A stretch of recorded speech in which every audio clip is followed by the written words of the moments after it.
Chapter 181. Terrible. Target person.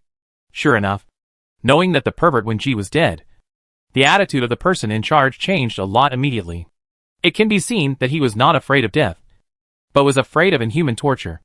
Lu Jinggu chatted with him for a few more words and successfully got a promise to switch sides. After agreeing on the time of the attack, she boarded the spaceship with a swagger. The 4 horses were led back to another spaceship, but the carriage remained in place without being disassembled. Lu Yugu looked through the porthole and felt a little regretful. Do you really want to keep the carriage? It's too wasteful. Just consider it my last gift to the Lu family. Lu Jinggu didn't care.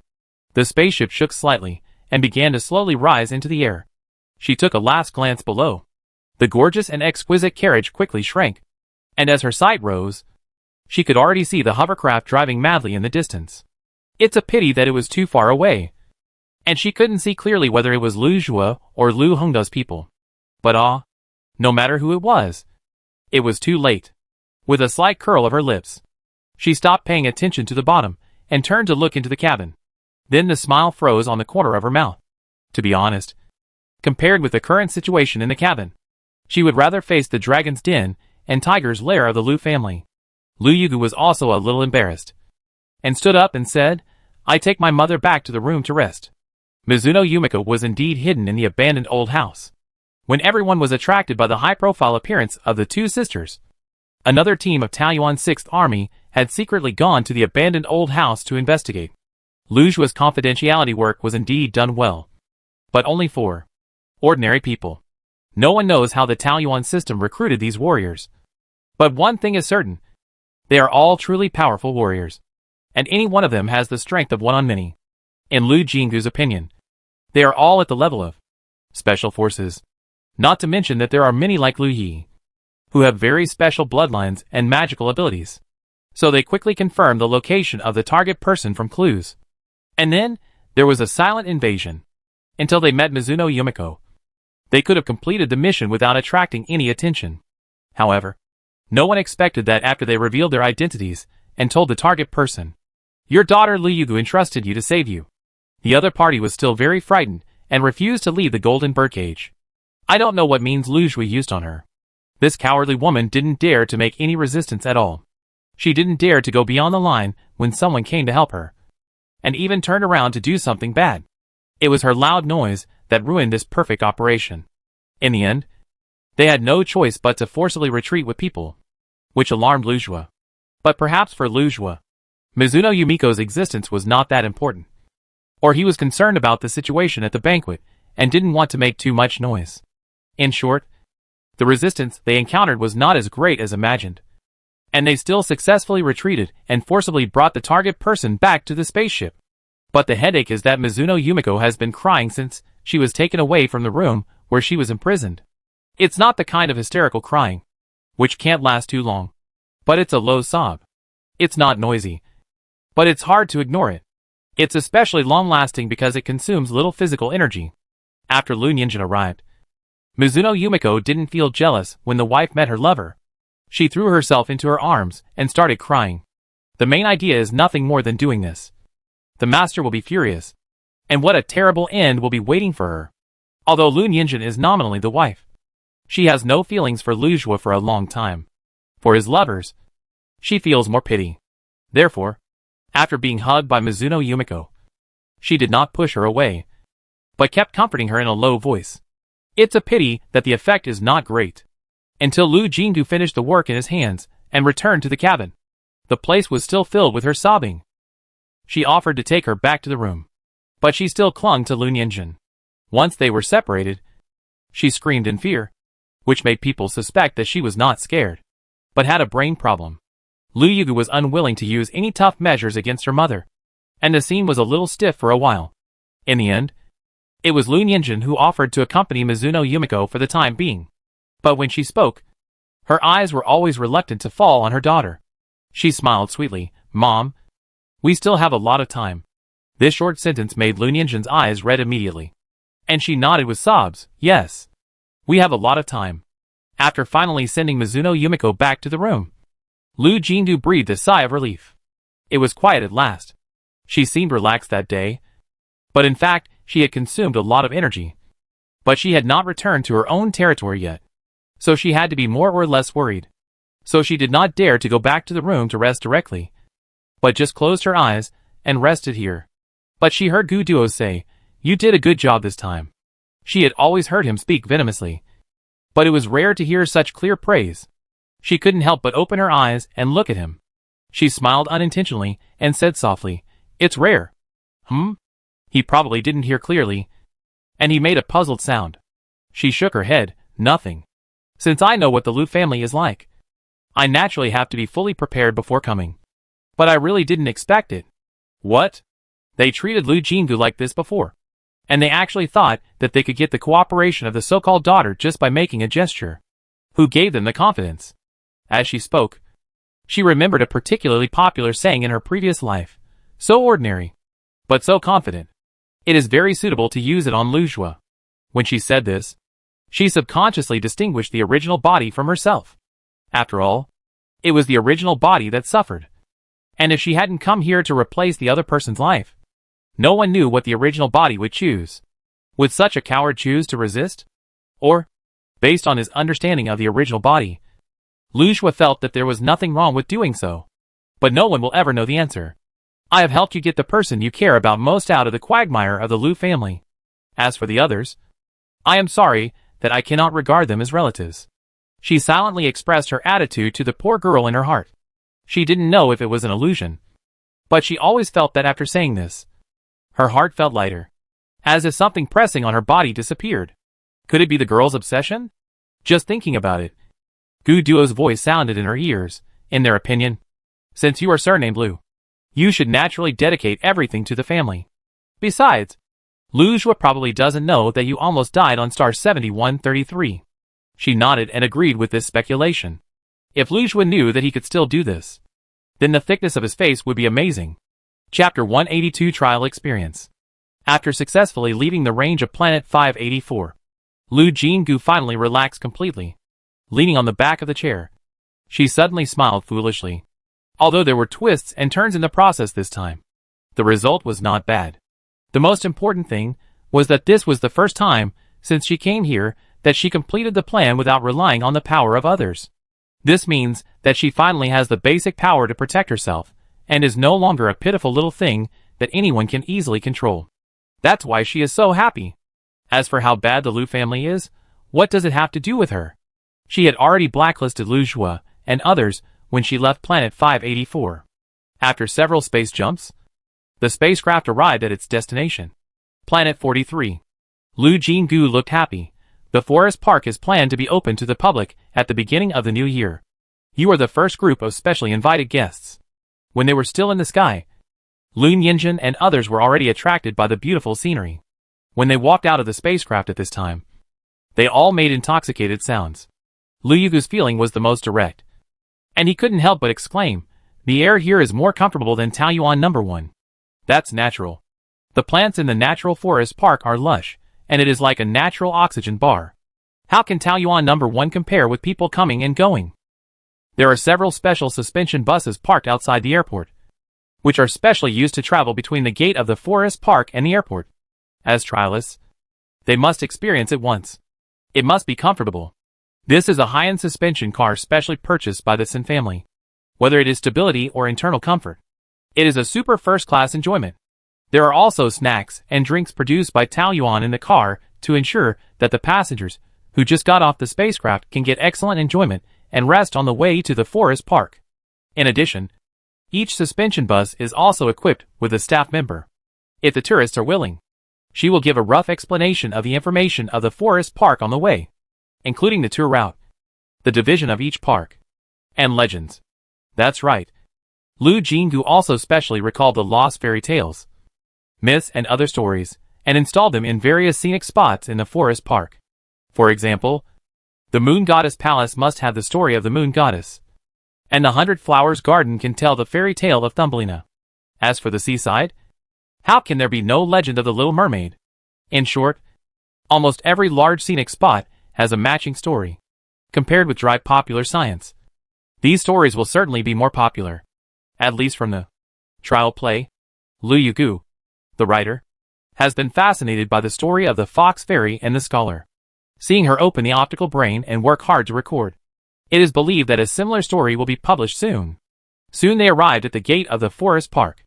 This is a huge and beautiful square, surrounded by various shops, most of which have not yet opened. In the next 6 months, their operators will be determined through bidding one after another. In addition, there are hotels of various grades. Since the entire planet belongs to the scope of the Forest Park, 1 or 2 days of playtime is definitely not enough. So tourists can choose to stay in hotels of different prices. Of course, there are hotels inside the park, and they are theme hotels with completely different characteristics according to their locations. There are also basic shops. But the price? Lu Jinggu, who temporarily served as a tour guide, shrugged. Of course it is more expensive. This is also a common routine, and everyone is not surprised. However, as specially invited trial players, all projects are of course free. So after reading the holographic introduction manual of the park, they finally decided to stay in the Lunar Goddess Hotel. From the name, you can know that this is a hotel located near the Lunar Goddess Palace. In fact, after research, she found that the construction of miracle buildings is difficult and has certain task restrictions. But how to use them after they are built depends entirely on her decision. In this era, the so-called temples or shrines are used for sacrifices. Of course, it is nonsense. It just so happens that this Lunar Goddess Palace is a huge palace complex, and a part of it can be taken out and used as a hotel after the interior is decorated. So the Luna Hotel is actually part of the Luna Palace. Its magnificence and fantasy. Even Liugu, who lives on brainstorming, was completely speechless when he saw it. As long as I can stay here for 1 day, I am willing to spend a lot of money. This is the evaluation of the Luna Hotel by the great writer. The entire Luna Palace is located on the mountain, and the huge castle at the highest point exists as a theater. Lu Jinggu explained to them, after the Forest Park is officially opened, there will be regular performances and special performances here, and guests staying at the Luna Hotel can get free movie tickets. It can be imagined that this will be a major source of income for the Forest Park in the future. Everyone was tired today. After arriving at the Luna Hotel, they each chose a room and prepared to rest. But Mizuno Yumiko still followed Lun Yinjin. This woman was like a frightened little animal. Only the former mistress was a reliable existence in her eyes. At least much more reliable than the daughter, who forcibly pulled her out of the nest. So no matter how others persuaded her, she refused to leave Lun Yinjin. If she was forcibly pulled away, she would get a sharp cry comparable to a soprano. Comparable to the most terrible mental attack, making people's heads buzz. She was indeed a person who could cry for most of the day. And her willpower was also very strong. In the end, Lun Yinjin couldn't stand it, and suggested that the two of them eat and sleep together for the time being. Anyway, they are all women, so there is not much inconvenience. But in this way, it is difficult for both mothers and daughters to get time alone. Fortunately, the two daughters didn't care much about this matter. One of them was very busy, and the other was bursting with inspiration. They turned around and went back to the room, and neither chose to rest. Lu Jinggu activated the construction task of Atlantis, and chose to place this miracle building in the Forest Park, naturally in the half of the sea area. The system did not refuse. It seems that the Moon Palace and Atlantis belonged to the same civilization system in its judgment. The group of people who were originally responsible for building the Moon Palace were notified of new work after just a few days of rest. Some people who were worried that they would be thrown away after use were really relieved. As soon as the new miracle building was put down, the system prompt suddenly sounded. Opening it, the page label of the trading house was flashing. Clicking on the separate interface, she smiled happily after just a glance. There is no trading house on planet 43.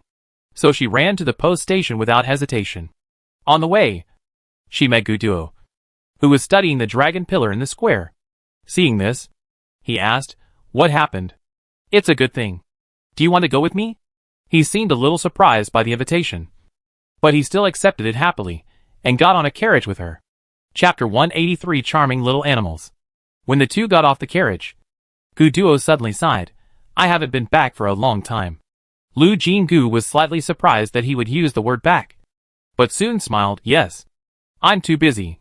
I rarely come back." It was night on planet 7133. After Uncle Chung and others went to help on Earth, it became much quieter here. Besides, at this time, she estimated that Wanchia and others should be asleep, who knew that when they arrived at the trading house, they saw Wanchia and Sartre squatting on the ground side by side, studying the things in front of them with great interest. They were also immediately attracted by that thing. It was two things similar to glass cabinets. The one on the left was about a quarter of the size of a container, and the one on the right was more than half smaller than it. Only after walking a few steps closer did he see that there was something else in the cabinet. Wolf and rabbit. Lu Jinggu was very surprised and blurted out. Wanchia and Sartre realized that they were here, and the little girl rushed over happily. Sister. Sartre was a little reserved, but the light in his eyes was also pleasantly surprised. Miss Ajin. Mr. Gu. Why are you still awake so late? She touched the little girl's head, looked at the two animals, and cared about them. Wanchia, needless to say, was still a child, and Sartre was only a half-grown teenager. So the two were left here, and were not entrusted with busy work. I was going to sleep, the little girl explained. I went to say goodnight to my father, and when I went back, I found two more things here. So I brought Brother Sartre to check the situation. Not long ago, due to the increase in the number of staff at Taoyuan No. 3, she transferred the crazy Wanchi people to the cells here, which was also for the convenience of Wanchia to take care of them. Lu Jinggu nodded in understanding. It was probably because Wanchia saw something that suddenly appeared and was afraid that there was something that could not be handled. So she called Sartre, who was already asleep, over. The result, of course, was attracted. She looked at the two cabinets. In the large cabinet on the left was a pair of wolves. The male wolf was completely black, while the female wolf was snow white. At this time, the two wolves were cuddling together, with calm expressions and leisurely postures, and they did not seem to notice that someone was observing them. Judging from this glass cabinet-like thing is still one way, and the animals inside cannot see outside. So the two wolves are so calm. And in the cabinet on the right was a large group of rabbits, and there were at least more than 30 of them. It is worth mentioning that each rabbit is very beautiful and obviously carefully selected, presumably because the wolves and rabbits were bought as commodities. There are certain standards for their appearance. In fact, she doesn't care about this, but now it seems that beautiful appearance can please tourists more. You can see it from the expressions of Sartre and Wanchia. One of the two children was lying on the wolf cabinet, fascinated by the wolf couple who combined wildness and beauty, while the other was staring at the little rabbits, grinning at their three-petal mouths every time they moved. Even Gu Duo was staring at them intently, and felt that if Wanchia and Sartre were not there, he would also lie on the cabinet to watch. The image of him pressing his face on the wolf cabinet appeared in her mind, and she couldn't help laughing. The 6 eyes moved over at the same time, all showing doubts. Of course, she would not mention her fantasy in front of the owner. She waved her hand and said, just thinking of something happy. After thinking for a while, she said, do you want to touch them? Then she heard one big and two small ones say in unison, can I? It was so hard to hold back her laughter. She nodded, of course. But before that we have to make some preparations. Sartre, you go and get some green leaves. Sartre ran very fast, and soon he had a bunch of leaves. Wolves are very aggressive creatures. For safety reasons, they cannot be released. However, the little rabbits are very docile. Hearing her say this, Gu Duo and Sartre both showed a hint of disappointment. The former said directly, this creature is not as strong as ordinary black beasts. Just suppress it with mental power. The implication is that he still wants to force the wolf. She rolled her eyes and refused without hesitation. Do you know how hard I worked to get these animals? These are creatures that will be placed in the forest park. Without them, the park will not be completely completed. What if they are frightened by mental power? Gu Duo's words reminded her that she must strictly control the use of mental power in the forest park in the future. These things are not products of the Alliance. Who knows if they will be killed by mental power if they are not careful. In order to prevent the creatures that meet the pure standard that they have finally obtained from being killed accidentally, she solemnly reminded them, no matter what the situation is, you are not allowed to suppress them with mental power. If you kill one, I will never let you go.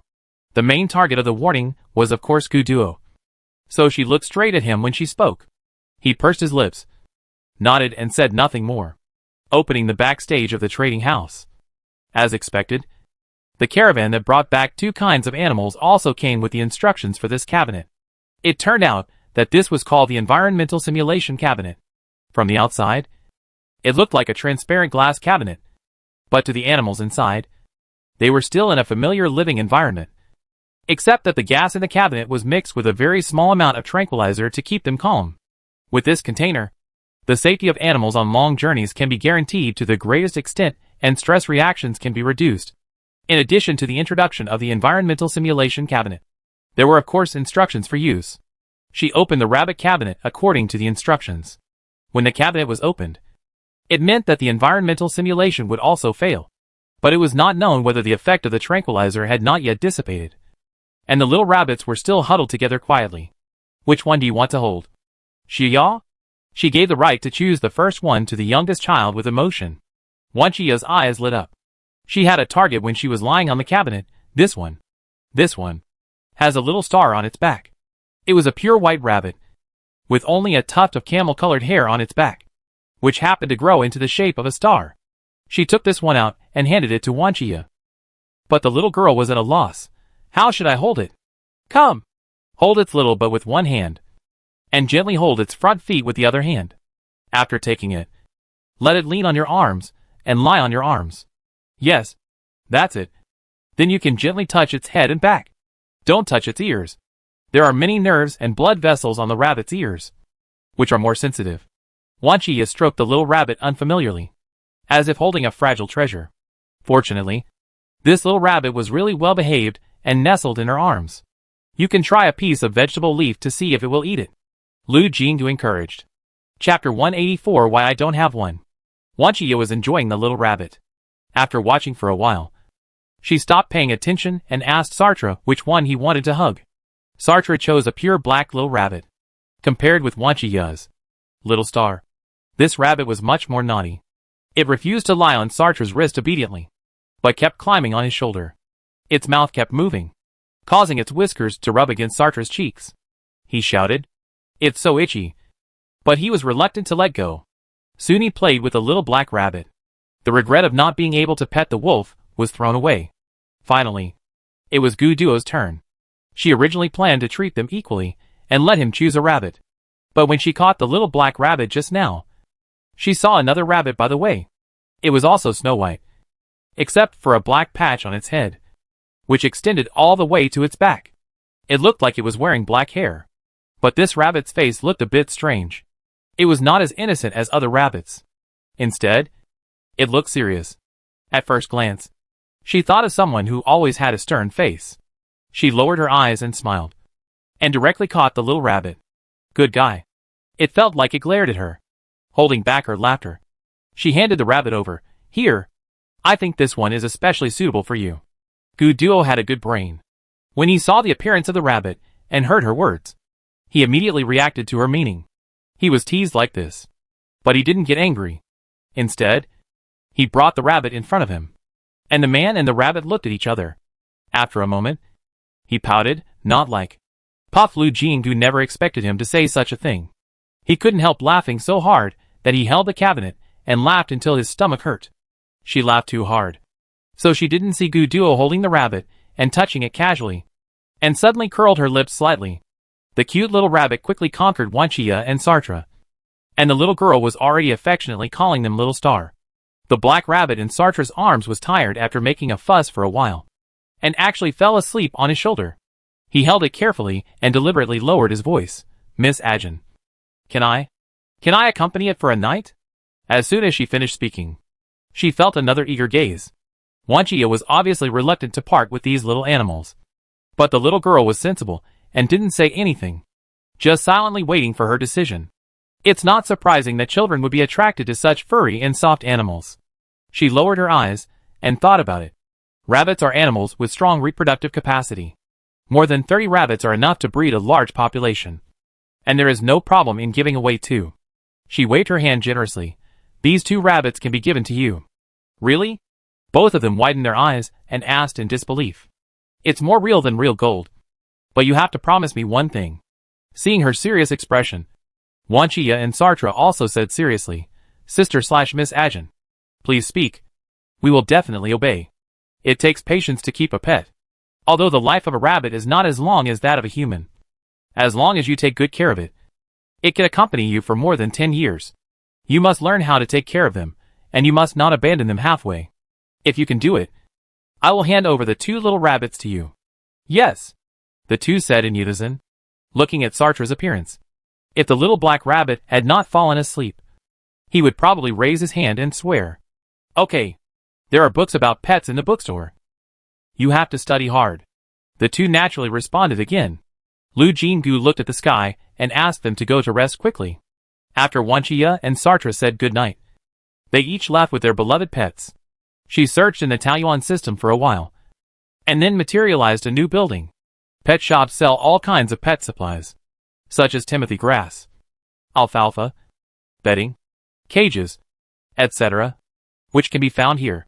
She set Wanchia and Sartre as free users, and then she left them alone. She thought in her heart that she could try to promote these special pets in the future. After all, compared with pets that need to be subdued with mental power, these small animals that can be companions with love are obviously more likely to be popular. If it can be run, Taoyuan will have another killer. You know, these small animals can only live in Taoyuan, so only Taoyuan residents are qualified to own them. While thinking about this, she suddenly heard Gu Duo say, "Why only give them?" Her thoughts were interrupted, and it took her 2 seconds to react to what the other party was saying. And she was stunned. "Do you also want to keep a pet?" Looking up, he looked non-committal, neither saying he wanted to nor saying he didn't want to. Blinking, she subconsciously said a lot. It's not that easy to keep a pet. First of all, you have to have time to accompany them. Also, these animals have not been exposed to toxins, and may not be able to adapt to the outside environment. If you want to keep them, you can only keep them in Taoyuan. As she was talking, she felt that she was overthinking. With Gu Duo's family affairs, it would be no problem to do all these. He didn't have time. But the Gu family had many servants. It was impossible for the young master of the Gu family to not have a personal servant. It was no problem for him to take care of the pet. The Gu family had a high-end residential building at Taoyuan No. 1. No Gu family members had moved there yet, and only servants were maintaining the house. Not to mention raising a rabbit. It would be no problem to add cats, dogs, cranes, and peacocks. Ahem. She stopped talking awkwardly, and was about to say take it if you want it, when Gu Duo said first, "I'm asking why you only gave it to them." Her usually calm face actually showed a trace of grievance. "Why don't I have it?" She showed an expression of "did I hear it wrongly?" and looked at the other party in shock. After a while, she stammered, I thought you were not interested in these. If you want, I give it to you. That's it." But the next second, a warm little thing was stuffed into her arms. "No." Gu Duo immediately returned to his aloofness, as if his expression just now was just her illusion, although he seemed to have returned to normal on the surface. Lu Jinggu always felt that the back in front of him faintly exuded a kind of I'm unhappy breath, but she couldn't figure out where she had offended him. She scratched her head in confusion, and when she lowered her eyes, she met the little rabbit head-on. The unusual serious rabbit face looked at her for a while, and suddenly moved its limbs, leaving her with only an arched back. "Lu Jinggu, good fellow. It's only been a short time, and you look so much like a guy who is inexplicably temperamental." Until the wolf and the rabbit were transported to Planet 43 and released into the specially enclosed grassland park, Gu Duo didn't say another word. Okay, now it's not a faint smell of unhappiness anymore. Several staff members who were helping her have been secretly asking her, what happened to Mr. Gu? She really wanted to look up to the sky and ask, I want to know what happened to him too. Chapter 185, Answering Questions and Resolving Doubts. However, this time she did not have the opportunity to understand Gu Duo's thoughts. He had just settled the two wolves and the rabbits when he received a message. The 7th Army had just returned victoriously, and he was naturally a great contributor. He had a lot of things to do. If he had not accidentally learned that Valentine had gone to the Liu family's banquet, he would not have rushed over. Therefore, all the affairs of the 7th Army on the capital planet were handled by Yida. Now that he really needed to come forward, it would be unreasonable for him not to go back. After all, he came in a hurry for her. So even though he knew he was unhappy, Lu Jinggu still saw him off. It was just that the atmosphere was inevitably awkward. She racked her brains, but she only said a few dry words such as, have a good trip. But in fact, The accident rate of the Alliance's transport spacecraft is less than 1 in a billion. And it is difficult to have a bad trip. Because she was so embarrassed, she only lowered her head and tried to dig out a castle with her toes. And did not notice the helplessness in Guduo's eyes when he looked down. Suddenly, she felt a heaviness in her head. And before she could react, her hair was already being rubbed. In just a moment, she was staring at a freshly baked straw bun. She looked at Guduo with a speechless expression, silently questioning what he was doing. Next time you come, you should fulfill the food you promised me. But he looked like nothing happened and just started to ask for money, with a slight twitch at the corner of her mouth. She suddenly reached out and pushed him, complaining impatiently, I know. Hurry up. I didn't say I owed you money. It was just that the corner of her mouth that was raised uncontrollably, revealing her true feelings. She watched the spaceship take off until it disappeared, and she stood there as if she was empty. After a while, she suddenly laughed a few times, touched her messy hair, and went back to rest. After a good night's sleep, the sun was already high in the sky when I woke up. When sending the 2 wolves and the rabbit to the grassland area last night, there were only a few staff members helping. They were also very excited to see the legendary Earth animals for the first time. But most people were already asleep, so they couldn't share it with more people. The last few people who helped took a nap and ran outside to guard. They advertised to everyone they saw, and advertised again. Before 9 o'clock in the morning, the news that animals had come to the grassland area had spread everywhere. When Lu Jinggu came over, the Tsin family headed by Tsin Haicheng, the construction workers of the forest park, and the staff who were being trained surrounded the specially circled area in the grassland area, with their eyes wide open, sweeping around like searchlights. When she saw so many people, she guessed that the wolves and rabbits should have hidden. They are not in a simulation box now. It's just a metal net that prevents them from running around. So the animals should be a little nervous when they are surrounded by so many people. Fortunately, because it was so rare, these people spontaneously felt that they had to treat it with caution. So although there were many people, they all subconsciously lowered their voices. Otherwise it would make the animals more uncomfortable if they were too noisy.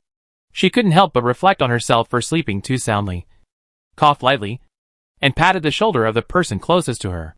Soon everyone knew she was here, and immediately gave up the seemingly empty, enclosed area and surrounded her. Miss Jean, are there really animals here? Why can't we see them?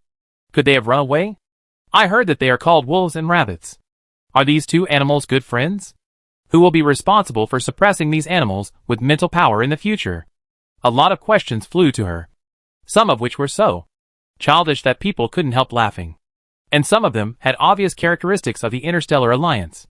She was overwhelmed by the noisy questions, and quickly raised her hand to signal everyone to be quiet. After finally calming down, she raised her voice and said, I know everyone has a lot of questions, but the little animals have just arrived in a new environment and need to adapt. So many people around them will make them feel uneasy. Let's talk somewhere else. So everyone moved to the future theater, and Lu Jinggu simply turned on the loudspeaker to solve the doubts one by one. First, the 3D pictures of the 2 animals were released, and their names and habits were introduced respectively. Tsin Haicheng was taking notes hard. When he heard that the 2 animals were actually predators and food, he looked reluctant. Oh my god. It's hard to imagine that such cute animals would be eaten.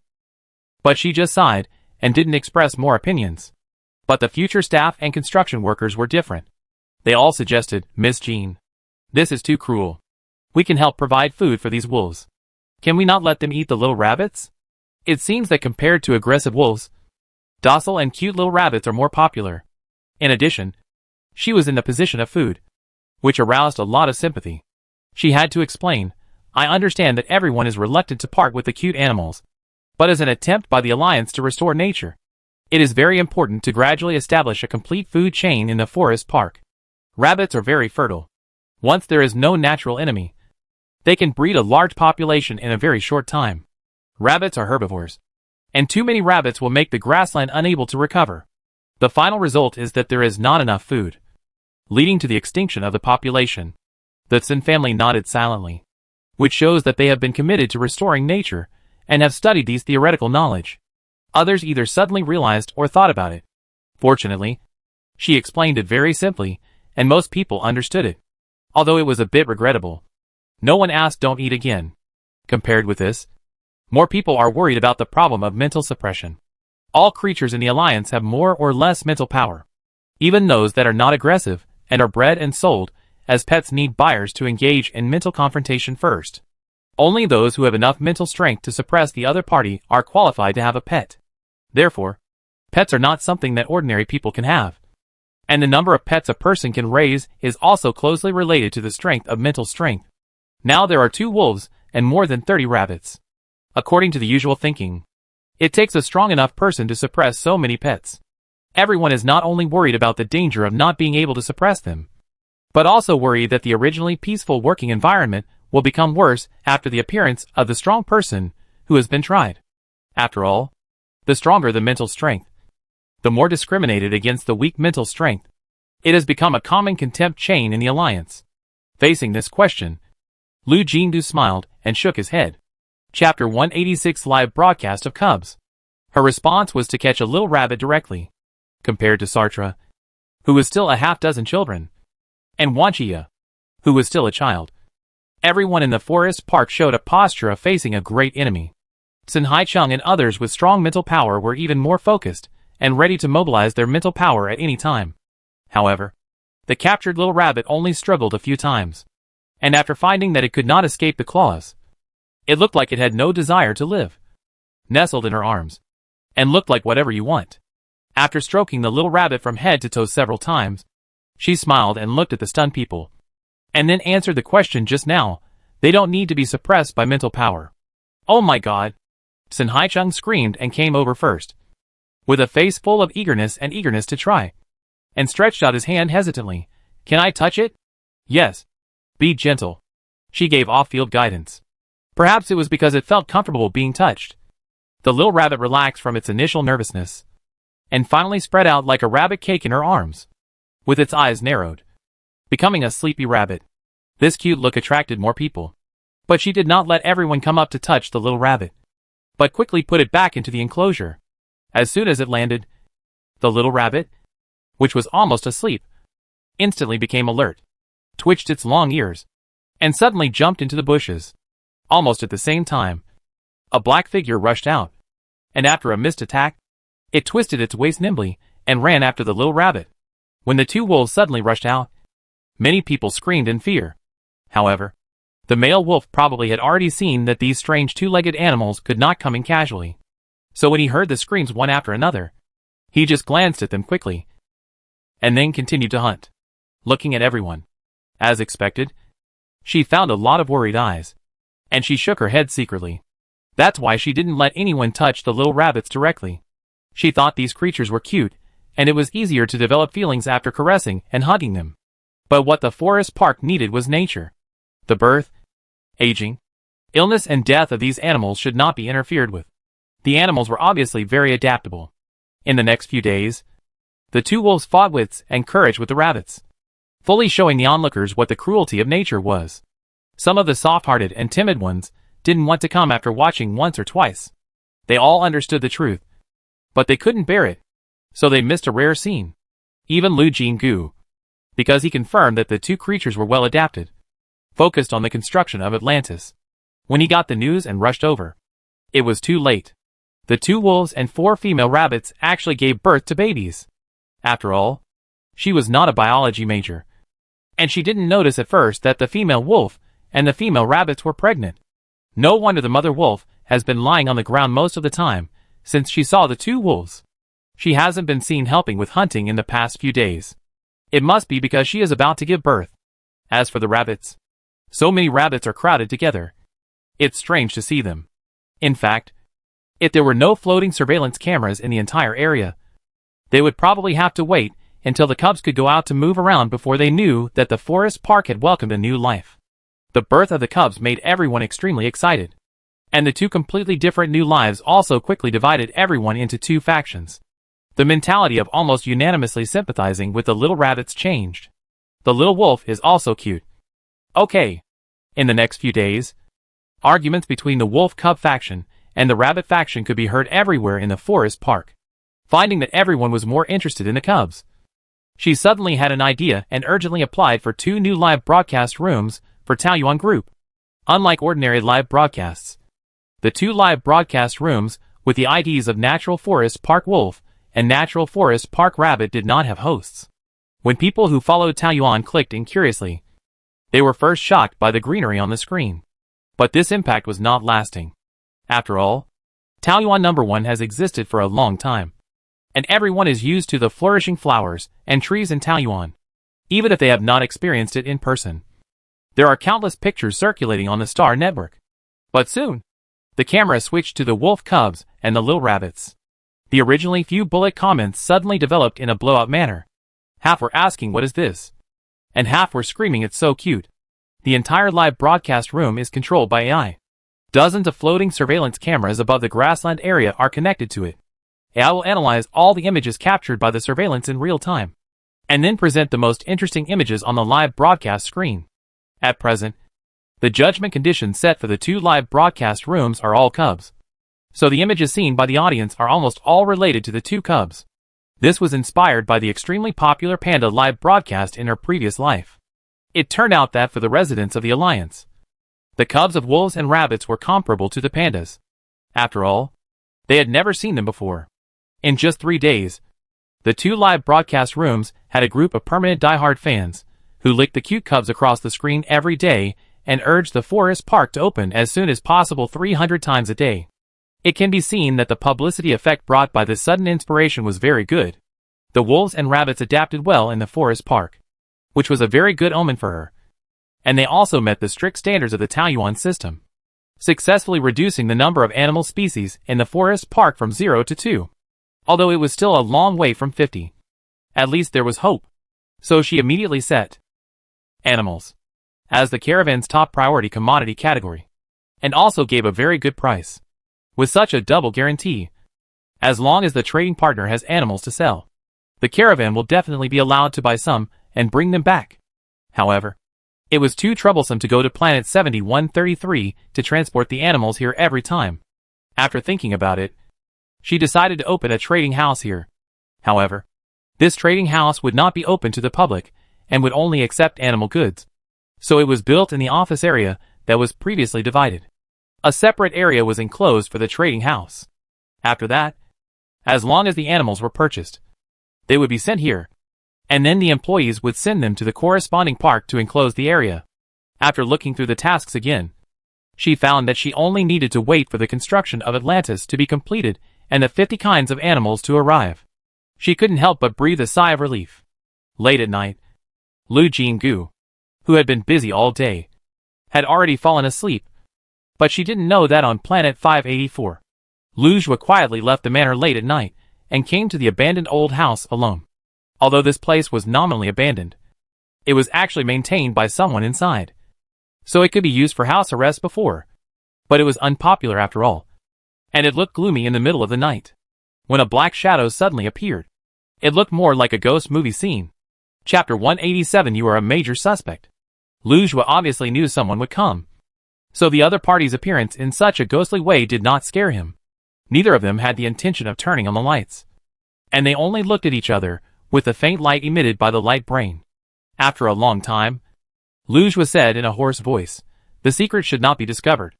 But she is beyond my control." "Why not?" "No." The voice in the shadow had a strange mechanical feeling, which meant that he was not speaking himself, but the AI of the light brain was speaking on his behalf. "Why?" "Her skills are too strange. There is no substitute." Lu Jua suddenly became excited. Lu Yinjin has gone with her, and the matter may have been exposed. If she is not dealt with, the Lu family may not be able to escape the catastrophe. Will you be able to stay out of it at that time? His expression was extremely irritable. As long as he thought of the situation that the Lu family might face, he could not calm down. If that matter was exposed, the Lu family would lose more than just status. His lifelong goal was to help the Lu family climb to a higher position, and he absolutely could not accept such an outcome. So even though he knew that such a tone might anger the other party, he still chose a similar approach of threat. He must let the other party know that although the Lu family is stronger than them, it is not a pawn that can be pushed out casually. But he was not reckless, and he did this after careful consideration. As early as when he chose to join that thing, the Lu family had been tightly tied to the other party. If they really lost the Liu family, it would be very painful for them. So this move seems dangerous. But in fact, Bayu, a bright light suddenly flashed in the darkness. Because of the sudden stimulation, his eyes burst into physiological tears. Lu Xue, who was thinking about what to do next, received the pain signal a few seconds later. He lowered his head slowly in disbelief. But his vision suddenly blurred. He didn't see anything, and his body involuntarily tilted to the side. A man full of ambition suddenly lost his breath.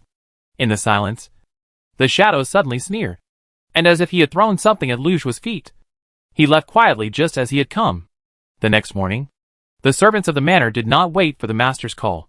But everyone knew that the banquet a few days ago had exhausted the master, and he was probably tired after being angry for several days. He wanted to sleep in today, so how could the servants dare to say anything? Therefore, no one dared to disturb him, and everyone stepped lightly, fearing that they would disturb the master who was in a bad mood. It was not until noon that Lu Hongda hurried back, because of something that Lu Xue had to decide. He had to wake up his father, who was still resting. However, after knocking on the door, the bedroom was still quiet. Lu Hongda felt something was wrong, so he forced the housekeeper to bring the spare key, opened the door and broke in.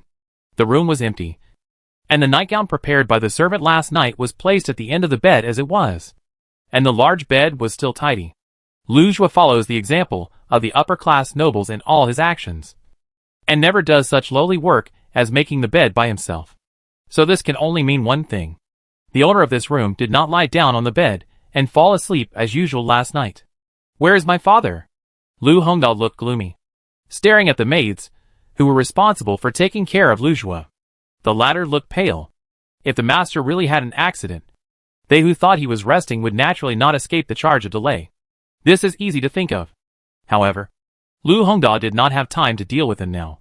He only asked the butler to take them away for strict supervision and interrogation, and then hurriedly organized people to find Lu Xue. The butler led the servants to start looking for people in the manor, and he kept calling Lu Xue's communication. No one answered the call, but it was not hung up or closed, so he continued to hold on, with hope. After about dozens of times, it was suddenly connected. However, it was not Lu Xue's face that appeared on the light screen. Master, something has happened to the master. A hurried voice from the other side froze Lu Hongda's smile, which had not yet fully emerged. Lu Jingu was checking the construction of Atlantis. Now the other 4 miracle buildings have been completed, and only this one is waiting. However, the construction of Atlantis is much more difficult than the other 4 miracle buildings. It's not that there is a difference in scale, but mainly because Atlantis is a building that is mostly underwater.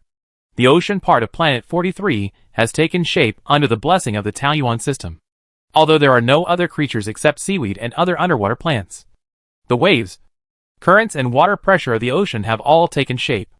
After the extinction of the ancient species, the sea area has gradually disappeared. Now most of the water systems of the Alliance are artificially built, relying on mental skills to maintain the water area. The main purpose is to provide habitats for the few remaining aquatic races, so there is almost no need for underwater engineering. Therefore, the construction workers seem to be quite helpless about the underwater part of Atlantis. They did not give up, but the progress was extremely slow. At first, she did not have any good ideas, until she accidentally heard someone sigh. It would be great if those aquatic races could come to help. She immediately thought of Isabella's paternal race. This was a good excuse to ask if she could visit, even if she could not ask these magical aquatic races to come out in the end. At least her curiosity was satisfied. So she immediately contacted Isabella and said that she had something to discuss with her and wanted to make an appointment to meet. The big star, who had resumed his busy schedule, said without hesitation that any time was fine. After asking about the other party's current schedule, Isabella happened to be filming a TV series on Planet 47, not far from Planet 43. She simply invited her to come to Planet 43. It happened that the live broadcast this month had not started yet, so she came to Forest Park for a live broadcast, killing 2 birds with 1 stone. Isabella agreed immediately. However, plans can never keep up with changes. Just as she hung up the phone, someone came to her in a hurry and brought her a shocking news. What did you say? She suspected that there was something wrong with her ears, and couldn't help but confirm it. The staff member who came to report the news wiped his sweat and repeated clearly, Someone from the Union Police Department said that the master of the Liu family was killed last night. You are the biggest suspect. Now we will take you back to cooperate in solving the case. Liu Shui is dead? She is the biggest suspect? What kind of absurd drama is this? She frowned and felt that she smelled the smell of conspiracy. Miss Jean. What should we do now? The staff member who reported the news also looked helpless. Everyone knew that if she was taken away by the Union Police Department, no matter what the final result was, it would be considered a scandal, and would have a more or less negative impact on Taiyuan Group. What's more, as everyone knows, the Union Police Department is the sphere of influence of the Alexander family, and she has the support of the Gu family. Chapter 188 followed. When Lu Jinggu learned that she had become a major suspect, she was also stunned for a moment. She had been a law-abiding citizen for 2 lifetimes. But this was the first time she had the title of suspect. Before she could figure out what was going on, she saw Lu Nianjun coming over with a group of people with a serious face. Those people were wearing uniforms and wearing work badges on their chests. They were people from the Alliance Police Department. Of course, they were not leaders. They were police officers from the 44-star police department. The 43rd star had been abandoned for a long time and was the private property of the Tsin family. So the original police station on the star had long been evacuated. These police officers were not children of noble families, but ordinary people who had passed the assessment. In comparison, the mother and daughter, who were still called Mrs. Liu, and the eldest daughter of the Liu family were more noble in terms of status. Therefore, their attitude was not excessive. They only showed that according to the regulations, Lu Jinggu, as a suspect, needed to go back for questioning. The other party's attitude was gentle, and he didn't pull out handcuffs as in movies and TV dramas. This calmed her down a bit, and she asked in confusion, I don't know why I am a suspect. The police officers hesitated for a moment, but still answered her, your jewelry was found at the scene. My jewelry? She subconsciously touched her chest. On the soft rope made of elf hair, there was an elf bead, a small toy-like pistol, and a miniature bomb that looked like an ornament. In addition, the only thing on her body that could barely match the jewelry was the optical computer in the shape of a watch. But the police officers were unwilling to reveal more information, and only asked her to leave with them as soon as possible. The police officer said by Planet 44 had a very good personality. Not only was he not strong, but he also had a hint of pleading. She always took the soft approach, and the other party's attitude made it difficult for her to refuse. Besides, her death had nothing to do with her. Although she was now called a major suspect, she still believed that the truth would come out. Besides, as a good citizen, it is her duty to cooperate with the police. So she agreed to follow the police and go to Planet 44 to cooperate with the investigation. Lu Nianjun grabbed her hand tightly. Hesitant, do you really want to go? Why should you be wrong for something you didn't do? Mom, this is not wrong. I will go over and explain the matter clearly. I believe the police will clear my name. She didn't care about it. Although the police station seemed to be under Alexander's control, she was no longer a rookie who had just come to the Alliance. She had a certain understanding of the power division of the 7 major families in the parliament. The reason for this situation is mainly because the Gu family has too strong control over the military. 6 of the 10 most important legions in the Alliance are led by the Gu family, although the remaining 4 are not considered direct descendants of the Gu family. The Gu family also has a certain influence. Therefore, in order to balance, the Gu family has made many concessions in other aspects. The police station will be led by the Alexander family, which is one of the manifestations of this concession. But this does not mean that the police station is the back garden of the Black Family Alliance. Moreover, Planet 44 was not a private planet owned by any of the Black, Alexander, or Dachi families, but was shared by the Tsin and Xia families. She felt that there was no need to worry about this. So after comforting her mother a few words, and calmly explaining that all plans at Forest Park would remain the same, she stepped on the spaceship of the police station on Planet 44. The 2 planets were not far apart, and even space jumps were not needed. With the spaceship flying at full speed, it would only take 1 hour and 50 minutes to reach the destination. The 2 police officers were still very polite to her in private, which further relaxed her. Therefore, when she suddenly felt sleepy, she didn't even notice anything wrong. Well, why did I fall asleep? Lu Jinggu yawned and sat up. Her mind was not fully awake yet, and she looked around in a daze. The bedroom with light green as the main color was familiar to her. After sitting there for a while, she finally remembered. She just came back from a business trip yesterday, and the institute approved her annual leave. So she slept until noon today. She picked up her phone and took a look. It was already past 10 o'clock. She had agreed with her parents to go home for lunch today. So she quickly got out of bed and washed up to get ready. She changed into a casual outfit, put the gifts she brought back this time into her bag, and went downstairs humming a song. This is the unit room of the Yunqing Folklore Research Institute. All the neighbors are colleagues and their families. Therefore, when she walked all the way to the garage, everyone she met greeted her warmly. Xiao Jin, are you taking a break today? Will you come to my house for dinner? Be careful when you go out. Lu Jinggu responded with a smile. And an idea slipped through her mind. I haven't been so relaxed with people for a long time. When she realized her thoughts, she was stunned. Although she had been on a business trip for almost 2 months.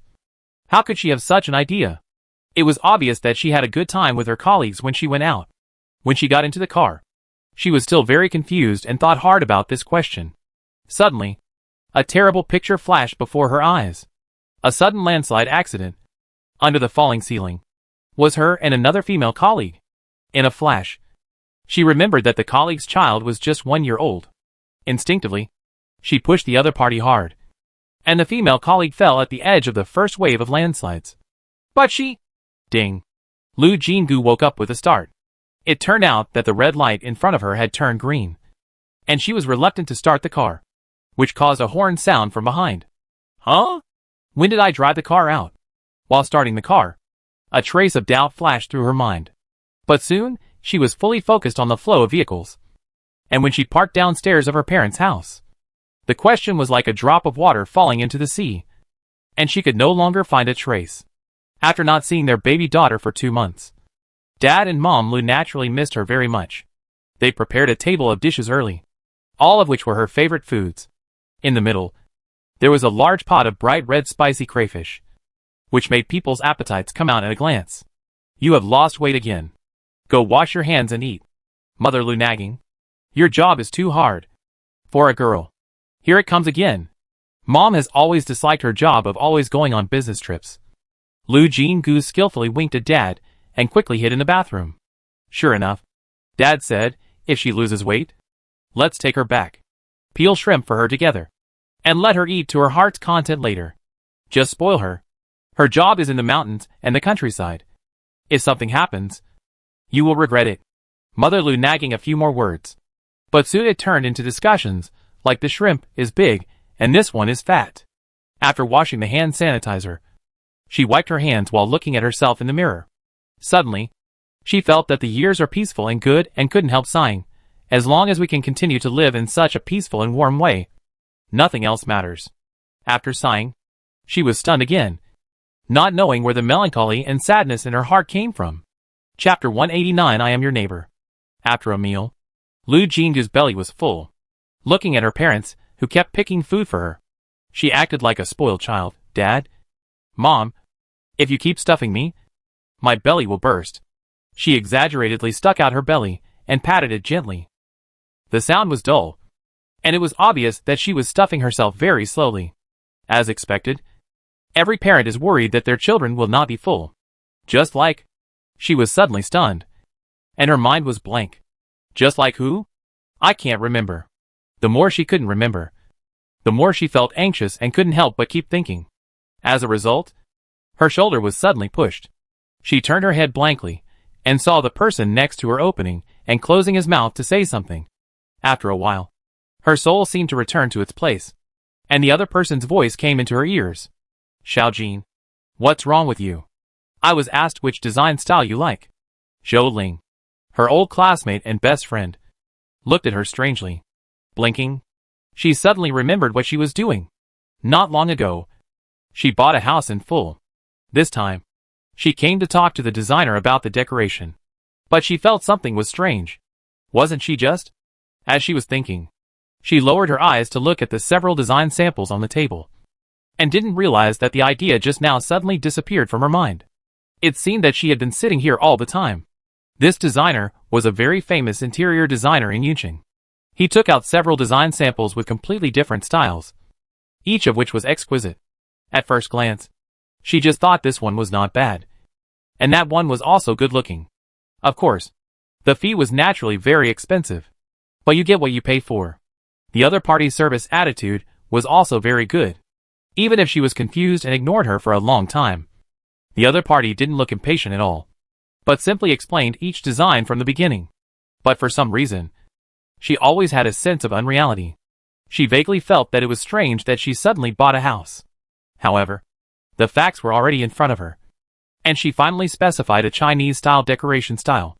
The designer smiled and sorted out the information. Ms. Liu has a good eye. The Chinese style is popular now. Although the price is a bit expensive, it is the type that looks better and better. Even in 10 years, such decoration will not be outdated. She smiled and nodded without answering. Instead, Zhou Ling explained, she is doing folklore research because she likes these very much. The following days were extremely busy. Although the decoration was all-inclusive, there were still many details that needed her to be on the scene to make the final decision.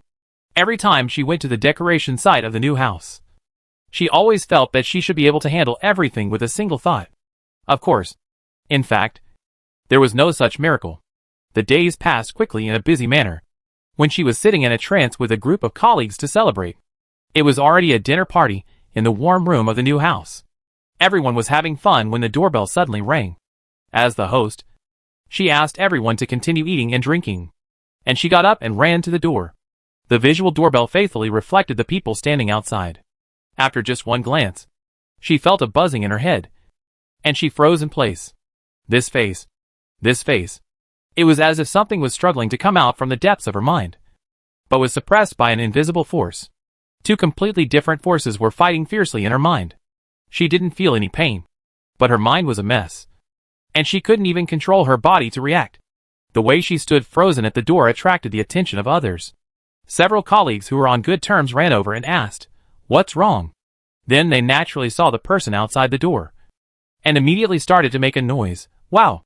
This person is so handsome. Xiao Jin was stunned. Ha! Is it a double happiness today?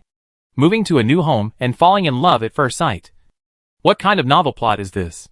She wanted to say that it was not the case at all, but her eyes fell on that handsome face uncontrollably.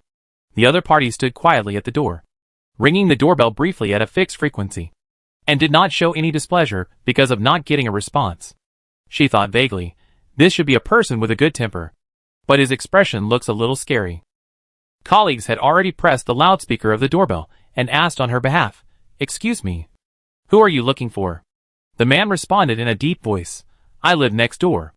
I heard that the new neighbor moved in today, so I came to congratulate him." The colleague let go of the loudspeaker button and shook her wildly. "Xiao Jin. His voice is also very nice. Ah, what kind of top neighbor is this? Hurry up. Open the door and let him in." At the same time, the person outside raised his hand. He was holding a bag in his hand, which was obviously a gift prepared to congratulate the new neighbor. The neighbor was so friendly that it would be too rude to refuse him. So she was drowsy, but still stretched out her hand to open the door. Colleagues were just making a fuss crazily, but when they really met each other face to face, they became reserved one by one and pushed her to the front. They ran back to the living room and whispered something to others. She felt a little embarrassed, bent down to take out a pair of new slippers to hide her expression, and whispered, "Hello. My name is Lu Jinggu. Do you want to come in and sit down?" The man handed over the gift in his hand and answered very calmly, "My name is Gu Duo." As soon as this name appeared, she could no longer hear the following words. There was a bang in her mind, and all the images around her shattered. In the blink of an eye, the new house, neighbors, colleagues, all disappeared. Lu Jinggu looked around blankly and found himself standing in a gray fog. There was exactly the same fog in all directions, and even the 5 fingers of her arms could not be seen clearly. She lowered her eyes and could not see the situation under her feet. This strange situation made her a little timid, and she dared not take a step casually. Who knows what is in the fog? What if there is a cliff in front of her? Wouldn't she fall to death as she walked? "Hey, is there anyone?" she tried to shout. But there was silence in the fog, and no one responded. She tried to recall what she was doing before. At first, she could barely remember that she had just moved to a new house, and a neighbor came to congratulate her. But when she thought about it carefully, her memory became like a sand castle hit by the tide, becoming increasingly blurred, increasingly faint, and finally disappearing without a trace. If someone could see Lu Jinggu at this time, they would find that she looked dazed and her eyes were unfocused, as if she had fallen into a state of unconsciousness. Even the strange thing of being in the fog for no reason seemed to not attract her attention. No, her mental power is blocked, and the instrument can no longer guide her. Why did Gu Duo appear in her dream just now? I don't know. It should be that her mental power was tampered with before, so we didn't notice it. What should we do now? Wake her up directly? No. The energy of the crystal core is insufficient, and there is only one chance to connect. A group of people stood in front of the light screen, looking seriously at the sleeping woman on the screen. After a while, the leader gave an order, increase the connection strength, and try to induce her to use skills again. Sir, if you increase the strength, the crystal core energy may be exhausted, and her brain may not be able to withstand it. Listen. Yes. Chapter 190. I hope she will be my wife. The award ceremony of the Capital Star ended, and Gu Duo was quickly surrounded by participants. Whether they were sincere or not, everyone congratulated him. The 7th Army was undoubtedly the biggest winner this time. It was originally just a marginal army stationed on a certain planet, but because of this battle, it became a hot new strong army. Everyone originally thought that Gu Duo would definitely return to the Capital Star Direct Army this time. After all, he was originally the adjutant of the Direct Army, but was punished to the 7th Army because of the fight.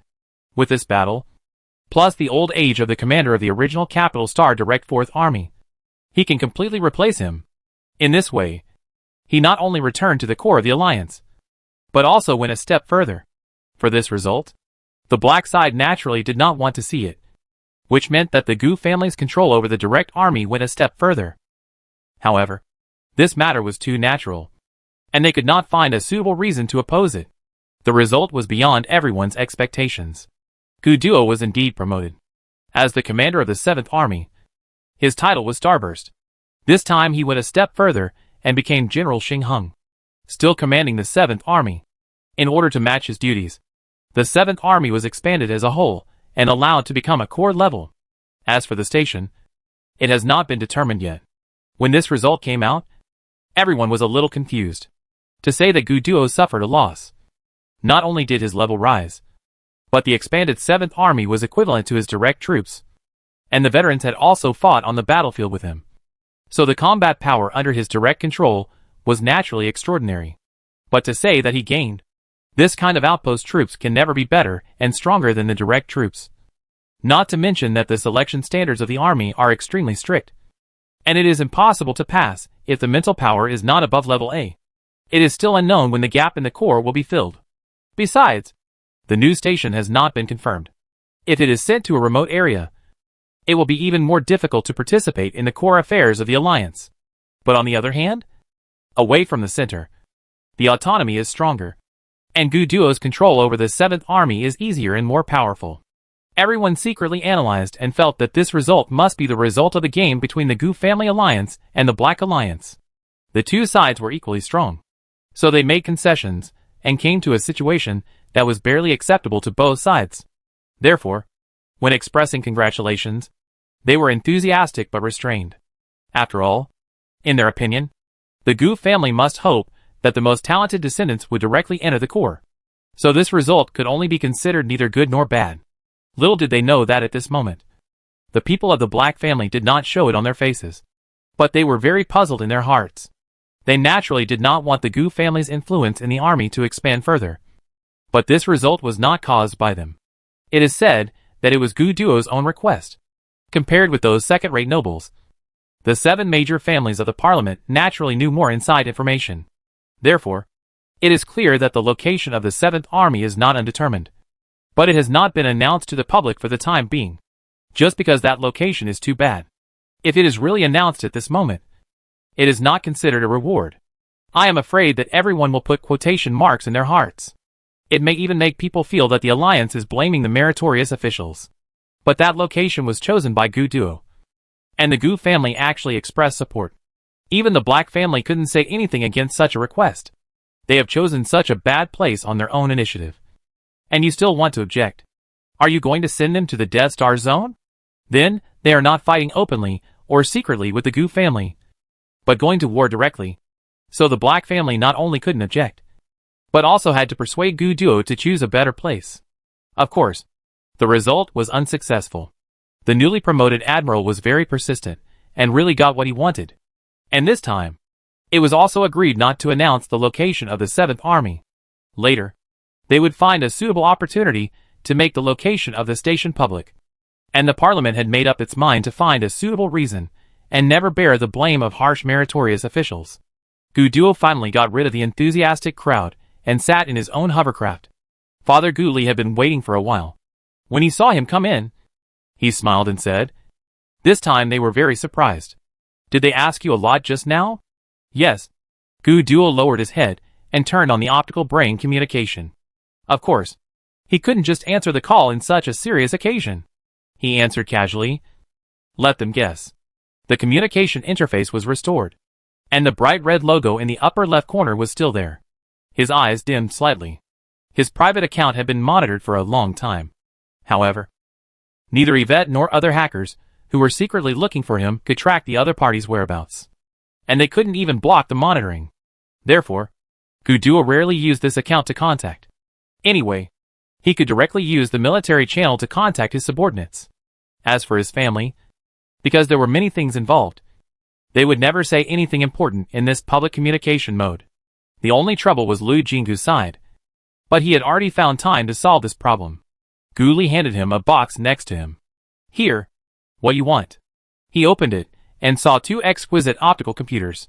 Unlike the bracelets he was used to, the 2 optical computers were made into watches, and the dials were quite retro. Gu Li glanced at his son, with a bit of mischief in his expression. "I'd never seen you care so much about anyone. Family members know their own affairs." As a father, he naturally knows his son's style of doing things. Generally, men from noble families have more than one female companion at Gu Duo's age. Even though the Gu family has a strict family tradition and there are fewer messy things, there is basically no one who has only one partner. After all, compared to talking about love, it is a more important responsibility for the strong to combine with each other and give birth to as many stronger offspring as possible. But Gu Duo has always shown that he is not interested in this. And since the death of his eldest son, Gu Li's smile froze. And although he quickly adjusted, it still attracted Gu Duo's attention. Just as his father understood him, he also knew his father's weakness very well. And there was a trace of sadness in his expression. But he was not good at comforting people. So the father and son were silent for a while. And then Gu Duo said, "She is the wife I have confirmed." When this sentence came out, it was no exaggeration to describe it as a stone breaking the sky. Gu Lilian instantly threw the grief when she thought of her eldest son behind her. She looked as if she doubted her ears and asked with a tongue-tied look, "What did you say?" Gu Duo looked calm, as if he was just talking about today's weather. "I hope she can be my wife. Of course, with her consent and willingness." "Wait. Give me some time." The head of the Gu family, an important member of the parliament, and the Master Gu, who was known for not changing his face even when Mount Tai collapsed in front of him, was now holding his chest, looking like a bolt from the blue. And he couldn't calm down for a long time. Chapter 191. Something is wrong. After finally calming down from the bomb thrown by his son, Gu Li was about to say something when Gu Duo's light brain lit up. It was an unfamiliar number. Generally speaking, he would not answer unsaved calls casually. But this time, he was moved and subconsciously pressed the answer button. Lu Yinzhen's face appeared on the light screen. Gu Duo knew what happened and his face sank. Gu Li, who was standing next to him, naturally heard what happened. He didn't care about his son's shocking speech just now. He frowned and said, "Let's check what the so-called evidence is first." "Yeah." Although the police station is the sphere of influence of the Alexander family, the Gu family is not completely powerless. It didn't take a moment for the news to come over. The holographic picture shows a blue jewelry. Gu Duo remembered that Lu Jinggu did wear such jewelry on her head at the Lu family banquet. No wonder the police think she is the #1 suspect. This set of jewelry called indigo is unique to the alliance. Although many nobles did consult and make reservations for the jadeite jewelry after the appearance at the banquet, it is still one of Lu Jinggu's trademarks in such a short time. Gu Li did not pay attention to the banquet, but looking at his son's expression, he guessed that the item was indeed related to the girl. after looking at the investigation brief attached to the photo. He nodded. From the process point of view, there is no problem. The unique item appeared at the crime scene, and many people saw that Liu Jinggu had a very cold relationship with his family at the banquet. Taking all these information into consideration, it is very reasonable for the police to take Liu Jinggu away to cooperate with the investigation. Gu Duo also admitted this, but he just couldn't calm down. Since it is a normal investigation process, there is no reason to intervene. Gu Li said slowly. Why not arrange someone to investigate the situation? This approach is almost the only choice at this stage. With the Gu family's usual style, it is impossible to interfere with the legal and reasonable process. But Gu Li also understands his son. Since the other party is Gu Duo's sweetheart, it is impossible for him to do nothing. Besides, Lord Gu recalled the limited contacts he had with Liu Jinggu and felt that he didn't look like someone who would kill. Gu Duo frowned and suddenly said, "Stop the car." Although the eldest head of the Gu family was in the car, no one dared to disobey his words, and the hovercraft quickly pulled over. While pushing open the car door, he said, "I go to Star 44 first, and I leave the investigation to you." Gu Li was a little angry. Before the investigation results, you can't interfere with the normal work of the police station. Don't worry. He was very determined. Although she is suspected, I can always visit her. Right?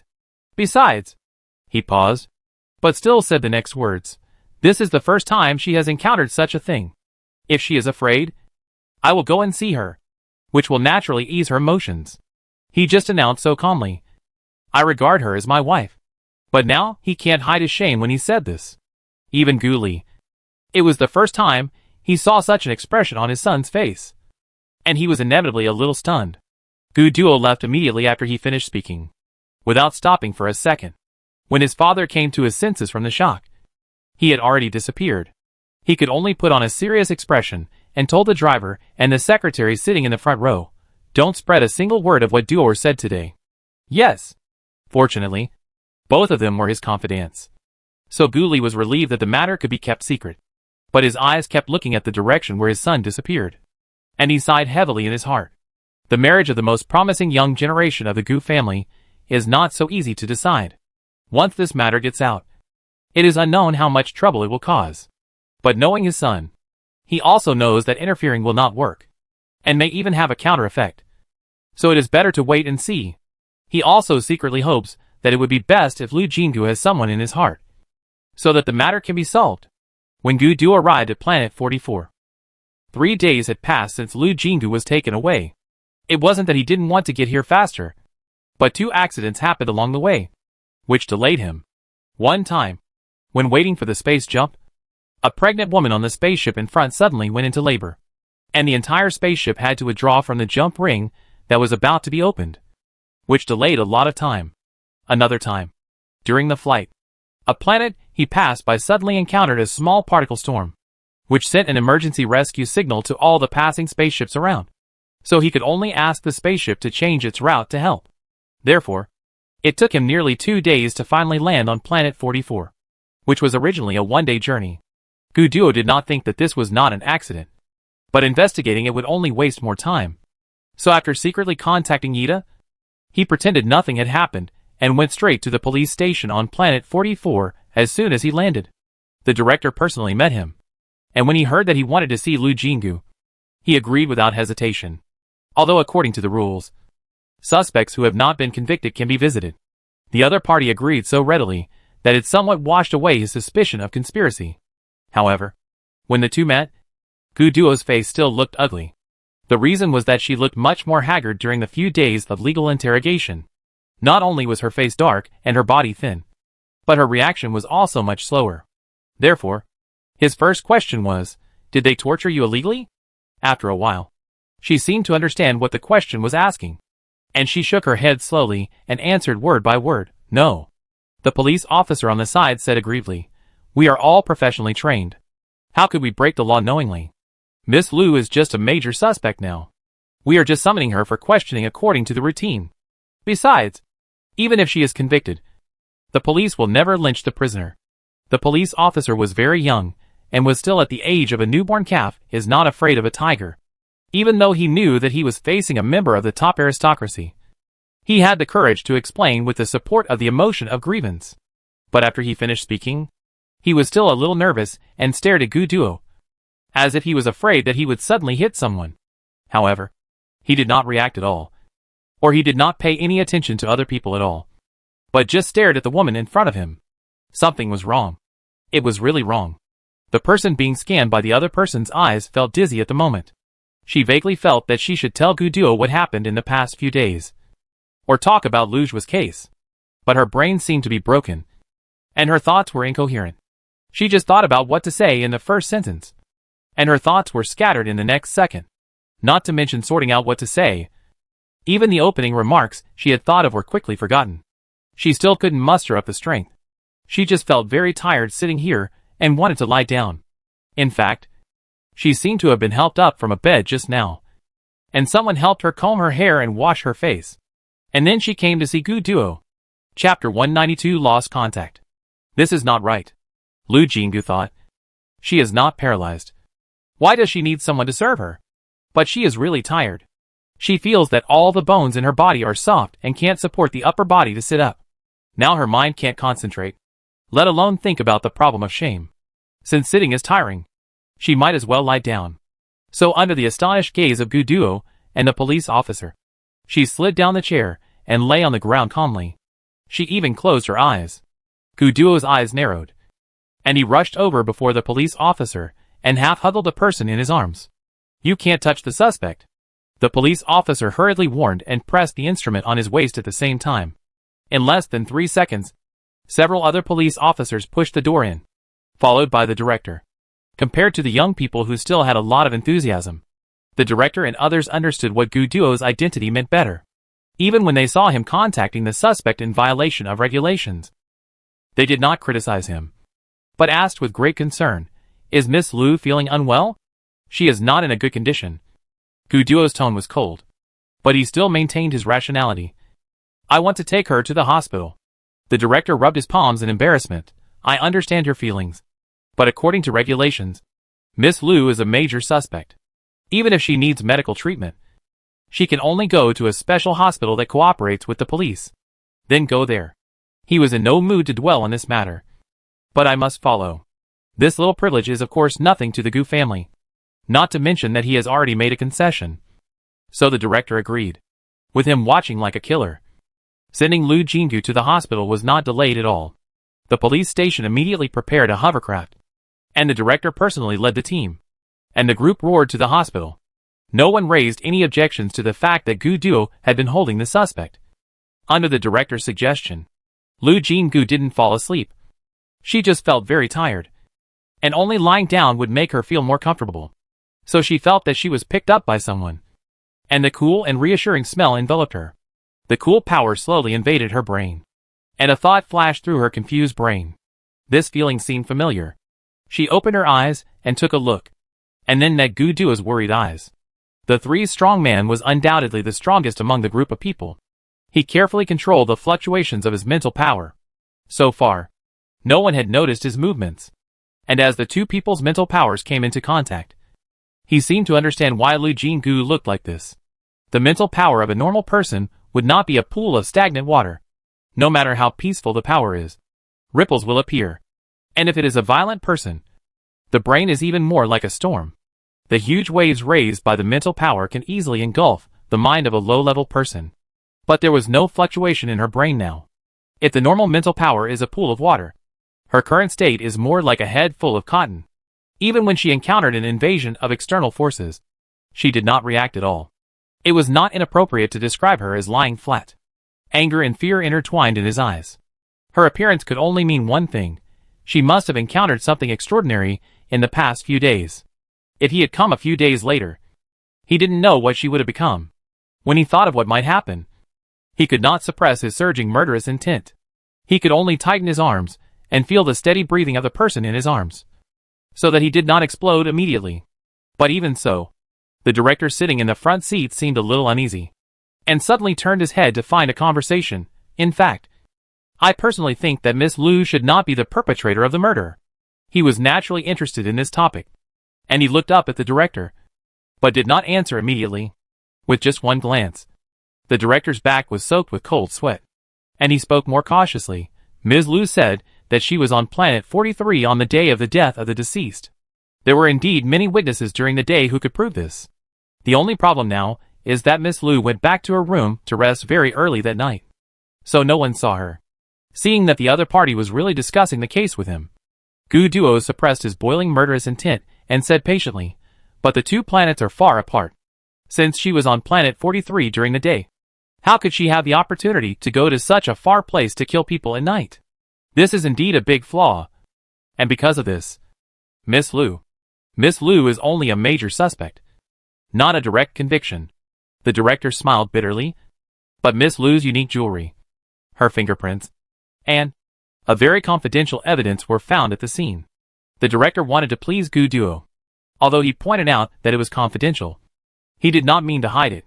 He quickly said, "In the study of the deceased, there is a record of the appointment with Miss Liu, and the time was just before death." He paused, and although there was no outsider in the car, he subconsciously lowered his voice. According to the record, the deceased and Miss Liu conspired to do something in the construction of Taiyuan No. 8. Gu Duo didn't show it on his face, but he was shocked in his heart. No wonder the police detained Liu Jinggu even though he was just a suspect. And now, he was actually involved with the Black family. It was already well known that Taiyuan No. 8 would be built on Star No. 3, which belonged to the Black family, if she wanted to take advantage of the opportunity to prepare some means. It was not incomprehensible. But he didn't believe that Liu Jinggu would conspire with Liu Zhuo. She was clearly full of disgust for the Liu family, and refused to show up at all. If Liu Nianjun hadn't been in the Liu family, she probably wouldn't even give him the face to show up at the so-called banquet.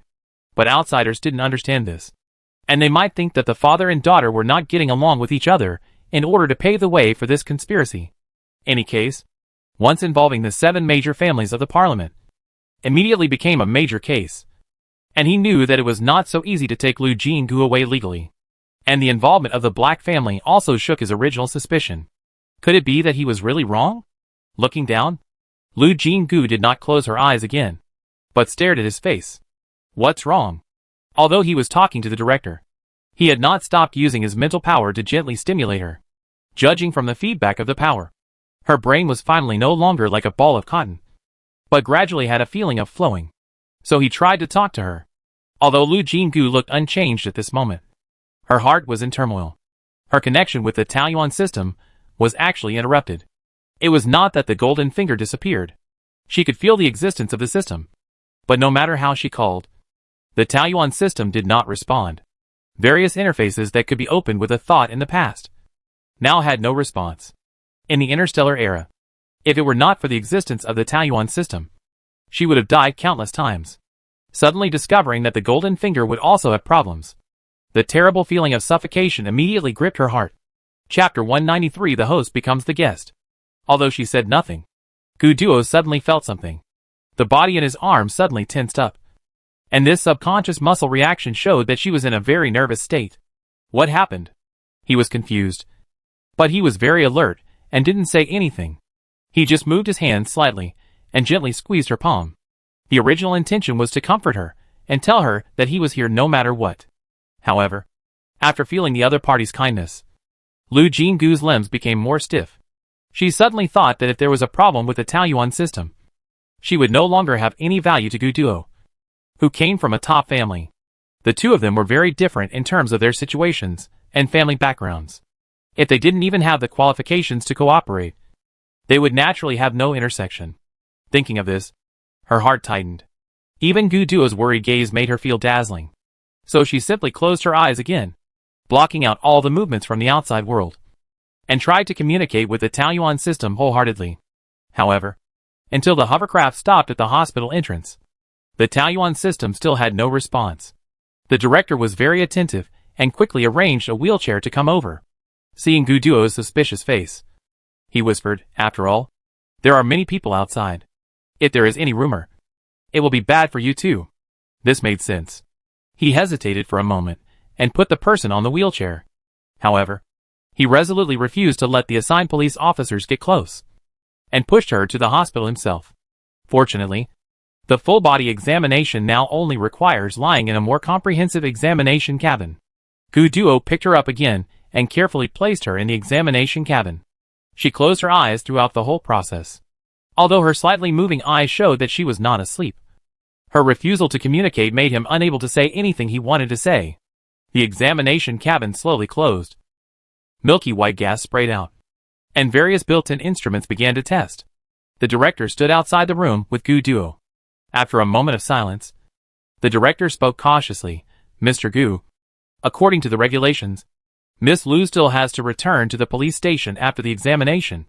Gu Duo's expression did not change, and he said lightly, after the examination, if there is no abnormality, you have to return to the police station. Yes. Yes. Of course. We will also guarantee the human rights of the suspect. If Miss Lu does have any discomfort, she can go out for medical treatment. But we must also send someone to accompany her according to the rules. Look at this. As long as you follow the rules, I will not interfere. He was meaningful, and the implication of his words was very obvious. The director smiled and emphasized, of course. Don't worry. We will definitely act within the scope allowed by the rules. At this moment, Lu Jinggu slowly opened her eyes, while lying in the examination cabin. She has confirmed that the Taoyuan system seems to have fallen into hibernation, and cannot establish a connection no matter what method. But Gu Duo's use of mental power to stimulate her brain just now removed the cotton wrapped around her head, so that her thinking was no longer intermittent. And she finally had some ability to think.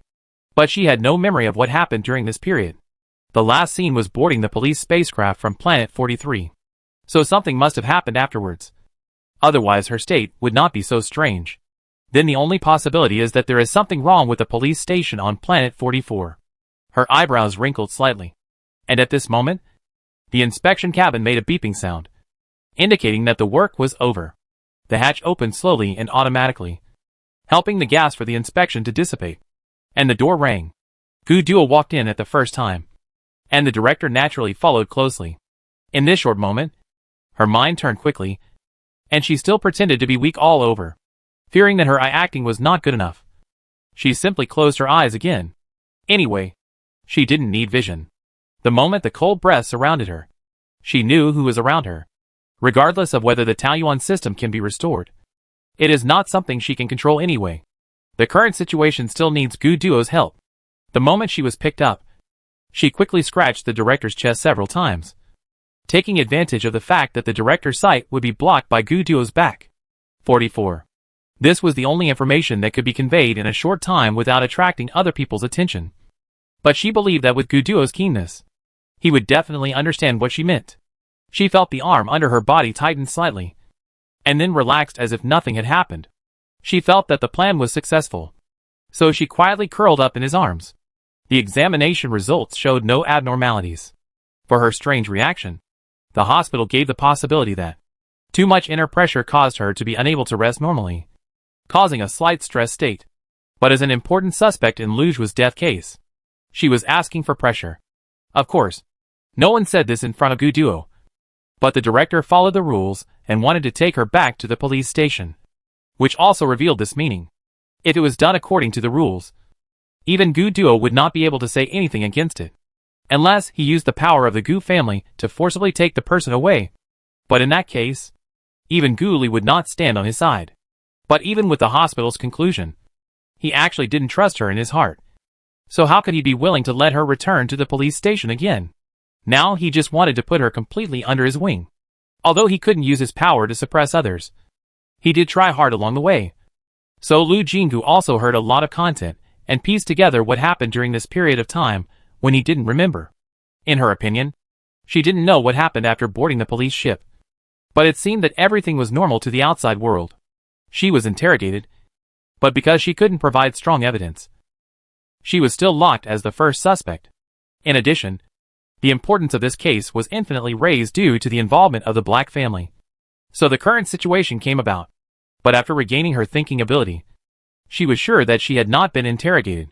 So when she returned to the police station, she suddenly said, "I have evidence." Because he rejected Gu Duo's plan to take people away. "You can send police officers to monitor." The chief was smiling at the cold-faced man. When he heard her voice, he couldn't control himself, and his face suddenly changed. The eyes that always smiled suddenly became sinister. Although it was only a short moment, Gu Duo still caught it. He immediately became strongly alert to this seemingly cowardly and incompetent chief. And his original move to put the person on the chair immediately changed. Gu Duo sat down himself, holding the person tightly in his arms, and asked calmly, "What evidence do you have?" Ordinarily, these questions should be asked in a special interrogation room by the police station and recorded. But now, he took over the task and assigned a group of young police officers to run around before she answered, and turned on his own light computer to take pictures for archiving. On the contrary, the chief and those older police officers were excluded by him intentionally or unintentionally. The young people who were inexplicably commanded were suppressed by his undisguised power and dared not say a word. Even the young man who dared to challenge him at the beginning was ready to take notes. It was not until the police officers who were recording, filming, and listening were in place that he took the initiative and said, "Now you can talk." He lowered his eyes and looked over, as if he had already seen through Lu Jinggu's plan.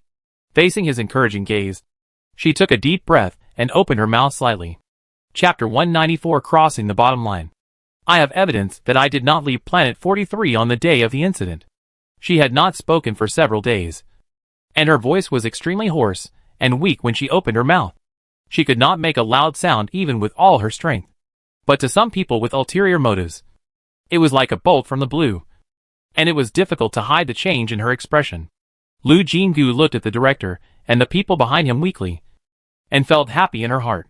This is why she confirmed that during the period when she had no memory, the number 44 police station had not interrogated her, because they actually told Gu Duo so confidently that she had no alibi. And the reason why she followed the police so happily at the beginning was because of this evidence, thinking that it would not be difficult to clear the suspicion. However, she did not expect that the police station had already been so crooked that they were too lazy to even pretend to go through the procedures. Fortunately, Gu Duo appeared and stimulated her brain with mental power. Otherwise, even with such evidence in hand, it would be difficult for her to turn the tables. The director and others who suddenly learned that there was an alibi, their first reaction was to stop her from continuing. However, they reacted quickly, and Gu Duo's reaction was even faster than lightning. With a huge mental power directly covering the entire police station, he was originally at 3S level, and he had been on the verge of self-explosion several times. Although he suffered a lot, it also further increased his control over his mental power.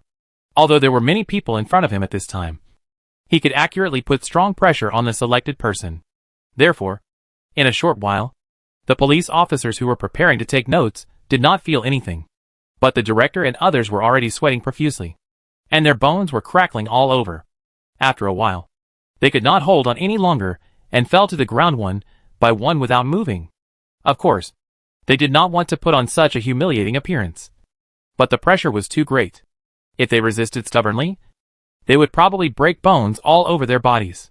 Lu Jinggu's expression became more and more happy, and he said word by word, "Although I went back to my room early to rest on the night of the incident, and no one could testify, I did a lot of settings in the background of Taoyuan Trading House. These operations are all recorded in the logs, and you can test them." The police officers who were taking notes looked at each other. Even if they were stupid, they found that the director had lied before. It was just that they were in low positions, and those who could make decisions at this time were lying on the ground, and they didn't know what to do for a while. It was still Gu Duo who took the initiative to speak. Why not send someone to the trading house on Planet 43 to have a look? With his instructions, these young people had a backbone and immediately worked in an orderly manner. Sent 2 people to Planet 43. And at the same time Gu Duo contacted his subordinates in front of them, asking them to rush over immediately and accompany the 2 police officers to collect evidence throughout the process. Everyone knew that he was extremely distrustful of Police Station 44 and was worried that someone would tamper with the evidence. But no one was angry, who let their immediate superior do something illegal. After the police officers who collected evidence left, Lu Jinggu whispered again, "Can I see the evidence?" According to the procedure, the evidence would be shown to the suspect during the interrogation, and he would be asked to explain why the item appeared at the scene. Now it was reasonable for her to bring it up. So someone brought the evidence over soon. A delicate kingfisher jewelry that was only the length of a finger was placed in a transparent bag. She took a look and nodded. "It is indeed one of the jewelry I wore that day, on the day of the banquet."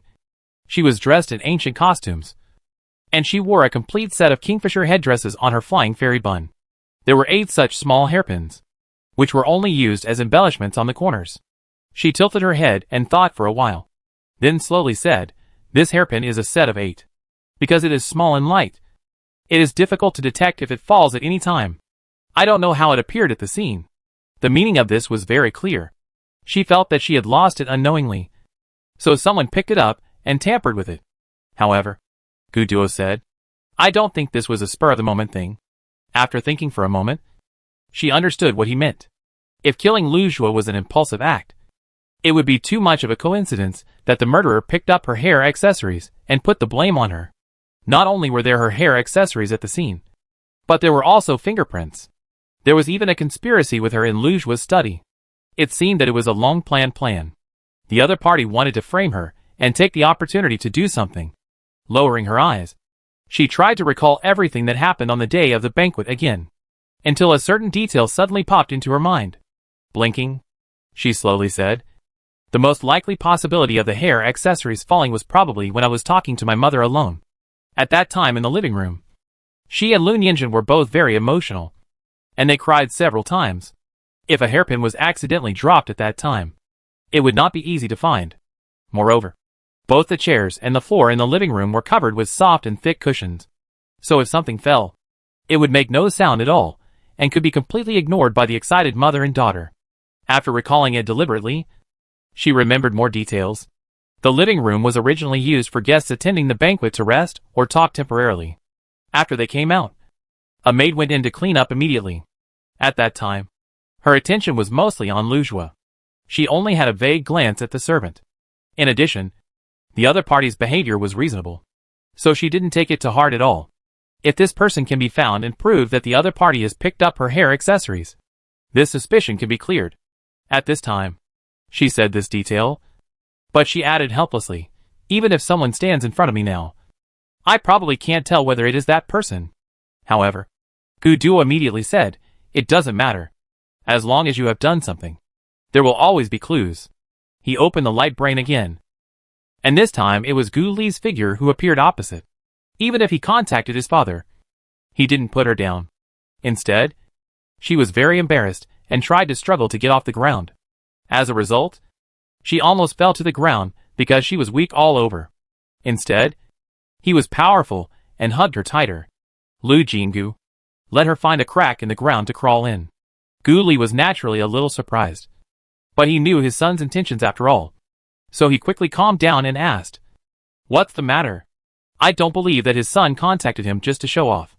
Guduo was very dissatisfied with the number 44 police station, and he quickly told the matter in front of the director without any politeness.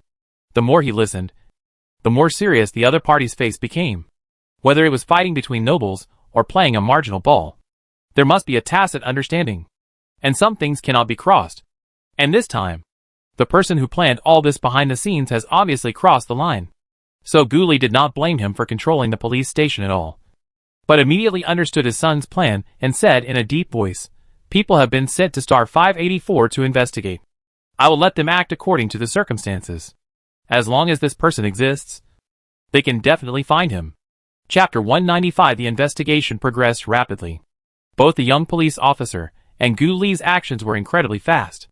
Considering that Planet 43 was not far away, it was conceivable that Gu Li's people had already set out and rushed to the Lu family at the fastest speed.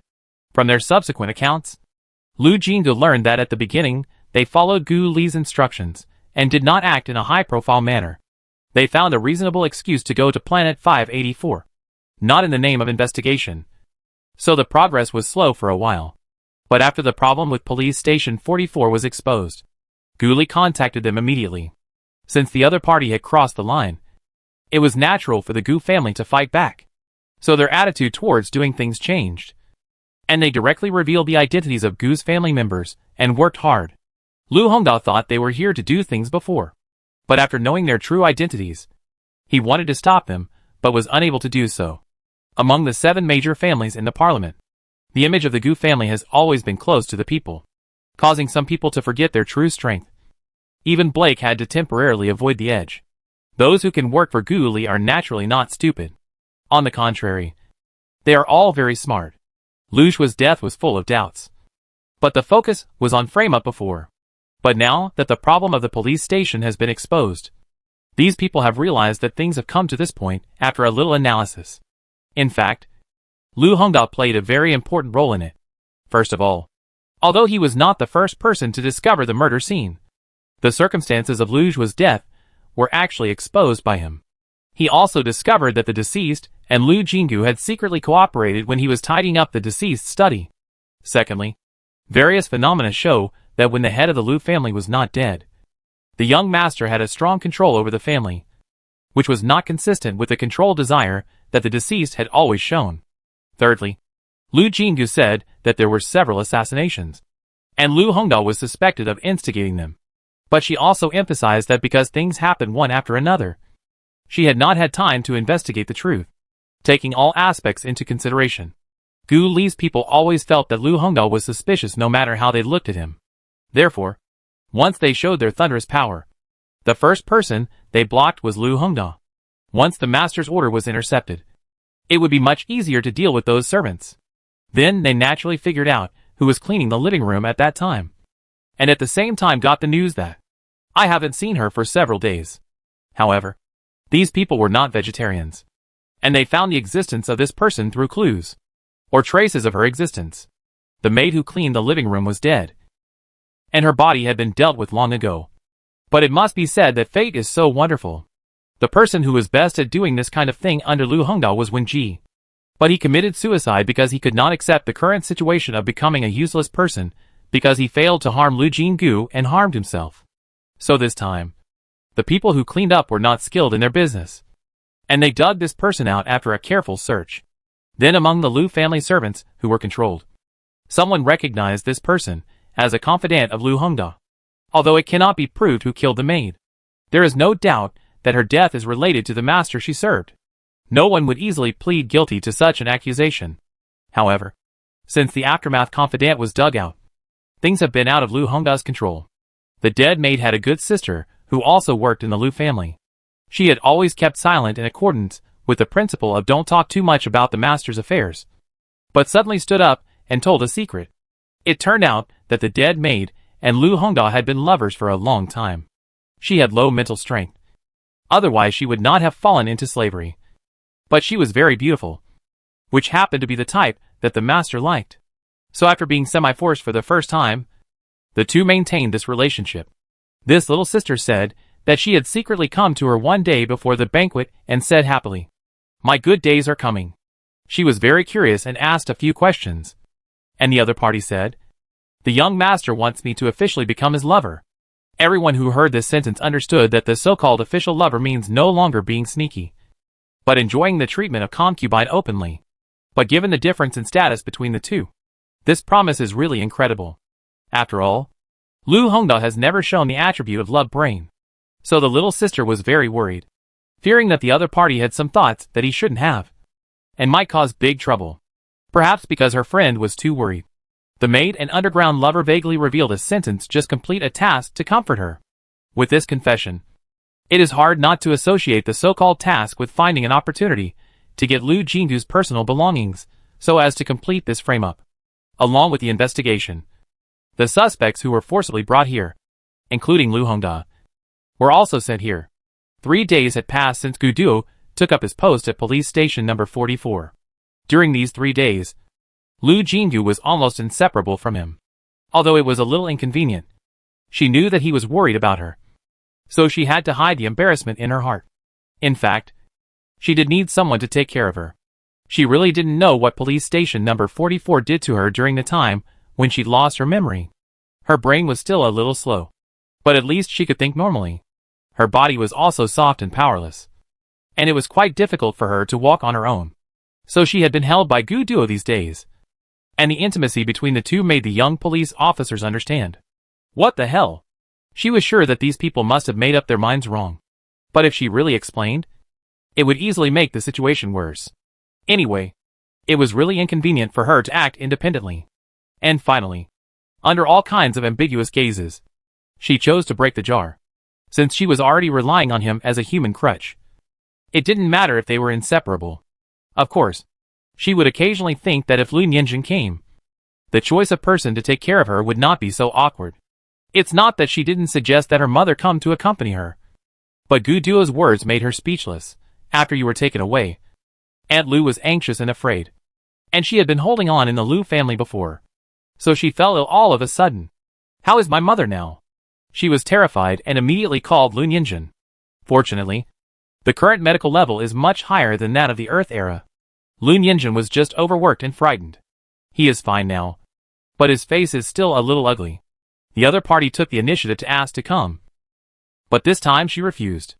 And repeatedly said that with Gu Duo here, everything is under control. And she will be able to go back soon. So Lu Nianjun must rest well, and must recover the energy consumed in the Lu family. Chapter 196: A Secret Game Room. In short, due to various reasons, the situation was determined. The Gu family handled the matter with lightning speed this time. And the evidence they produced had completely overturned the original inference of the Lu Jue case. After that, they forcibly took the director and others back to the capital planet. Since there was another hidden story in the case, and the source of the physical evidence was basically explained, Lu Jinggu's suspicion was naturally refuted.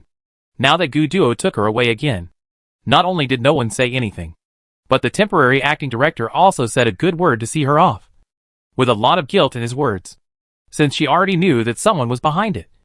And these people who were lightly let go by Gu Duo were not suspicious. She did not vent her anger, but just said goodbye politely, and then let Gu Duo get on the spaceship. It was not until today that her body recovered some strength and could walk slowly. The spaceship did not take off immediately, and she leaned back in the chair, but she did not look suspicious. The two sat opposite each other, both looking out the window, as if waiting for something. More than half an hour later, a hovercraft stopped not far away, and two people got off the car. They were Yida and Xing Lian. The strange thing was that Xing Lian was carrying a person like a sandbag. Both of them dressed like natives of Planet 44, and took off the headscarf on their heads as soon as they got on the spaceship. Xing Lian put the person he was carrying on the chair, stroked his blue hair, and laughed and cursed, "It's so hot." Yida's long hair was also slightly wet, but he didn't care at all. He just bowed slightly and said, "My lord, I found something." Both of them straightened their backs subconsciously, and Gu Duo only replied with one word, "Speak." Lu Jingdu knew that he had sent people to investigate the things behind the police station. At this time, he concentrated and listened carefully, wanting to know what he had encountered. Yida and Xing Lian supplemented each other, and quickly reported what they found. There are no secret rooms or secret passages in the basement of the police station. We searched the police station to no avail. So we searched the surrounding areas. Good boy. Those people are really cunning, hiding in a holographic game room with a lot of people coming and going. If it weren't for Ita and I being alert, we would have been fooled. We didn't find it when we first investigated the game room. But later we found something wrong through the guests of the game room. We saw that the useless young master of the Fujiwara family went to the game room with a young girl in an intimate manner. Xing Lian clapped his hands. The Fujiwara family is not in decline. How could they not even have a game room? Moreover, although this young master is useless, he is loved by Master Fujiwara, and he will not treat him badly. So why would he let him run to such an ordinary place? It's just a normal game room.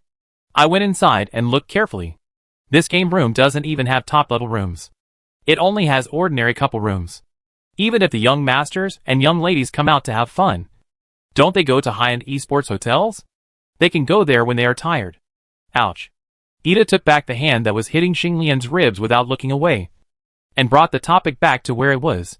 Something is wrong with us. I asked Yafu to investigate urgently and found that the girl was from a poor family with a mental strength of C. But there is something very unusual in her information. Xing Lian rubbed his ribs and interrupted. The girl actually awakened a very good skill. And it is very similar to the skills of the Fujiwara family. It can even be said to be a variant of their skills. In my opinion, Fujiwara and, although the girl's actions seemed intimate, there was no love in her eyes. Rather than saying she was his girlfriend or lover, she looked more like a piece of merchandise. And a very precious one at that. Didn't you say that, boss? During the investigation, we can't let go of anything that's wrong. I told Ida that after investigating for so long, this Fujiwara master is the most wrong. How can we let him go? We must keep up. as expected of a man with a chatterbox attribute. Xing Lian couldn't stop talking once he opened his mouth. Gu Duo's forehead jumped, and 3 words popped out from between his teeth. Speak to the point. The man who was about to describe every detail in detail changed the subject very naturally. The point is that we found that the merchant was operating a game hall on the surface, but was actually related to the black market, and was doing something shady. Buy and sell. Ida rubbed his temples and added helplessly, we got a little information.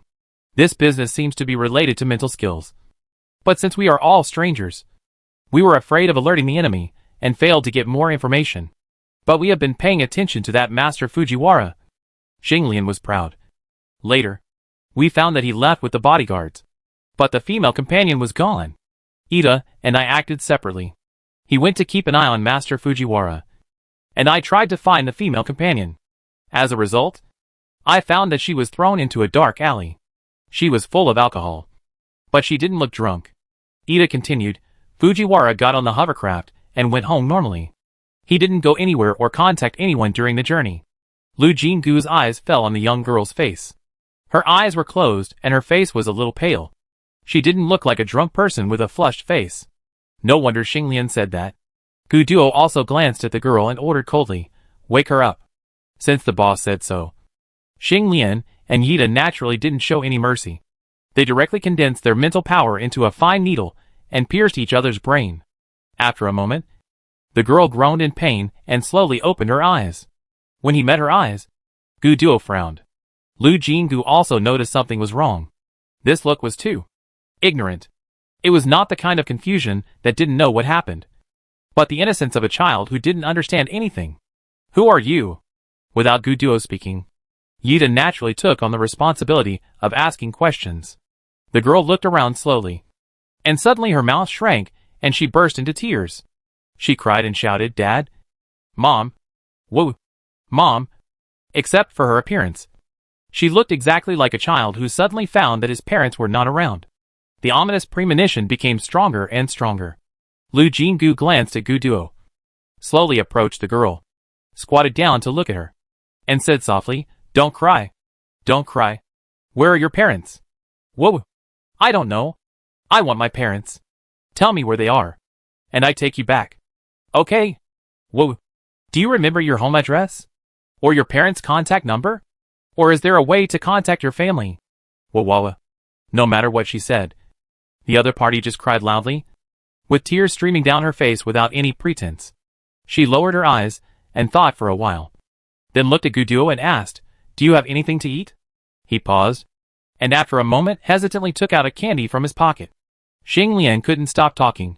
Boss always carries some snacks with him now, and always says that the ones bought outside are not as delicious as those made by Miss Jean. Gu Duo glared at him, but he couldn't stop talking because he was talking too fast. Chapter 197 Disappearing Skills. She smiled slightly at this, and understood why Gu Duo wanted to stop him.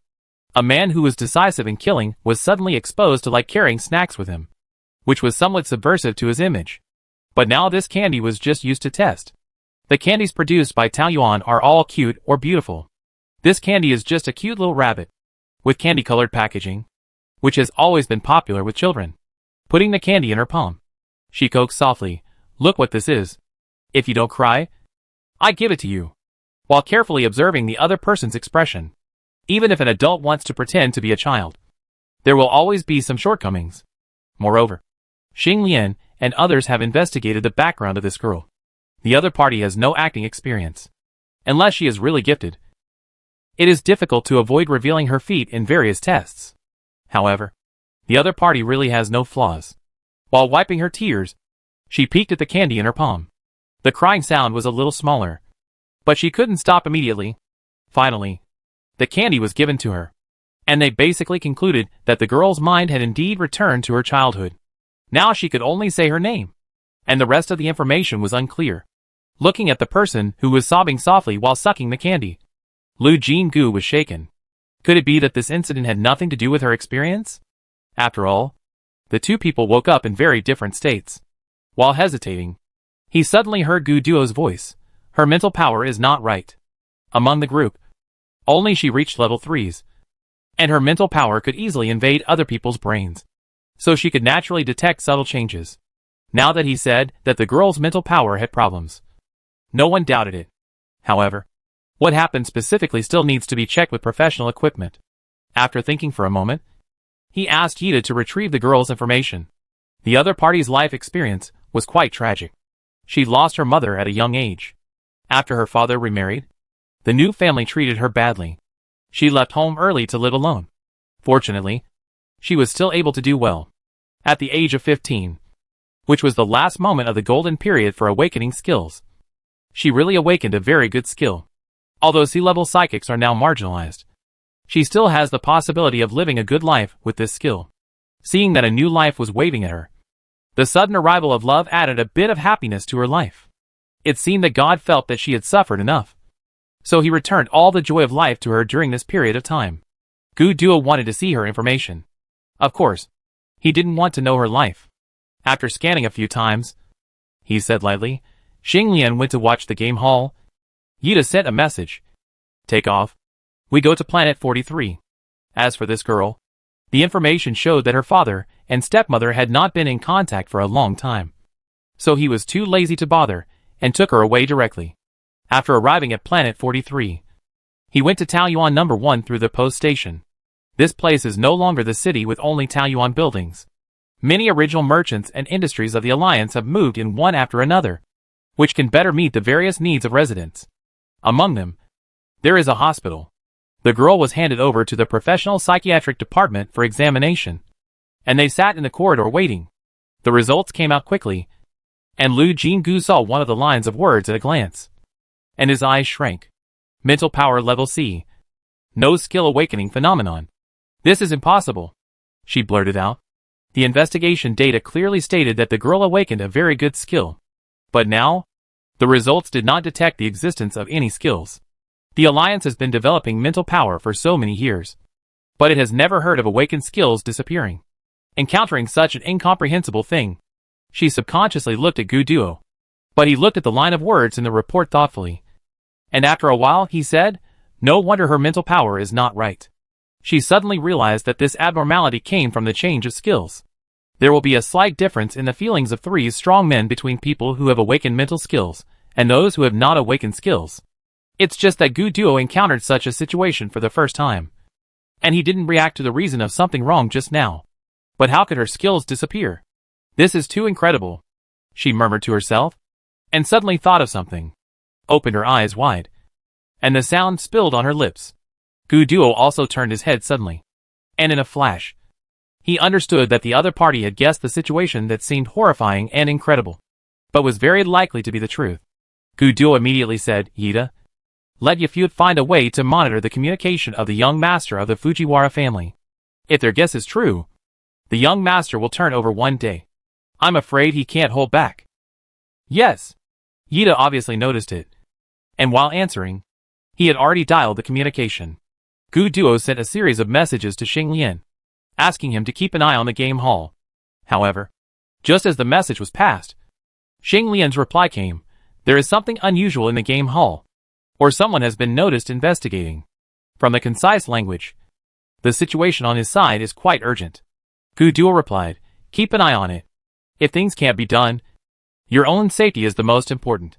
There was only a simple yes from the other side, and there was no further news for the time being. But soon, news came from Yvette that after returning home, the young master Fujiwara had quickly called friends and invited them to join him. It seemed that there would be a party at Fujiwara's house tonight.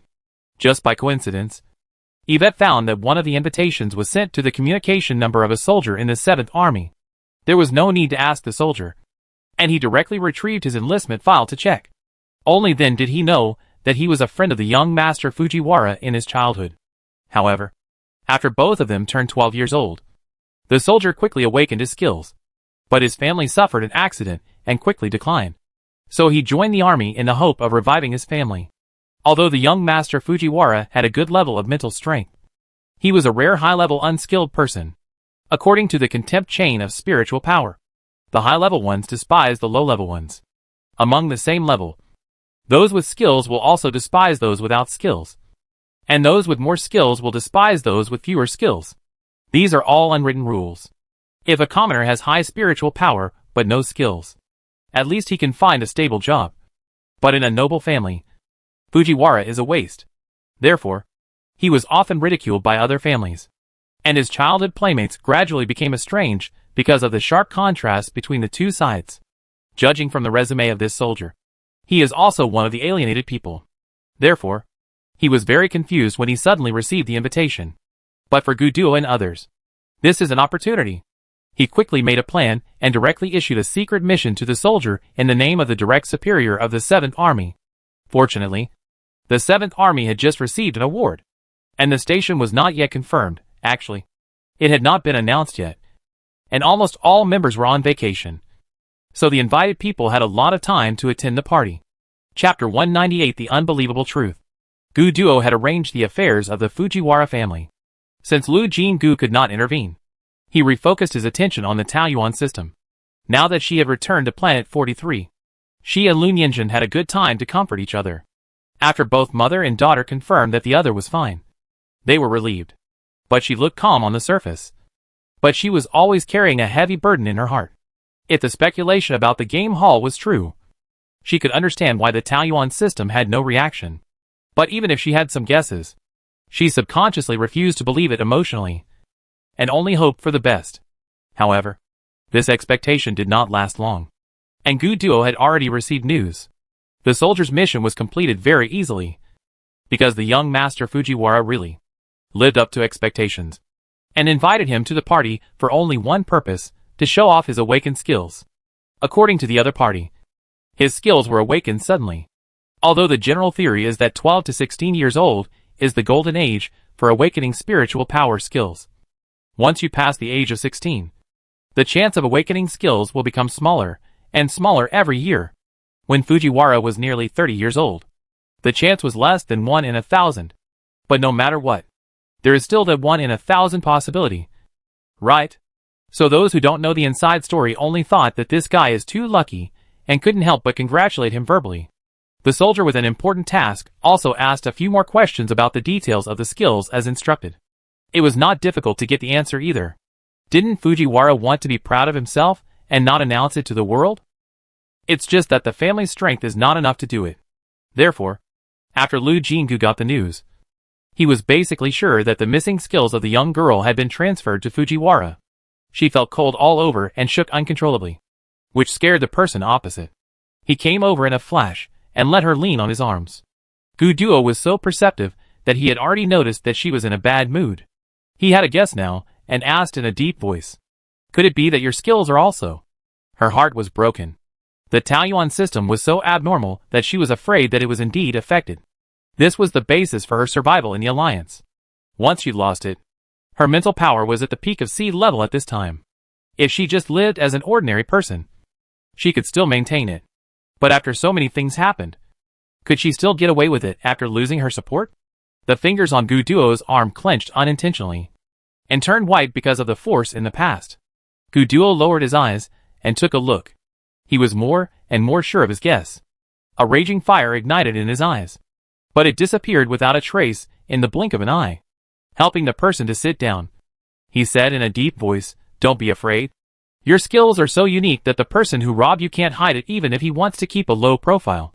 I will definitely find the person, and then we will treat him in his own way." These words fell into her ears, and finally made her come back to her senses. She blinked her eyes, and slowly moved her eyes to Guduo's face. She smiled bitterly, but just nodded slightly and said, "Thank you very much." All the magical features of the Taoyuan system were attributed to the mutant skills. At this time, she could only bear the consequences of these misunderstandings. How to explain this magical golden finger, which is completely different from the skills? Realizing that her mood did not improve at all, he wanted to say something else. But Lu Jingu had already loosened his hands, leaned back on the chair with a tired look, closed his eyes and whispered, "I'm tired and want to rest." Looking at the bright sky outside, Guduo pursed his lips, didn't say much in the end, and left the house quietly. As soon as he went out, he quickly arranged a series of tasks. The depressing look of a storm was about to come, which made all his subordinates feel palpitations. Even if Yvette knew that these things were related to Lu Jingu, she did not dare to delay at all, because she had a premonition that if anyone dragged his feet at this time, He would never get a good result in front of him. Lu Jinggu did not have much energy to care about all this. On the one hand, she was afraid that her life safety would be difficult to guarantee after losing the Taoyuan system. And on the other hand, she was worried that she didn't know whether the system functions would be transferred to other people like skills. If it was really transferred, it was unknown how much trouble it would cause.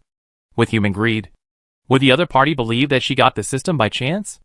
If the other party thought that he could squeeze more secrets and benefits from her. When she thought of the possible situation, she couldn't help but shudder. When she was thinking about it, the light brain on her wrist suddenly lit up. It was Greenleaf Sarancy. By the way, he had been given some system permissions because of the race mission. And now he probably found that the system was no longer usable. So he came to ask in a hurry. After a moment of hesitation, she answered the call. Greenleaf obviously didn't feel her fear and worry, and smiled excitedly. When will you come? The Nuwa Temple has been built. My God. It is a magical building that makes people hold their breath. Looking at the Nuwa Temple, I always feel like I have seen the Tree of Life. It has been built. Of course, she was not in the mood to say this at the moment, so she could only perfunctorily answer. However, the other party was too excited and still did not notice her mood was wrong, and continued to report the situation on Earth, according to the feng shui formation diagram you left. I have arranged all the places. You must come back to check it. When I made the final adjustments this morning, I always felt that some places were a little awkward. I don't know if I misunderstood or there was a problem somewhere else. She was in a trance and almost didn't hear what Lee said. She just replied subconsciously. I know. Wait. Wait. Suddenly she realized what the other party said. And she straightened up suddenly. What did you say happened this morning? When I arranged the last piece of the feng shui formation this morning, I always felt a little awkward for some reason. There was no strange feeling of formation completion as you said. Maybe something went wrong. Please come and take a look, Lee repeated. Only then did she suddenly remember that she had lost contact with the Taoyuan system for several days.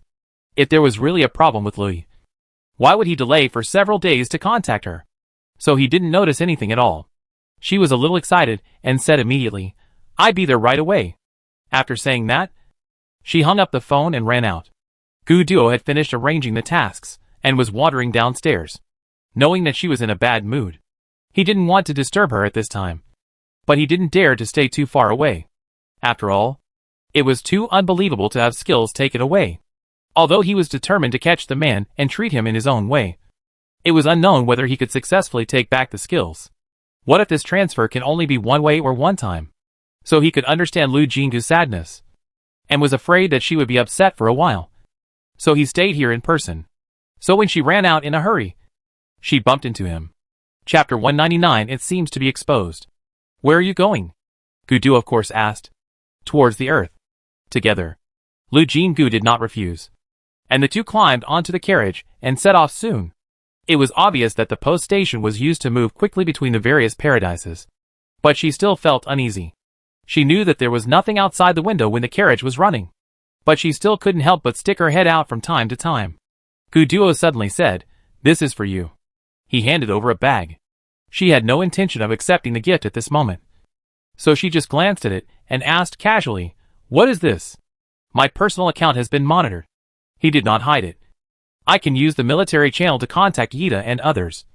But not you. This topic still attracted her attention to some extent. And she frowned slightly. Has the monitoring not been resolved yet? It has been so long. And the kidnapping incident has not been resolved until now. This is really not like Gu Duo's strength. Well, the opponent's methods are powerful and elusive. Even a vet can't catch his trace. She stretched out the bag again. This is a custom-made optical computer, which stores a new communication number. When you contact me in the future, you don't have to worry about being monitored. She paused for a moment and took the thing. There was a velvet box in the bag. She took it out and opened it. The silver watch-shaped optical computer with smooth lines appeared in front of her. I see that you like this shape of optical computer. So I didn't use other styles. It must be said that the new optical computer is much better looking than the ordinary one on her wrist. It is worth a lot at a glance. She really likes it. In addition, Gu Duo said that as long as it is easy to operate, all the information of the old optical computer can be transferred over. Anyway, he is the one being monitored. So she doesn't need to get two optical computers to use. Under his guidance, she quickly completed the information transfer of the optical computer, and then put the new watch optical computer on her wrist. It must be said that you get what you pay for. The weight of this optical computer is only half of the original one, and the material attached to the wrist is very comfortable, and the smoothness of operation is definitely not comparable to the previous cheap optical computer. She fiddled with it for a few times, and found that her mood was much calmer than before. How could she not understand that Gu Duo deliberately used this matter to divert her attention and make her less nervous? So she smiled gratefully and asked, "How much is this optical computer?" Now she is also rich and generous. Even if it is a customized model, she is not afraid. However, the other party just shook his head. "For you. How can you accept such an expensive gift for no reason?" she insisted. If this optical computer was not really pleasing to her, she would not accept it at the beginning. But since she likes it very much, she has to buy it with her own money to feel at ease. Gu Duo was not surprised at her attitude, but he insisted on not telling her the price and only accepted barter. The so-called things, needless to say, are dishes again. Sure enough, the world of foodies is always easy to understand. His attitude was firm, and Lu Jinggu was helpless. So he had to smile and said, "If this goes on, I will have enough food to eat for a year." Gu Duo said seriously, "Don't worry. I won't get tired of eating it even in 10 years, let alone 1 year." She didn't know whether to laugh or cry. Was she worried about this? The carriage had stopped at this time. Lu Yi knew she was coming and was waiting at the post station in person. Her attention was drawn away again. She stopped worrying about the light brain and nodded to indicate that she agreed with Gu Duo's words. As soon as she got off the carriage, she rushed to Lu Yi impatiently and asked repeatedly, "Can you still use my skills now?" But she didn't notice that Gu Duo's face suddenly darkened, and he looked at Lu Yi deeply. The elf beauty was sensitive, and naturally noticed it immediately. She raised her eyes and glanced at him, with a hint of provocation in her eyes. But it was only a moment, so she didn't notice the undercurrent between the two. After getting a positive answer, a burst of ecstasy swept over her. Others don't know, but she knows that the so-called shared skills is just that the system has opened up some permissions to Greenleaf. Now that he can still use the Taoyuan system normally, it means that there is nothing wrong with the system itself. It's just that the previous experience has temporarily cut off her connection with the system.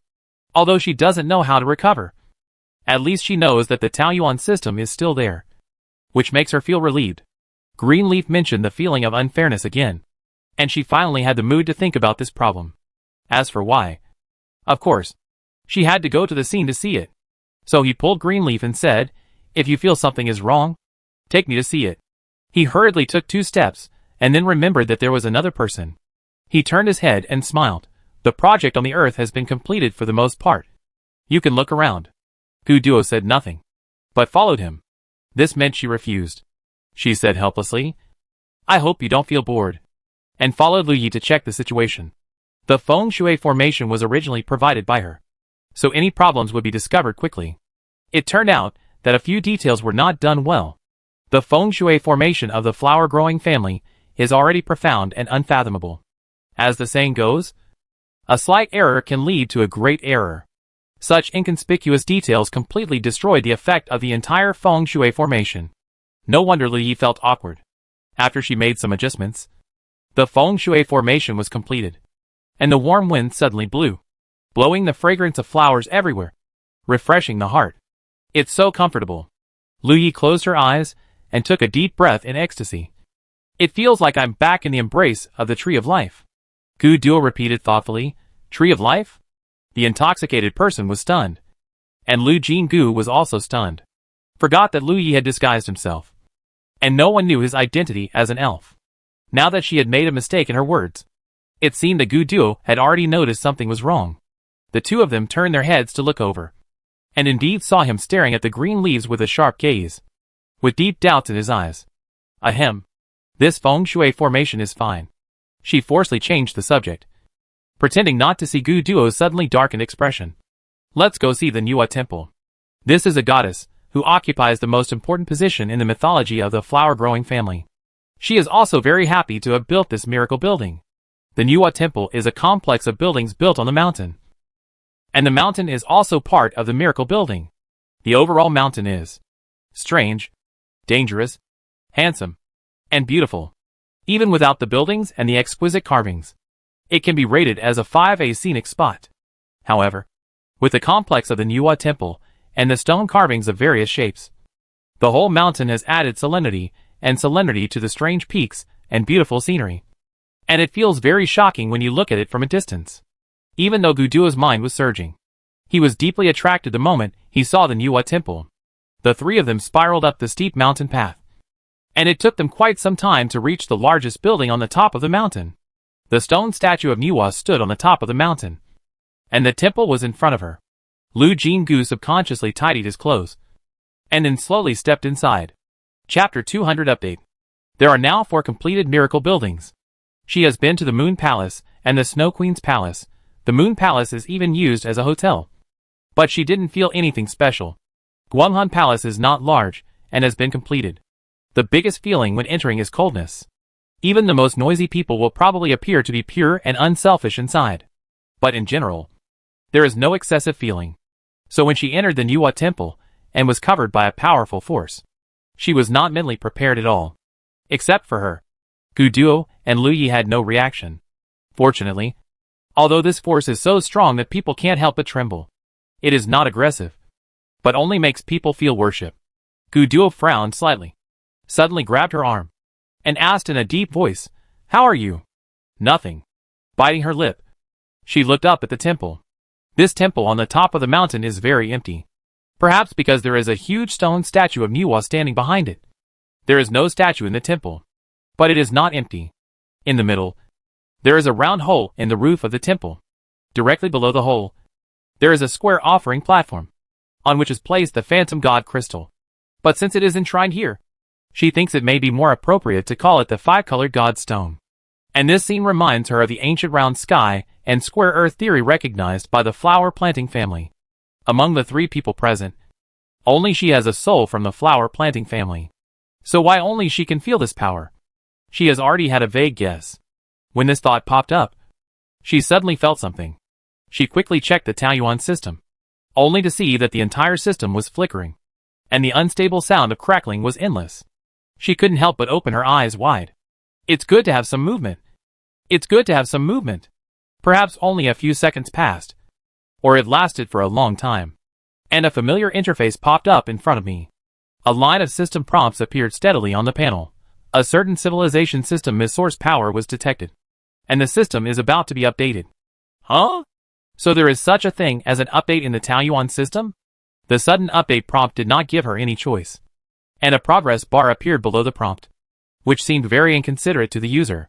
But she didn't mind at all, and even had the urge to cry with joy. The hanging heart was completely put down, and she didn't notice that this relaxed mentality affected her movements and expressions. Guduo had been secretly paying attention to her, and naturally discovered this change at the first time, knowing what her nervousness and frustration were all about. And now suddenly it seemed that the matter was resolved. Guduo's heart moved, and he immediately had a guess. But, is that possible? He lowered his eyes, and pressed the light brain. And Yita's report lay quietly in the dedicated channel. They had already found a reason to close the game hall, and arrested Master Fujiwara, with the purpose of interrogating him about the skill transfer. These people would naturally not take care of them easily, and he did not mind using some tricks. Finally, Fujiwara's mouth was pried open. However, it was useless. He was just a simple customer. The girl was targeted by him, because she was making a living alone. He knew that after taking away the skills, the memory of the person being taken away would be affected. So he acted recklessly. Seeing that the other party was a bit pretty, he wanted to trick her first and play with her. In general, he was a scumbag. But the content, he confessed, was of little help to the things that Guduo cared about. After he asked someone to find an excuse to close the game hall, he could not find the place where Fujiwara said operation was. This made him more convinced that Lu Jinggu was there before. Because of this, his people had contact with Fujiwara, so they were so alert and disappeared without a trace at a very fast speed. As for the arcade, each of them is a tough guy, and judging from their resumes, they are all first-class law-abiding citizens. Although he has thunderous means, Blake will not sit idly by. So he soon began to impeach him for detaining innocent people without reason and interrogating innocent people. The other party is not necessarily the mastermind behind the scenes, but is always thinking of tripping him up. So now things are at a stalemate.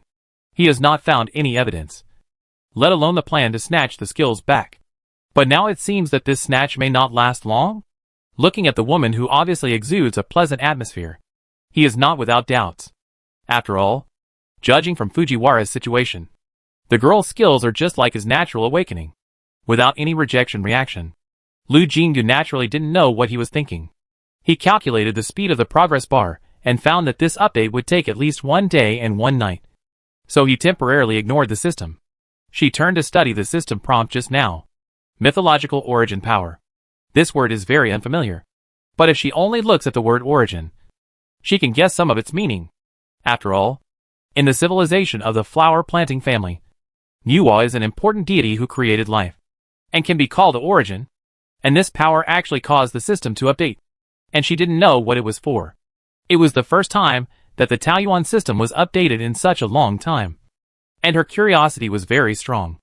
After visiting the Nuwa temple, she gave up all the plans to renovate it here. Completely different from the Moon God Palace. The solemnity brought by this building complex is too strong. No matter what other uses it is extremely discordant. It is better to exist as a spiritual symbol. It's just that this mountain is really steep, and it's very hard for people who want to visit the top of the mountain.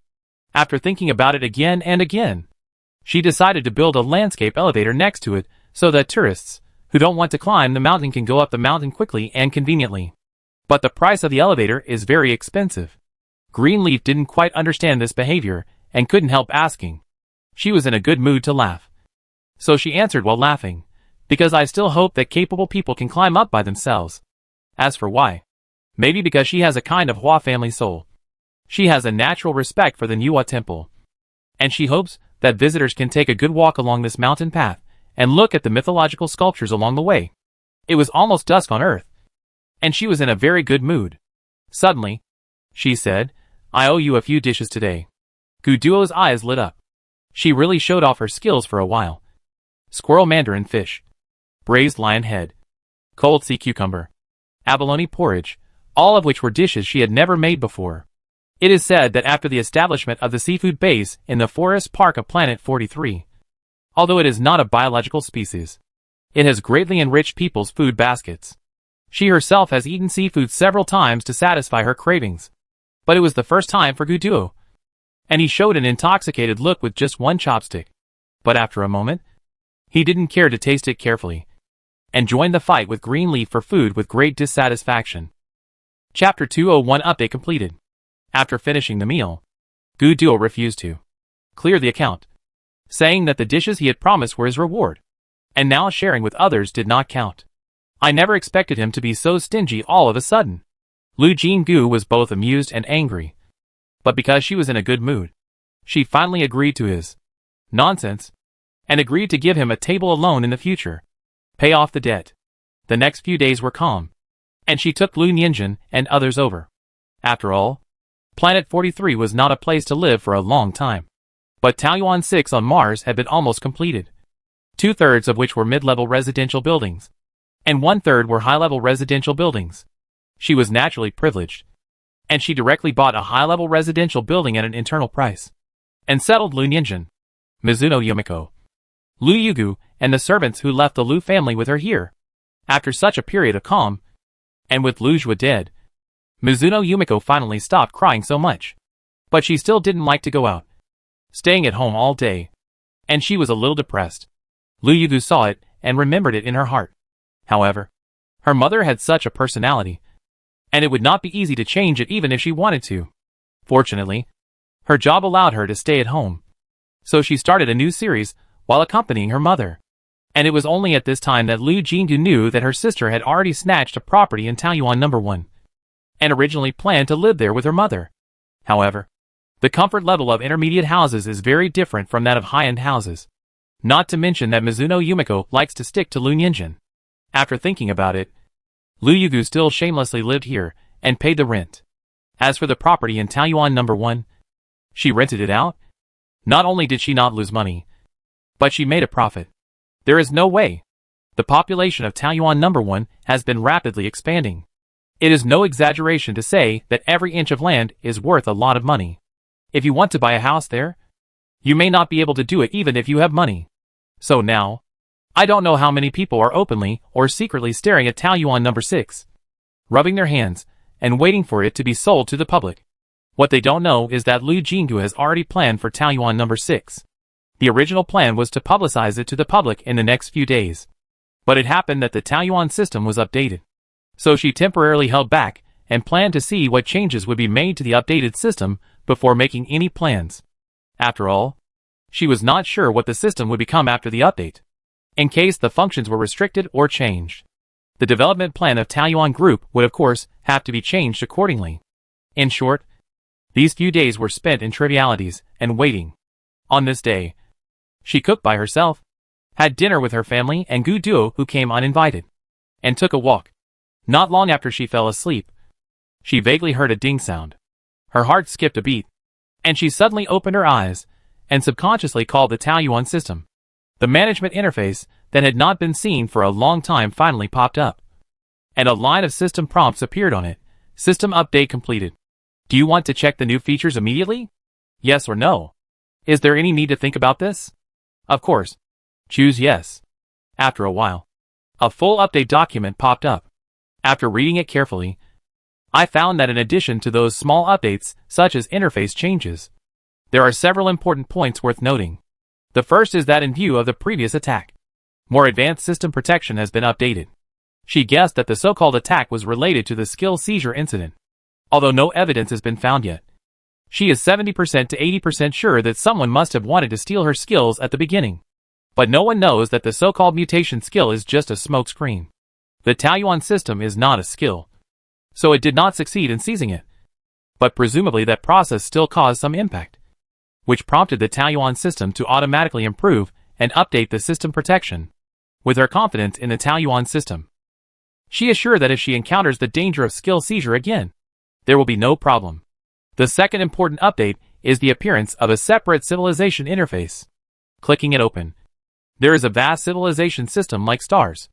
In addition to the Chinese civilization she is familiar with, the civilizations of several ancient countries that she has studied a little, and other civilizations that have appeared on the earth.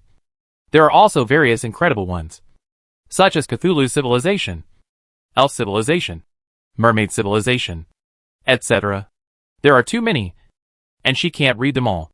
However, these civilizations are basically gray fonts with no clickable details. Only the 4 words Chinese civilization are shining.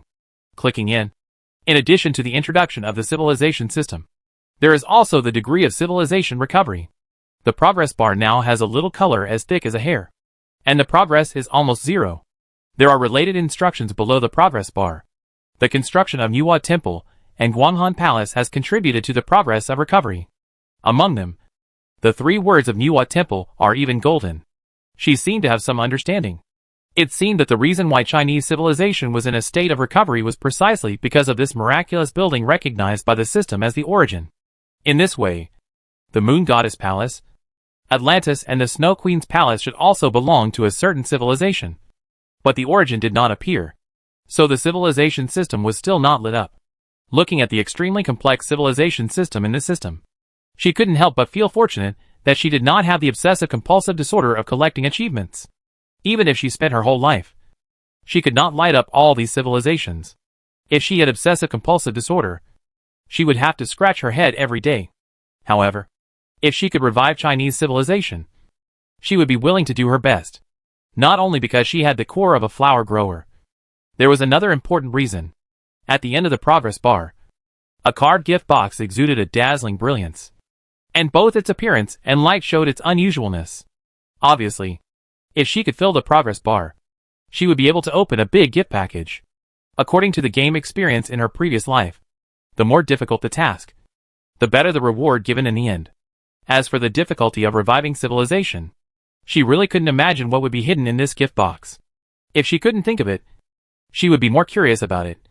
So she was more interested in this task and felt full of energy. And the changes in the system update were not limited to this. All buildings had the option of overlay. At first, she didn't understand what it meant, but she finally understood it after she started to operate it. It can only be said that the wording of the Taoyuan system was inaccurate. In her opinion, This function is more appropriate to be called enchantment. Before, there were only two ways to make all the buildings in Taoyuan have magical effects. Either she directly materialized it with her mental power, or she provided the drawings and built it with raw materials produced by Taoyuan. Only buildings built in this way would have those magical features, such as their own water source, basic supplies, etc. And they could also produce a 1+1 greater than 2 effect with the purification and soothing effects of Taoyuan. But now with the overlay function, there is a third option. Chapter 202 New Challenge Tasks. She can select a building in the system, and then specify the buildings in the Taoyuan range to overlay. After overlaying, the appearance and materials of the original building will not change, but it will have the properties of Taoyuan buildings. For example, an ordinary alliance house, after overlaying a residential house, will become one of the residential houses recognized by the Taoyuan system. She can also set the user and use this as a basis to determine the identity of Taoyuan residents.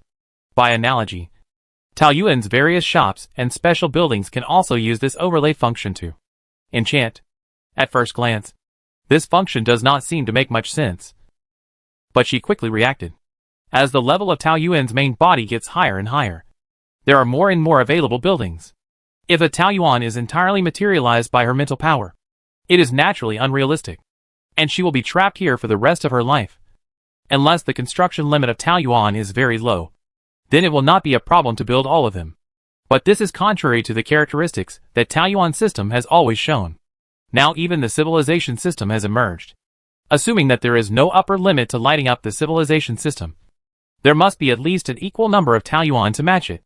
Don't forget that miracle buildings of different civilization systems cannot coexist in the same Taoyuan. Of course, you can also choose to hire workers to build Taoyuan. With the assistance of mental skills and advanced equipment, the construction speed is not slow. But the problem is the limitation of raw materials. Since all raw materials must be produced by Taoyuan, this limits the construction speed in disguise. Take those woods for example. She can plant a large area at a time, but to replenish them after they are used up, either keep the seeds and wait for them to grow slowly, and the growth of the second generation of plants follows the laws of nature, or she has to go there again to materialize. Natural growth takes time, and materialization binds her. In the final analysis, it is the same as the first method, with too many restrictions. And with this superposition function, everything is different. You must know that with the current technology of the Alliance, it only takes 5 days to build a medium-sized city. The calculation method of 24 hours a day. The disadvantage is that the city architecture is too rigid and uniform, and there is no aesthetic feeling. But Lu Jinggu believes that if such a city also has the purification and soothing effect of Taoyuan, most people will not care about the appearance. And in this way, the theory of mutation skills is more tenable. After all, the healer of the Black family, the purification of the Sin family, etc. are all magical. And it doesn't matter if she has one more. In addition, she quickly thought of the superposition function, which can allow her to cooperate better with the Alliance. If you calculate it carefully, this function is the most practical after the update and can bring benefits the fastest. Not only did she completely let go of her heart, she also felt very happy. She was so excited that she couldn't sleep in the middle of the night. So she ran out to find something to do to vent her surging pleasure. As a result, she saw a slender figure standing under a tree not far away. The moonlight draped over the elf, covering him with a layer of gentle silver gauze. Hearing the movement, Greenleaf turned his head slightly and looked over. She then realized that the other party had removed his disguise, and his emerald eyes reflected the moonlight, like a green lake. Can't sleep? As the subordinate, who has the closest relationship with her now, she naturally has to care for him when she sees him looking depressed and not sleeping in the middle of the night. Greenleaf looked sad, and after a while, he said softly, "I feel that the tree of life is dying."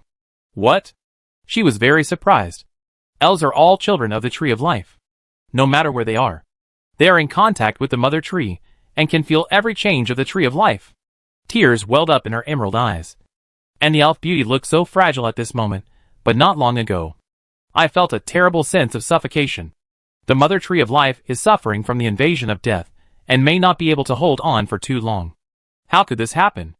Not to mention that she triggered the challenge task of the elves to surrender. The elves were nodded from the tree of life. If this tree withered and died, wouldn't this beautiful and powerful race gradually die out? After all, Greenleaf had told her that although the elves are long-lived, they will still die one day. Her heart tightened when she thought that the elves would also go on the road to extinction. This is not a species that can be found through the trading house. Extinction means that there is really no possibility of reappearance. Clutching the clothes on her chest, she couldn't help asking, why did the tree of life die? Isn't that your mother tree? It should be very powerful. Greenleaf showed deep sorrow, but did not answer this question. She suddenly had an idea. Although it is still unknown where the elves live, since Greenleaf appeared in the Alliance, perhaps the elves are just hiding in a place that the Alliance has not discovered. Then, are they also suffering from interstellar pollution? If it was contamination, she might be able to help them. Thinking of this, she said impulsively, Greenleaf, why don't you take me to the elves? Maybe I can help you. Greenleaf looked at him in surprise. Before he spoke, the system had issued a ding-dong sound. The task prompt appeared. The first stage of the elves surrender challenge is completed, and the second stage is opened. Do you accept it? Yes or no? She quickly chose yes. Task update. Please help the elves get rid of the crisis of extinction. After the brief task description, two things that had never appeared in previous tasks appeared. The first is the progress of extinction, which is already a bright red 91. She was so scared that she opened her eyes slightly, thinking that the elves had just encountered a crisis. But she didn't expect it to be almost over. The other is a description of whether the task is successful or not. If the task is successful, you can get the friendship of the elves. And if the race surrender challenge is successful, there is a 50% chance to start the task of reviving the elf civilization. If the task fails, the elves disappear. And if the race surrender challenge fails, the opportunity to revive the elf civilization is lost. So this is a task that can only succeed but not fail. After thinking clearly about the risks of this mission, she took a deep breath and looked at Greenleaf. The elf prince was obviously in deep conflict. Perhaps the elves had some rules that prohibited outsiders from setting foot on their habitat. But now the situation was extremely critical. She felt that compared to life and death, some things could be compromised. Greenleaf, the danger your race faces may be more terrible than you think. If you believe me, don't delay any longer. We must act immediately. She looked at the other party and tried to convey her sincerity. Greenleaf immediately said, of course I believe you. But he didn't finish, bit his back teeth, and said, give me some time. Okay, but you have to be quick. Looking at the bright red 91, she couldn't help but urge again. Otherwise, even the gods can't save it. Chapter 203 The Betrayer. When Lu Jingu left the room, Gu Duo seemed to have sensed something and was about to follow him out for a chance encounter. But the secret military channel on the optical brain suddenly flickered. He had to stop and connect to the conversation first. Xing Lian's head appeared on the screen, and his expression changed from his usual playful expression. He said solemnly, Boss, I have found something. Gu Duo's eyes flashed, and his tone was heavy. Speak. However, Xing Lian was silent for a moment, which was very unusual. He was famous for his chatterbox in the entire 7th Army. Unless it was extremely urgent news, he could talk about it at length. But this time he only opened with 6 words, and he didn't speak for a long time. His face was full of gloom. Gu Duo was so sharp that he had noticed something from his expression. A sneer overflowed from the corner of his mouth. His fingers crossed, and his body leaned back, feeling a sense of relief that everything had settled. He spoke word by word. Sure enough, he betrayed me. Without a name, without a head or a tail. Xing Lian's body suddenly shook, and his eyes, which seemed to contain fire in any situation, darkened, and even had a trace of panic. He moved the corners of his mouth, as if he wanted to say something, but facing Gu Duo's gaze that seemed to see through everything, he finally lowered his head dejectedly and said honestly, yes, that person is indeed very suspicious. But boss, he looked up again in a hurry, I haven't found any evidence yet. Give me a little more time. Maybe it's just a coincidence, or a misunderstanding. It can be seen that he still holds a glimmer of hope. Gu Duo's eyes were dark. He looked at his subordinates, who had been with him through thick and thin. He closed his eyes for a while, and said lightly, I will have someone investigate this matter. Don't ask about it anymore. But he suddenly opened his eyes, and looked directly at the other person. Xing Lian, You are my good brother. I don't want to see you push yourself into a desperate situation. The man who wanted to say something closed his mouth. His eyes were bloodshot. With a hint of despair, the two looked at each other across the light screen and understood each other's thoughts. In fact, although there is no definite evidence yet, from all the investigation results, it is enough to convict that person. But Gu Du agreed to continue the investigation until he got the evidence. This is the tenderness left only for these comrades. If it were someone else, the betrayer would have been taken down mercilessly. But he also knew that no matter how reluctant he was to admit it in his heart, he could hardly convince himself that the person was innocent. After all, he had come into contact with many investigation results, and the only thing missing was that final blow. Gu Duo pinched his nose, showing a trace of fatigue. It was not difficult to understand that the betrayal of that person was not something that he did not need to be moved by. He pondered for a moment, and then slowly said, "You are emotionally unstable, and it is easy to alert the enemy. So you should go out in the name of carrying out the mission." After a pause, he said again, "You and Yida will set off first in the name of improving the station, and take a team to station there directly." There was another silence.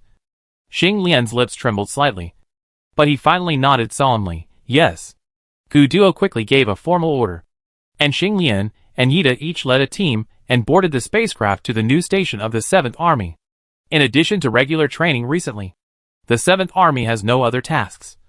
So everyone is idle.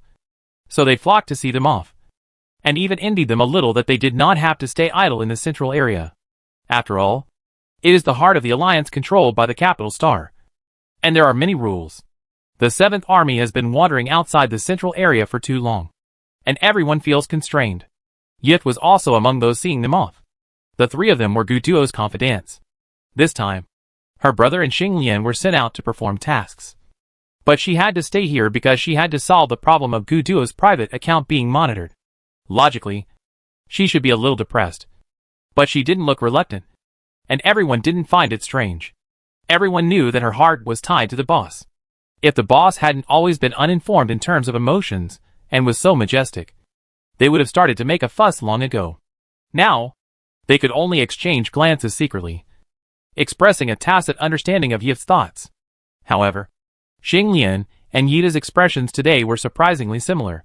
Everyone was used to Yida's icy face, but they made fun of Xing Lian in various ways, and kindly reminded, "You are not suitable to follow Yida's route, so don't transform."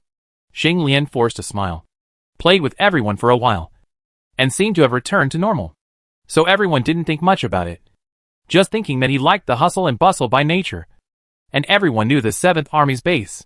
It was not a barren land, but it was far inferior to the former 679 planet, not to mention the central planet.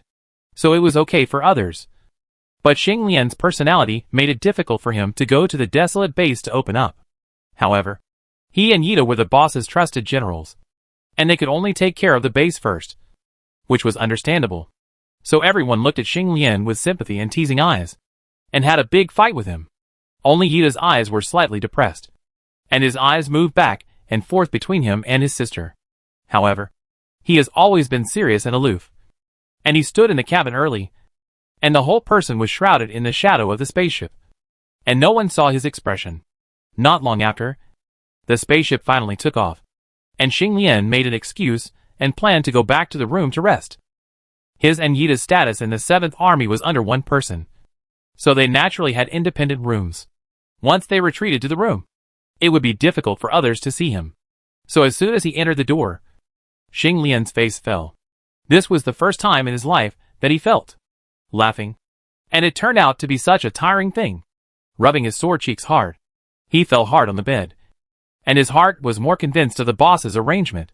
Indeed, if he stayed in the 7th Army, I'm afraid that the emotional abnormality could not be concealed at all.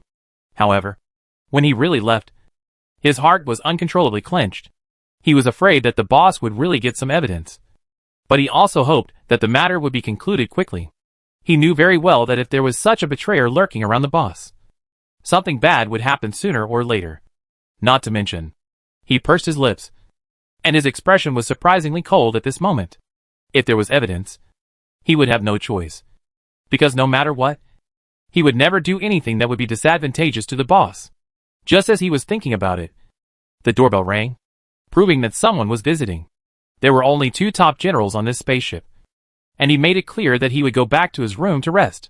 During this period, those who dared to disturb him had no choice. His face sank, and he sat up silently and looked at the closed door. The person outside the door was very patient.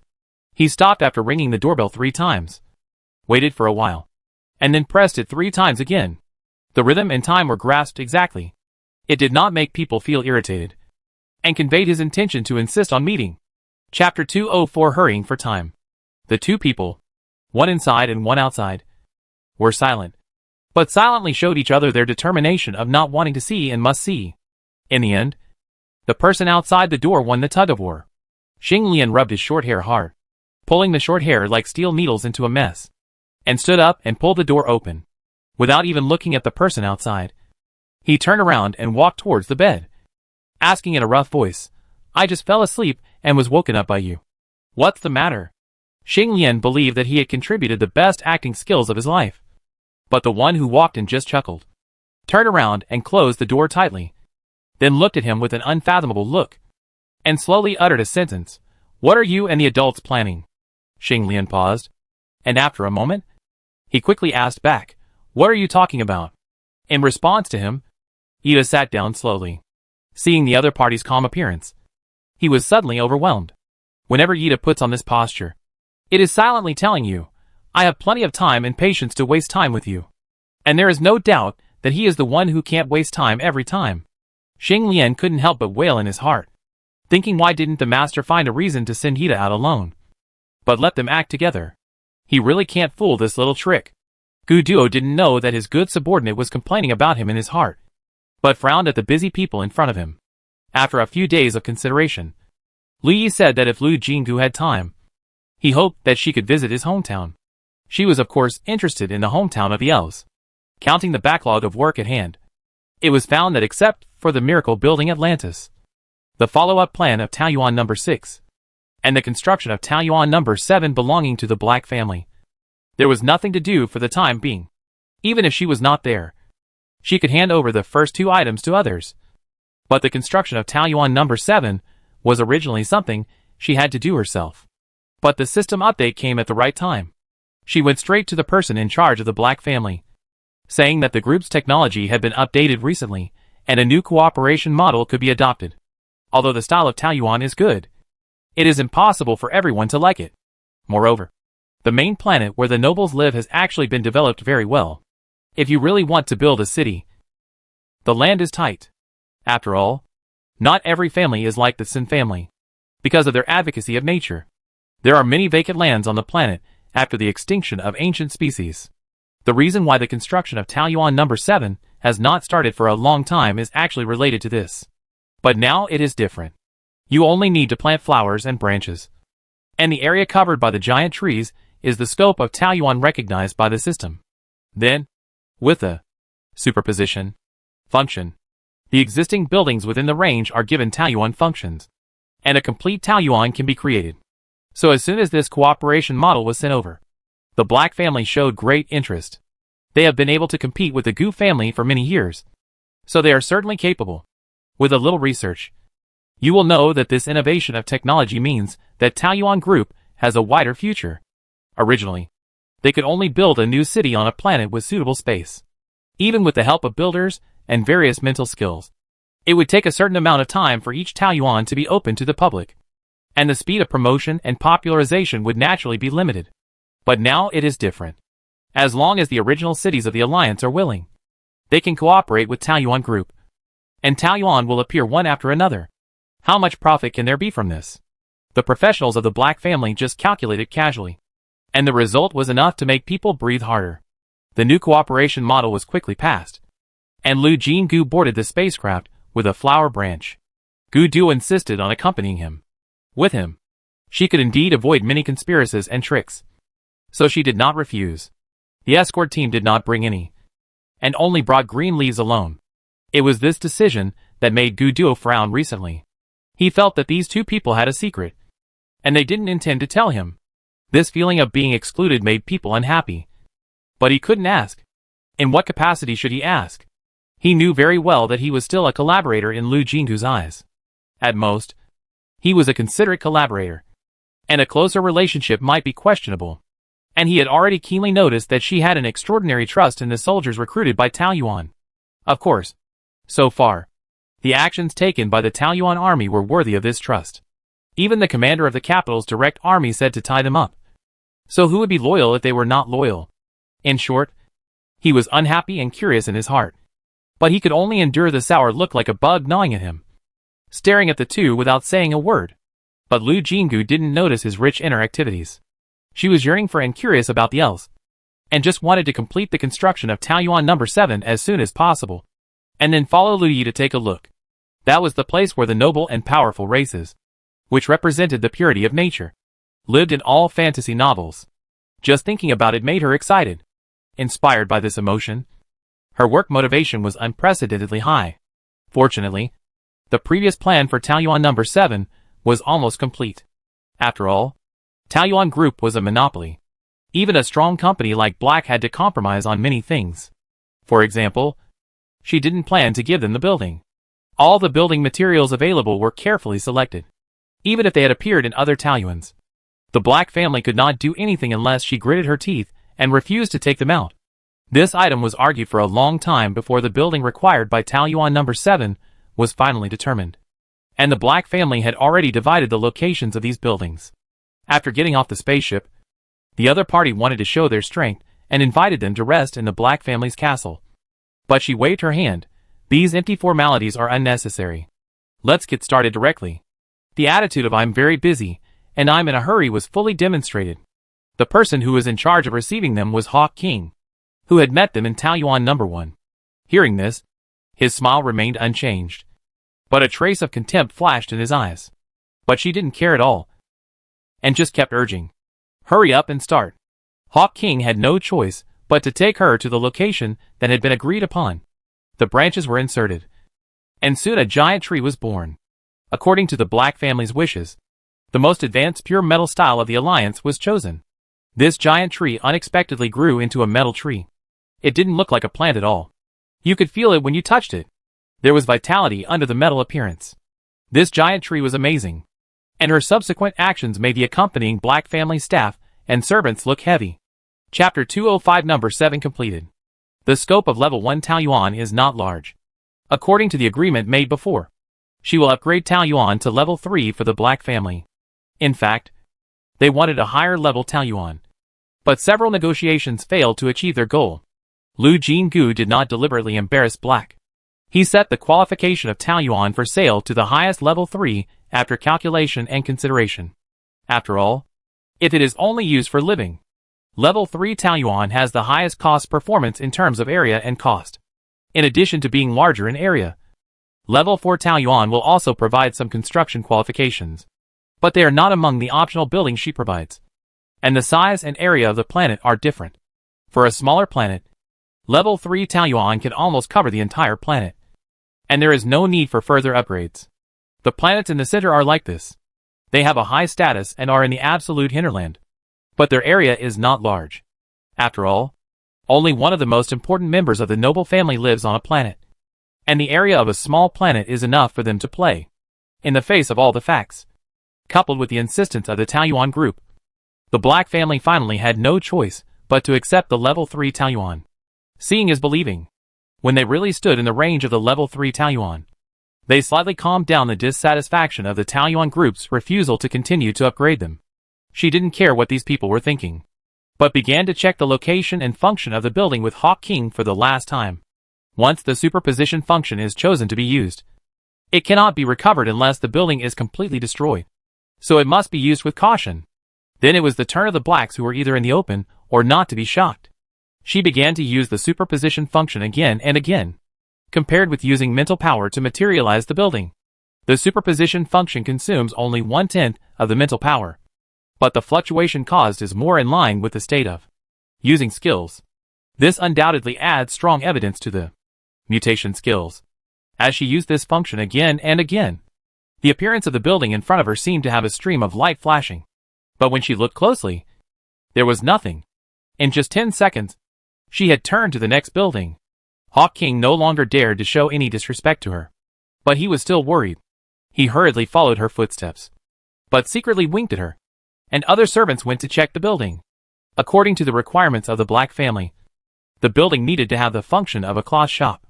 I don't know if it was because of the noble blood that they were born with a fanatical love for expensive cloth.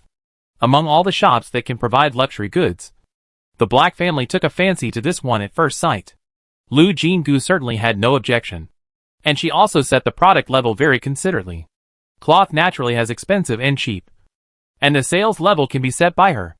However, the shop in Taoyuan No. 1 is open to everyone, so this function has never been really enabled. But it's different here. She set all the most expensive cloths, such as silk, shoe brocade, plain satin. In addition to being gorgeous, there is another commonality: expensive. However, after the servant who investigated reported all this to the masters, they were very satisfied. After all, how can cheap goods be worthy of Noble Blake? Then most of the buildings became luxury stores. Porcelain, videos. These occupied most of the space in Taoyuan No. 7. Finally, she set up a post station and opened two-way flights to Taoyuan No. 1. No. 6. Forest Park and Earth. And her work was done. Maybe because of Guduo, the Blake family did not embarrass her throughout the whole process. After checking one by one, Hawk King sent her on the spaceship. However, people who know Blake well will not think that things are so simple. When the spaceship slowly rose, Guduo kept looking down, and said for a long time, "This journey is too peaceful, but it makes people feel uneasy. You have to be careful." "I know." She smiled faintly, lowered her eyes, and thought for a moment. "I may have to leave for a while. Please help me take care of my mother and Liu Yugu's family." Taoyuan No. 7 is naturally protected by garrisons, but it is easy to hide from the open and difficult to guard against the hidden arrows. So she had to make more preparations for Lu Nianjun and others. Finally, when she took the initiative to bring up the matter, Guduo immediately agreed and asked, "Where are you going?" From the corner of his eye, he noticed that Lva's eyes darkened.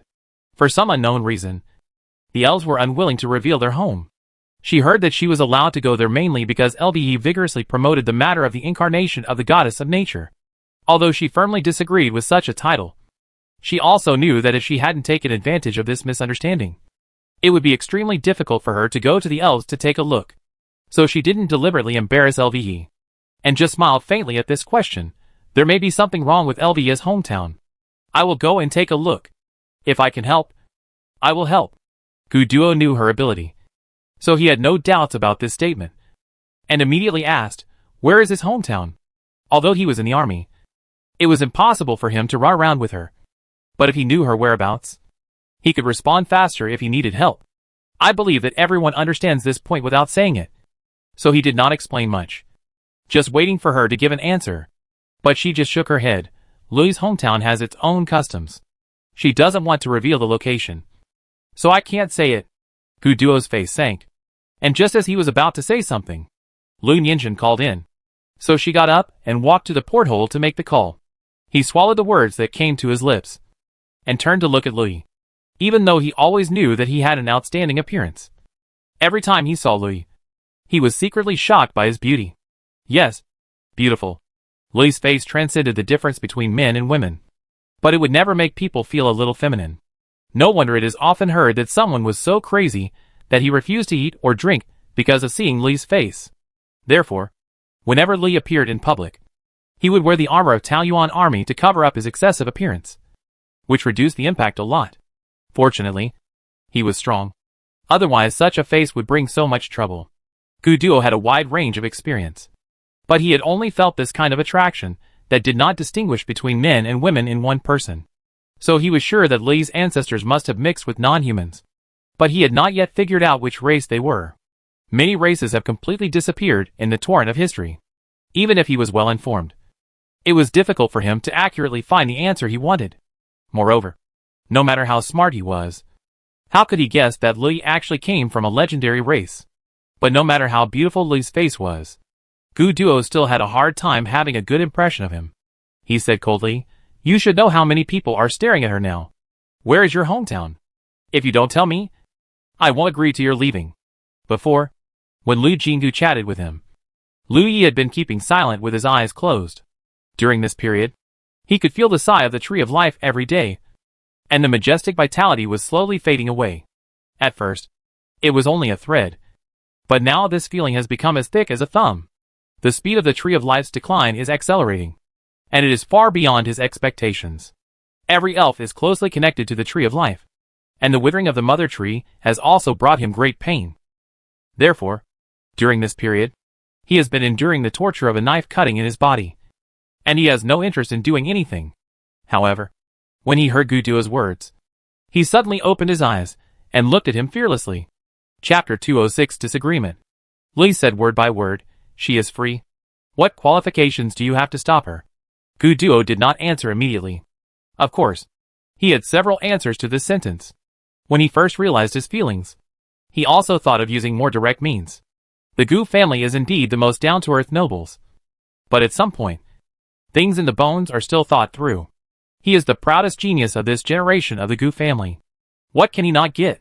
If it were not for the Gu family's family motto, everything in the army must be earned by himself. He doesn't even have to go up step by step from a low-level soldier, but can ascend to heaven in one step. But in the end, he did not choose such means. The reason? His eyes were heavy, and his sight slowly moved to the side. Lu Jinggu was standing in that direction, facing them sideways, but did not notice the undercurrent between them. She was gentle and smiling brightly, and was talking to the light screen. Li also turned his head to look outside, and suddenly realized something. Although the question was not answered, he already understood what the other party meant. Elves are a noble and romantic race, and they are always more sensitive to love than other races. He smiled gently and looked back again. Gu Duo also naturally withdrew his gaze, and the two men looked at each other again. Lu Ye's eyes were very clear, but there was a surging pressure. She is not something that mortals can dream of. He used the strange term mortal. If Lu Jinggu was here, he would definitely react immediately. This is still to determine that she is the incarnation of the goddess of nature. And no matter how noble Gu Duo's status is, no matter how extraordinary his future is, the gap between humans and gods is difficult to make up. However, this sentence fell into Gu Duo's ears, but it had a completely different meaning. In an instant, a monstrous fighting spirit was set off in his deep black eyes. When a man would regard a woman as a goddess, it was self-evident in his view. In just a blink of an eye, he had infinitely raised the level of danger of Lu Yi. Elves are also sensitive to malice, and almost at the same time, his hand has touched the bow. What are you talking about? Just at this time, Lu Jinggu and Lu Nianjin finished their phone call and walked back. She saw the two of them turn their heads together. She didn't know if it was an illusion, but she always felt that she saw 7 points of surprise, 2 points of confusion, and 1 point of embarrassment on the two stunning faces. I suddenly remembered the joke she had seen in her previous life. What a fan-shaped picture. So in her mind, the two faces in front of her were both covered with colorful fan-shaped pictures. Poochie. She couldn't help laughing out loud, and her shoulders trembled as she tilted her head. This inexplicable smile made Gu Duo and Lu Yi laugh. However, Gu Duo had seen her laugh suddenly for no reason several times, and he was a little used to it. He was stunned for a moment and said helplessly, "What's so funny?" "Nothing. Nothing." She waved her hand and sat down, determined not to tell them the truth. But when she thought of the two perfect bodies with a fan-shaped picture on top, she couldn't help laughing again. The cheerful laughter echoed in the cabin, which finally diluted the tension between the two men. In the end, the two men just glared at each other secretly, and then looked away. However, from now on, not only Gu Duo looked at Lu Yi as if he was facing a great enemy, but the other side was almost the same. In Lu Ye's heart, a mere mortal dared to covet the goddess of nature, even if it was a clone. It was more outrageous than a toad wanting to eat swan meat. Lu Jinggu laughed enough and finally talked about business. "I have already talked to my mother. Lu Yi. We can set off when the spaceship gets off." "Okay." "No." Two voices sounded at the same time.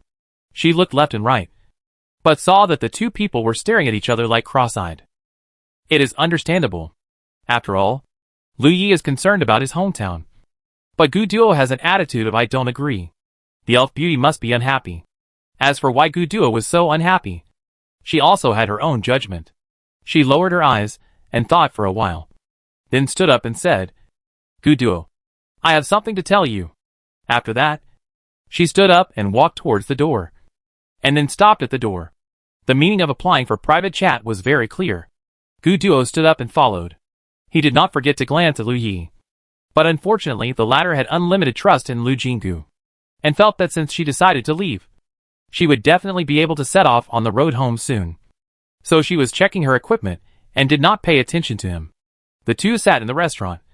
She poured 2 cups of tea, smiled at the man who followed, and asked, "You seem to be very resistant to my business trip?"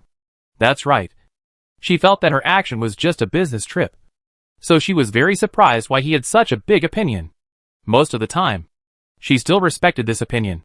After all, she was an outsider. And the one who could really get by in the alliance was Gu Duo.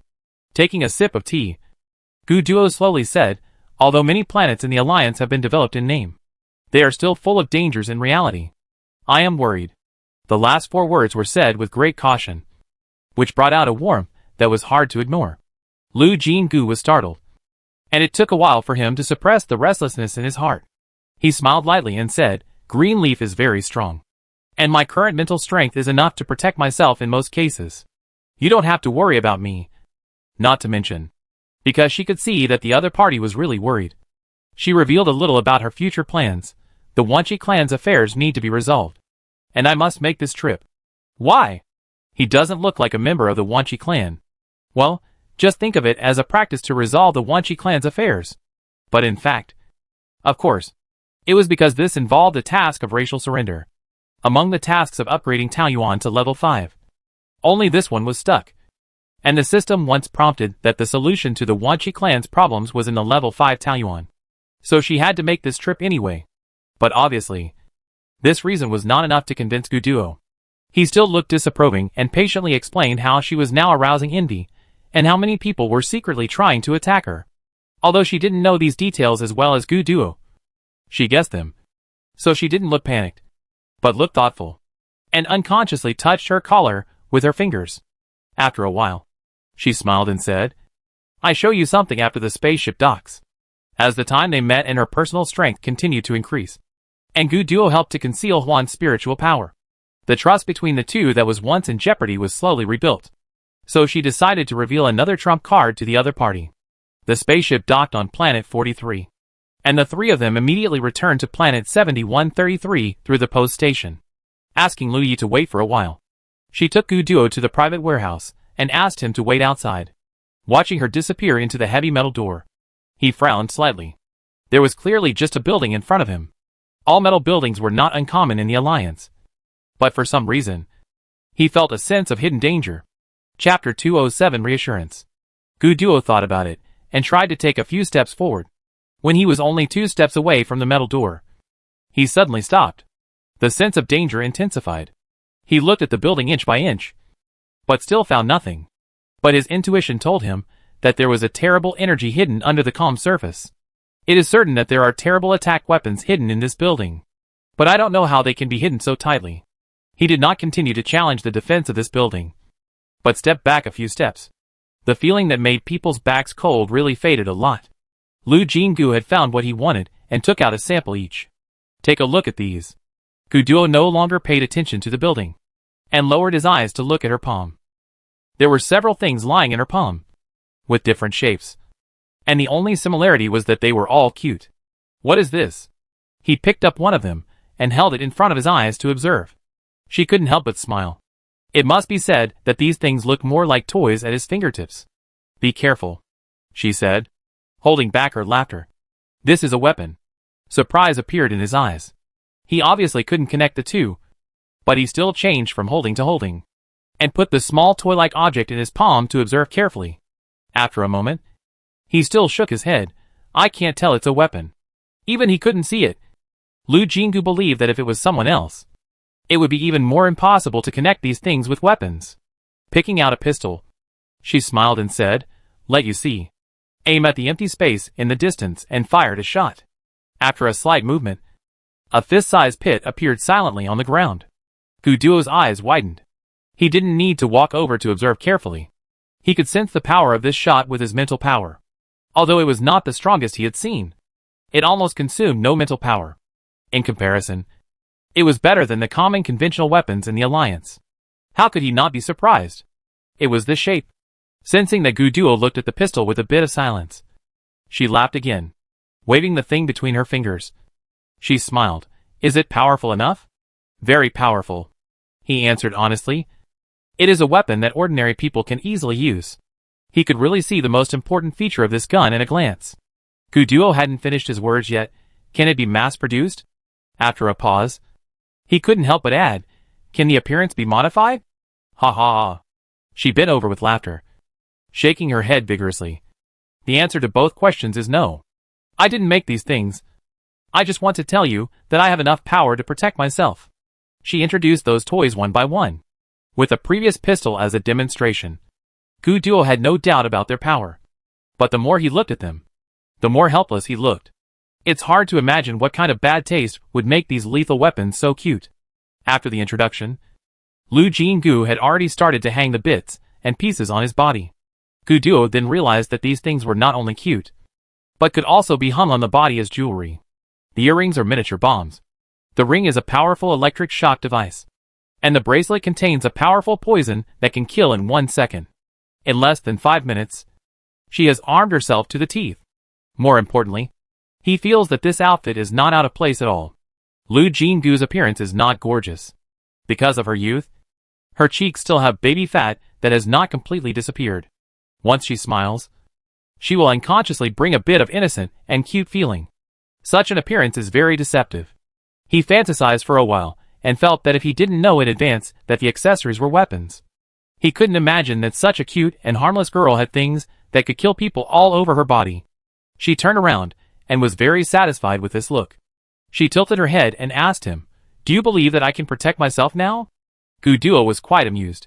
He didn't want her to go to an unknown place. Was it just because of this reason? But looking at her complacent look, he didn't say anything else.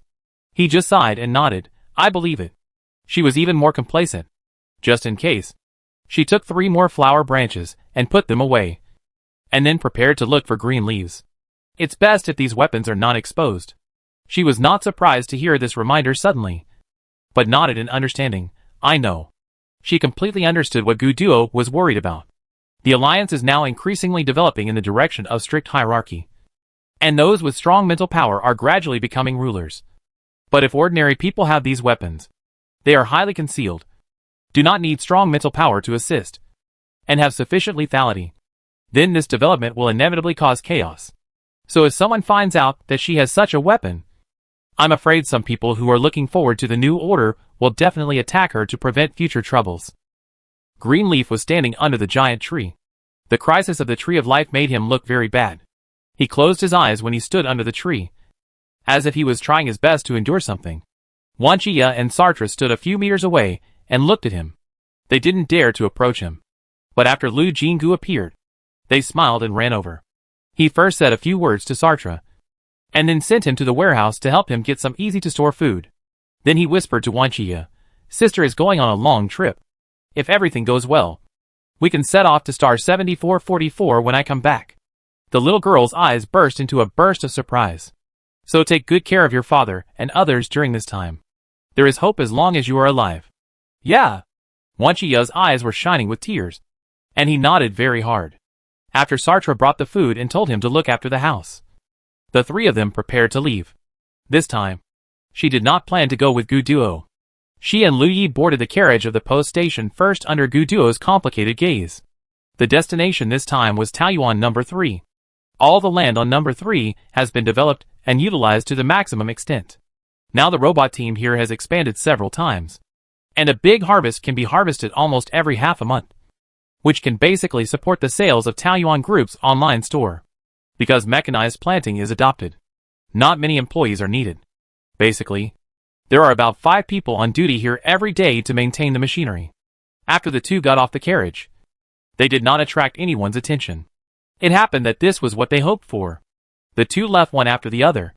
The original airport of this planet has long been included in the scope of Taoyuan. But because of the existence of the post station, no one cares about the airport. Only a few abandoned spaceships that did not have time to leave at that time were parked here. Lu Yi boarded a spaceship to check it out and nodded. Let's use this spaceship to go there. Chapter 208 Elf Prophecy.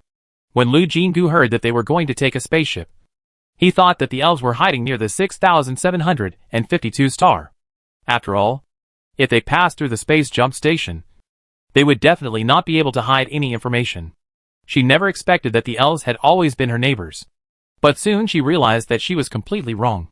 Lu Yi was responsible for operating the spaceship. Since takeoff, she had been constantly checking the coordinates. After about 2 days of flying, they quietly floated in the dark universe. She couldn't help but look around. But the surveillance of the spaceship showed that the nearest planet was also half a day away from this location. Why are we stopping here? She didn't understand. Wait. She was full of question marks. But Lu Yi was not in the mood to explain at this time. It is said that people are afraid of hometown when they are close to home. He probably had the same mood. At this time, he clenched his fists and stared out of the porthole without blinking, as if he wanted to see something from the darkness in front of him. Seeing him like this, Lu Jingu couldn't ask more questions, so he had to wait as well, even though she didn't even know what she was waiting for. Her eyes slid around the console boredly, and finally landed on the screen. Since Lu Yi was operating the spacecraft alone, most of the functions were turned on in automatic mode, so he only had to check the direction. At this time, 2 lines of numbers were displayed on the screen, one above and one below. The upper one was the target coordinates entered by Lu Yi, and the lower one was the coordinates where the spacecraft actually docked. The two were exactly the same. Huh? This coordinate looked familiar. She frowned and thought, where had she seen it before? Before she could figure it out, she suddenly heard Li shouting, "It's coming!" She looked up and saw that the universe was still dark in front of her, with only their spacecraft floating alone. All the instruments had no reaction, but she clearly felt that something really appeared. It was an indescribable feeling.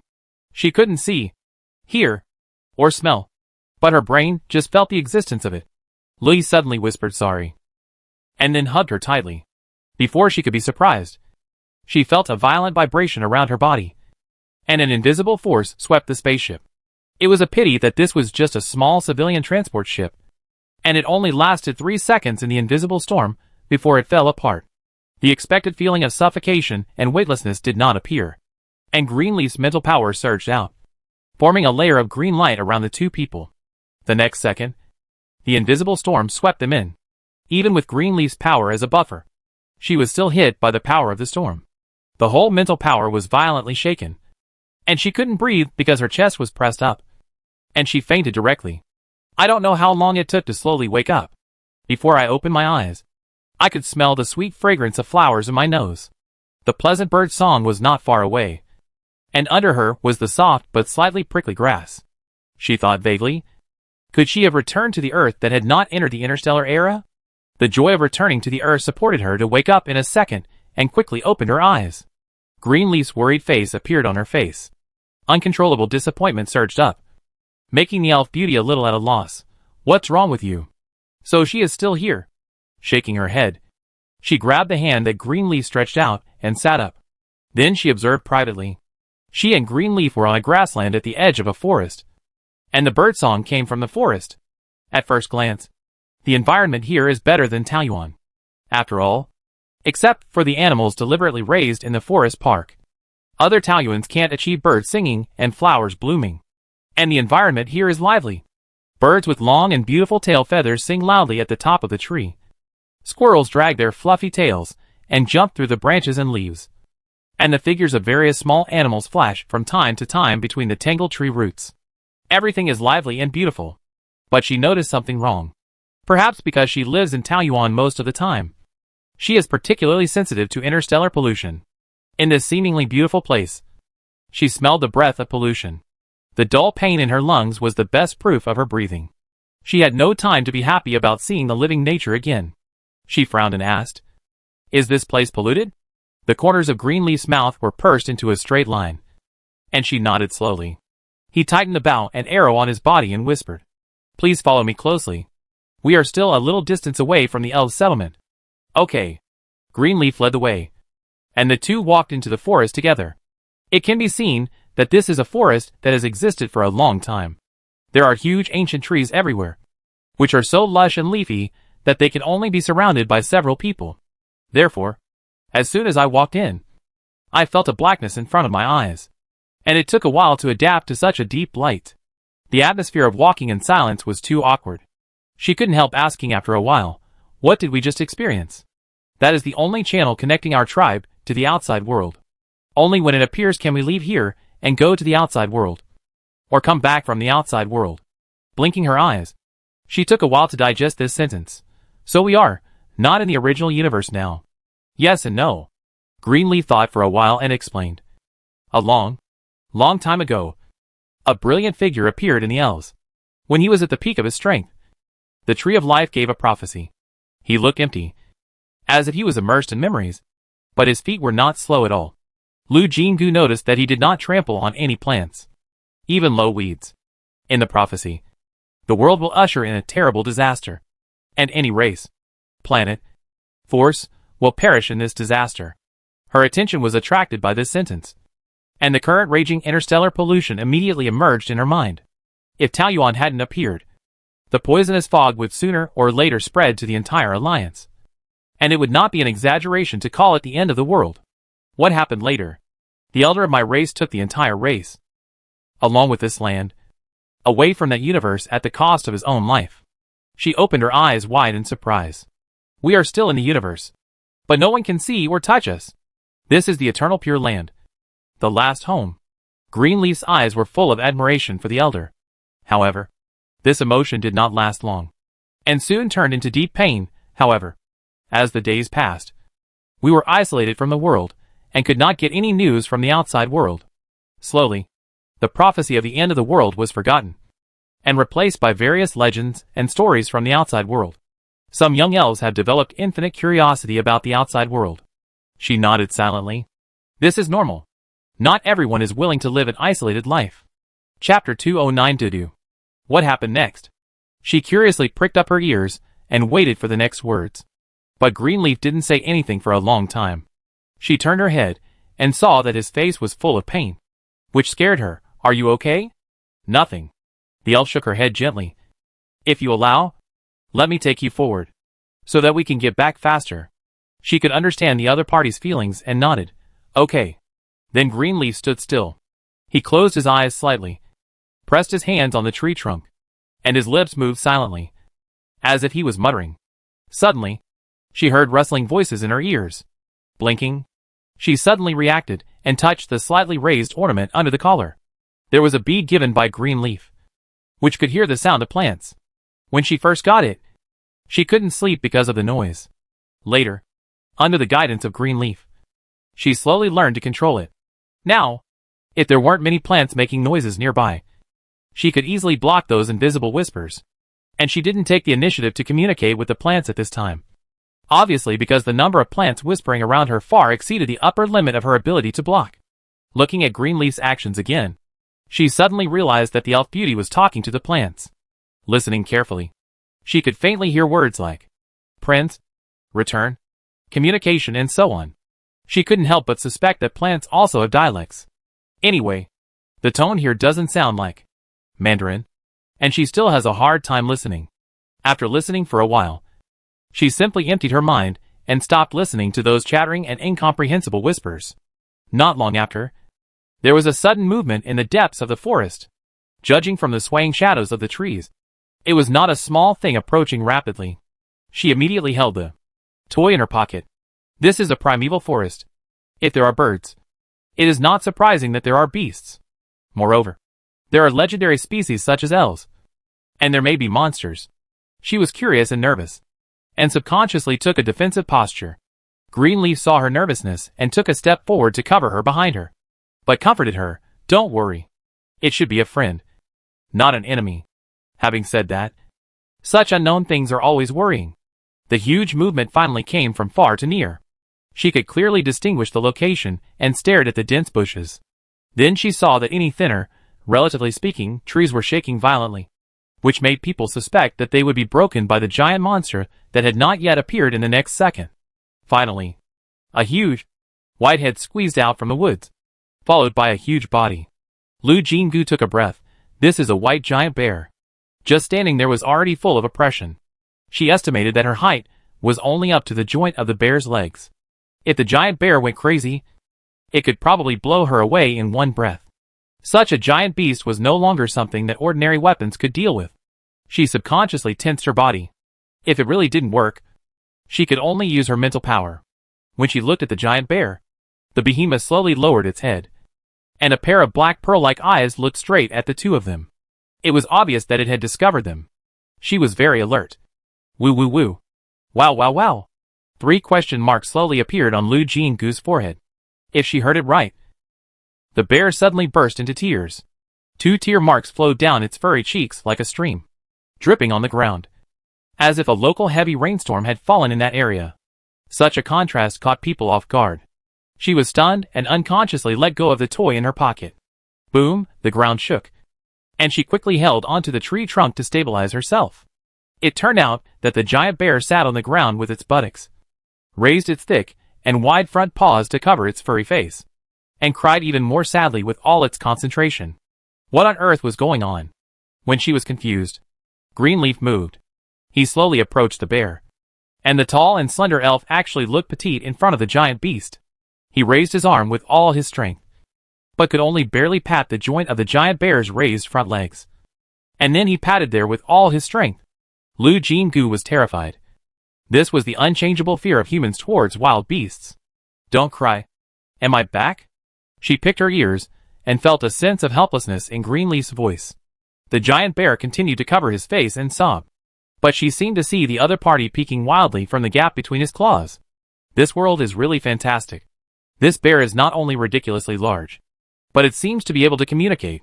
Greenleaf's helpless mood became more obvious, and he patted the giant bear's belly again. You seem to have gained weight. The crying stopped, and a few seconds later a muffled voice came from under the bear's paw. Dudu has lost weight because he misses you. The elf beauty closed her fingers and grabbed a piece of fat on the bear's belly, and said in a rather suspicious tone, "Oh?" The bear's paw was completely put down, revealing a bare face that was wet with tears and looked pitiful. Dudu can't help eating when he thinks of you, and he misses you more when he eats. Woo woo woo. You left Dudu. It cried again, but this time it was mostly dry howling.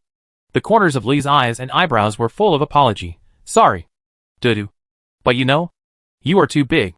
I can't protect you in the passage. Lu Jingu was already stunned. The elf and the bear chatted for several sentences before she struggled to wake up from the shock, and kept comforting herself. Since it is the interstellar age, it doesn't matter if a bear can talk. Bullshit. She almost suspected that she had traveled through time again, from the interstellar era to the fantasy world. Otherwise, how could she see a giant bear that could act coquettishly, talk, and whimper? At this time, Louis had basically calmed Dudu down, and then turned around and introduced the man and the bear. Dudu. This is... He was silent suspiciously. She had reason to suspect that the other party was going to say that she was the incarnation of the goddess of nature again. So she glared at her first. Then she saw Greenleaf biting her lip and continued, "This is my friend I met outside. Miss Lu Jingu." Dudu was elegant. Yes, a giant bear was very elegant. Put his right front paw on his chest and greeted her. "Hello, Miss Lu. I am Dudu, the great elf prince, Greenleaf Sarance's partner." Of course, she couldn't act more uneducated than a bear, so she also bowed slightly. "Hello, Dudu, mister." She quickly glanced at the giant bear's hind legs. The fur was dense, and nothing could be seen. But it should be Mr. Right? No one corrected her. It seems that she guessed right. Chapter 210: A Different World. Lu Jingu felt very magical. A man and a bear greeted each other just like that. The giant bear's eyes were still wet, and it looked almost non-threatening now. If it weren't for the oppressive feeling brought by its size, it would be as cute as a kitten. At this moment, it bit its huge body, gently arched its head in Li's arms, and made a whining sound. Very magically, she actually understood what the big bear meant. Don't abandon me again in the future. Li rubbed Dudu's head hard and said softly, "We want to get back to the tribe as soon as possible. Dudu, it depends on you." Waking up from the warm picture, she had a sense of foreboding in her heart. A moment later, Li sat on the bear's back and reached out to her, and the premonition came true. In her 2 lifetimes, she had taken cars, planes, and high-speed trains countless times, And she had also tried riding horses and donkeys. But riding a bear. It was really the first time for a big girl to get married. But seeing that Louis was very confident, she still climbed onto the bear's back carefully with his help, to make it easier for them to get up. Dudu was lying on the ground. After Lee patted it and said, "Let's go." It slowly stood up. Lu Jinggu subconsciously grabbed the long hair under his hand tightly.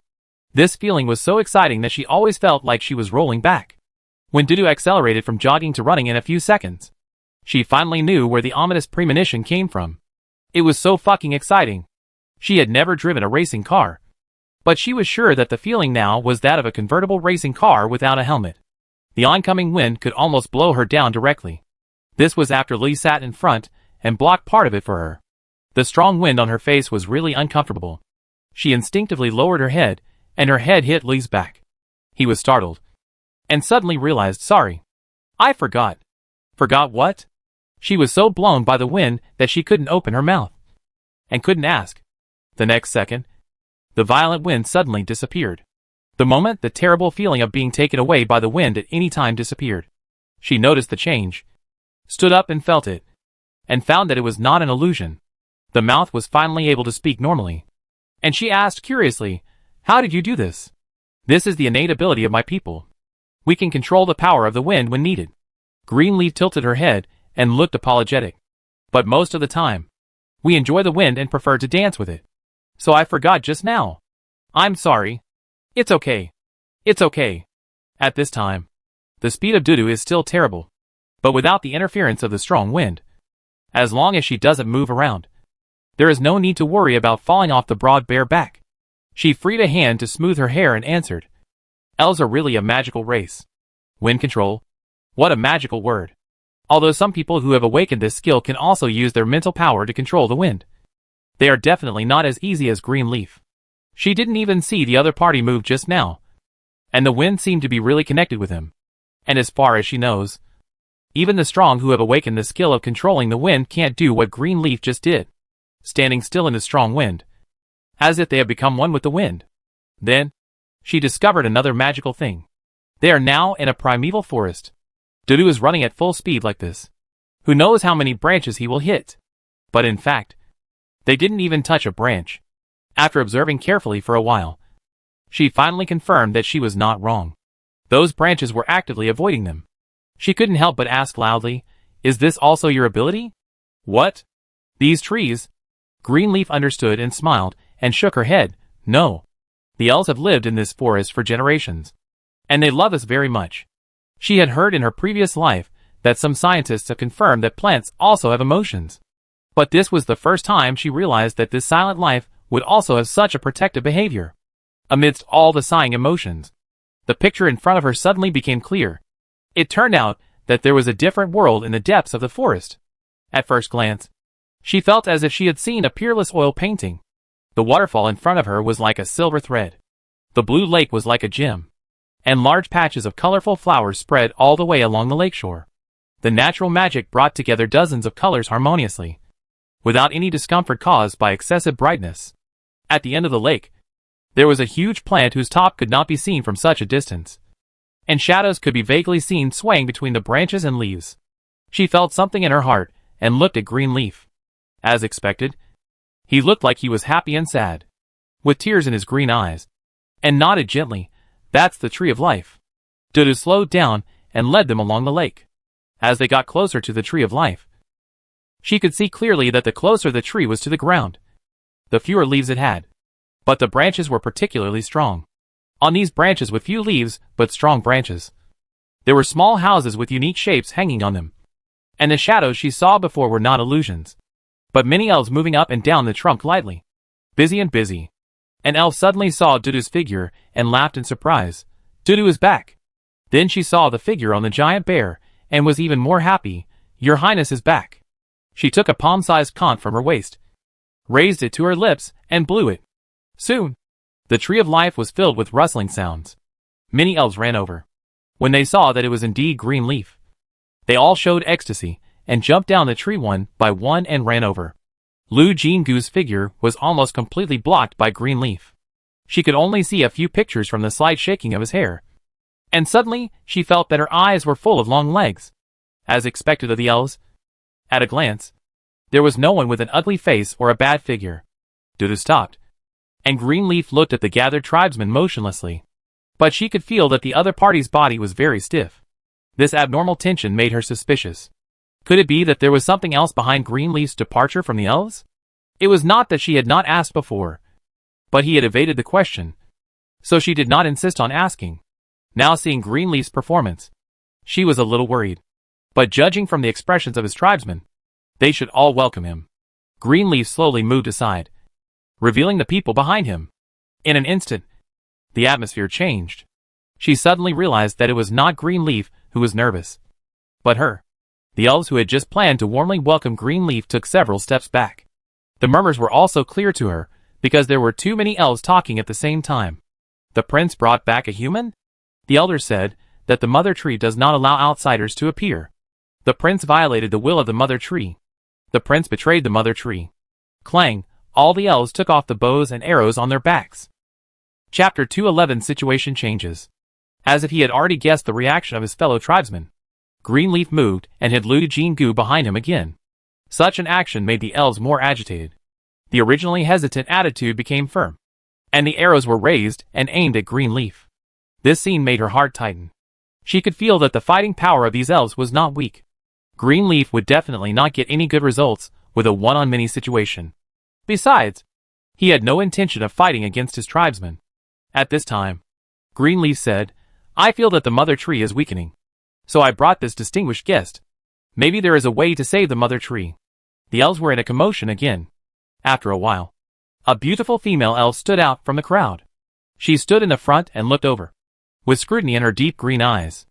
After a while, the other party's sweet voice, like an oriole, sounded, "Greenleaf, my brother, the mother tree refuses any human to approach.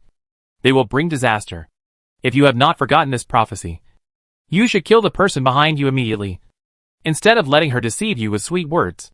It turned out that this was his sister. No wonder the two looked a bit similar. Now in such a tense situation, she couldn't do anything, and couldn't control the messy thoughts in her mind. At this time, it suddenly occurred to her that since the elves were all born from the Tree of Life, how was the status of brother and sister determined? She thought seriously for a moment, and then she suddenly realized how inappropriate this question was, and couldn't help but smile bitterly, and shook her head. Greenleaf had already spoken to defend her. "I have not forgotten the content of the prophecy, nor have I been deceived. I saw everything with my own eyes. I am sure that Miss Ajin is the incarnation of the goddess of nature. Since the mother tree has a problem, she is the only one who can save it. So I brought her back. The incarnation of the goddess of nature." These 7 words caused the elves on the opposite side to look at each other in bewilderment. After a moment, a series of sights shot over, as if they wanted to see the person behind him through the green leaves. However, Greenleaf's sister was not moved at all. She frowned slightly and said, "My brother, it seems that you have been completely bewitched by humans." She took a few steps slowly, with deep sadness in her eyes. "The elders have long said that there is no hope of saving our tribe in the outside world. Your willful departure will only bring disaster to our tribe." Greenleaf was about to say something, but was interrupted by her sister. "You are bewitched. So you believe such absurd facts. It is humans who are destroying the world step by step.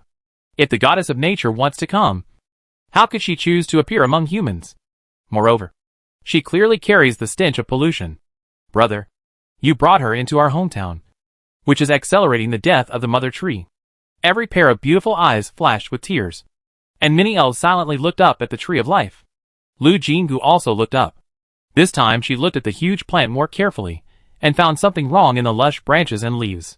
Very few leaves have black and yellow edges, as if they are about to wither, and occasionally branches are covered with light gray and black, as if they are slightly polluted by toxins. Sure enough, the problem with the Tree of Life is also related to interstellar pollution. While thinking, Greenleaf's suppressed voice sounded, "Even if there is no external force, we have seen the polluted world in the prophecy. This kind of pollution cannot be removed by the power of our race. It will erode the mother tree a little bit, and continue to grow and develop. The death of the mother tree is just a matter of time. Are we going to sit and wait for death? You haven't contacted the outside world for a long time, and you don't know that there is now a way to completely solve the pollution. That is, However, before he finished speaking, a platform formed by several vines entangled together slowly fell, and 3 elves stood on the platform. It can be seen that they are very old. Not only their hair and beards are white, but their skin is also wrinkled like bark. But their green eyes, as deep as lake water, are still full of spirit. When these 3 elders appeared, all the elves bent to them with their right hands on their chests, including Greenleaf and Dudu. Lu Jingu felt the 3 elders' eyes on her, thought for a moment, and slowly performed an ancient ritual of the flower-growing family. In terms of etiquette, the alliance basically continued the practices of the Earth civilization era, such as bowing, shaking hands, etc. But at this moment, she suddenly felt that those etiquettes were not solemn enough, and subconsciously used such ancient etiquette. Among the elves' very consistent actions, her actions were particularly conspicuous, because she lowered her eyes to salute. She did not see that the 3 elf elders had a wave of ripples in their eyes after seeing her actions. They looked at each other silently, and the one in the middle suddenly said, "Since the distinguished guest has come, our tribe will definitely do its best to receive him. Qinglan, please stay in the purple house." Lu Jingu later learned that the elves' houses were divided into different levels according to the colors of the rainbow.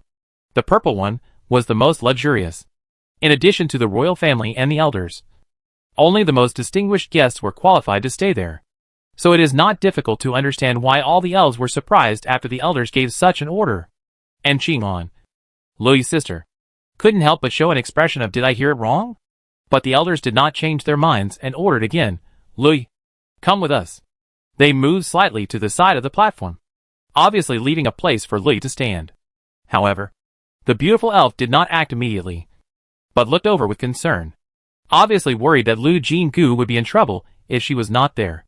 The elder said calmly, "Don't worry. The elves will not treat the distinguished guests badly."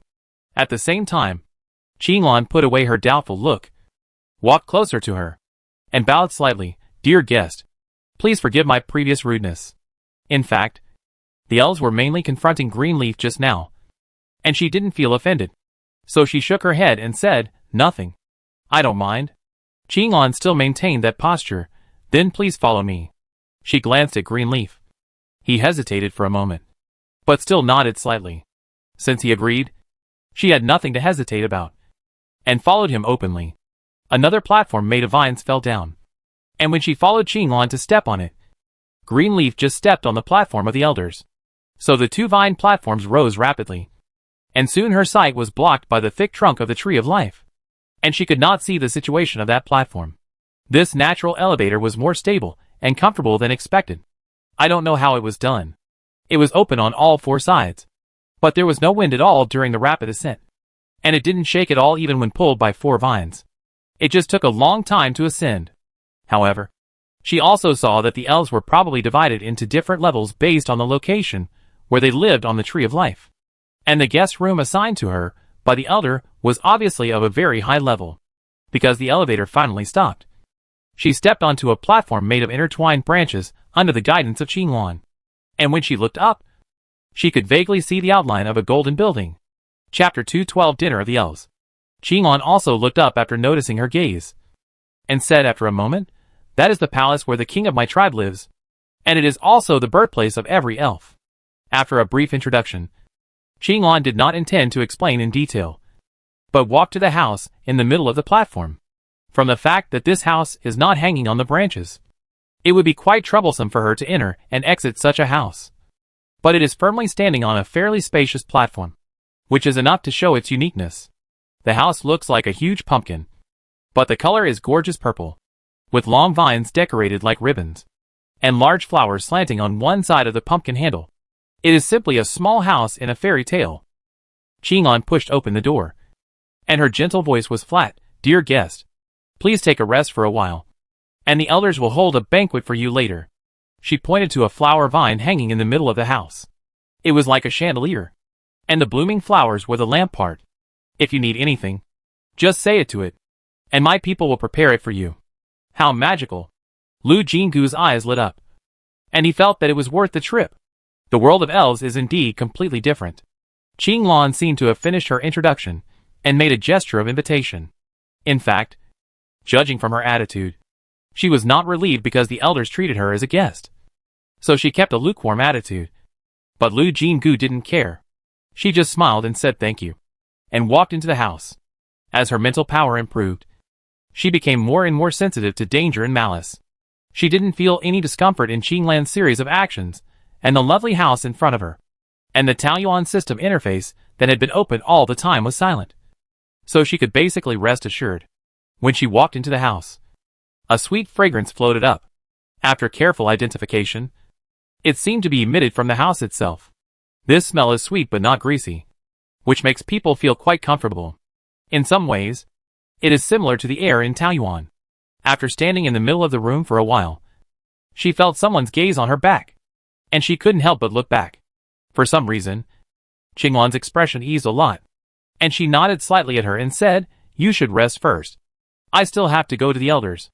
You know, my brother and I haven't seen each other for a long time, and I have a lot to say. Please allow me to leave first." Huh? The attitude has changed. Although it doesn't look obvious, she can feel that the other party's hostility has been reduced a lot. Lu Jinggu smiled and answered, "Yes," and Qinglan quickly took the elevator and left. After closing the door, she tried to sit on the mushroom-shaped chair. It felt comfortable, not hard or soft. I have to say that everything in the elves is really beautiful and comfortable. And now she can be sure that this house has the effect of purifying pollution. Of course, it is not as powerful as Taoyuan's purification function. But in terms of purification area, the two are too far apart. But at least when in this room, the discomfort caused by mild pollution has completely disappeared. Although she didn't do anything after coming here, she had already understood the current situation of the elves. Isolating herself from the outside world did not seem to prevent the invasion of interstellar pollution. But judging from the degree of pollution and the speed of spread, there should be no source of pollution here. Touching the flower branch, she was ready.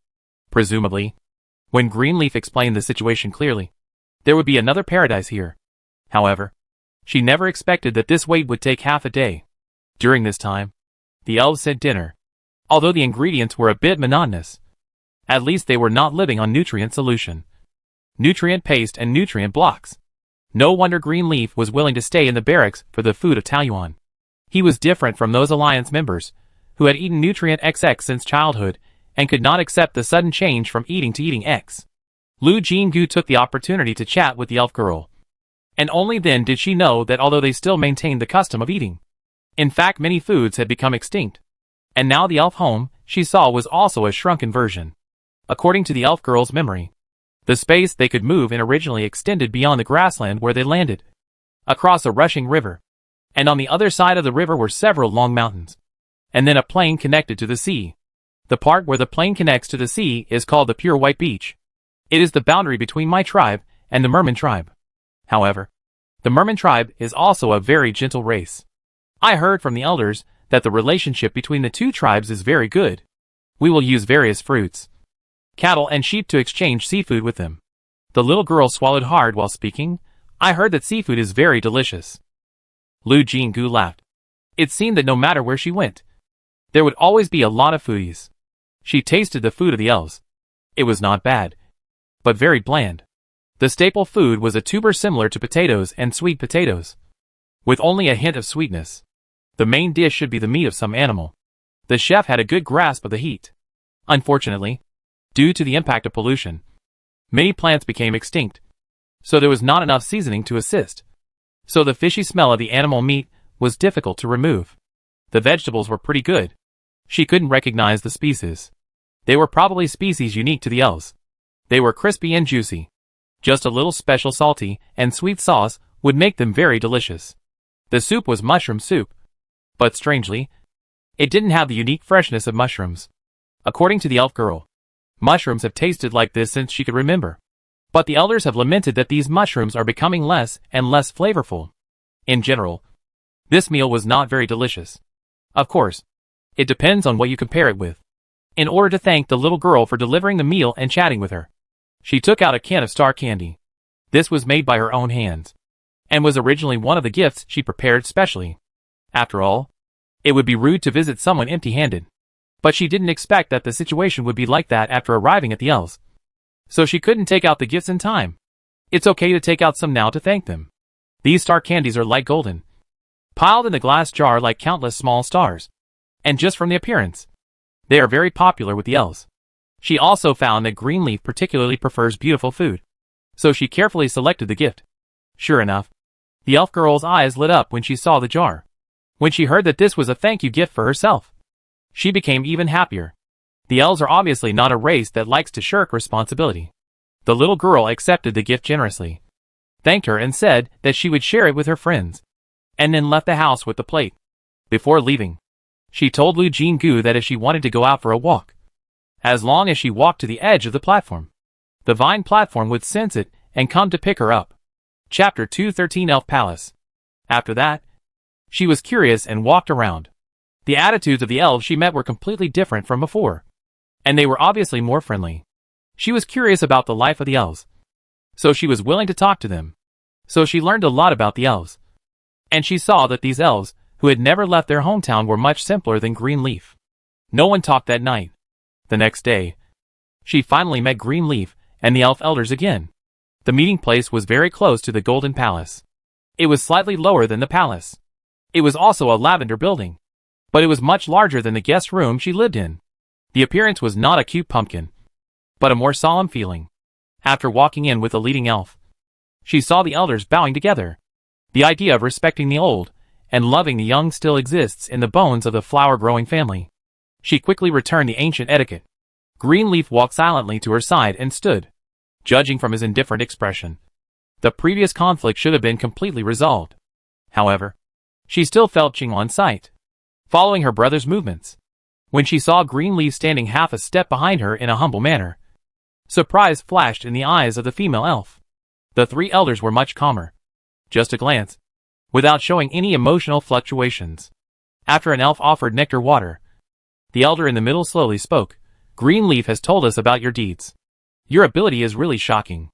Taoyuan can really completely remove pollution? Yes. Lu Jinggu nodded. There are already 7 Taoyuans in the alliance, and the purification effect is no exception. Even if it is severely polluted, it can be successfully purified by Taoyuan.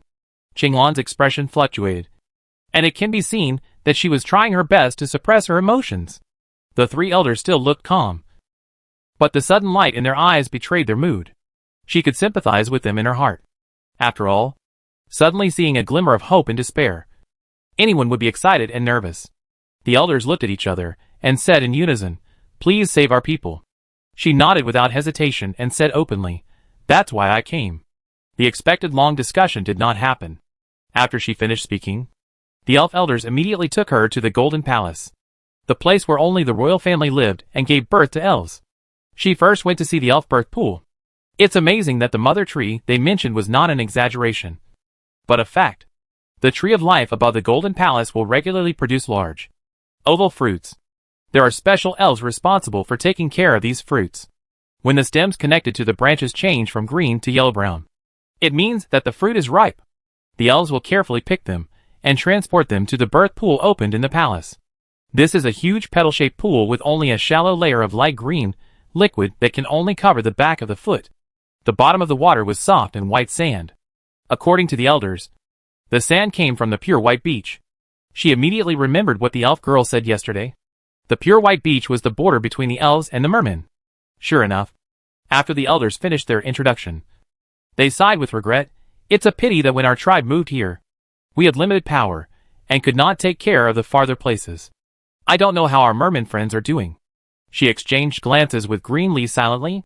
The elves didn't know, but they all knew that the mermen were almost exterminated. The few remaining mermen were still relying on the artificial sea of the alliance to survive. However, seeing that the elders looked nostalgic, she was very tactful and didn't tell them the bad news. The elves couldn't leave this place now, so why tell them such news to make them upset?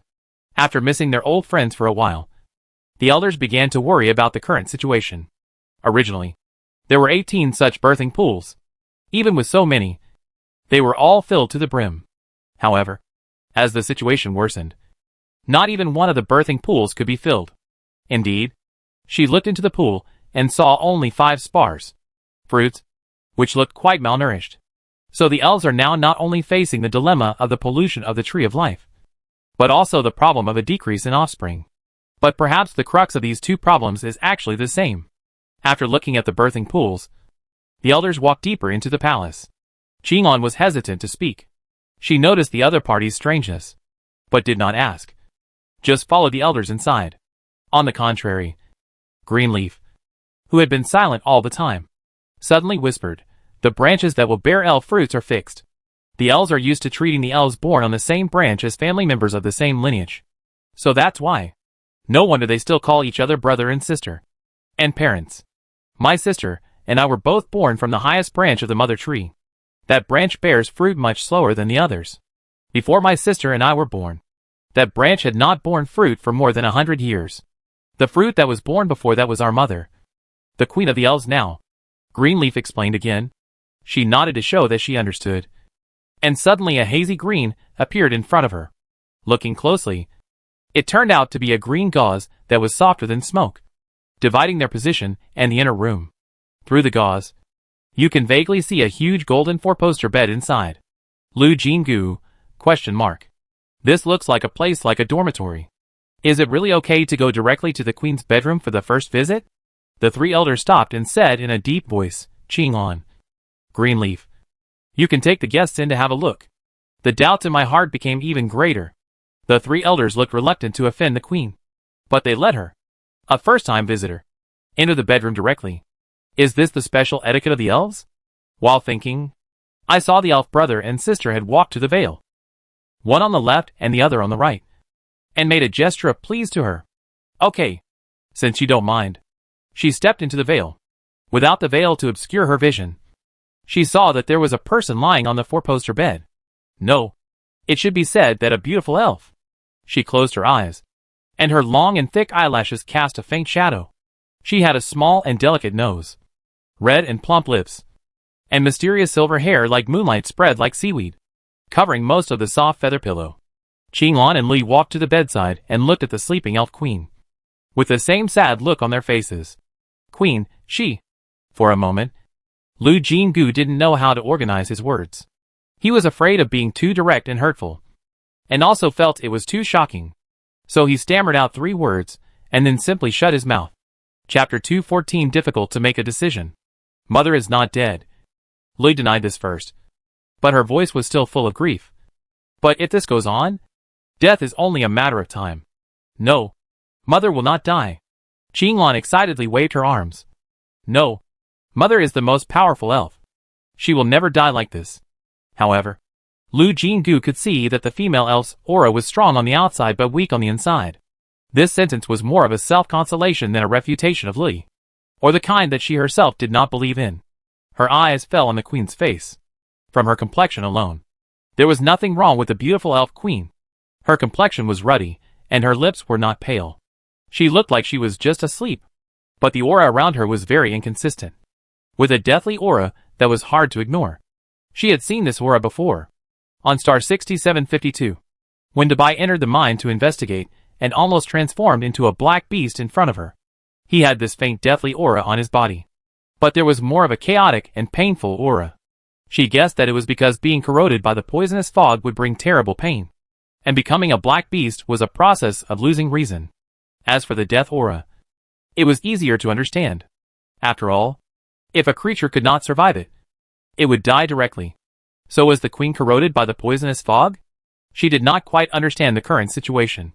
After all, other elves also lived in a world that was already slightly polluted, but they did not react like the queen.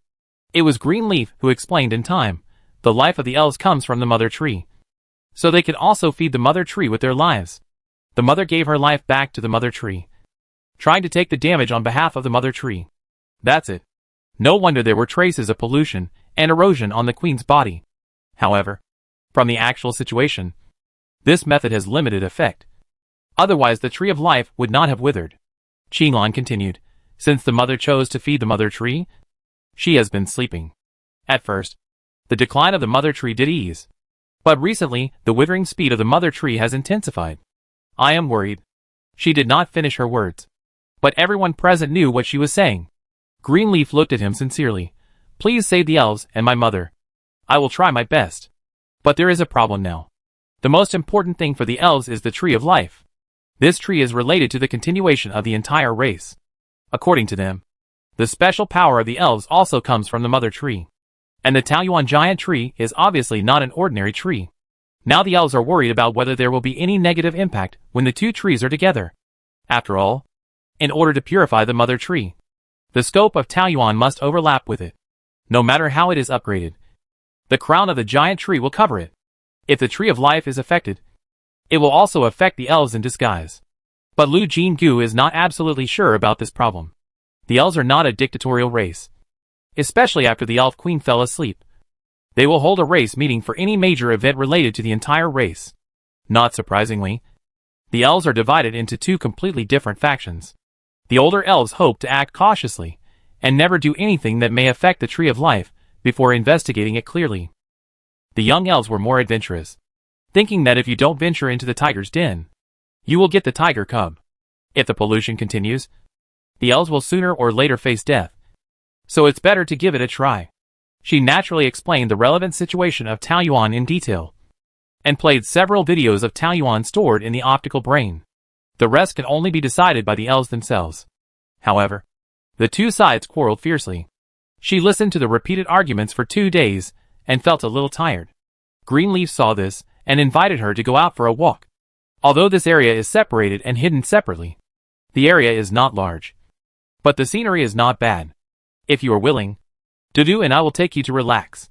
Of course she is willing. The entire elf territory is picturesque, which is better than listening to quarrels here. As a noble and beautiful race, the elves quarrel softly, which really makes people feel uncomfortable. But is it appropriate for you to leave now? No problem. Greenleaf smiled lightly.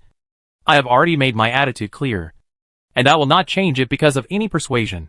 And his attitude was undoubtedly a firm building paradise faction. Otherwise, he would not have risked being attacked by the entire tribe and brought her back. Since he said so, Lu Jingu did not refuse. The two climbed back on Dudu's back and quickly left the forest where the elves lived. It was indeed as the elf girl said.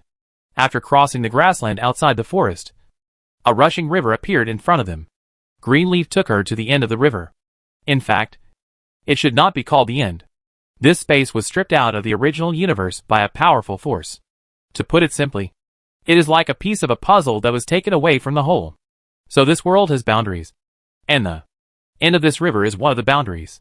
In her opinion, the river formed a huge waterfall. But when she looked down from the waterfall, she could not see the end. This is the boundary. Greenleaf's eyes were heavy. The traces left by the stripping at the beginning. She was very curious. Where did the river water go? I don't know. He shook his head. This is a place that no one can reach. Once a brave tribesman tamed a golden eagle and flew down to check the situation, and never came back. This is a bit scary. It seems that if you accidentally fall down, you will become a state where you can't see anyone alive or dead. Subconsciously step back a few steps. Although curious about the boundary, he didn't dare to get close to spy. So they continued to ride the Dudu forward, cross the river, and then pass through the vast mountains. This place is far less lively than the forest where the elves live. The plants are sparse and languid, and there is not a single animal to be seen. Dudu seemed a little anxious when he arrived here. If it were not for the green leaves to comfort him, he would probably turn around and run away. After barely passing through the forest, there was indeed a plain. But the plain was bare, and the exposed soil was an ominous black and gray color. There was a faint burning sensation in the lungs when breathing. It was pollution. Lu Jingu opened his eyes wide, and he couldn't believe what he saw. This plain had clearly lost all its vitality due to interstellar pollution. According to this level of pollution, how could there be plants surviving in the mountains and forests behind? And the grasslands farther away were even more green. If this situation was placed on the planet of the Alliance, the entire planet should have been invaded by pollution. It was as if the pollution became gentle here, and the speed of its spread was lazy. It was incredible. Chapter 215 Planting Failure. It is because of the blessing of the Tree of Life that our homeland has not been completely destroyed. Greenleaf's words made her suddenly enlightened. So that's why the closer to the forest where the elves live, the lower the pollution level. This is the reason. One thing leads to another. And now everything is clear. Lu Jingu nodded slightly to show that he understood. And then thought, but this kind of obstruction will always be impossible to continue. Taoyuan must be built anyway. If you are really worried, You could only separate the Taoyuan giant tree from the tree of life a little further. Anyway, the area of this place is limited.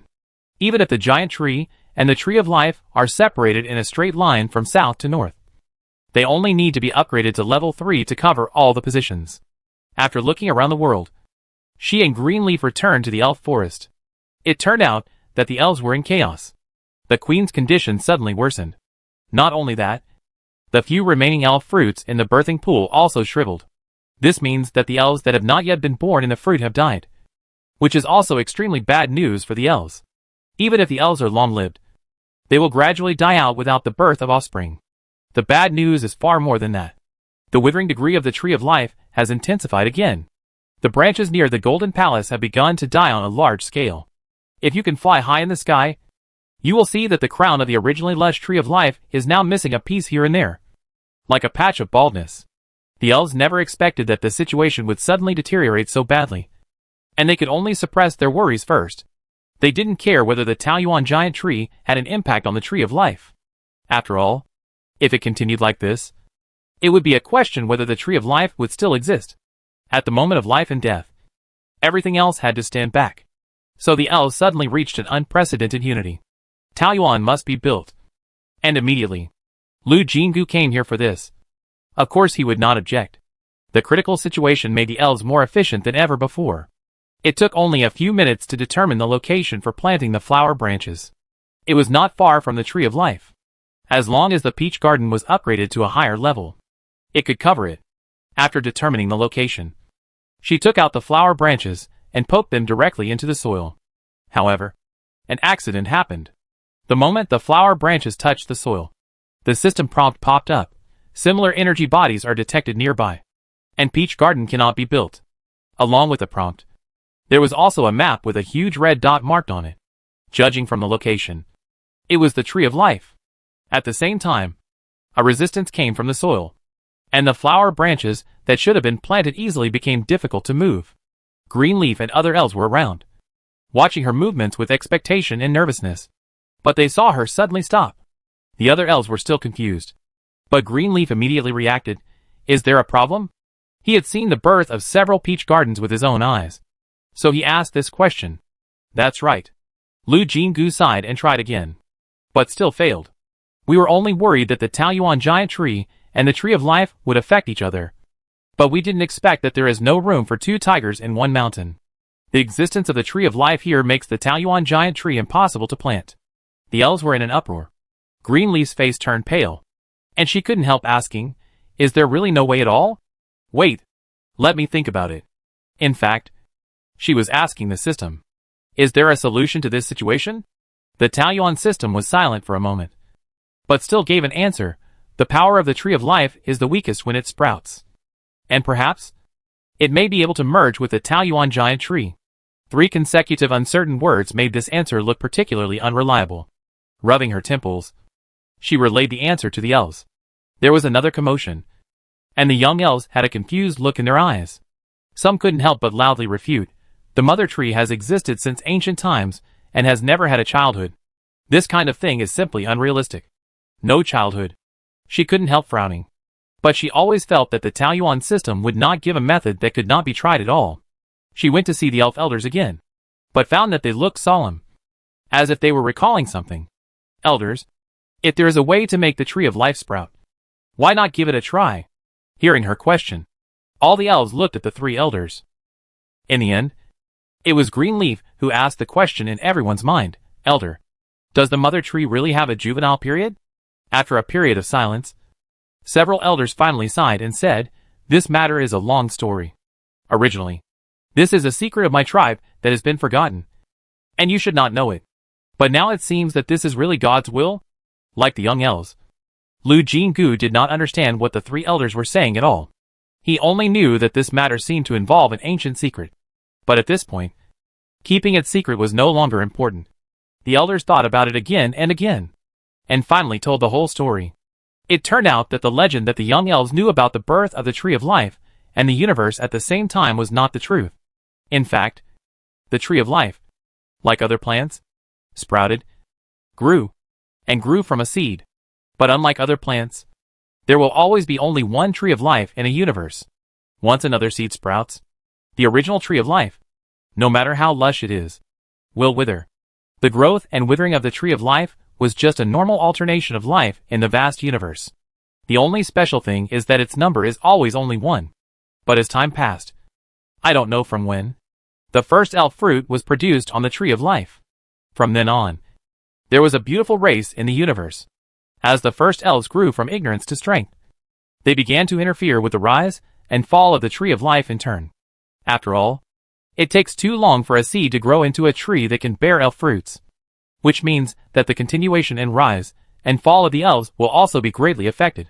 So those original predecessors began to try to change all this. In the end, they succeeded, and the results were very gratifying at the time. As long as the new seeds do not sprout, the original tree of life will not wither no matter how long it has been. The elves were originally long-lived and powerful. Before the birth of the Interstellar Alliance, they were born with the ability to use mental power. Except for the illusion clan that everyone hates in the universe, almost no life form can harm the elves. Before humans entered the Cosmic Alliance and suddenly developed mental power, the elves and several other races that were born to control mental power were at the top of the pyramid. It goes without saying how high-spirited the elf predecessors were at that time. But they were too smooth at the time, and could not see through the truth of prosperity must decline. Chapter 216, maybe not there anymore. The elders didn't tell the details of that period of history. But Lu Jinggu felt that part of the reason they didn't tell was out of shame. And they stole glances at her several times, as if they were worried that she would be dissatisfied with the elves because of the past. She felt that it was probably because of the existence of Taoyuan that the elders were too worried about gains and losses. That period of history was too long ago. No matter what happened, whether the elves did it right or wrong, she couldn't care about it. This was not a matter of the previous generation or several generations. She doubted whether humans appeared on the earth at that time. So when she found the elders stole glances again, she smiled comfortingly and suppressed her curiosity, and didn't ask any questions about the ambiguous parts. The initiative to release goodwill obviously eased the mood of the elders. They skipped some secrets and talked directly about the seeds of the tree of life. Since the original tree of life has a rise and fall, it naturally has a process of flowering and fruiting. For plants, this is normal. But the tree of life is not an ordinary plant. It can only exist one mature plant in the universe, and there can only be one seed. And that seed was forced to sleep by the predecessors of the elves in some way. Her first reaction when she heard this was that the seed was difficult to find. After all, the predecessors of the elves did not want the tree of life to wither, and they would definitely prevent someone from accidentally finding the seed. However, the elders denied this statement, because the young elves did not know this history. They did not know where the seed was. But the three of them knew it in detail. The seed was kept in the hands of the mermaid. Whose hands do you mean? Lu Jinggu asked in surprise. Mermaids, the elder said affirmatively. Mermaids can use a special shell and their natural means to completely seal any living thing, no matter how long it takes. The life force contained in it will not disappear. The problem is that the mermaids themselves are almost gone. She felt a sense of absurdity and thought of the information she had obtained before. Although she had not yet met Isabella's father, she had also found some information through the star network. The so-called artificial sea is actually a huge water tank, which is larger than the largest aquarium she had seen in her previous life. After all, given the almost non-existent natural environment of the Alliance, to maintain such a large tank of seawater, one can only rely on the skills of a strong spiritualist, which is already considered to be the best effort. But, for the mermaids, their current life can only be described as lingering. In that case, she doubted that no matter what the mermaids had saved, it would probably be gone. Of course, Louis also thought of this, and his expression suddenly darkened. He immediately stood up and said, "Then I will go back immediately." The elders did not know the situation outside, and they nodded with relief when they heard it. Wait a moment. You take the token of our tribe. As long as you show it to the leader or elder of the mermaid tribe, they will return the seeds of the tree of life to us.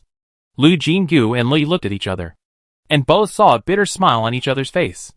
But both of them tacitly did not speak. There was still a glimmer of hope, so there was no need for everyone to start worrying so early. The elders quickly took the token, which turned out to be a palm-sized fish scale. At first glance, it was pure white and not colorful. But when the light shone on it, it was as dazzling as the morning glow. showing its extraordinariness. This is the scale of the leader of the mermaid tribe. If you take it out, the mermaid tribe will definitely recognize it. The elder earnestly instructed. After you find the seeds of the tree of life, you will bring it back. She already knew that as long as the seeds germinated, the original tree of life would completely wither in just a few days, and it would take several months for the seeds to grow from buds to trees. The time difference between the two sides was just enough to build Taoyuan. It's not that she didn't think about letting the elves leave this place. From her point of view, this race is strong and beautiful, and the relationship between the two sides is good. If they can leave here, it will increase her power in disguise. But after asking, she found that not all elves yearn for the outside world. Some elves even have a fear of the outside world because they have been isolated from the world for too long, and do not want to take the risk of changing their current stable life. She naturally couldn't force them. In the end, the elders promised that as long as the plight of the elves was solved, they would not stop the voluntary elves. After counting, there were about a dozen elves willing to go out for adventure. Even if only a few could stay, it would be a profit for her. And with Prince Li here, it seems that quite a few people are willing to stay. She is very satisfied. Li has already put away the token, and the two of them waved goodbye to the tribesmen and rode on Dudu to go out of the forest. Just like when they came back, they had to go to the channel to leave, and they had to coordinate with the time when the channel opened. The nearest opening was tomorrow, and they had to reach the vicinity of the channel before then. This was not difficult. With Dudu as a means of transportation, they only took half a day to reach the junction of the forest and the grassland. But they didn't expect that there was already an elf waiting here. Qinglan was obviously waiting for them. Lui just asked in surprise, "Why are you here, sister?" The other party had already come straight to the point when the elders talked about the mermaids. "Your faces were very wrong. I want to know why." Her heart skipped a beat, and she looked at the sensitive female elf with a headache. The elves are indeed powerful, but they have lived a comfortable life for too long, and they have lost their sensitivity to certain things. But it is obvious that Qinglan has rarely maintained this sensitivity. At this time, she looked at them firmly, as if she would never give up until she got an answer.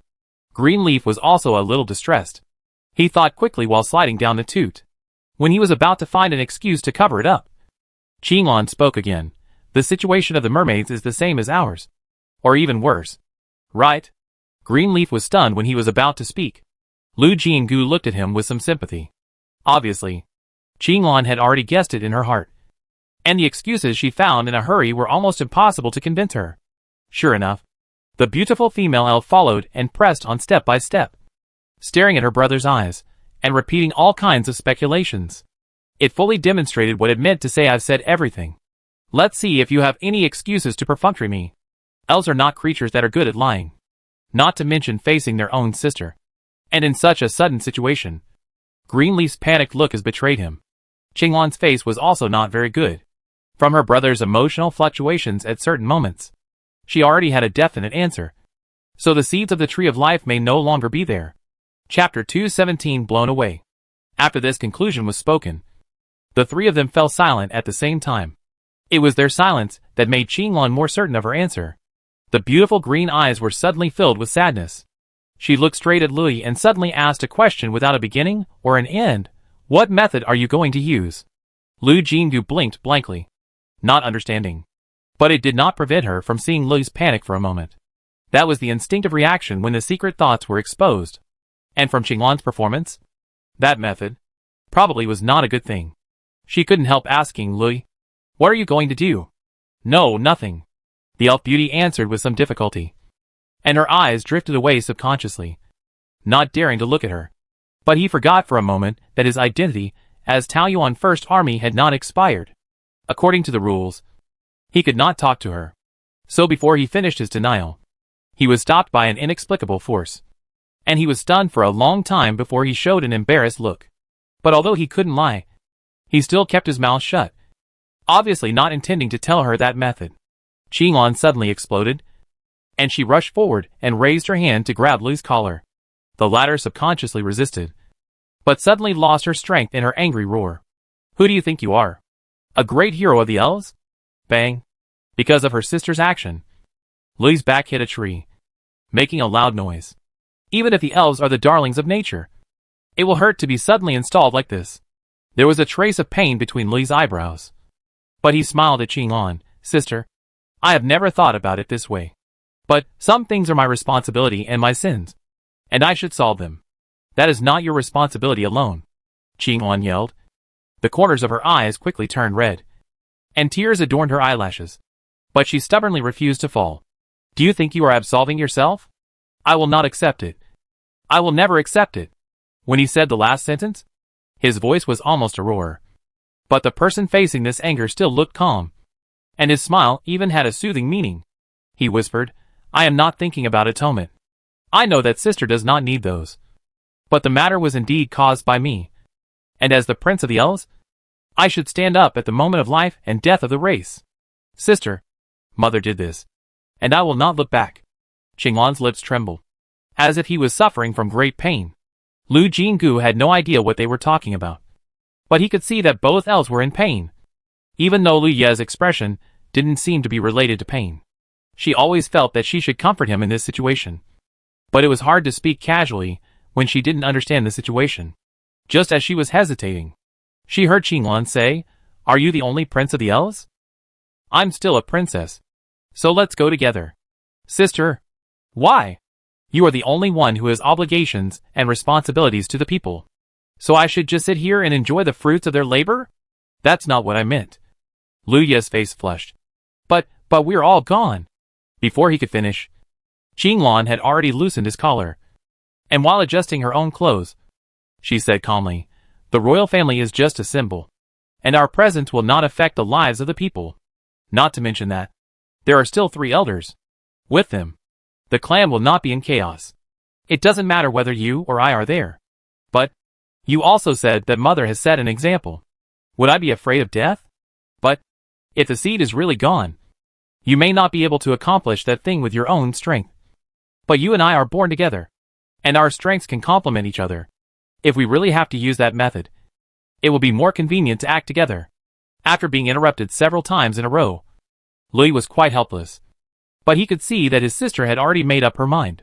When the passage was opened, Qinglan went out unexpectedly, and he couldn't stop it. If they were scattered in the passage because of the dispute, it would be troublesome. He had to smile bitterly and suppressed his objection. As for what he thought in his heart, no one knew.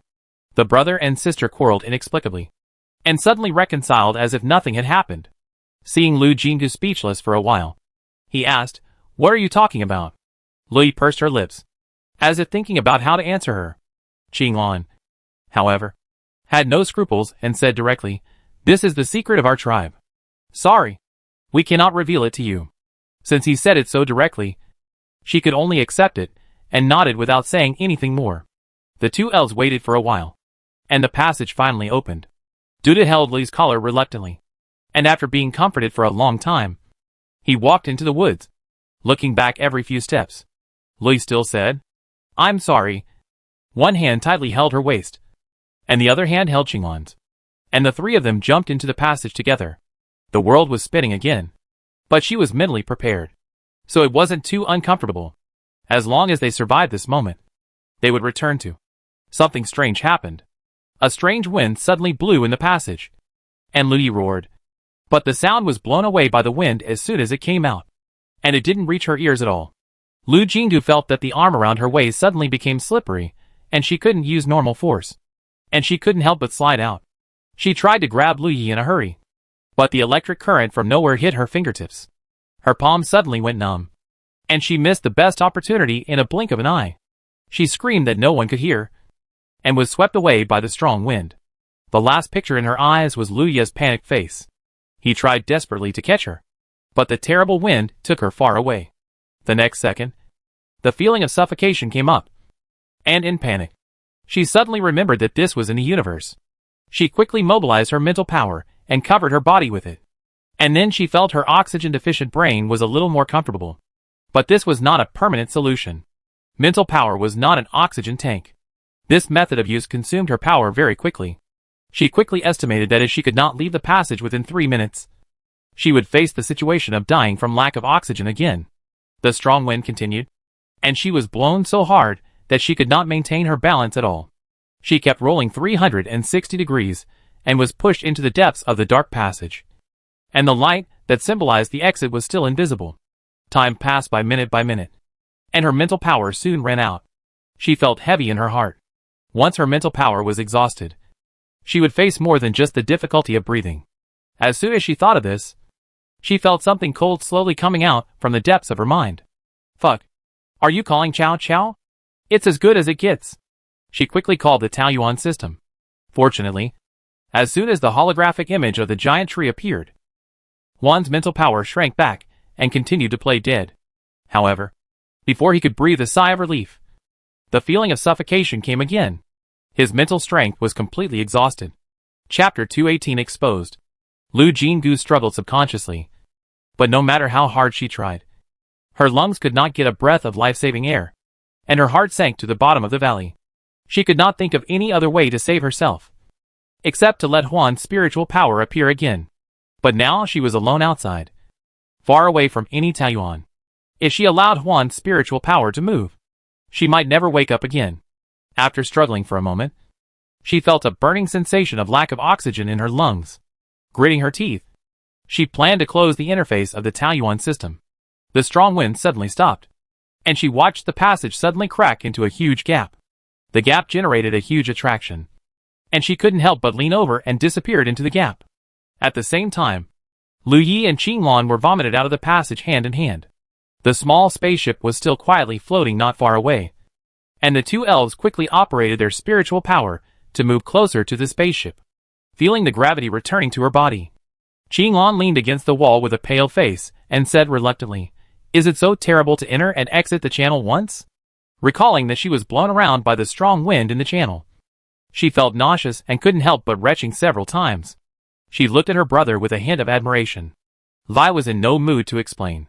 She endured the discomfort and rushed to the control console. She immediately turned the search function to the maximum and began to check the surrounding life forms. However, there was no movement on the screen, which meant that there were no signs of life around the spacecraft. Where did Miss Jean go? He murmured anxiously, and operated the spacecraft to turn around the channel coordinates again and again. But he still found nothing. The fuel of the small spacecraft was not much.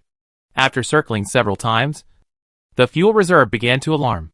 If he didn't want to drift in the vast universe, he had to return. Qinglan recovered a little and frowned and asked, "Is the guest trapped in the passage?" "Impossible." Lai denied it. "I tried it. If you are still stuck in the passage when it is closed, you will be vomited out directly. Just like we just did." "Will she be vomited back there?"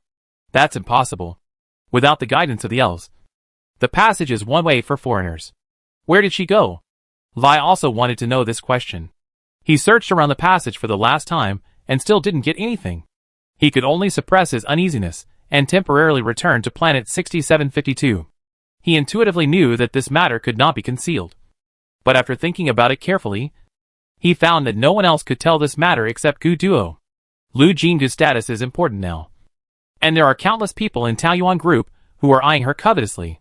Before finding her, there must be someone strong enough to calm the situation.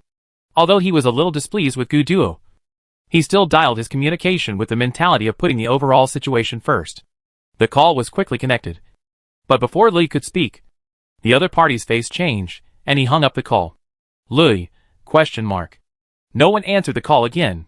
A few minutes later, another strange call came in, and he pressed the call button. Gu Duo's face appeared on the light screen. Lui noticed that the background of the call had changed. It seemed that the other party had moved to another place in the past few minutes. Gu Duo's opening words also startled the two elves. He said, "Is she in trouble?" Although it was a question, his solemn expression showed that he was already 80% sure. Even though he was confused, he knew that this was not the time to ask these questions. Lui took a deep breath and nodded, "Yes. She is gone." Suddenly, even through the light screen, he felt the terrible murderous intent. Qinglan, who was originally outside the light screen, stepped back a few steps vigilantly and took off the bow and arrow on his back. But her movement was captured by the camera, and before Li could react, Qinglan's undisguised image had already fallen into Gu Duo's eyes. His gaze froze for a moment, and after a while he slowly said, "Non-human race? What does it have to do with you? Or, are you also a non-human race?" The atmosphere suddenly became more tense. Lui had always been in disguise. Not only because this face was too easy to cause trouble, but also because of the various restrictions on non-human races in the Alliance's laws. The elves had never been exposed to the Alliance, and naturally had never gone through all the legal procedures for non-human races in the Alliance. If he walked outside as an elf, he might be hunted down by the Alliance at any time for breaking the law. But now, their identities were exposed unexpectedly, and in front of an Alliance soldier. Lui's heart suddenly sank, and many plans appeared in his mind for a while. But in the end, he suppressed all these thoughts and said in a deep voice, "Yes, my sister and I are both non-human races. But now is not the time to talk about these. Miss Agit is missing, and the most urgent thing is to find her immediately." After a pause, he explained the situation more clearly. She did not carry any survival equipment and lost contact directly in space. Guduo's face suddenly turned as dark as the bottom of a pot. Compared with Lu Yi, he thought more. In that situation, if you want to survive, you can only rely on mental power to temporarily build a shield. But in Lu Jingu's mind, he didn't dare to think about it anymore, forcing himself not to estimate what terrible state she would be in when he saw her again, and just quickly asked about the location of the incident. Lu Yi answered all the questions that could be answered one by one. Guduo asked for the information he wanted and cut off the communication without saying a word. Although Qinglan was ignorant of the outside world, she roughly understood that something bad had just happened. When she saw the screen darken, she hurriedly asked about what happened next. Greenleaf looked very bad, and after a long silence, he said, "Let's take it one step at a time. The most important thing now is to rescue Miss Agin. Her mental strength is not strong." Qinglan was silent for a moment, but still spoke carefully. "In that case, Miss Agin will be fine." Before she finished her words, she was interrupted by Greenleaf. The beautiful male elf clenched his fists tightly, and a storm rose in his green eyes. "I believe Miss Agin will be fine anyway. She is the incarnation of the goddess of nature, and will never die easily." And he could feel that the authority he was given was still in effect, which more or less gave him confidence and comfort. Greenleaf searched for a long time in the abandoned spacecraft at the airport, and finally managed to fill up the fuel, and set sail again without saying a word. Although Guduo would definitely make a move, he was unwilling to just sit and wait. Qinglan had just arrived, and was even more unwilling to stay alone. So the two elves returned to the vicinity of the passage together. Not long after, another spaceship approached rapidly, and Guduo rushed over as fast as he could. Chapter 219 Unexpected Place. Unexpected person. Of course he did not come alone, but Lui had made preparations and asked his sister to cover up her appearance. But when the two met, he still raised his heart. If Guduo made trouble at this time, in order not to delay the search for Miss Agin, he could not resist and delay the opportunity.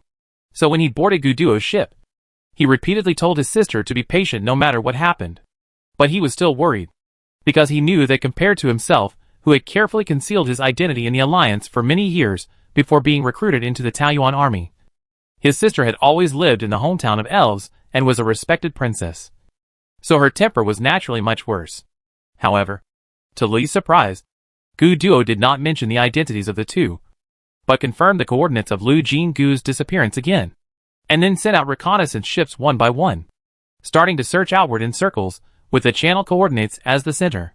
Where is Lu Jingu? Who caused so much trouble? She held a bowl of 1,000-flower honey, and because of the explanation of the person in front of her, she was shocked and turned into a clay sculpture, motionless for a while. "Hi, Miss Lu. Are you okay?" A hand waved in front of her, finally making her come back to her senses.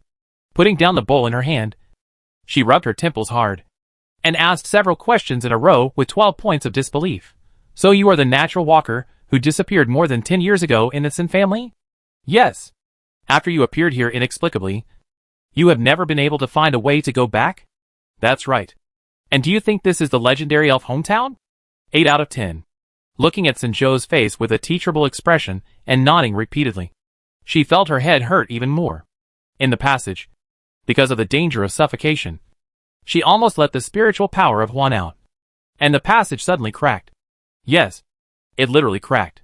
She fell into the crack without any resistance and lost consciousness. When she opened her eyes again, she saw the happy smile of the uncle in front of her.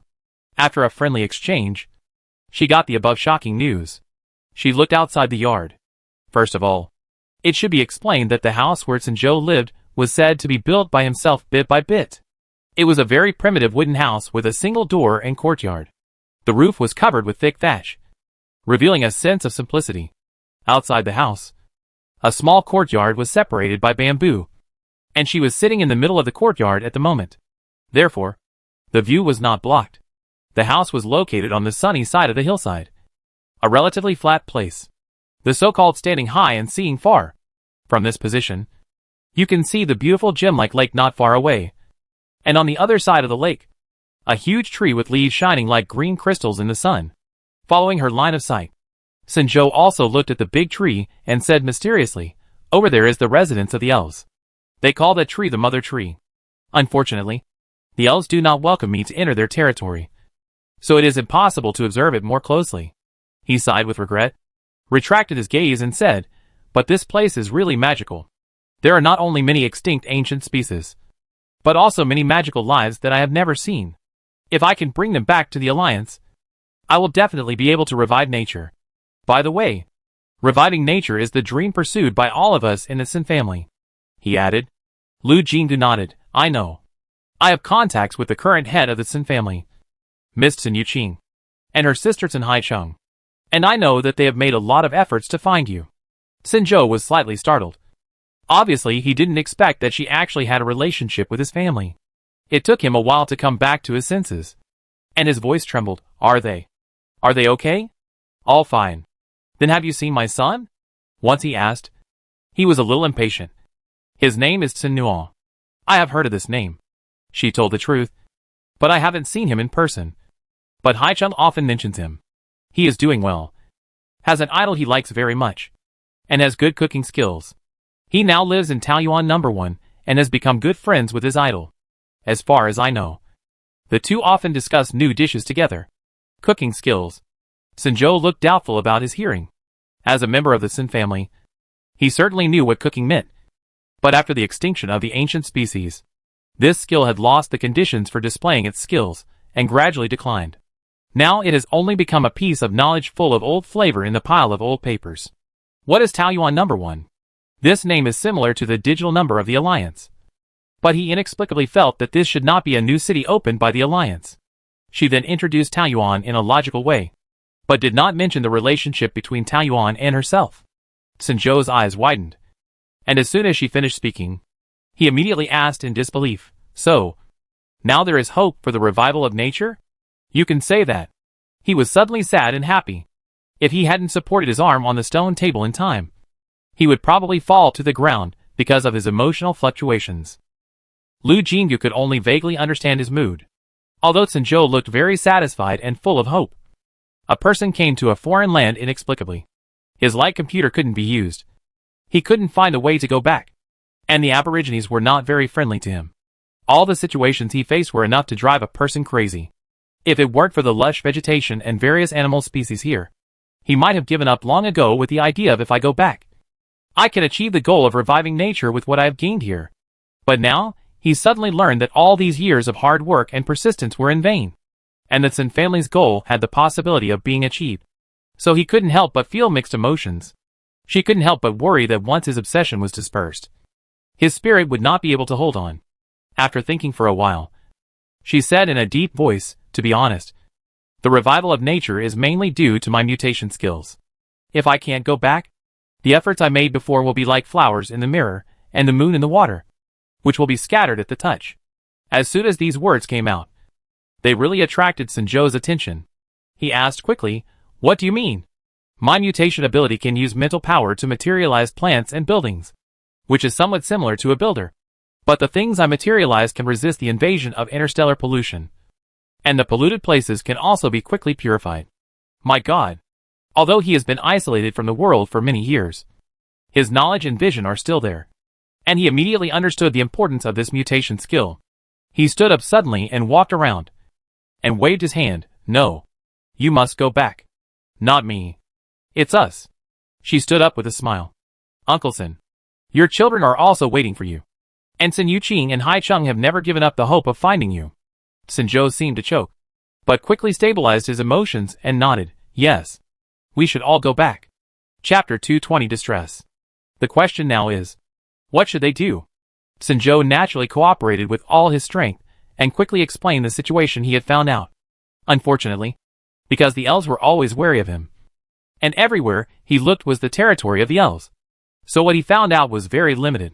At least, he did not find any passage that could connect to the outside world. Fortunately, Lu Jinggu remembered the coordinates of the passage, and the two of them immediately rushed over to check. On the way, she found many things wrong. First, the air here was not polluted at all, and it was comfortable to breathe in the lungs without any burning sensation.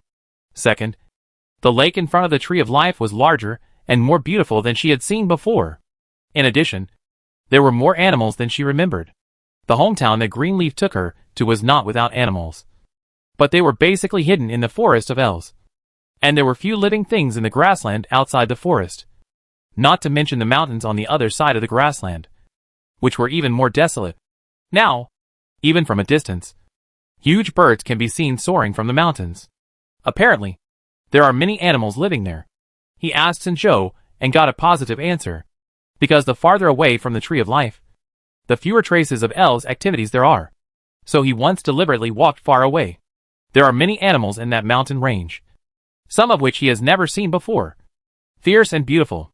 Sinjo almost got into danger several times, thanks to the Sin family's spiritual power, which is naturally in harmony with nature and has a soothing effect. He successfully escaped from the mouth of the beast. The farthest he almost walked out of the mountain range. He could vaguely see a small plain on the other side of the mountain range, and a white area across the plain. It was a pity that it was too far away, so he couldn't see it clearly.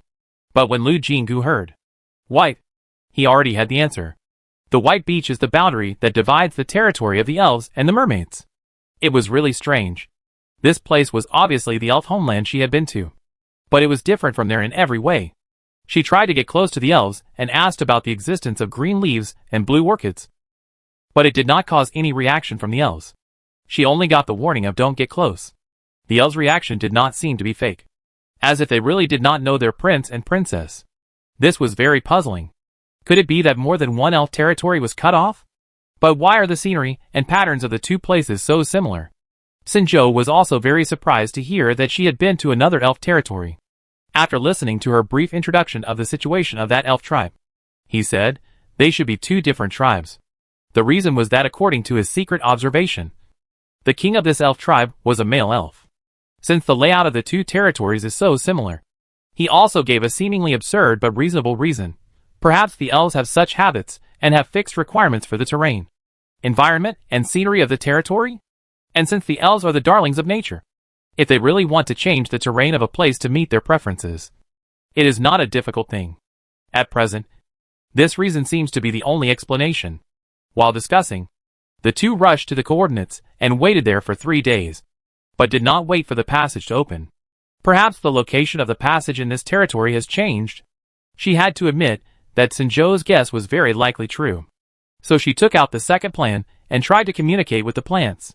A few seconds later, she put down her hand on the tree trunk with a numb face. Sinjo asked anxiously, "What's wrong? I don't understand." "Ah? I don't understand what these trees are saying." To be precise, she could tell that the pronunciation of these plants came from the same source as the green leaves. But how to say it? Just like the dialects of some provinces in the flower-growing country also have 18 different ways of saying it. Although the pronunciations of both sides are similar, she can barely hear a few words from the green leaves. But she is completely confused here. This tree is quite lively, and it said a lot of things in a gibberish. But unfortunately, she didn't understand a word. In the end, she had to try to use body language. If you have seen the passage, just shake your branches. Okay? The big tree in front of her didn't move at all. There was a breeze blowing on the grassland, but it still didn't move. It seems that it is gone. The two searched for several days, and no matter which direction the plants went, they said that they didn't feel any traces of the passage. She even guessed that the passage here was farther away. So the two ran to the mountains to try their luck again. It was also bad luck. Just as they climbed over a mountain, a strong wind suddenly blew over their heads. Looking up, a huge creature stretched out its sharp claws towards them. "Be careful." Sinjo was quick-witted and pressed down on her neck. barely avoiding the terrible blow. Lu Jinggu turned over, and the two of them ran for their lives. She couldn't help asking, "Is that a dinosaur?" when she saw this creature from afar in Sanjo's yard. She always thought it was a bird of particularly large size. Now that they were caught off guard and face to face, they found that this creature was more like pterosaur. That creature has been extinct in the Earth civilization for many years. The pterosaur missed the first attack and seemed to be in a bad mood. It turned around and chased them again. It was in the sky, as long as it flapped its wings covered with thin membranes. The distance it traveled was equivalent to the distance they ran for 20 or 30 steps. If it weren't for the dense forests in the mountains that hindered its pounce, the two would have been caught long ago. Lu Jinggu tried to attack the opponent with mental power, but the pterosaur's mind seemed to be blank, and her attack failed. Noticing her movements, Sanjo quickly explained, "It's useless. These animals don't seem to have awakened their mental power, so they don't feel this kind of attack. Okay, then we have to use other means." She pulled the necklace out of her collar and prepared to take out the pistol. "Huh?" A puzzled voice suddenly came from the forest, followed by a group of elves coming out from behind the tree. They pulled their longbows to the full and aimed at the pterosaur that swooped down from the sky again. With a whistle, several arrows were fired. Ah! The pterosaur felt pain and flapped its wings quickly to increase the distance. It hovered in the air, as if it was assessing the strength of both sides. After a while, the pterosaur screamed unwillingly and finally flew away. Lu Jinggu was panting, leaned against a big tree to rest for a while, and smiled and said, "Thank you." However, the next second, more than a dozen elves aimed their arrows at her and Sanjo, and the arrows with cold light blocked the rest of the words. Even a fool could see that this group of elves were full of hostility towards them. Sanjo whispered in confusion, "They weren't so unfriendly before. What happened?" She was also confused and was about to ask something when she suddenly felt the leading elf's sharp eyes fall on her. She lowered her eyes to follow the other person's line of sight, and suddenly realized. Chapter 221 Traveling Through Time Again? The next second, the powerful and beautiful elf asked, "Where did you get the elf's gift?" It was indeed Greenleaf's gift that attracted their attention. She gently stroked the emerald green beads and told the truth. "It's an elf friend of mine. His name is Greenleaf Serency." She had asked before, and the elves here had never heard of the name Greenleaf. So when she saw the elves in front of her making a commotion as soon as she finished speaking, she was quite confused. It was only after a moment that she knew from the elves' whispers why they were so surprised. What is she talking about? There is no elf called Greenleaf in the royal family. But it is indeed a gift from the elves. I can feel the breath it exudes. It is very strange, but it undoubtedly belongs to a powerful elf. Except for the royal family, no elf can be named Serency. Thinking about it, she understood. When she asked before, she had always asked with Greenleaf and Xinguan, and did not say their full names. But now it seems that this surname is the source of the commotion among the elves. She remembered that Greenleaf once mentioned that in the oldest language of the elves, Serency means the tree of life, and the royal family is the most beloved child of the mother tree. So they are given the honor of this surname. Now it seems that the royal family of all elven tribes has the surname Serency. She shrugged and explained calmly, "My friend probably comes from another elven tribe." Unexpectedly, the elves got angry. They aimed their arrows at her again and shouted, "You lied. Abominable outsider. Elves will never split. Your lies are ridiculous and absurd. Maybe she was sent by the devil, and her purpose is to split us." Seeing that the elves were excited and seemed to be ready to fight at the slightest disagreement, Sanjo quickly said, "No. No. No. You misunderstood. My friend did just come from another elven tribe." The leading elf raised his hand to stop the noise of his companions. His scrutinizing eyes swept over Lu Jinggu and Sanjo, and after a moment he coldly asked, "Evidence?" Hearing what he meant, the two looked at each other, and she simply took off the rope around her neck. But before handing it over, she carefully took off the several things hanging on it, and then handed the rope over. "This is Greenleaf's hair. You can take a look. I remember that the elves have a tradition that hair donated voluntarily represents the eternal friendship of an elf, and if the hair is forcibly pulled out, it will soon wither and disappear. Whether I am lying, this must be able to prove it." The elves discussed again, and the leader took the rope in her hand and examined it carefully. After a while, he whispered, "Yes, this is indeed the hair donated by a noble elf voluntarily. It comes from the same source as the gift of power. and should come from the same elf. She nodded in agreement. The attitude of the elves finally calmed down. But there were more questions that followed. Lu Jingu was surrounded by a group of elves, and felt like she had encountered a group of chirping birds. Note, the sound was very pleasant. After listening for a while, she concluded that the elves had a few ideas. The elves had never split in history, and it was impossible for another elf tribe to exist. There would only be one tree of life at the same time. So this also indirectly proved that there would not be two tribes.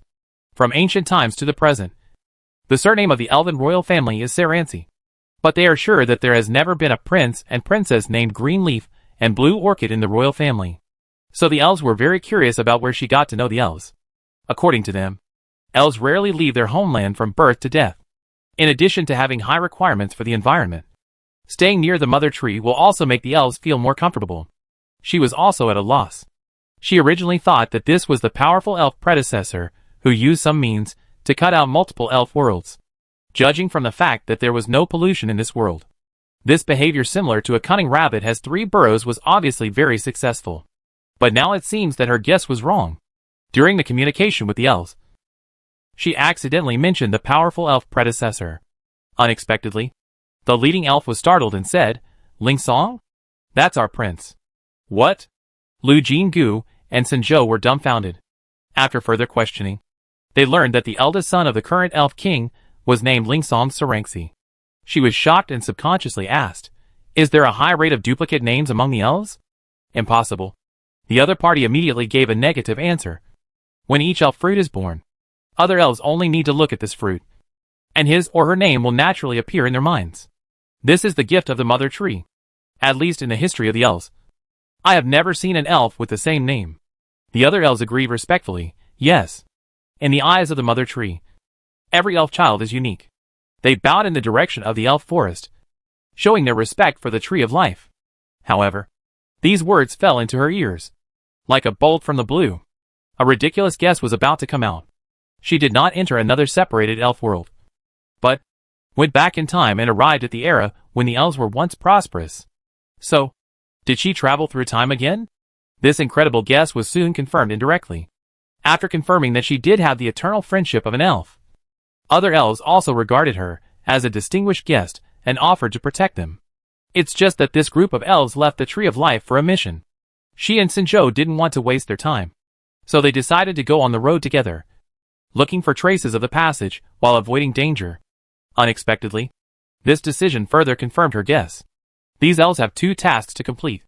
One is to go to the white sand beach and take the cleanest white sand to fill the birthing pool. The second is to go to the mermaid coast and trade a batch of goods with the mermaids. They followed each other through the snow-white beach and saw the real mermaids. Needless to say, Sinzhou was excited, and Lu Jingu was also greatly shocked. If the elves are the darlings of the land nature, with noble and beautiful faces, then the mermaids are the pearls of the sea, with beautiful and charming faces, which make anyone who sees them easily have a crazy feeling of exclusiveness. She felt that it was understandable why the mermaids only had a close relationship with the elves. To a large extent, it was because the other party was also as beautiful as a fairy. So they were immune to each other's appearance and would not do anything shameful. For example, now, if she hadn't held Sinzhou's arm tightly, this uncle might have been fascinated and jumped into the sea. And she, to a certain extent, neutralized the fascination brought by the mermaid's appearance because the truth she discovered was too shocking. Chapter 222 Awkward Meeting. The mermaids do not like to interact with outsiders. Although they saw Lu Jingu and Sinzhou, they did not even ask any more questions. After the transaction was completed, they dived directly into the water and disappeared in a turn. Lu Jingu's eyes followed the mermaids until the ripples on the water disappeared, and he forgot to look away for a long time. The elves thought she was attracted by the appearance of the mermaids, and kindly reminded her, mermaids are born with the ability to confuse people.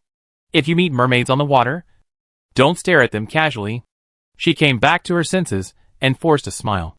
The mission was completed, and the elves naturally prepared to return. There were no accidents along the way, and they soon returned to the forest of elves. This time, as Lu Jingu's friend, Sinzhou was not rejected by the elves. He didn't expect the surprise to be yet to come. The elves actually led them all the way to the Golden Palace. Oh my god! It turns out that the elves really live on this tree. Ah, is this platform natural? It can actually move up and down. So amazing.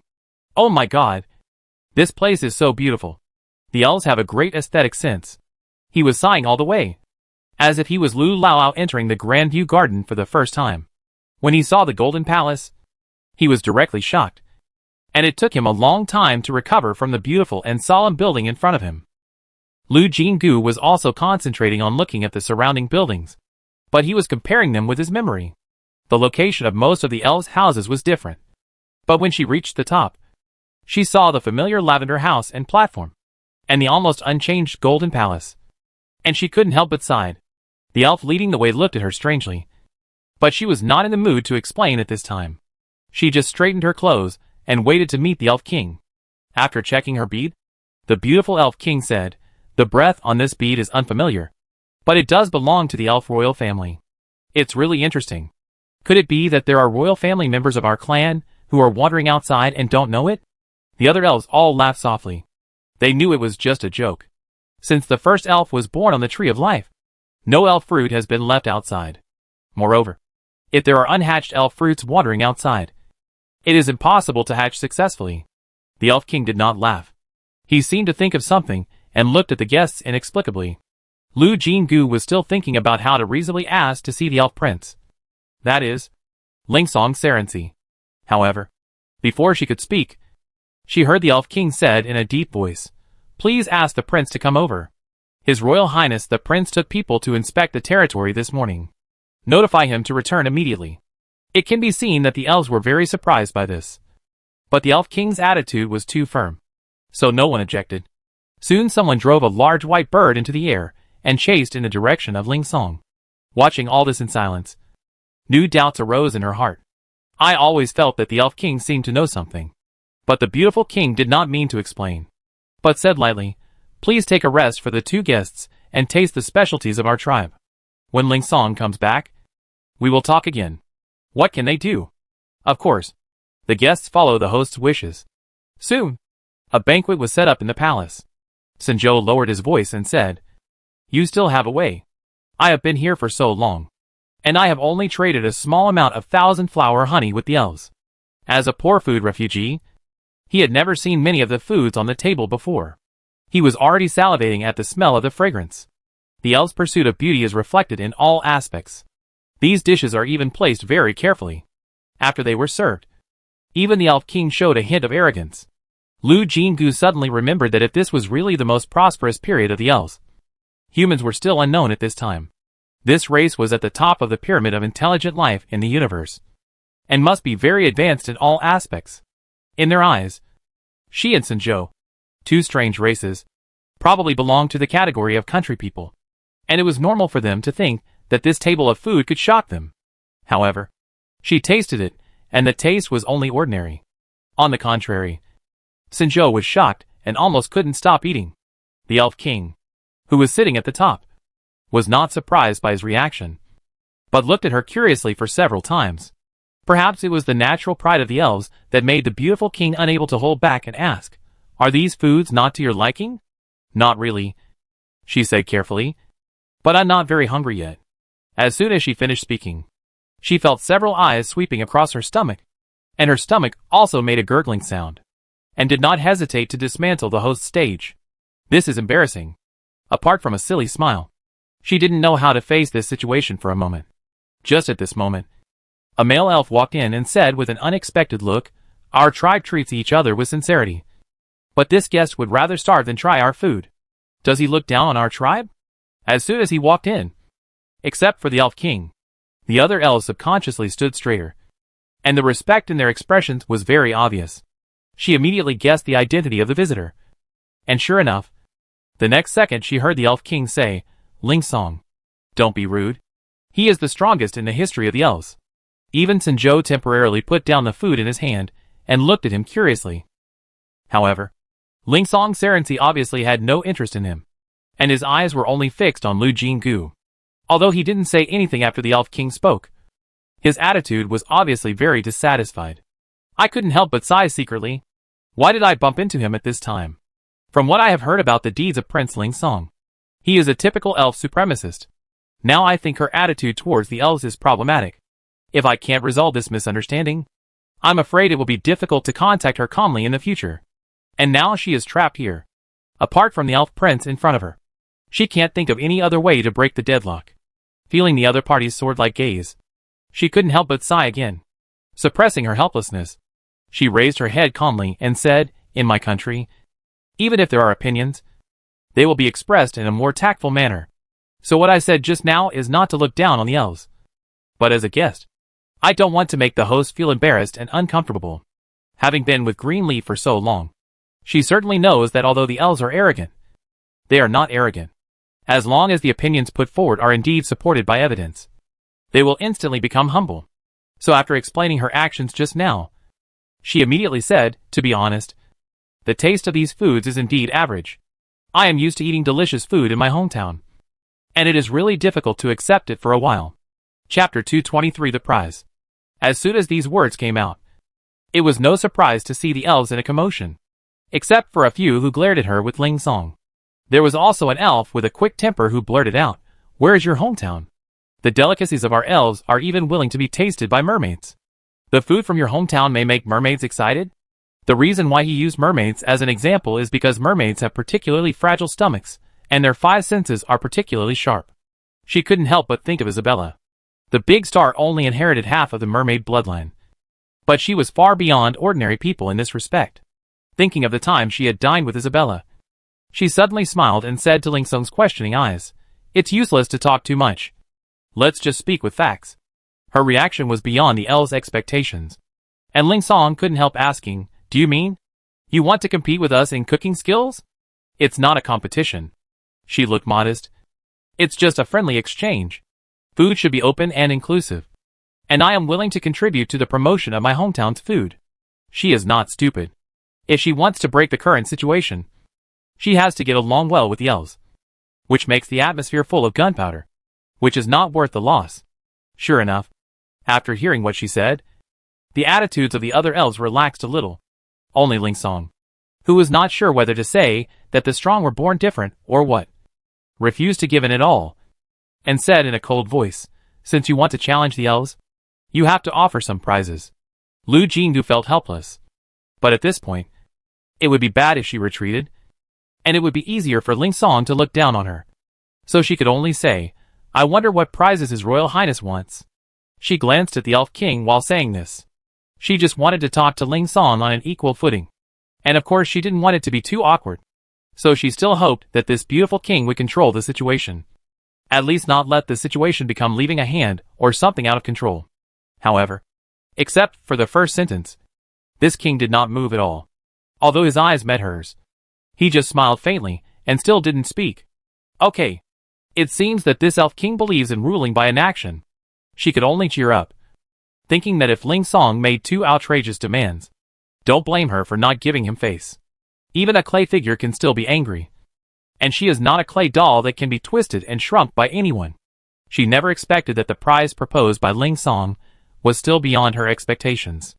"If you lose, I will take back the elf gifts you have, and the hair that represents elf friendship on behalf of the elf royal family." Her first reaction was to refuse with a slight frown. After all, it was a gift from Greenleaf to her. Why should it be a bet? She never thought that Ling Song was very persistent, and he seemed to be determined not to give up until he got these two things. She frowned slightly, and she realized that something was wrong. She raised her eyes and looked at Ling Song, whose green eyes contained an incomprehensible emotion. But one thing is clear. He is different from other elves. He definitely knows something special. She held the pendant on her chest and made up her mind. "Okay. You asked for the prize, so it's my turn." Ling Song made a gesture of please. "If I win, please tell me everything you know." "Your Highness, this prize is a bit strange, and the elves are all confused. Only the Elf King looks interested, his eyes moving between them, fully playing the role of a spectator. As if a faint smile flashed across his face, Ling Song said without hesitation, "Okay." After a pause, he added meaningfully, "I hope the content of the competition you proposed is indeed what you are best at." She was slightly startled, and it sounded like he was hinting that she must win. After taking a deep look at the other party, she smiled confidently. "That's natural. But I don't know who will be the judges later? Ling Song didn't say anything and looked at the Elf King. The beautiful king smiled slightly, and soon appointed himself and several elves as judges, probably to show fairness. He also invited Zhou to join the jury. The man, stunned by the development of the situation, immediately agreed to the invitation. But he was still a little uneasy. So he took the opportunity to ask her in a low voice, "The food of the elves is the most delicious I have ever eaten. Are you sure you want to compete with them?" With a soothing smile, she also whispered, "Don't worry." In fact, she felt a little regretful. But it was a pity that when she went out, she basically carried condiments with her, and could not show her skills 100%. Fortunately, the elves at this time were still rich in resources, so there were many substitutes. The Elf King generously lent her the kitchen in the palace, and sent a few people to help with the fire and so on. After checking the ingredients, she already had a menu in mind. The elves obviously love sweets, so the menu is mainly sweet and sour. Candy guava, a fruit similar to banana. Sweet and sour pork ribs, a pig-like livestock raised by the elves. Steamed sea bass. Emerald pearl soup. Mushroom stuffed shrimp. A cold 3-shredded dish. Taro paste and sea salt cake. And finally red bean and coconut ice milk tea. All done. A group of elves and a man stared at her busying around in the kitchen. The dishes were not out of the pot yet, but the rich aroma was already everywhere. Not only did it make the judges waiting to judge the dishes intoxicated, but soon even the elves below became agitated, and they took the elevator to the platform where the Golden Palace was located to peek in, constantly asking, "What on earth is so fragrant?" As the enchanting fragrance became more and more intense, Ling Song's face unconsciously relaxed a lot. The Elf King stood beside him and smiled softly. "It seems you can rest assured. In terms of status, the two are obviously both father and son and monarch and minister. But when they stand together, there is no gap at all. Instead, they see the look of understanding in each other's eyes." The Elf King took a deep breath in ecstasy and smiled. "I can taste such delicious food before the end, and I have no regrets in this life." Ling Song raised his eyebrows slightly, and there was a smile in his eyes. But he deliberately said, "Don't expect too much before you eat it. There are things that smell good but taste bad." The Elf King shook his head helplessly, and did not argue with him, but looked at the kitchen expectantly. At this time, several dishes can be served one after another. Lu Jingu carefully selected the plates. This is not difficult. Although the utensils of the elves are simple in materials, they are all processed very beautifully. When arranging the plates, he also took out his lifelong skills, creating a table of delicious food. The judges were seated, and almost all the elves were watching, although everyone tried their best to restrain themselves. The sound of swallowing could still be heard from time to time. There was no way. It was really too delicious. Everyone looked at the Elf King, and he lived up to everyone's expectations, and directly forked a small piece of ribs into his mouth. Chapter 220 for the Collapsed Territory. After chewing a little, the Elf King's beautiful face burst into a light of joy and happiness. He only said 2 words, "Delicious." The fork was already stretched out to the guava with candied silk, and he did not forget to signal the other judges to try it. In fact, he didn't need to say much. Everyone didn't start eating because they were waiting for him to eat first. Now that he had tasted 2 dishes, the other elves were not polite. So soon, the situation became grabbing food to eat. At first, Zhou maintained the guest's reserve and didn't want to be too presumptuous. But after tasting a mushroom stuffed with shrimp, he felt that his hands were no longer listening to his command. Otherwise, why would he dance out after images to grab food? The inner world of the elves watching, "Leave a bite for us." Urkon's hand, however. The judges could not hear their voices, and demonstrated what the clean plate action was. In less than 10 minutes, there were only empty plates on the table, and no soup was left. The moment he put down his fork, the Elf King regained his elegance and grace, wiped his mouth and smiled. It seems that the result is self-evident, let alone other tribesmen. In his memory, he had never been so amazed by a mouthful of food. If it weren't for the fact that he still had a trace of rationality about "I am the Elf King. I want face." He felt that he could fight with food for another 300 rounds. The other judges also nodded with satisfaction, supporting the king's words with actions. As a human, Zhou was more direct, and generously gave 2 thumbs up, saying bluntly, "No wonder Xiao Jing couldn't eat it. Alas, what should I do if I can't eat the food you cook in the future?" He put on a melancholy look, which was originally an exaggerated technique, but it caused the elves to ponder. Yes. What should I do if I can't eat it in the future? A pair of fiery eyes stared at Lu Jingu, and it was clear at a glance what they were planning. But before the elves could speak, Ling Song said, "You won. When do you want to redeem the prize?" Looking up at him, she was not surprised to find that the elf prince, who lost the competition, was not unhappy at all. As if the previous anger was an illusion, she felt more and more confident and smiled faintly. "Now. Okay." As soon as he spoke, the other elves calmed down. No matter how passionate they were, they had to stand back in front of Ling Song's decision. Looking at the elves, who suddenly calmed down, she suddenly took out a can of star candy.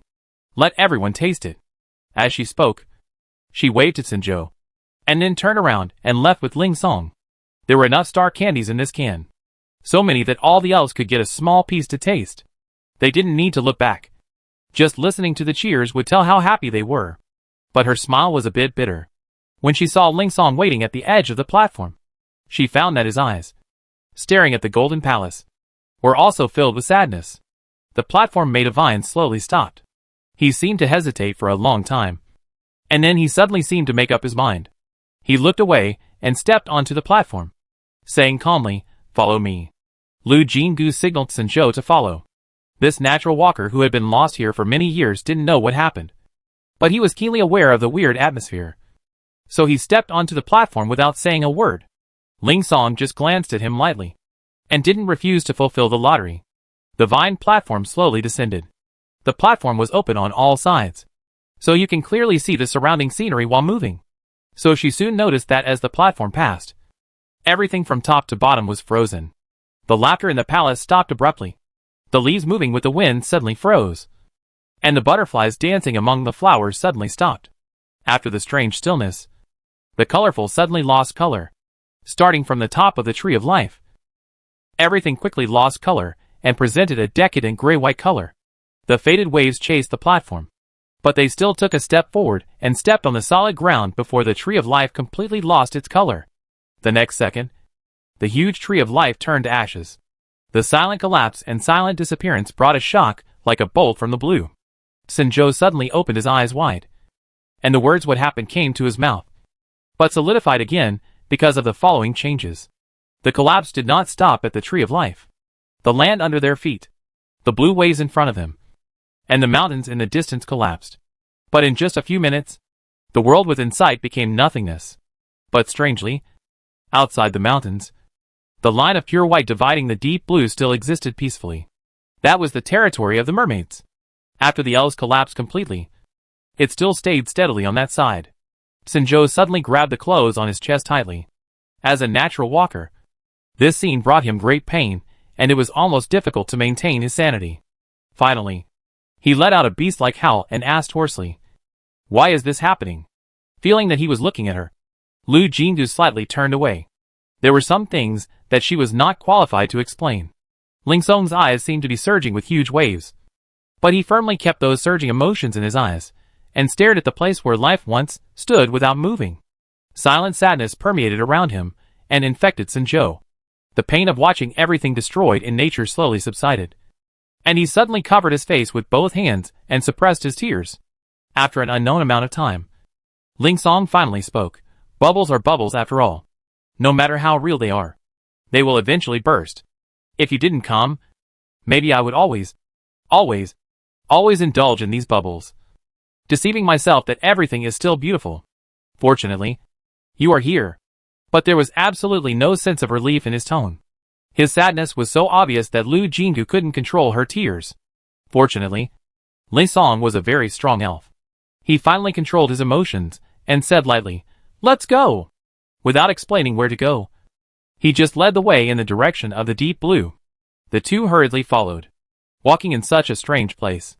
Everything became strange. The distance covered by each step was different. Sometimes after walking for a long time, the deep blue was still out of reach.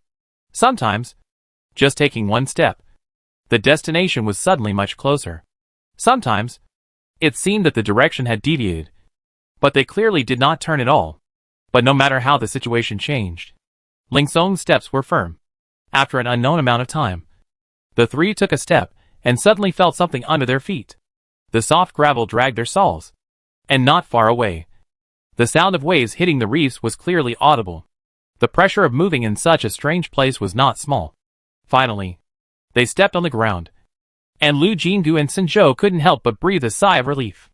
Chapter 225 The Content of the Prophecy. Once they stepped onto the pure white beach, all the strange changes disappeared. They walked across the beach very calmly, and approached the blue coast. The sky darkened at some point, and when they looked up, they saw dark clouds. It seemed that the whole world felt the sadness emanating from Ling Song. The place where the elves and the mermaids traded before was now empty. And there were no mermaids waiting here. Ling Song stared at the tide that kept rising and receding, and suddenly said, I thought that as long as I hid the elves' territory, I could protect my people from any harm. And that beautiful world would always be peaceful and beautiful. And my people could live happily and without worries forever. But I was wrong. He smiled bitterly. The world is connected to each other. Even if that piece is cut out, there is a passage that cannot be blocked no matter what. At that time, I knew I might be wrong.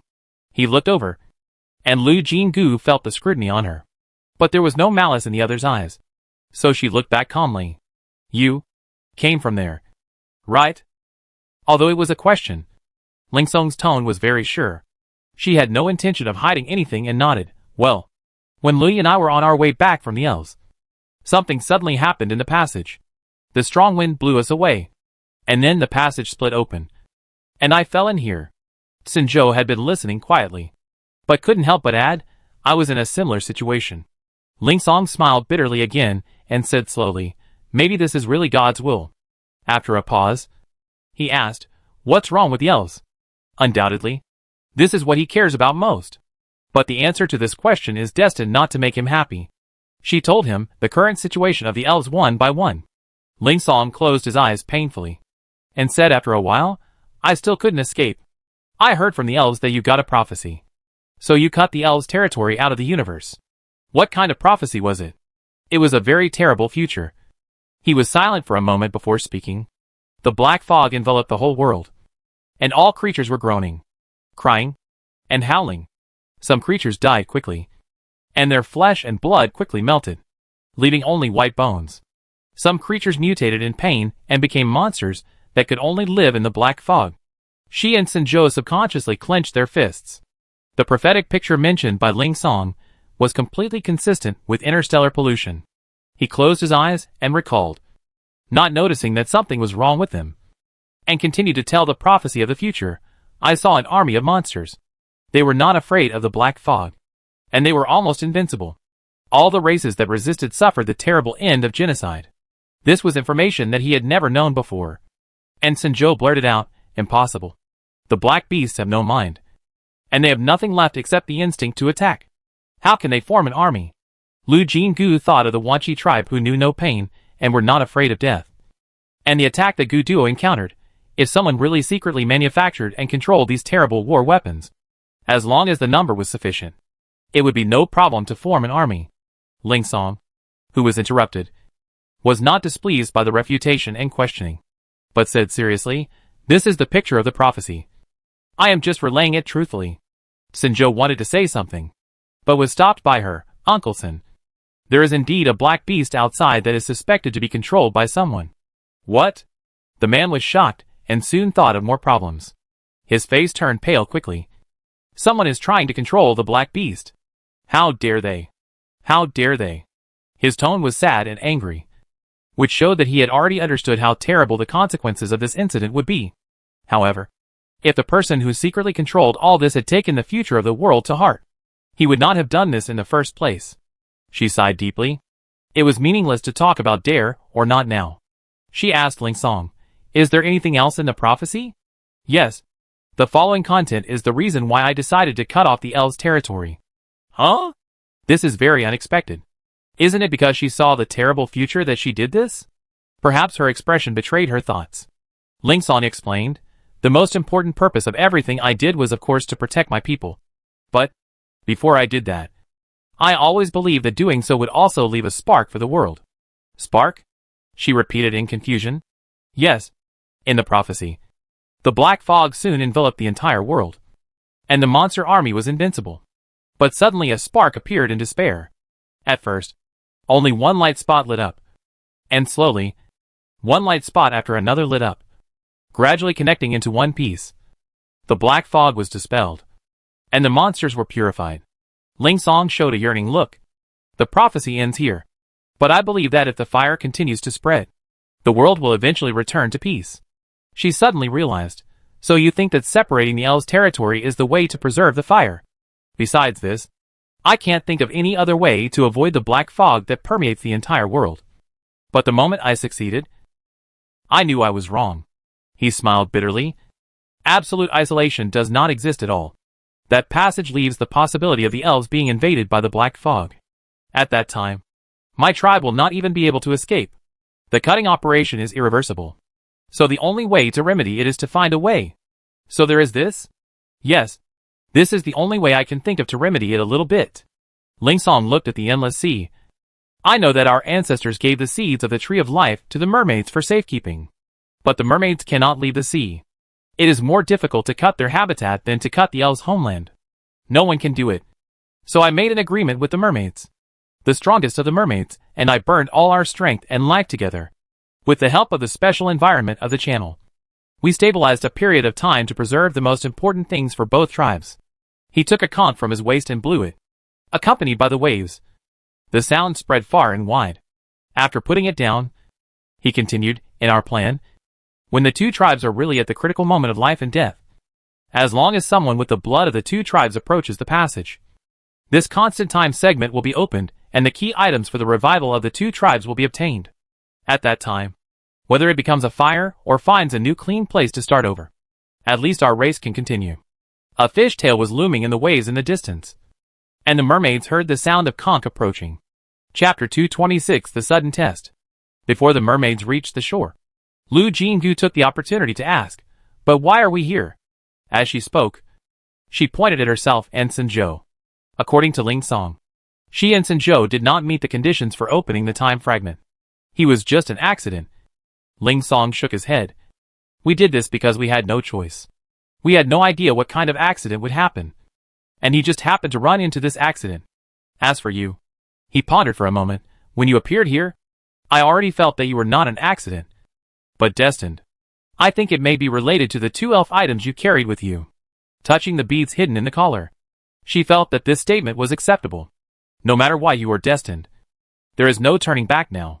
Ling Song looked at the sea and said calmly, "At first, I didn't want to believe that the task of saving my tribe actually fell on an outsider. So when I sensed you entering here, I immediately found a reason to avoid it. But I didn't expect you to meet the Elf King. And he took the initiative to ask me to come back. But I looked at the situation of the elves. Your prestige seems..." She didn't finish her words, and stopped in time to observe Ling Song's expression carefully. He didn't seem angry, but smiled faintly. You are very perceptive. Indeed, if I insist on not respecting the order of the Elf King, there will be no problem here. After all, everything in the elves comes from my memory. In a way, whether it is the king or other elves, they are just my clones. No wonder, because of this secret master-servant relationship, including the Elf King, they all have a special respect for Ling Song. But there is no point in running away. The beautiful elf sighed. Although the Elf King is a projection of my memory, he also bears part of the power of the rules of this fragment. Since he has made the decision that we should meet, it means that the rules recognize it. So even if I avoid it this time, I will appear soon next time. There will always be a time when I can't avoid it. She nodded knowingly and thought of more. Obviously, although Ling Song is one of the strong men in the constant time fragment, he must also abide by the rules here and cannot do whatever he wants. Splash! Just as he was thinking deeply, he heard a few splashes of water. When he looked closely, a group of mermaids floated on the water, all looking up at them. Sinzhou was amazed by the last time, and he covered his eyes immediately to avoid being attracted by the magical face of the mermaids and doing something embarrassing. She noticed that among the mermaids this time, there was one who was obviously different from the others. It was a beautiful female mermaid, with long seaweed-like light blue hair spread on the sea surface, and her eyes were like the purest sapphires, but her pupils were filled with mist, and her eyes were unfocused, as if she had lost her sight. This added a sense of brokenness to her beautiful face. Just one look at her made her unable to restrain the pity that arose. And she inexplicably felt, if the other party needs it, I can give her my eyes. Fortunately, she soon struggled to wake up and turned her head to look at Ling Song. The elf obviously did not have such troubles. He walked into the sea with a normal look, and only stretched out his hands and whispered until the waves submerged his legs, saying, "My comrade, I'm here." The blind mermaid swam over following the sound, accurately grasped Ling Song's hand, and suddenly stood up from the water with the help of the force. Although he knew that this was not polite, Lu Jingu really couldn't control himself. He stared in amazement at Senin swinging his two smooth and straight legs, and was led by Ling Song to slowly walk to the shore. Although she couldn't see it, the beautiful mermaid seemed to be able to sense her surprise. She tilted her head slightly and said, "A mermaid who is strong enough can turn its fish tail into human legs at will, making it easier to walk on land. So that's it." Although she got the explanation, she still felt it was very magical, as if she had entered a fantasy blockbuster. The mermaid who turned into a human form was still very beautiful, and even more charming. She could even see the shadow of Isabella from her. Now she finally knew why so many people wanted to get Isabella by any means. It was probably the power of blood that made it difficult for those people to resist. Ling Song and Senin stood side by side. Even though there were many questions now, they had to admit that this picture was really pleasing to the eye. However, the two beauties were not in the mood to exude charm. Senin went straight to the point. The elven homeland collapsed. "Why? Have you decided to give up?" "Not really. Senin, the one recognized by the rules, has arrived, and the dusty time is about to start turning. And you know that the elven homeland is just a phantom. I took great pains to build it, just because I didn't want to go crazy in the long wait. Now it is no longer necessary to exist." It seems that Senin is different from Ling Song. She has no special feeling about their arrival. It was not until she heard Ling Song's words that she showed surprise and turned her unfocused pupils around. "But they are not elves." Senin hesitated, as if doubting her own feelings. "Yes, they are indeed not elves. But the rules recognize her, and we can only accept it." The mermaid was silent for a long time, and suddenly said, "But I can't hand over the orders of the mermaids to an unknown foreigner." "But Senin..." Ling Song was a little anxious, but he was interrupted before he finished speaking. Senin said firmly, "In the history of the mermaids, there are too many cases of being deceived and hurt by foreigners. I know you have no way out, but I can't easily trust a foreigner. She is beautiful and charming, but after turning into a human form, she is also petite and weak." But at this moment, Senin bursts out with a very stubborn breath, and anyone can feel her determination to never retreat. After a long while, Ling Song suddenly sighed. Obviously, he couldn't force Senin to do anything, so he could only ask helplessly, "Then what are you going to do?" Senin turned to the elf with misty eyes and said softly, "Trial. Only if she passes the trial of my tribe, I will believe her." The next second, the two looked over at the same time. Lu Jingu, She didn't get a chance to speak the whole time, but was suddenly told to take an exam. She was a little confused and a little unhappy. Ling Song probably saw her mood, walked over and whispered, "Perhaps you don't know much about the history of the mermaids. They are born with charming beauty, which makes it easy to arouse malicious covetousness. In addition, the mermaids will breed a pearl in their bodies for a lifetime, which is regarded as one of the most beautiful and spiritual jewels. Therefore, their tribe has indeed experienced many tragic experiences. If it weren't for their natural advantages in the sea, I'm afraid they would have been hunted and killed." Chapter 227 Stimulator. The experience of the mermaids is indeed sympathetic, but she is still not happy. After all, she was also passively involved in this place. Helping Ling Song and Senin can be regarded as voluntary labor, but she is suspected for no reason. Who can feel good?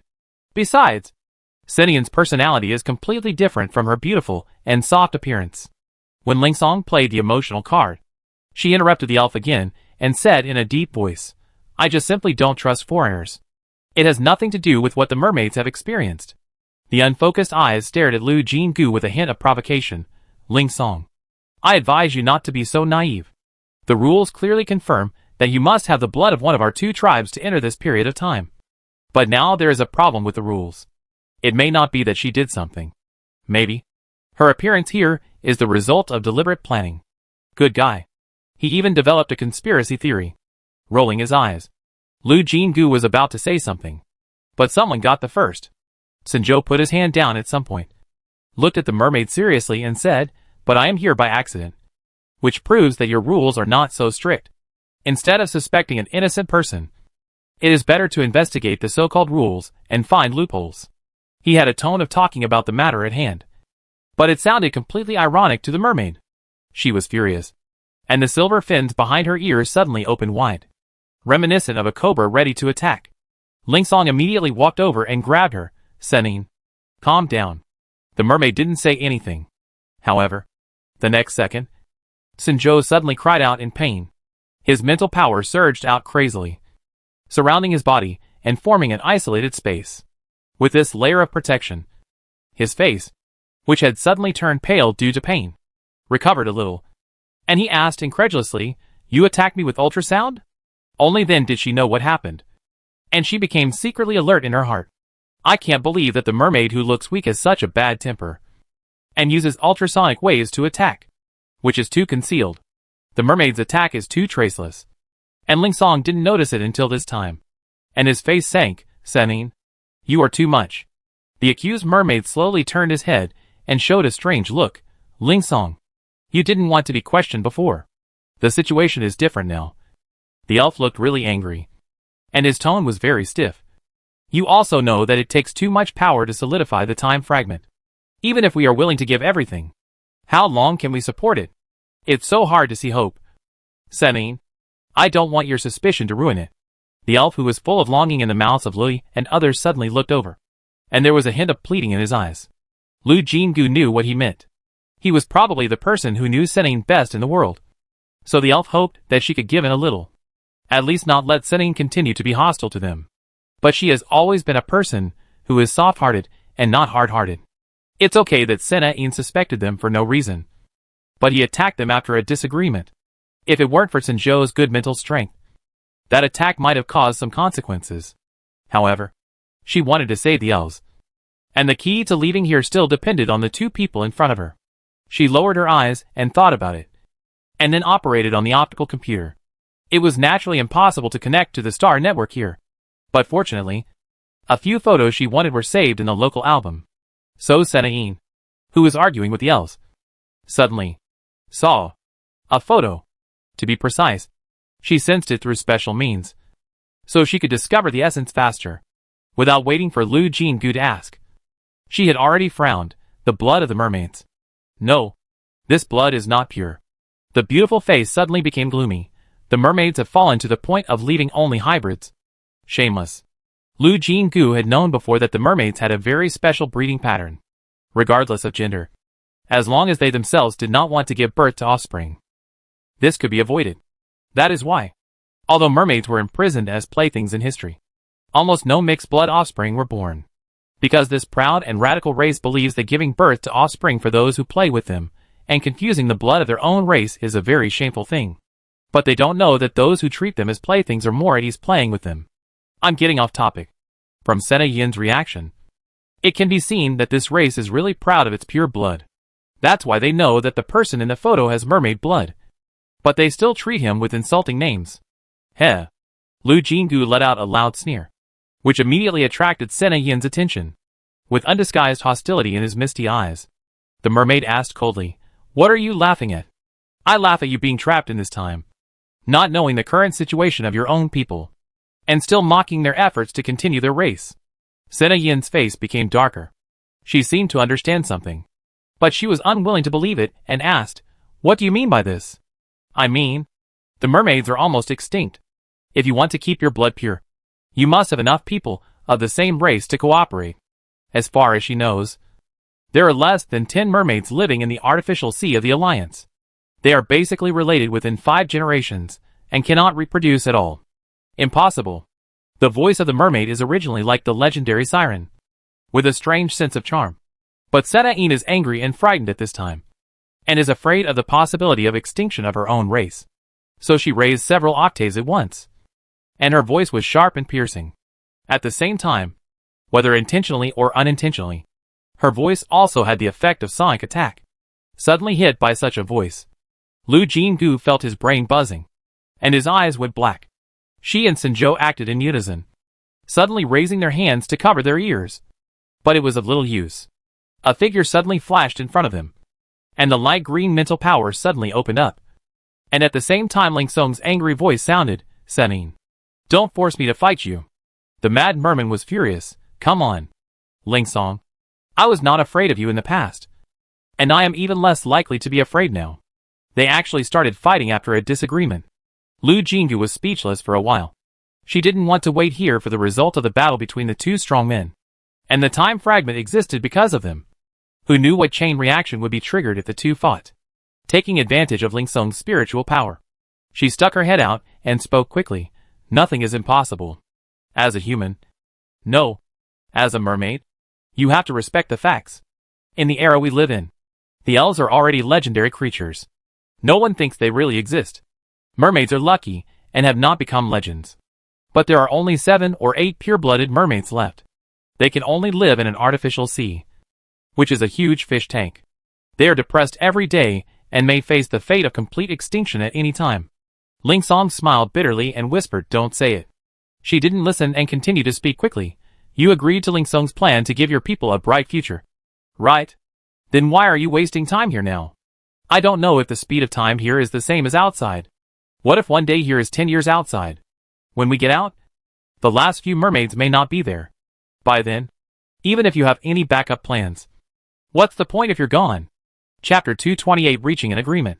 What she said was simply dancing on the minefield of Sinian. Ling Song could not persuade her to stop, so he could only prepare for defense, based on his understanding of his friend. This battle was inevitable. Sinian was indeed furious, and her long seaweed-like hair was trembling slightly because of the fluctuating breath. However, Ling Song waited for a while, but was not attacked.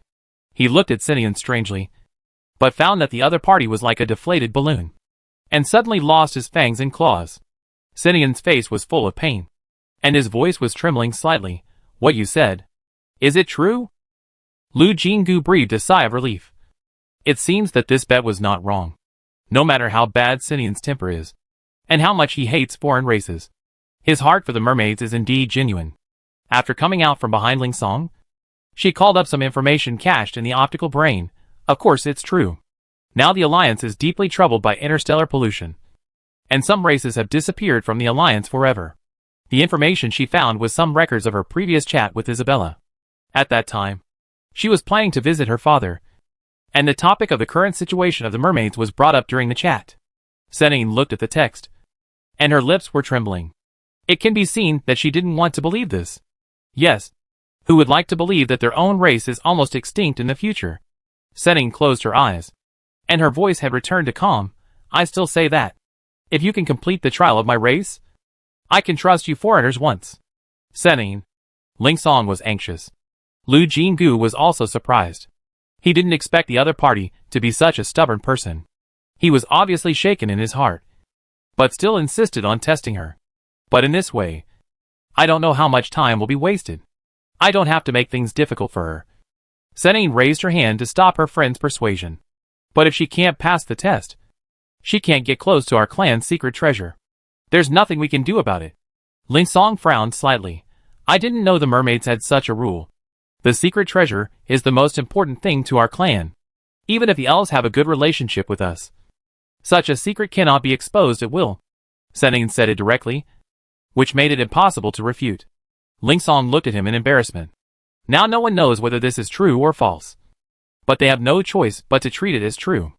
Lu Jingu also figured this out, since there was no way to avoid it. She said directly, "Then come." Senin looked at her deeply, turned around and walked into the sea. "Follow me." By the way, he also stopped Ling Song and Sinjo from following him.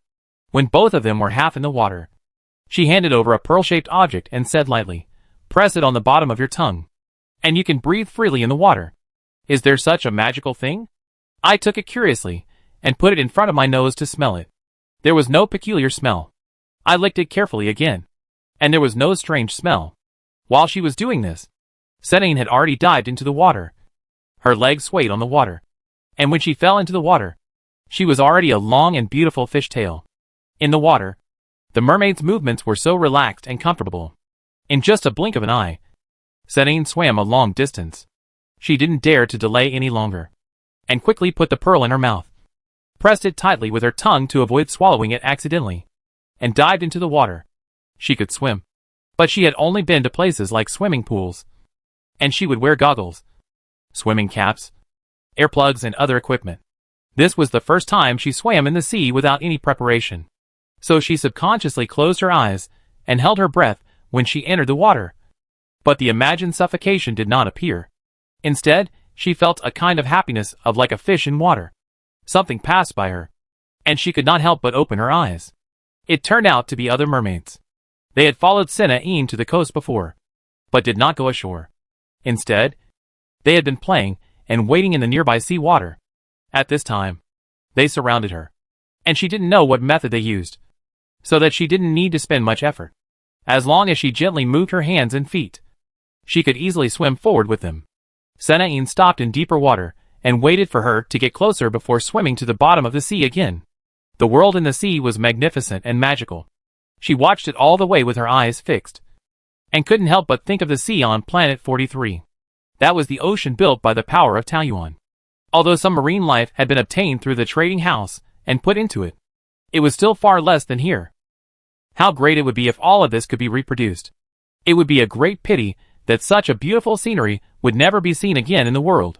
Just as I was thinking about it, my eyes suddenly lit up. Originally, the deeper she swam, the darker the light became. But now a city appeared in front of her. A fairy tale-like city that only existed on the seabed. The mermaid city was mainly made up of corals and carapaces. The roads in the city were made up of white pebbles. But the mermaids did not need to walk on the roads. They just swam around. The roads were mostly used to divide different areas in the city.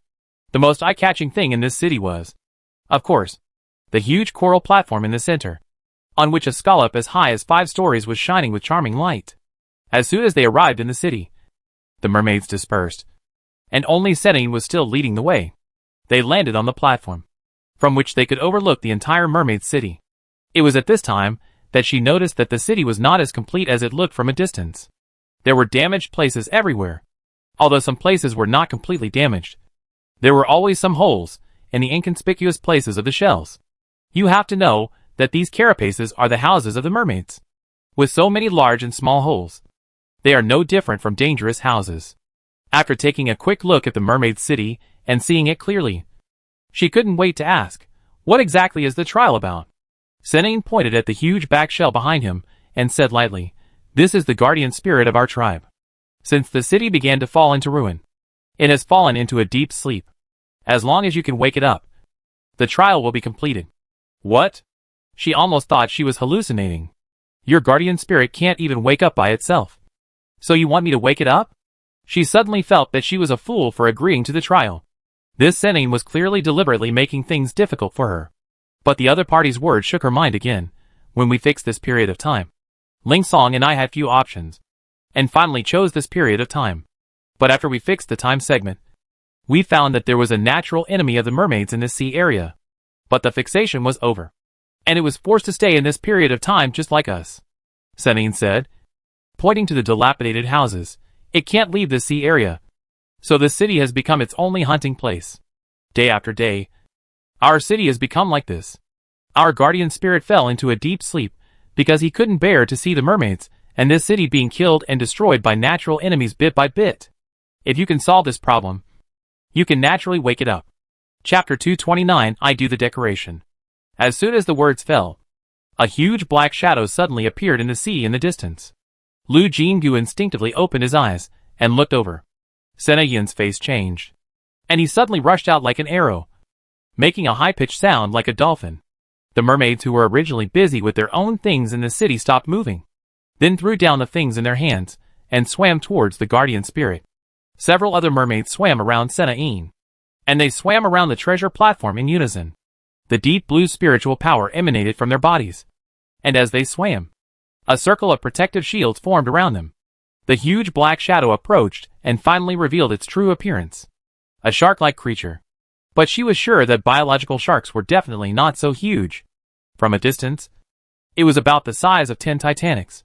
When it swam over the mermaid city, its huge figure cast a shadow over the entire city. It just hovered lightly, and a whirlpool appeared in the sea. The stretched fin slowly pulled and raised huge waves.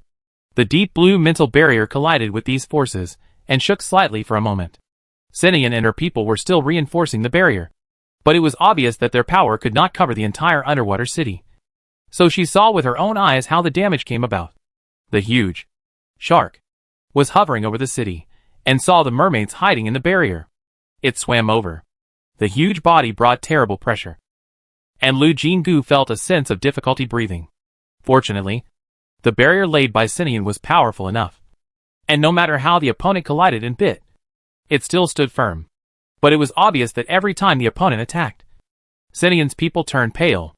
However, the mermaids were obviously accustomed to such a situation. Soon, several more mermaids swam to Sinian and replaced the exhausted people. They tacitly changed groups, always maintaining the existence of the mental barrier. Only Sinian could not be replaced. But after a long time, she also showed some fatigue. But she still insisted not to give in. The huge creature finally got tired and slammed into the barrier for the last time, then swam away with its tail. But before leaving, it slapped its fins hard into place without the barrier, and the city was destroyed silently. Sinian waited until its figure completely disappeared, and then suddenly spit out a mouthful of blood. The blood with a blue sheen melted quickly as soon as it fell into the sea. But her tribesmen immediately surrounded her and asked about her situation anxiously. Sinian comforted the tribesmen for a while, and finally let them disperse. She slowly swam to the treasure platform, and landed beside Lu Jingu with her fish tail curled up, looking deeply at the direction where the natural enemy disappeared. She said tiredly, "You see? Such attacks will come soon. After the guardian spirit fell asleep. We can't even support a large enough barrier to protect the city. And I support the time fragments, which means I am a person in the game, and cannot kill it in the fragments." She suddenly realized that it was no wonder that as a strong man known as Ling Song, why Sinian only passively defended. It turned out that he didn't want to fight back. But he couldn't. But the giant beast just gave her more pressure. Even though the other party didn't look at her from beginning to end, she was always protected in the barrier. But the pressure from the other party still made it difficult to breathe. Obviously, this is not a creature that she can kill with her current strength. Even though she has a lot of weapons hanging all over her body, she is very skeptical that even if it is a powerful microbomb, the power of the explosion is just a tickle for the other party. Based on this cognition, she did not respond to Sinian's words. But the situation is also very clear. The trial set by the other party is to kill their natural enemy. In order to leave here, the trial must be done. But she thinks the method of completing it can be discussed. She lowered her eyes and thought for a while, then tried to ask, "You said that the guardian spirit couldn't bear to see the current situation.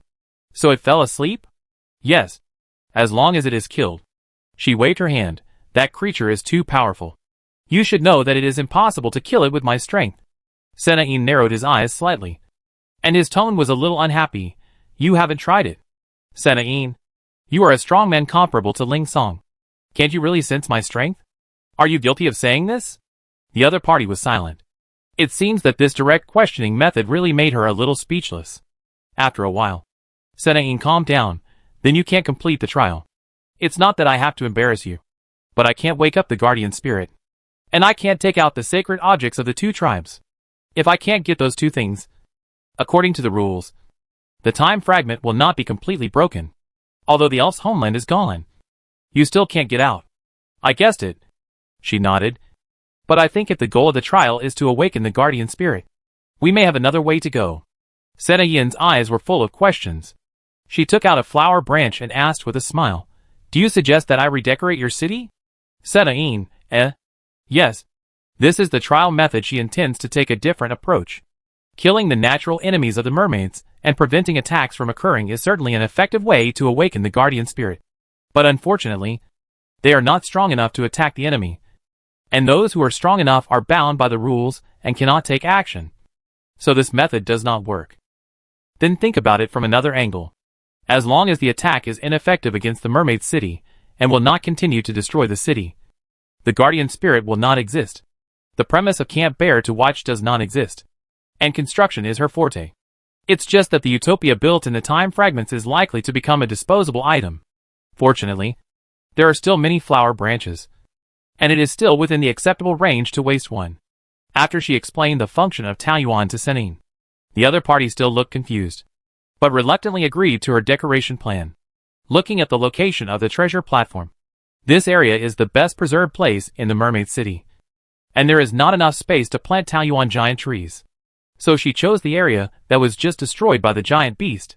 This place can no longer be built. Is it okay? She asked, Senin what he meant. The powerful mermaid looked confused and hesitated for a while, and said it was okay. So she inserted the flower branch into the seabed. As we all know, there is mud and sand on the seabed, which should be able to support plant growth. However, non-aquatic plants cannot take root and sprout in a dark place. But she thinks that with the ability of Taoyuan's system, this problem can be solved. Chapter 230, A Brand New Look. The Taoyuan system did not disappoint her. The flower branches stood firmly in the mud and sand on the seabed, and the flowers bloomed quickly. But the magical thing was that the flower turned into an anemone-like appearance. And what fell was not a fruit, but a bubble-like thing. As soon as the bubble touched the seabed, the Taoyuan system issued a prompt. The special construction environment was detected, and the optional styles were limited. Please specify the available styles. Clicking on the City Style selection panel, it was found that most styles turned into gray and unselectable states, and only a few styles were still lit. Among them was the mermaid style. Is there any need to think about it? She made a choice quickly. At that moment, the bubble drilled into the seabed, followed by a huge golden red coral with a glittering gem all over it. Lu Jinggu was sure that such a huge coral colony would never appear in nature. That's right. This tree is not a dead thing. They are living coral colonies. As the coral giant appeared, anemones quickly grew on it. These anemones are like flowers blooming on corals, floating softly with the seawater. If you look closely, you can find that the translucent shields extend in all directions starting from the anemones. Senin was already stunned by the sudden change, and her face was shocked at this time. This is... She reached out and gently touched the seawater that seemed to have not changed. When her fingertips touched a certain position, a faint light appeared. It was those translucent shields. They covered a small underwater city. Senin didn't know what it was, but she could feel the powerful protective power in it, which was no worse than the barrier she and her tribe had worked so hard to create. It's just that the range is not large enough. The mermaid looked at the small part of the city that was covered with dissatisfaction, and couldn't help asking, can the range of this shield be expanded? Of course. Lu Jinggu answered confidently. If the range is expanded, it's just a matter of upgrading. She began to select ornamental buildings. Like the urban style, ornamental buildings were also greatly restricted. All terrestrial plants were in a state where they could not be planted. Buildings were okay, and most of them could still be built. However, this also highlighted many ornamental buildings that she had not noticed before. They were all special products of the seabed. Considering the unity of style, she gave priority to these special products: corals, anemones, seaweed, conchs, mermaid sculptures, strangely shaped stones, etc. But she soon encountered an unexpected difficulty. It was particularly difficult to arrange a feng shui formation on the seabed. Feng shui formation is originally a profound knowledge, which is to balance the power of the 5 elements and make the feng shui of the formation more harmonious. But now she is in the seabed. There is no doubt that this is a water world. The power of the 5 elements is already in an unbalanced state, and it is almost an impossible task to balance and complete it. She was a little discouraged after trying several commonly used feng shui formations, and none of them worked.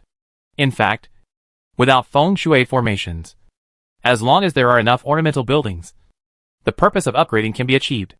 However, in that case, the layout of the city would inevitably be very messy, which did not conform to her obsessive-compulsive disorder developed from playing games. How can a city be without planning? So she thought hard, recalling the feng shui formations she had seen and learned in her previous life one by one. Finally, she found a feng shui formation that was rarely used in her memory. The reason why it was rarely used was because this set of feng shui formations was used to deal with extreme environments. But in fact, generally speaking, the 5 elements may be unbalanced, but extreme situations rarely occur. Most of the places where such situations really occur are sparsely populated and have little vitality. So it is not worth it to specially arrange any feng shui formations. so she didn't think of it at the first time. Now she took out this feng shui formation from the depths of her memory, and gestured on the mud and sand for a long time before she finally sorted out her thoughts. Senaine had been observing her every move from the side, and when he saw her talking nonsense, his expression became more and more confused. As a result, she suddenly began to run around, occasionally materializing some beautiful or strange things and placing them in specific locations, and occasionally asking questions like, can this broken house be pushed down? Senaine thought that those damaged houses could not be lived in anyway, so she allowed them all. Not long after, the outer city, which was already in a lot of damage, became even more bumpy. Seeing the result of her permission, Senaine once again showed a suspicious expression, and couldn't help but open her mouth several times. But Lu Jingu was very busy, relying on the effect of the pearl in his mouth, swimming around very quickly, and didn't give the other party a chance to question. Finally, she arranged this unskilled feng shui formation to the last link. She habitually wiped her forehead and remembered that this was in the seawater, and there was no condition for sweating at all. It was just because she was afraid of making mistakes that she kept her mind tense. So she made this move subconsciously. Taking a deep breath, she picked a huge golden and red stick decoration that she had long been eyeing. This decoration has a special name, called High Imitation Dinghaishensin. There is no child in a flower-growing family who doesn't know Dinghaishensin. Another name. Isn't it the Rui Jingu Bang of the Monkey King? She felt that this thing was placed in the underwater city, which was both appropriate and a good omen. So she chose it as the eye of the feng shui formation without hesitation. With a thought, a long stick with a beautiful luster fell straight to the bottom of the sea. The magical thing is that it did not poke into the mud and sand, but stood firmly, and no matter how the surrounding water flow changed, there was no shaking at all. As this High Imitation Dinghaishensin landed, a burst of warmth suddenly spread in the seawater. Not only Senaine, but all the mermaids who were busy with their own things looked up, surprised to feel the comfort of being washed by the warmth. 2 consecutive system prompts. An unpopular feng shui formation actually directly upgraded this paradise to level 3. The coral giant tree branched out more branches. More anemones emerged, and the coverage area suddenly exceeded the mermaid city.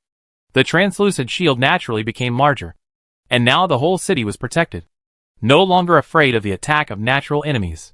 Others did not know that Ling Song and Senaine, who had been supporting the time fragments, had never really relaxed their mental power and always endured the faint needle-piercing pain. But at this moment, the pain that followed them disappeared, and Senaine could not help but breathe a sigh of relief. I don't know how long the spirit that had been tense felt relaxed for a long time. The condition of the city will not continue to be harmed, has been met, and the next step is to repair this dilapidated place. This is even a piece of cake for Lu Jingu.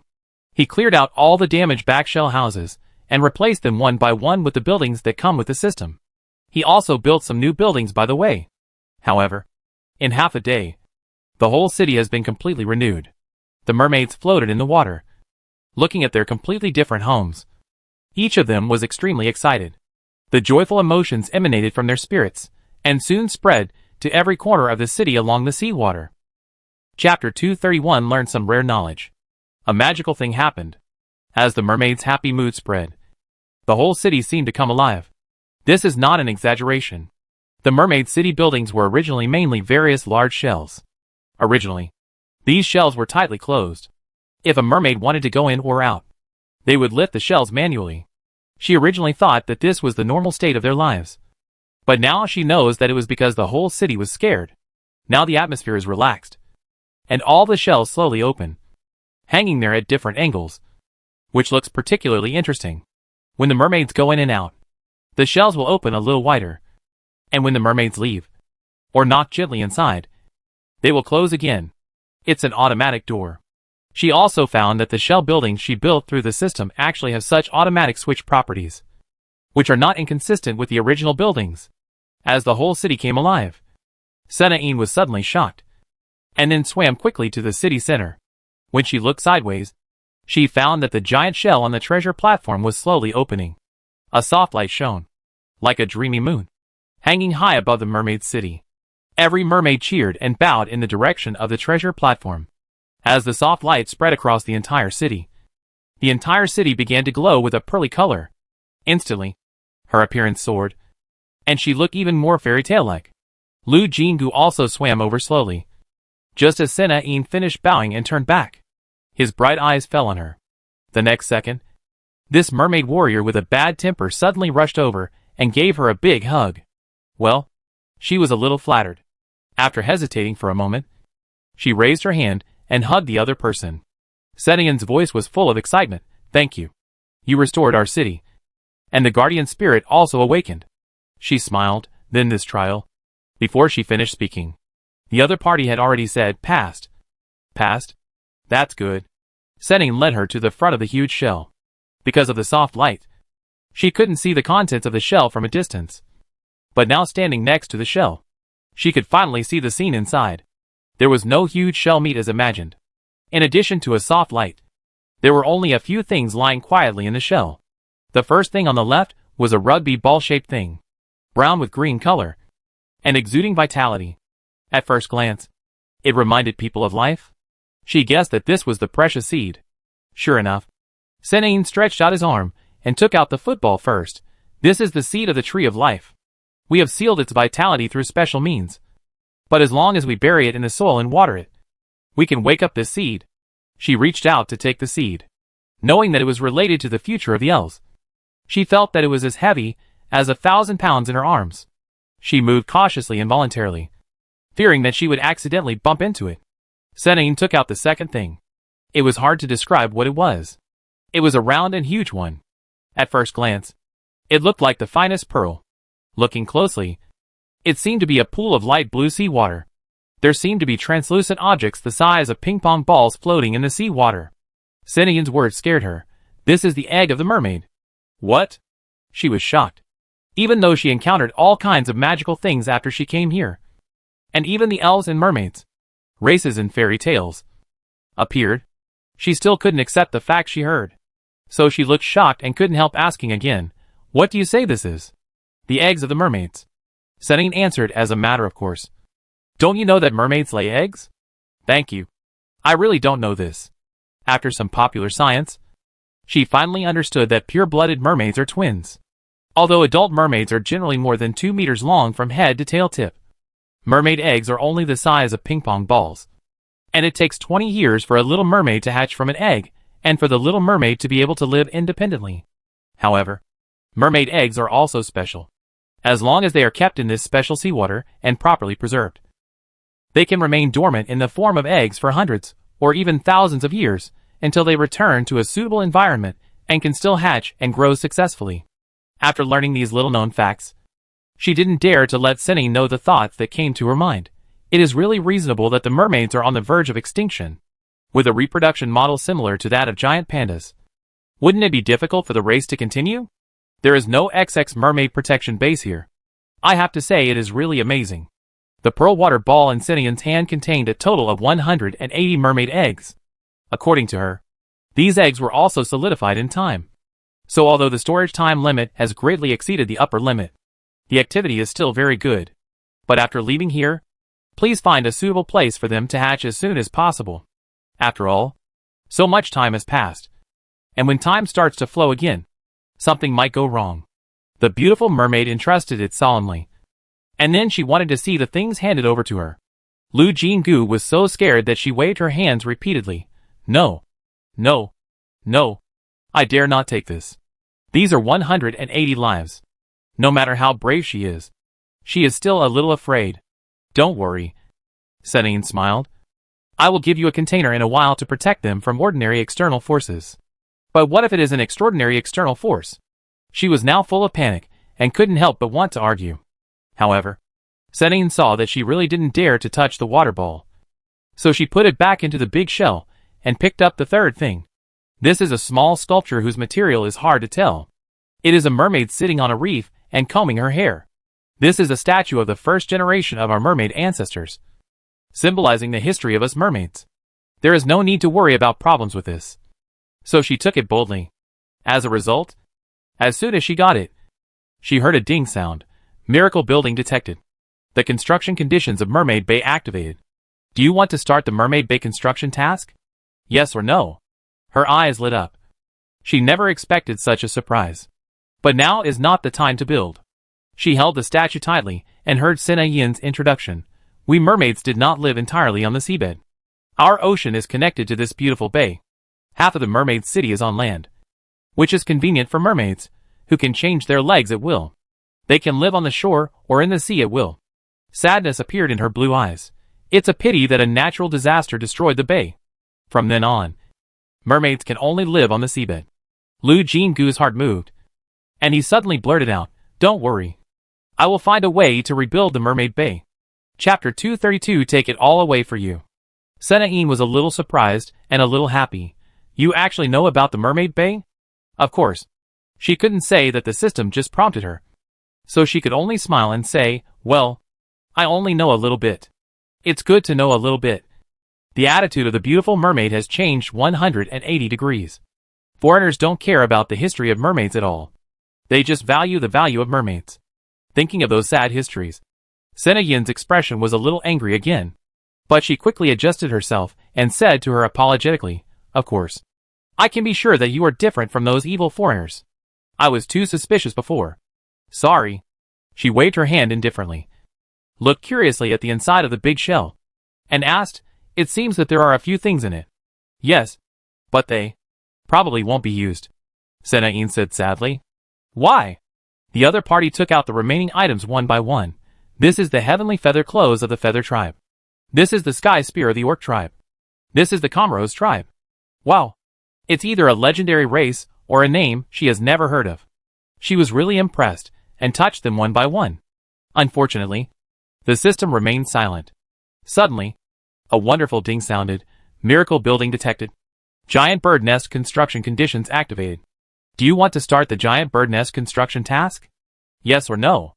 She lowered her eyes and saw a very beautiful feather coat in her hand, in the style of a cloak, all made of feathers, with about dozens of gradient colors from beginning to end, transitioning from light to dark, both gorgeous and majestic. Remember that Sena Yin introduced just now that this is the heavenly feather clothes of the feather tribe. Holding the dress tightly, she asked hopefully, can you give it to me? The Tianyuyi is very pretty. Sena Yin pondered for a moment. Take all these things with you. Ah? This surprise was a bit too big. Although those things did not trigger the miracle building, they all looked very nice, and they would be great even as decorations. After you leave, the time solidification will end, and everything here will cease to exist. Although these things should be taken by our people, judging from your expression when you just listened to my introduction, they should have been gone for a long time. Pursing her lips, she told the truth. I have not seen these races you mentioned in the list of alliance races. Sena Yin smiled bitterly. They are all races with a long history with elves and mermaids. When Lingsong saw the Doomsday Prophecy, he not only sought cooperation with mermaids, but other races were unable to participate in this action for various reasons. However, several races came to us for trade and left this backhand. Looking sadly at the things in the huge shell, she sighed deeply. But now it seems that these backhands are useless. Lu Jingu couldn't help feeling sad. Such a magical and splendid world was completely buried in the torrent of time, which always made people sigh. The atmosphere was low for a while, until Sena Yin seemed to sense something, listened attentively for a while, and then cheered up and said, we have been down for too long. Lingsong is impatient. Let's go. It's time to go up. She made a few beautiful calls similar to dolphins, and several mermaids swam over and looked at her with doubts, as if they couldn't believe what they heard.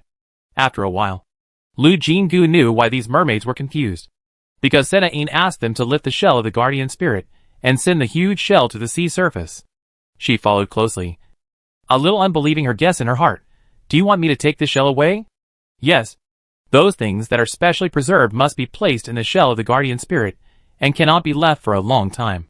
If you don't take them away together, how can you take them out? But this is too big.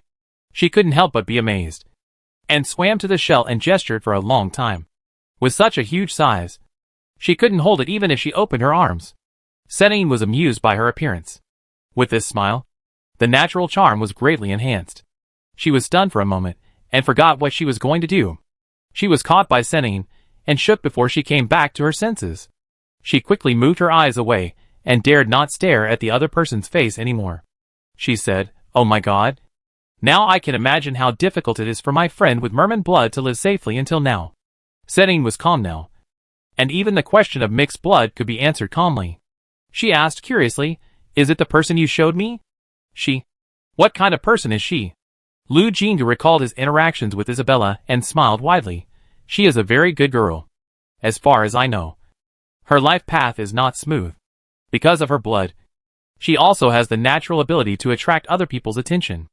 I think you should know that some people always want to take possession of beautiful things. And even take pleasure in destroying such beauty. Sennin nodded solemnly. But my friend was not willing to succumb to fate. She chose a brilliant path. Allowing more people to like her and pay attention to her. She sacrificed her private life and put herself in the public eye all the time, thereby giving herself a layer of protection in disguise. Sennin thought, in my time, mermaids rarely interacted with the outside world. Even if they asked us to help preserve something for a fee, they had to have a race we trusted to guarantee it. I didn't expect that she did the exact opposite. And it actually had a certain effect. Times are different. And the paths you can choose are naturally different. Besides, she was alone and weak. If she chose to live in seclusion, she might be secretly taken away. Anyway, no one knew her. And her life, or death, would not attract any attention. On the contrary, now she has become one of the most dazzling stars in the Alliance. Even if she does not appear in public for a day, it will cause a lot of speculation. It is too difficult to make her disappear quietly. I see. Sennin nodded in approval.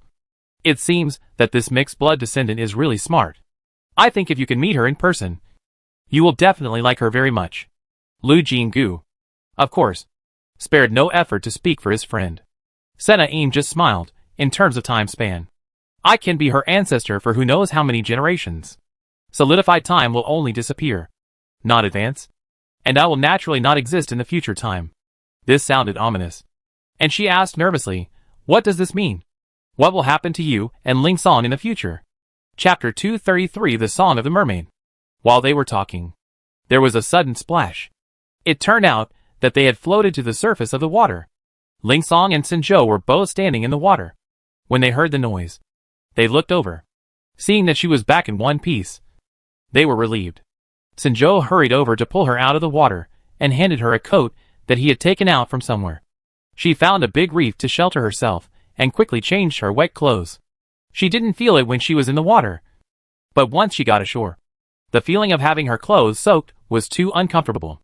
When she changed her clothes and came out, she heard Sennin's dissatisfied voice. Why are you in such a hurry?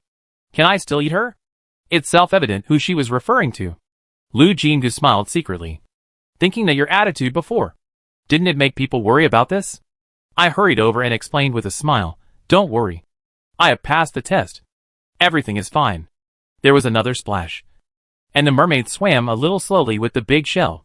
And only then did they make a move. As soon as Ling Song saw the shell, he knew that the matter was indeed done. And he was completely relieved. It's good that it's done.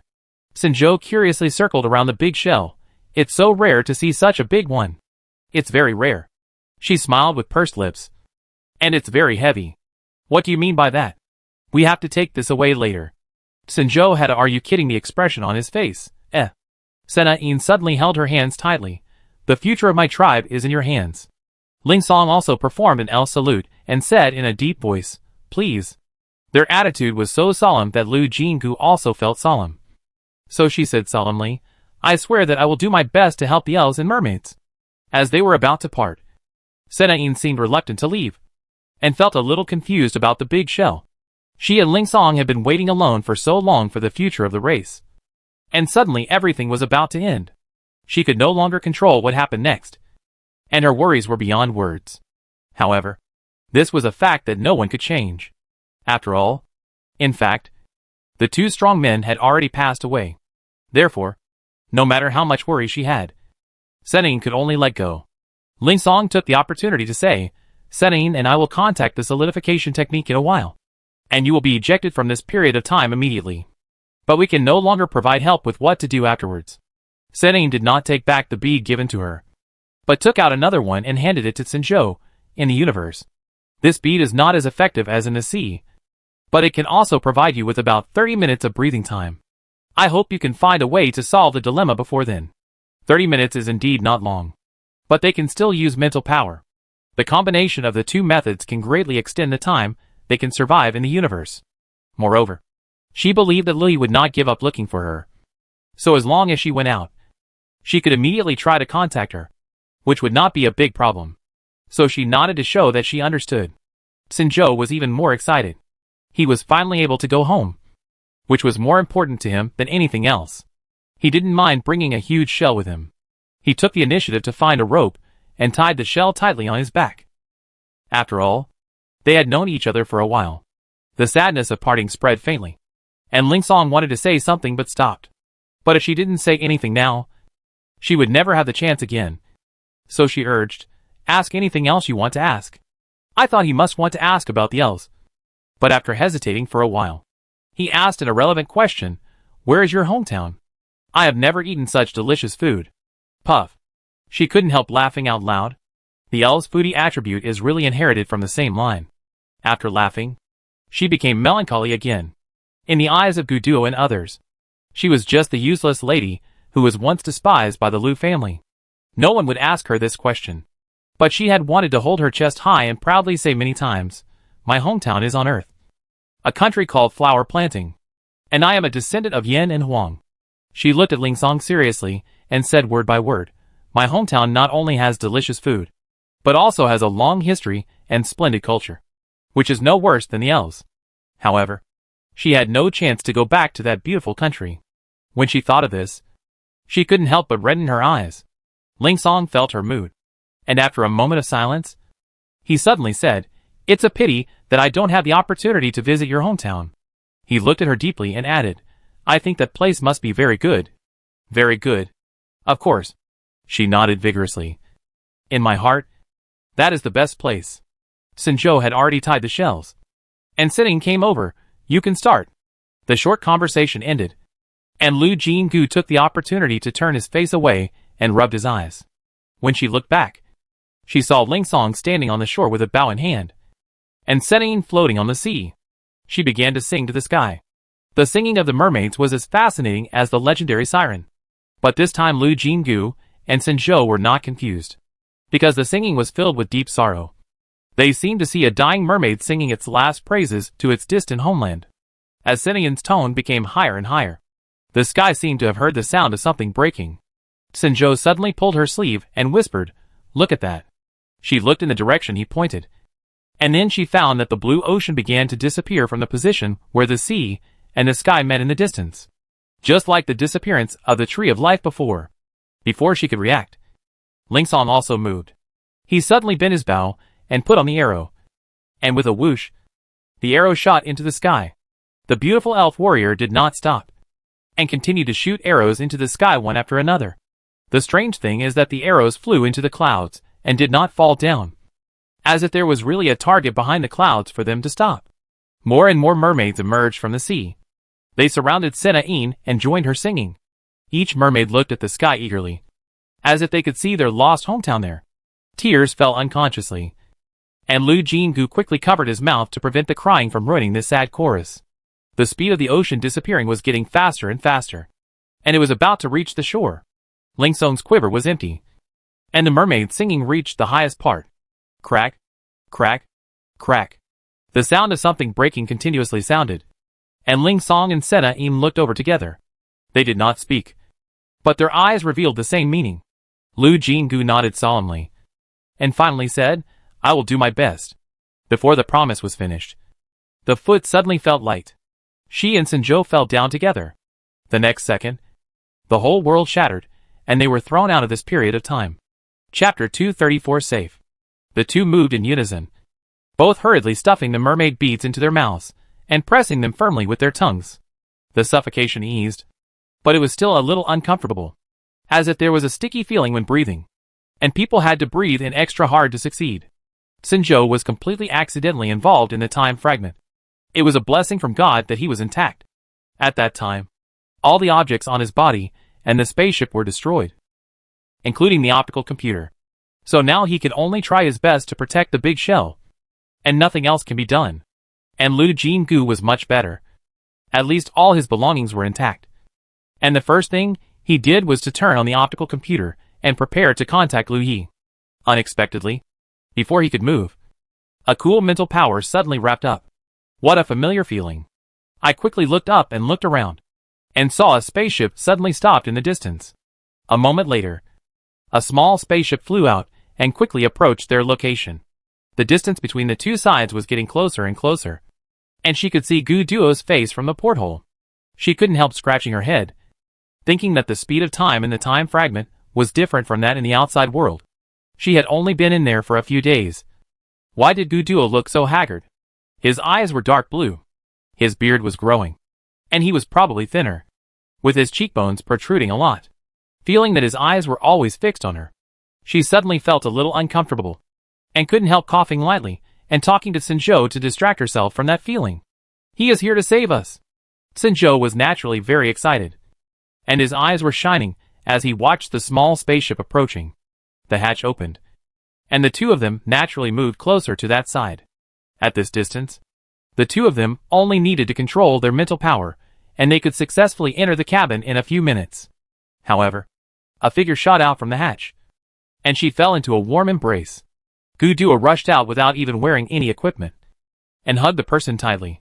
Since she was trying to get closer to the cabin door, the two of them bumped into each other. She cried out ouch, and quickly covered her sore nose. But before she could complain, she heard a drum-like heartbeat in her ears, showing how excited the owner was at the moment. She was startled by the heartbeat, but Gu Duo had already hugged her tightly, and returned to the spaceship without saying a word. Soon they all entered the cabin smoothly, but Gu Duo still didn't let go of her arms. She felt a little uncomfortable again, and couldn't help struggling. But she heard a sigh from above her head. Don't move. Let me hold you for a while.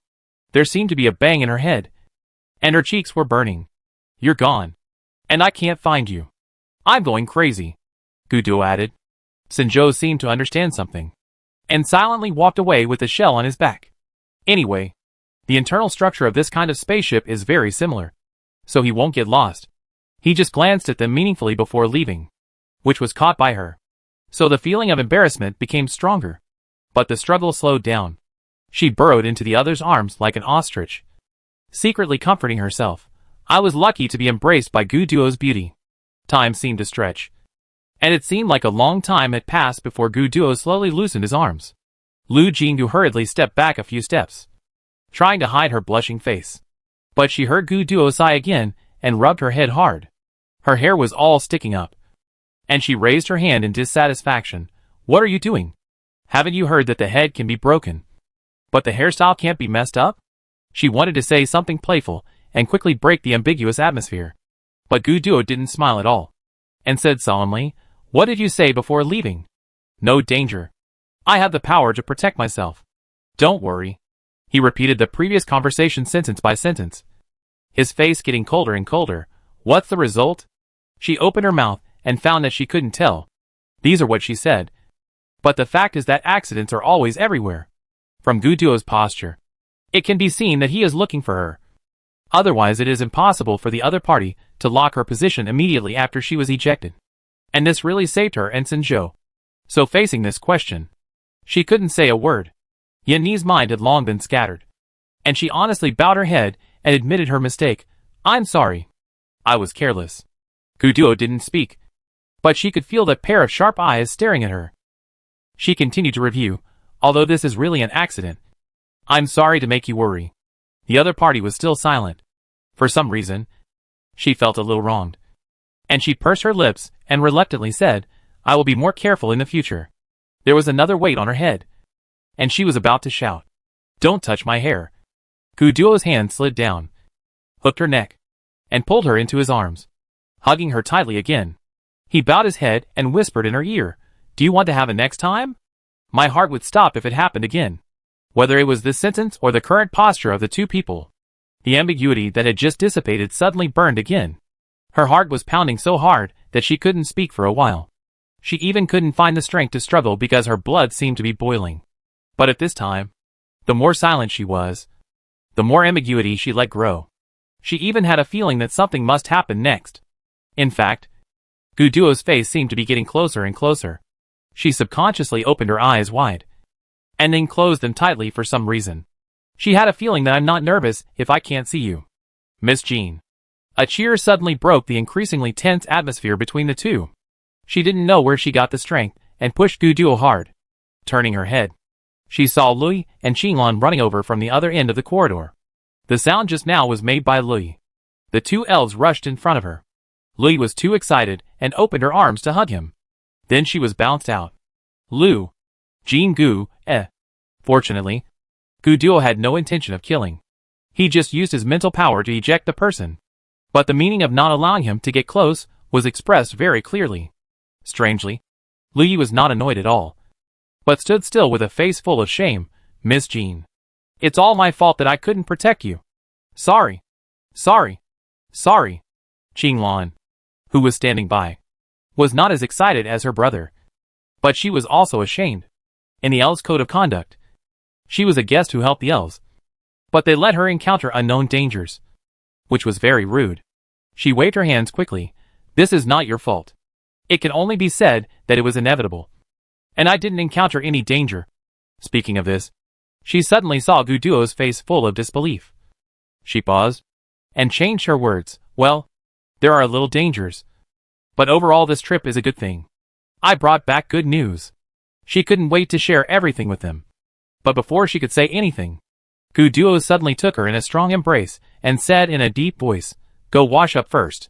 Chapter 235 Being driven away on her own territory. Lu Jinggu looked down at herself, and then remembered that she was still wearing the clothes that Sinzhou had provided her with.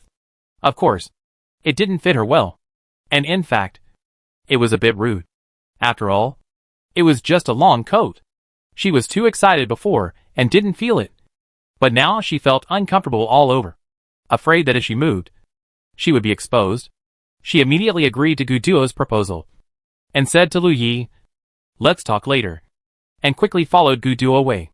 Of course, he arranged the room, and quickly brought her new clothes. It turned out to be a very fitting women's dress. She was quite surprised. Gu Duo seemed to be able to hear her thoughts and explained calmly, thinking that there might be an accident. It would be inconvenient if the clothes were damaged. So I asked them to send some daily necessities to prepare for the search and rescue. It must be said that he was very considerate. And now that the other party was very indifferent, the uncomfortable feeling was gone. So she smiled and said, Thank you. Because he had to change clothes. It was naturally inconvenient for Gu Duo to be here. So he went out quickly. Finally, she could breathe a sigh of relief. She thought that it was still natural and comfortable to get along like this. Gu Duo just now was really too embarrassing. When she cleaned up and opened the door, she found Gu Duo standing straight in the corridor, as if he had just talked about a phone call, not knowing that the other party had not left. She was stunned and hurried out. I'm fine. Let's go. Yeah.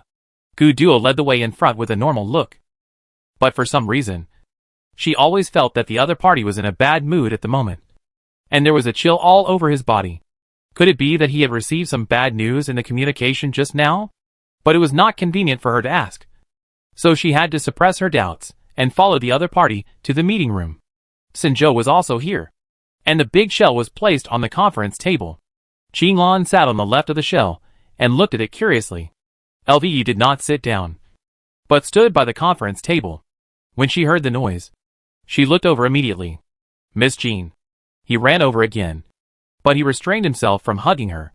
Instead, he stood 2 steps away, and looked her up and down. You are not injured, are you? Don't worry. I'm fine. In order to prove her statement, she jumped twice to show her current health. This cute look made Li's worries dissipate a little, and there was a smile in her eyes. Gu Duo just looked like he didn't allow the other party to get close. But now he turned a blind eye to the interaction between the two. He walked to the conference table and looked at Dabik. After a moment, he said in a deep voice, It seems that this time is quite an adventure. Yes. It really deserves the word adventure. She also walked to Dabik and was about to speak, but suddenly remembered something and looked at Gu Duo in embarrassment. The other party raised his eyebrows in confusion. She said in embarrassment, Well, can you step aside for a while? Gu Duo's face suddenly became much gloomier. In fact, she knew that this request was somewhat ungrateful. After all, they had made a lot of efforts to search and rescue her. But she had no choice. The next thing to say was related to the two races of elves and mermaids. The latter did exist in the alliance. But the elves? I don't know if they plan to continue to hide from the world. Before asking for the consent of the elves, she couldn't make a decision for them, being driven away on her own territory. Gu Duo obviously found it difficult to accept it. He stared at her for a long time without blinking. She could only bear it, feeling a little uncomfortable in her heart. She subconsciously looked at Lu Yi and Qinglan, these two princes and princesses of the elves. If they agree, maybe. As a result, before they could speak, Gu Duo had already walked out without saying a word. Hey. She subconsciously wanted to say something to keep him, but he had already left the meeting room. Is he angry? She scratched her head and felt that she might have to spend some time to coax him. However, she still had to explain the matter to the elves first.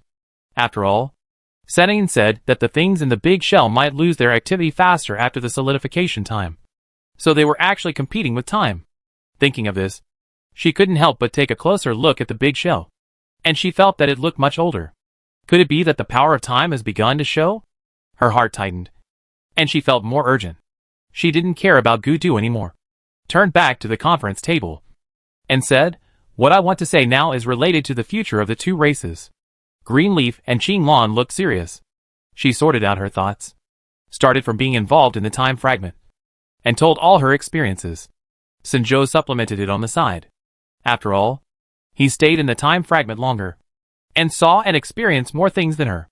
The two elves were excited when they heard that she had seen Ling's song. When they heard that their homeland disappeared, they all became depressed.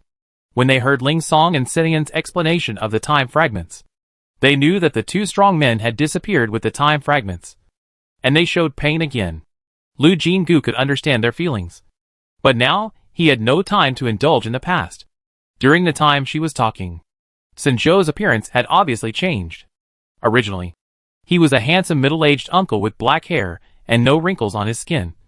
But now, he could clearly see the white between his hair, and a few fine lines appeared at the corners of his eyes. Now it is certain that after leaving the time fragments, the solidified time really came back at a very fast speed. She suddenly sped up her speech.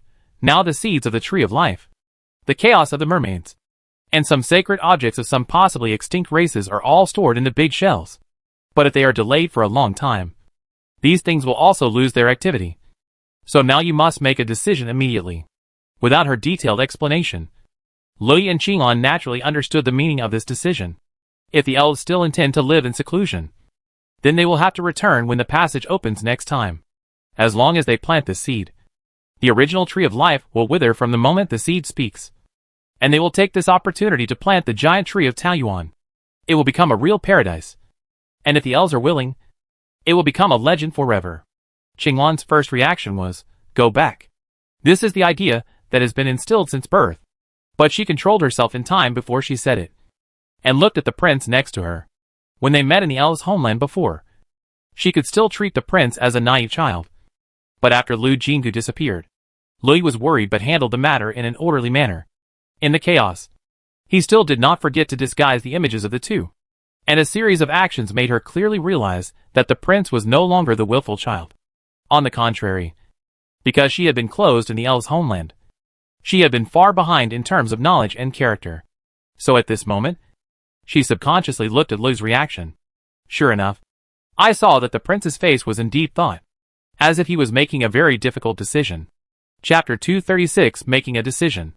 Although time was tight, Lu Jingu also knew that the decision that Vi and Qinglan had to make was also very difficult, and it was impossible for them to reach a result in a hurry. So she thought about it, said hello to Sinzhou, who was frantically recording everything he had experienced, intending to incorporate it into the data accumulated by the Sin family over the generations, and left the meeting room first. As expected, Gu Duo did not go far, but just stood by the nearby porthole thinking. She just drove someone away, so she couldn't help feeling guilty. She hesitated for a while before approaching hesitantly. Is the secret meeting over? He noticed someone approaching, turned his head and said this. His tone was a bit teasing, and it was hard to tell whether he was angry or not. But she felt guilty, and quickly explained, because the matter concerns the secret of Lui and Qinglan's hometown. I can't disclose it without their permission. Unfortunately, time is a bit urgent, so I was too direct just now. I'm sorry. If you are angry, just scold me. She stood in front of Gu Duo honestly, with a posture of not fighting back despite being beaten and scolded. Although she lowered her head, she could still feel the sharp gaze falling on her head. She tensed her body, thinking that no matter what the other party said, she would never refute it. Who knew that after a while, she only heard a light laugh. When she looked up, she saw Gu Duo's expression was indifferent. I am just one of your partners. You don't have to tell me everything that is not related to the cooperation. It was obviously a very common-sense sentence. But for some reason, she felt a little frightened and uncomfortable when she heard it. And her expression suddenly became a little unnatural. We are not only partners, but also friends. Gu Duo did not speak immediately, so she felt a little embarrassed. She couldn't help biting her lip, and couldn't help wondering if this friendship was unilaterally certified by herself. Just when she was embarrassed and wanted to turn around and leave, he finally spoke. Friends don't need to be honest about everything. I'm not angry. You don't have to take it to heart. Huh? That's good. The embarrassment was swept away, and she smiled with relief. I knew you weren't such a stingy person. She was about to say something, but the door of the conference room suddenly opened, and Lu Yi poked his head out and said solemnly, Miss Jean, we have made a decision. Without waiting for her response, Gu Duo spoke first. You go and get busy. I have things to do here too. Okay. Then we talk later.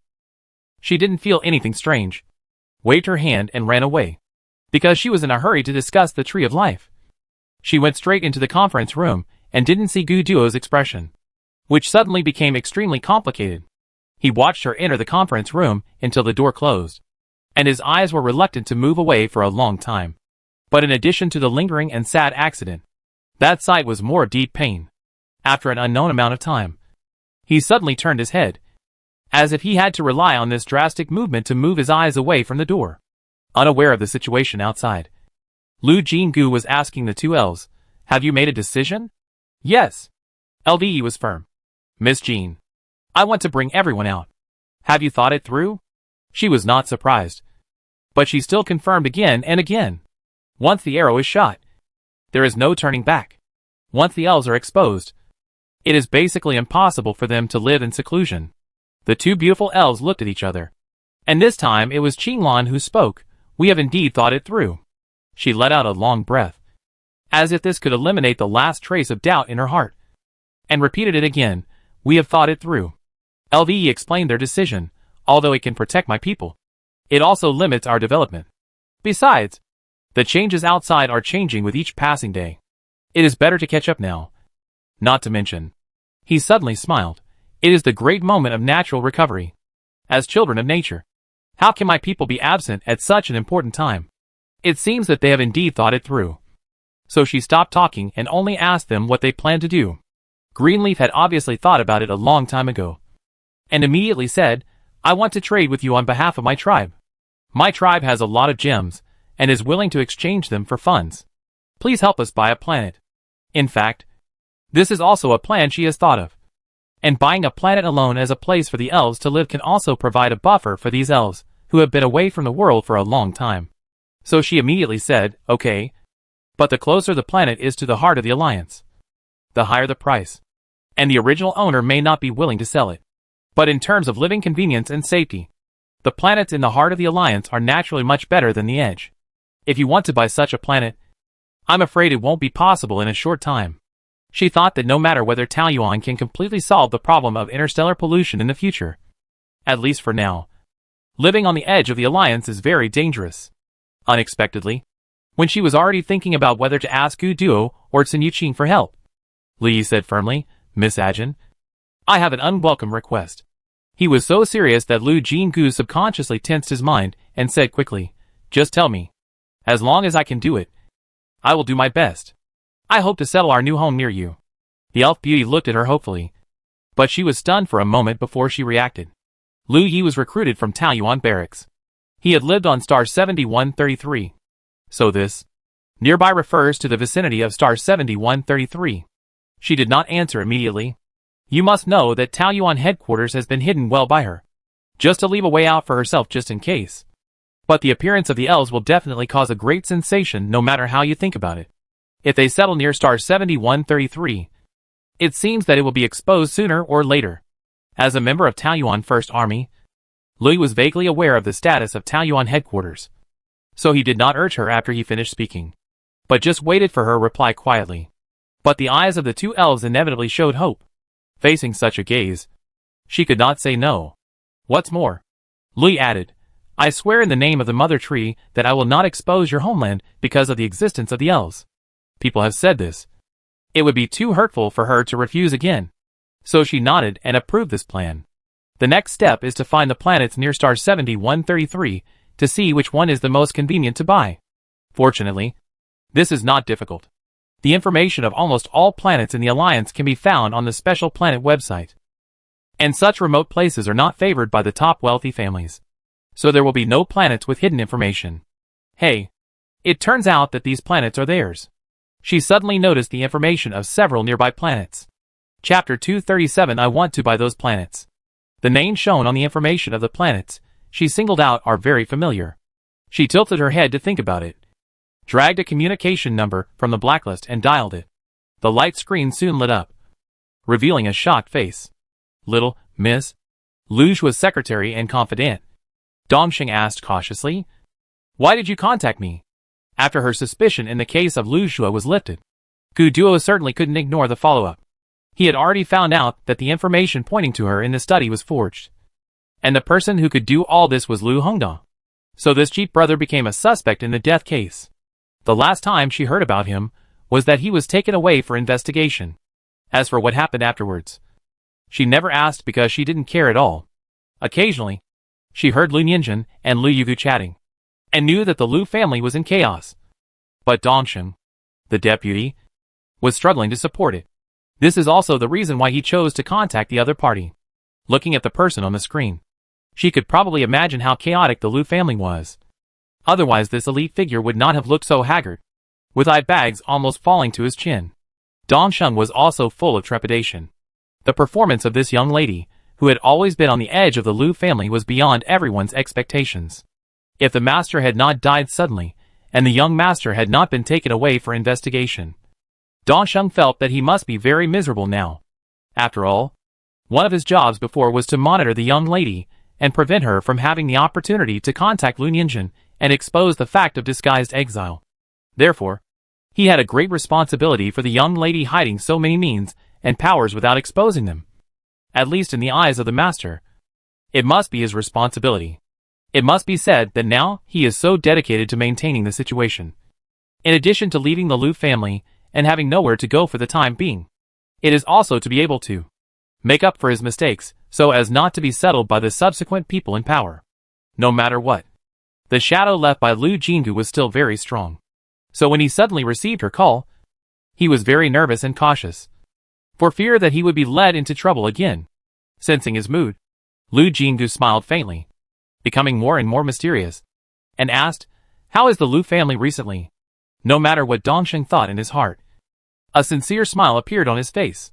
While trying to figure out the intention of her question, he carefully answered, The situation is quite chaotic recently. No. Lu Hongda was taken away for investigation, and many decisions were not decided by anyone. The losses in the past month have been severe. If this continues, the company may not be able to survive. As he spoke, he secretly paid attention to her expression. However, she has now developed a face that is as still as a mountain. The corners of her mouth did not move at all. She just nodded nonchalantly. It seems that you have worked hard. No. Dongxing dared not complain. All these situations were caused by her. Who knows if complaining will be regarded as dissatisfaction with her?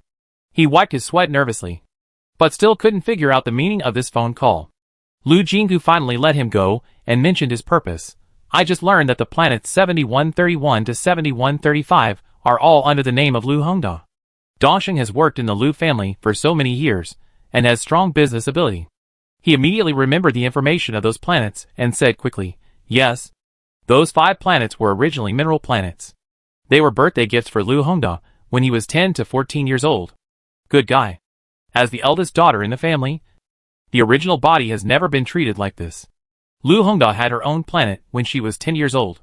You should know that according to the convention of the Alliance nobles, 50% of the profits of the planets under the names of the children of the clan belonged to the children personally. 5 mineral stars. She guessed that when Lu Hongda was 14 years old, the accumulated interstellar coins were already very amazing. No wonder he could support a group of subordinates, including Wen Ji. The original body was exiled to the 7133th planet, and could not even afford a better nutritional paste, and could only survive on the inferior nutritional solution donated by the family.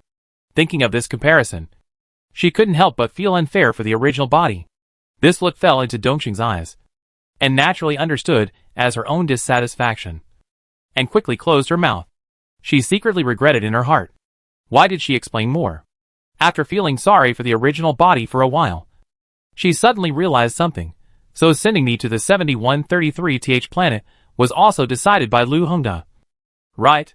Since this planet belongs to him, it is obviously easier to do anything by sending the original body here. Dongqing's face became even more bitter. But there was no point in lying about this matter.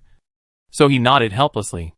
Heh, she sneered, but didn't bother about this issue anymore.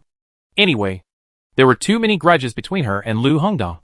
Whether there was such a plot or not, they could not live in peace. So she smiled and asked the key point, if I want to acquire these planets, is there any way? Not to mention that Lu Hongda is cooperating with the investigation and cannot go out to transfer the ownership. Given the tense relationship between them, he would not be able to do as she wished. Even if the mineral resources of these planets have been mined, they are of no use. She knew this well. So she went directly to Dongsheng. She didn't have much contact with this person, but she could see some of his nature. So after asking the question, she looked at the other person calmly. Sure enough, she saw the struggle in his eyes. After giving the other person some time to think, she slowly said, I don't know what the Lu family will be like in the future, and I'm not interested. But I think that with the current situation, it is impossible for the Lu family to climb up, and it is difficult to keep the original status and wealth. Do you think I'm right? Can Dongsheng say no? Of course. He could only smile awkwardly and say nothing. At this time, smart people should have boarded the life raft to escape. We are just workers who are paid to do things. There is no need to live and die together. This is no longer a hint, but a naked indication. She did not realize that she was leaning against the back of the chair, facing each other crosswise, which was very similar to the way Guduo usually talked about business. In Dongqing's eyes, these words and actions were extremely stressful. He could not help but wipe his forehead, and his inner struggle became more intense. Lu Jinggu did not urge him, but just played with his fingers and said lightly, opportunities are not always available. Just at this time, Sinzhou came to find her. Although no one else could be seen in the picture, Dongsheng could hear someone talking next to her, and she also pretended to be busy and was ready to hang up the call. His heart tightened, and he said quickly, Miss, I have a way. Oh, now the company's funds are tight. If there is a buyer willing to buy these abandoned planets, the young master will not disagree. Of course, they all understood that the premise is that Lu Hongda does not know who the buyer is. Then leave it to you. She smiled gently. I will only give you 2 days. Chapter 238. Deliberately avoiding her. Without waiting for Dongsheng to answer, she had already turned off the communication and turned to ask Sinzhou what was wrong. Then she saw the uncle, who had become much more vicissitudes of life, narrow his eyes. You were really powerful just now. Really? She smiled. Maybe the other party is guilty. Even if he is guilty, he must be able to be frightened by you. Sinzhou squinted his eyes. You were really similar to Guduo just now. She was startled. What? Although I have been trapped for so many years, I have also watched Guduo grow up. The uncle looked proud for some reason. I remember when he was 12 or 13 years old, he met a man who refused to admit that he stole something. It was similar to your momentum just now, and you scared the man into confessing. Lu Jinggu was a little amused and thought that she was 40 or 50 years old in her 2 lives combined, and she was about the same momentum as Guduo at 12 or 13 years old. Was he praising her or insulting her? But Sinzhou didn't come to her to talk about this. Of course, he had already mentioned it excitedly. It turned out that he had borrowed the optical computer and contacted Sun Yuqing, knowing that he was still alive. The Sun sisters were so happy that they had agreed to call Tsinua to join him immediately. Sinzhou was also impatient, but he was also concerned about the elves. After all, in this world, apart from Lu Yi and Qinglan, Only he and Lu Jinggu knew that there would be a mysterious race in the alliance. That's why he came to ask her, thinking that if time allowed, he would come to witness the return of the elves after reuniting with his family. He was so dedicated that she felt helpless. So she just comforted him. It will take several days even if it's fast. You don't have to rush. As the two were talking, the soldier who was in charge of the spacecraft brought by Gu Duo suddenly came. Sinjo smiled and said thank you just now when he saw him. It turned out that this was the person who lent him the light brain. The other party waved his hand and handed the light brain over directly. They only noticed that the communication light of the light brain was on, and they turned on the light screen. And Sun Haicheng's anxious face appeared on the opposite side. Uncle, Ajin is here too? It's just right. I'll be looking for you later. Hearing her anxious tone, the two hurriedly asked, what's wrong? Xiao Nu is missing. Sinjo jumped up directly. It took Lu Jinggu a few seconds to remember who Xiao Nu was. It was Uncle Tsun's son. She remembered that he seemed to be. He lives in Taoyuan No. 1. Right? Yes. Sun Haicheng continued in one breath. This is why I want to find you. Xiao Nu disappeared in Taoyuan No. 1. And Isabella also disappeared. She frowned immediately. Taoyuan No. 1 is now fully open, and the public security is naturally not as good as before. However, since the Taoyuan Second Army has been stationed there, and there was the last incident of the Third Army, basically nothing major happened. But unexpectedly, this incident was the case of the two people's disappearance. She immediately said, I will contact them right away to confirm the situation. And then I will go directly to No. 1 with Uncle Tsun, and we will meet there. Okay. After the call was hung up, Sinjo was already anxious. Lu Jinggu felt sorry for him. He was trapped in the time fragment for so long. It was finally possible for the family to be reunited. But his only son disappeared again. This was too unlucky. She turned around and went to find Gu Duo, telling him about the disappearance of Isabella and Sinnoa. The other party responded quickly. Speed up and send you to Taoyuan No. 3 immediately. As long as they arrived in Taoyuan, they could rush there as quickly as possible with the help of the post station. Yeah. She was used to discussing things with him. So she said, these two people disappeared together. Do you think it was more against the Tsun family or Isabella? When asking the question, she naturally looked up at the other party, but saw Gu Duo suddenly turn around and turned his back to her. She was slightly startled. But before she could think about anything, she heard Gu Duo say, the chances of dealing with the Tsun family are slim. She was immediately distracted and asked, why? I know Tsunua. He is still a young man in college. He is neither in power in the Tsun family nor a candidate for the natural walker.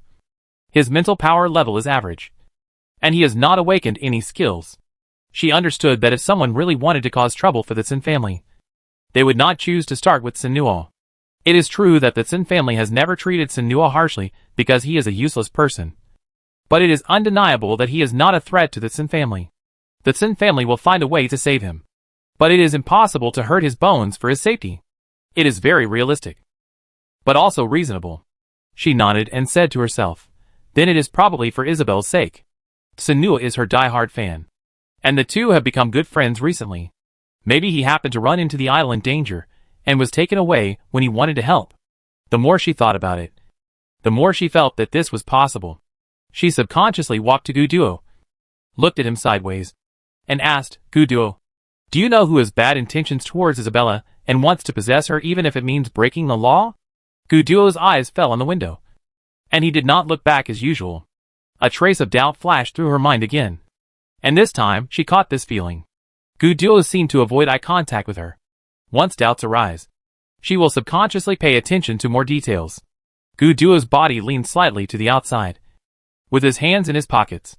These actions seemed to indicate one thing. She frowned slightly and suddenly stretched out her hand. Almost at the same time, Gu Duo seemed to take a step to the side unintentionally, just avoiding her touch. But in the end, he still looked over, then quickly looked away and asked, what's wrong? She took back her hand as if nothing had happened, and said lightly, I saw it wrong. I just thought there was something dirty on your sleeve. But she felt unhappy in her heart. He was really avoiding her. Why? Of course. She remembered the emotions that Gu Duo couldn't hide when they met before. The tight hug, the roaring heartbeat. It had only been a short time, and he suddenly started avoiding her so obviously. Could it be that he calmed down and felt that he was too enthusiastic before, and was afraid that she would misunderstand something and cause trouble? For a moment, she couldn't help but think a lot, and then she realized that her emotions were a little too extreme. Quickly took a deep breath to calm down and comfort herself. It's nothing. Everyone is different from men and women, and it's right to keep a distance. But after repeating it several times, I still feel angry. Guduo was answering the question just now. There are indeed many people among the nobles who like Isabella. But I don't know whether it is to the extent you said. Yes, even if there are dark thoughts in their hearts, no one would be stupid enough to expose them in front of others. She nodded, but couldn't control her temper, and said coldly, okay. After a pause, she said stiffly, I leave first. Although her emotions were so obvious, Guduo seemed to be completely unaware of it, and only responded with a hum. Unable to help but glare at him, Lu Jingu turned around and left. Chapter 239 I know the reason. Although Guduo's inexplicable change in attitude made people feel uncomfortable, she had too many things to do at the moment. Once she turned her head, she had no time to think about it, and soon forgot about it. Taoyuan number 3 arrived soon. Lui and Qinglong didn't want to wait here. They would rather find something to do. So they followed her, and Sinzhou, and went directly to Taoyuan number 1. Sun Haicheng had been waiting at the post station for a long time, and He Ping, who had received the news, came with him. The latter was almost drowned in guilt, and felt that he had failed her trust. He was so sad that he wanted to resign to apologize. Lu Jingu waved his hand. This matter is not your responsibility. There are so many people in Taoyuan number 1 now. If someone is determined to do something bad, he will always find a loophole. Now the most urgent task is to find the person. They soon arrived at the floating platform, where the high-end residential buildings were located. Taoyuan number 1 originally had only 5 villas, which she personally materialized with her spiritual power. But now there are already 30 high-end residential houses, and the rest are all built bit by workers according to the drawings. Since all the building materials are produced by Taoyuan, they have all the necessary functions. But the comfort is still not as good as the original 5. The reason is of course that when she materialized, she made special adjustments. These 5 houses, and the mountains, and waters of the floating platform form a small feng shui formation. Therefore, except for the house of the Gu family, which is empty all year round, the other 4 houses are occupied all year round. The person living in the Gongsun family is an old man, whom she does not know. She has not had any contact with the Gongsun family since the incident of the Third Army, so she does not know them. Miss Anna has been living in the Blake family. It is said that this lady likes the environment of Taoyuan number 1 very much, and has publicly stated many times that, this is my dream home. As for the remaining 2 buildings, naturally, Senua and Isabella lived there. The 2 were fans and idols, and they became neighbors. They also happened to be very fond of food, so their relationship was developing rapidly. In the recent live broadcasts, Senua also appeared as a lucky guest. Now the 2 of them are missing together. One is a member of the Sin family, and the other is one of the most popular stars on the Star Network. Of course, it has attracted attention, and the police have sent people to investigate. According to convention, of course, they have to ask other residents if they have noticed anything unusual. However, the status of the other 2 families is too high, and the police have repeatedly hit a snag. The Gongsun family was polite, but the old man was in poor health. He was out of breath after talking for only 5 minutes. He was urgently pushed into the medical cabin and never appeared again. Miss Anna's side was even more difficult.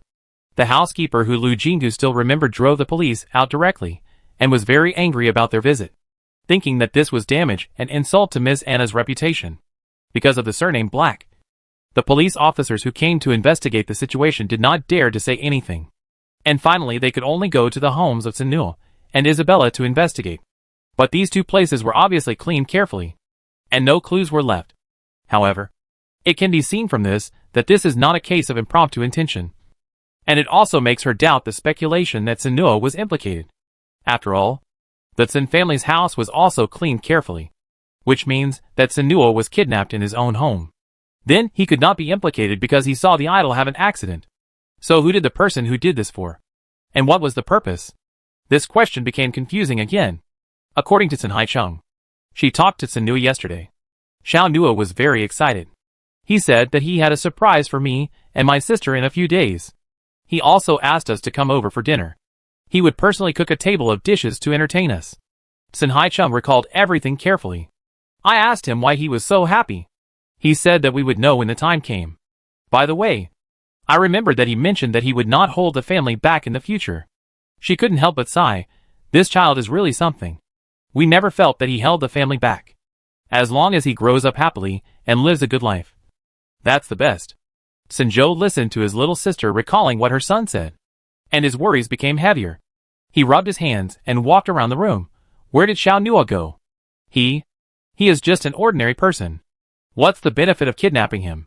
The police have not found any clues for the time being.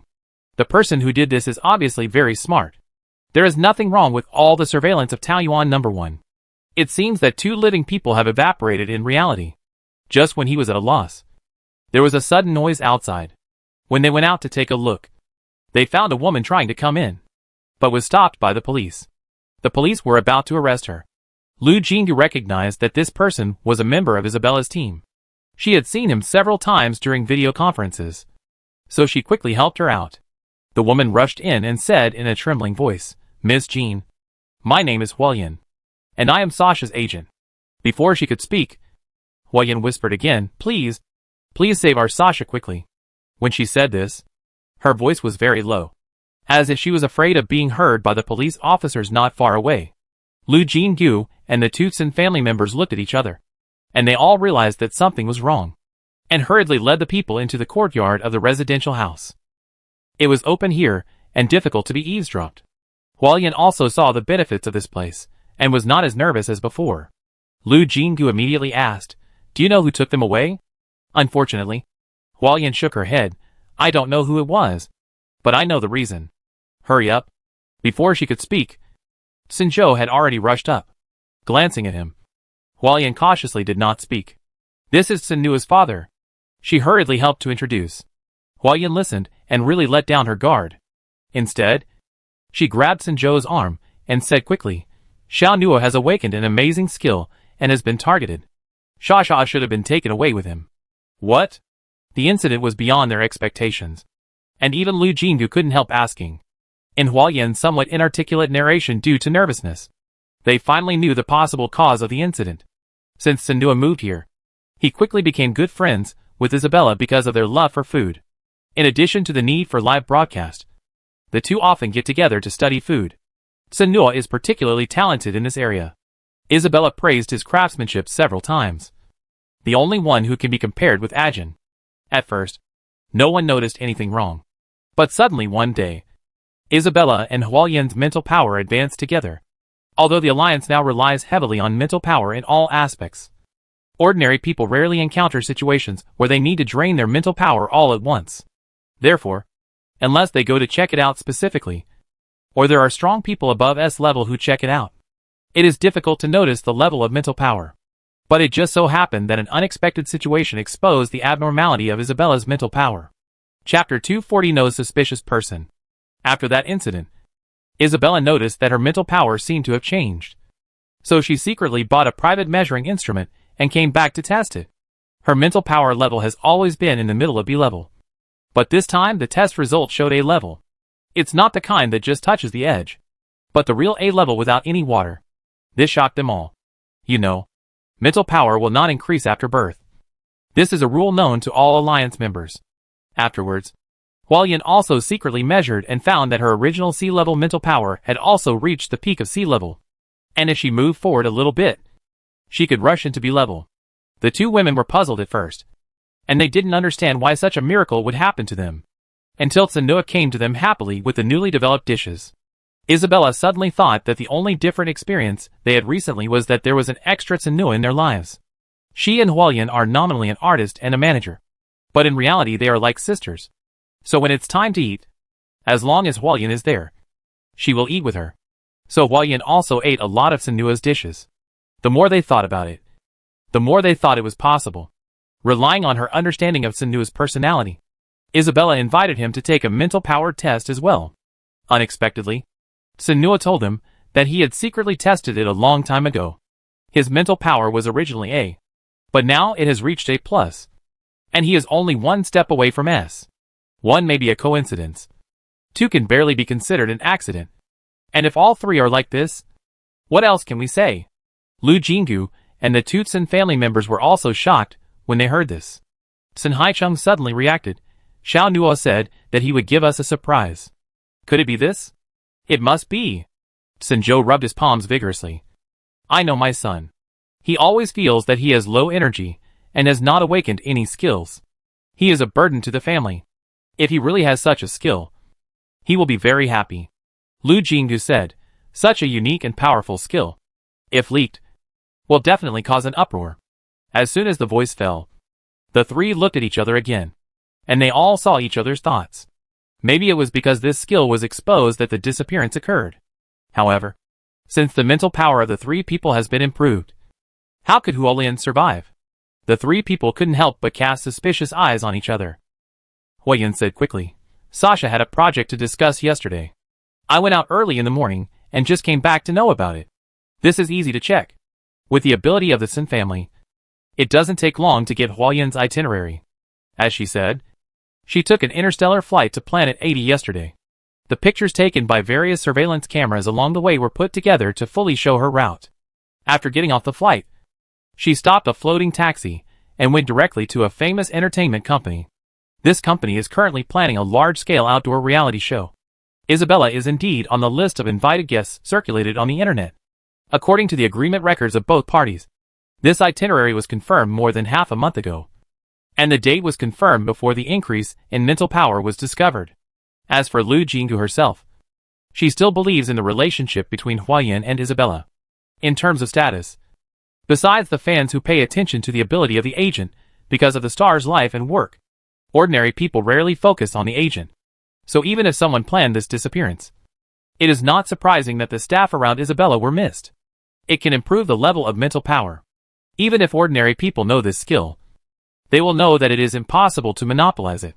If they dare to do it even though they know he is a member of the Sun family, they must be of the same level as the Sun family. Sun Haicheng, who fully demonstrates his shrewdness when encountering things, spoke up. The Gu family will not do such a thing. Sun Zhou also analyzed. The Xie family. The Xie family has always been mysterious. They rarely appear except for marriage. It should not be them. The Sun family itself must be ruled out. Our family is the most united, and it is impossible for us to do such a thing, Sun Haicheng said firmly. Sun Zhou touched his chin. The Gongsun family are all scientific research madmen. This, obviously, he felt that the Gongsun family would not do such an excessive thing in order to study this magical skill. Sun Haicheng's mouth twitched slightly, and he said helplessly, if I have to choose, I hope Xiao Nuo doesn't end up in the Gongsun family. Those people are crazy. If they really want to do experiments, they won't care whether you are alive or dead, or whose child you are.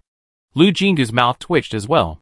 The Gongsun family is known for being crazy, but the Sun family is no less.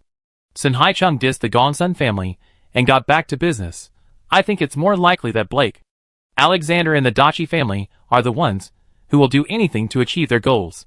After a moment of silence, she called Sun Yuqing and quickly told her the story. As expected of sisters, as soon as she finished speaking, Sun Yuqing said, I will find a way to investigate the movements of these families immediately. Indeed, if it was really these families who did it, ordinary forces really couldn't find anything. As soon as she hung up the phone, He Ping came running. Before, Lu Jinggu asked her to check the surveillance near the 5 high-end residential buildings carefully, no matter how weird the angle was. As long as it could be brought to this floating platform, it should be checked. One of the benefits of the floating platform is that there is no need to worry about someone digging a tunnel to do bad things. So the people who took Sanu and Isabella away will definitely leave traces as long as they enter and leave the floating platform. Unless they can hack into the Taoyuan system and delete all the surveillance. But this is obviously impossible. He Ping is here to report back. No. The result is very unexpected. No suspicious person has entered or left the floating platform in the past 2 days. According to the results of He Ping's investigation, since Huolian's last normal contact with Isabella, only 3 groups of people have entered and exited the floating platform. The first group to board the floating platform was the medical team of Mr. Gongsun, who brought the latest batch of mental soothing drugs and have not left so far. The second group to go up was the servants of the Black family, who came to give Miss Anna new dresses, jewelry and cosmetics of the season, since Miss Anna was about to hold a charity party. These servants did not leave, and stayed to help with the arrangement. The last group arrived this morning, and they also visited Miss Anna to prepare for tonight's charity party. The actors, hosts and other personnel are naturally still staying with Miss Anna, having seen various major explosions in the Criminal Investigation Bureau in his previous life.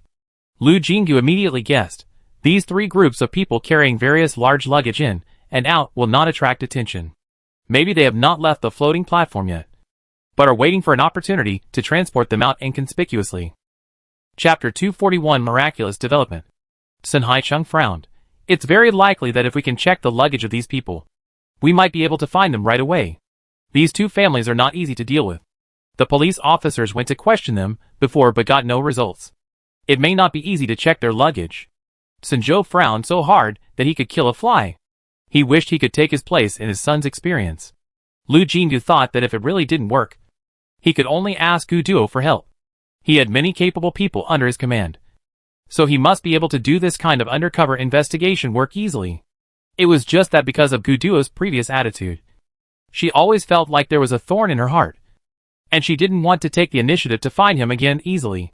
When several people were thinking of ways, there was a knock on the door outside. Since both places might be the place where the disappearance occurred, there were police officers guarding outside. Who could knock on the door without them? Lu Jingdu ran to the door with a puzzled look on his face. When he opened the door, the first thing he saw was a serious and arrogant face. Blinking, she remembered. Isn't this the Yamalike housekeeper beside Miss Anna? Ms. Meg always kept her chin raised at the same angle, looking down at her, and said in a serious tone, "Tonight Miss Anna will hold a charity dinner. I am here to give some small gifts to the neighbors on her orders. If you are free, you are welcome to attend the dinner." This is a polite remark. After all, the dinner of the nobles is very particular. They were notified at this time, and they had no time to make any preparations. Ms. Meg's main purpose was obviously to give gifts, which was also a time to show Miss Anna's upbringing. The dinner would disturb the neighbors to some extent, and the gifts were a kind of implicit apology. Lu Jinggu felt that there was no need to refuse, so he stepped aside, and Ms. Meg also bowed slightly and nodded gently to the back. So the group of people entered in a line, carrying 3 large boxes into the yard. Are these some small gifts?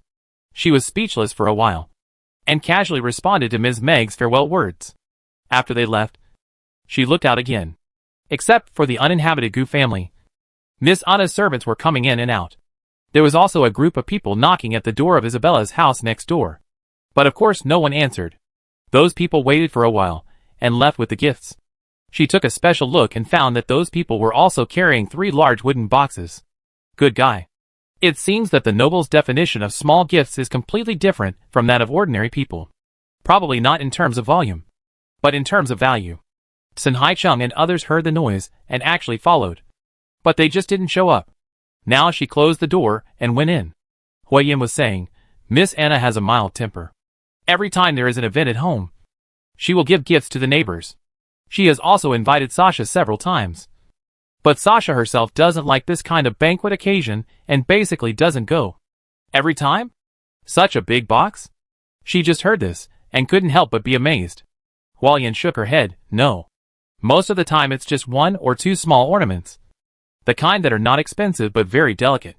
Sun Haicheng also said, generally speaking, few nobles would give gifts like this. It's too heavy and it's beneath their status.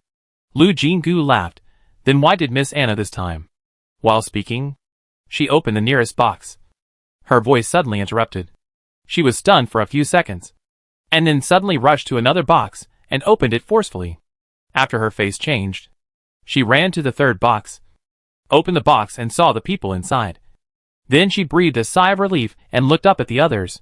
We found them. Several people were shocked and rushed over. In the first box, Isabella was curled up and lying on her side in the box. In the second box, there were several pieces of luxurious and brilliant cloth. The third box hid Sanua, who was also curled up. Sanjo immediately released his mental power, and after some investigation, he breathed a sigh of relief. He just took sleeping pills and fell asleep. It's nothing serious. The 5 people worked together to move the 2 people out, and let them lie down more comfortably. After that, they looked at each other, and saw the confusion on the faces of others. I thought the matter was very tricky. But who could have thought that there would be such a turnaround? It was too magical. So what is going on? Huayan asked everyone's doubts, with a confused look on her face. She was looking at the rolls of cloth. And then asked, He Ping. Come and see. Is this Tuyuan's goods? After just one look, He Ping gave her a positive answer, yes. This is the latest product of Taoyuan No. 1 silk shop. I remember it is called Zai. The price of a single piece is about 5,000. And these popular colors are more expensive. If the gifts given by Miss Anna were all cloth, it would be understandable that such a large box was needed. But what about Isabella and Sinoel? When the two woke up, they naturally couldn't wait to ask what happened. However, the two were also confused.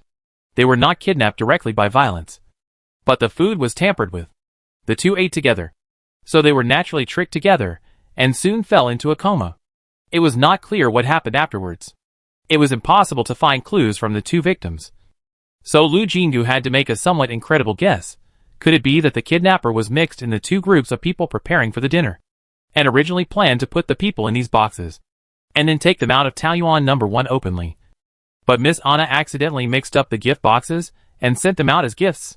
This seems to be possible, but it's just too dramatic, and it's hard for people to accept it for a while. But no matter what, the two people came back safely, which is the most important thing. Sinjo and Sinuel, father and son, hadn't seen each other for a long time, and they almost cried and hugged each other. Hualian also held Isabella's hand tightly, and cried with snot and tears. After everyone calmed down, Lu Jingu said, although it seems that everything is fine for the time being, the perpetrators have not been found. Let's talk somewhere else. Everyone agreed, and Sun Haicheng took the initiative to ask them to go to Planet 6. In addition to the heavily guarded capital planet, where else in the entire alliance is safer than the base camp of the 7 parliamentary families? After notifying Sun Yiqing, the group quickly arrived at Planet 6 through the post station. At this time, everyone sat down peacefully and asked about Sinua's newly awakened skills. A 22-year-old boy awakened skills. If this happened in an ordinary family, it would be enough to make the headlines of the Star Network. But of course, the Sun family didn't need to make a fuss about it. Several people who knew about it were also very excited. Sinua even bowed 90 degrees to Lu Jingu directly. Miss Jean, if it weren't for Taoyuan, I wouldn't be able to awaken my skills. Thank you. The person who was thanked for no reason looked confused. Ah, what does this have to do with Taoyuan? Chapter 242 Unique Blessing. Sinua has his own logic. In the past, the Alliance used nutrient solution, nutrient paste and nutrient blocks as food. I didn't know I had a talent for cooking, let alone awakening skills because of cooking. You are the representative of Taoyuan Group, and I should thank you. This is not wrong. Lu Jingu did not continue to refuse, and accepted his thanks. Sinua then began to talk in detail about how he awakened his skills. All Isabella's old fans know that her stomach is extremely fragile. She will be treated for stomach discomfort every once in a while. Fans have tried their best to collect various rare flavors of nutrient paste and send them to her, but they can't make their idol grow a little more meat.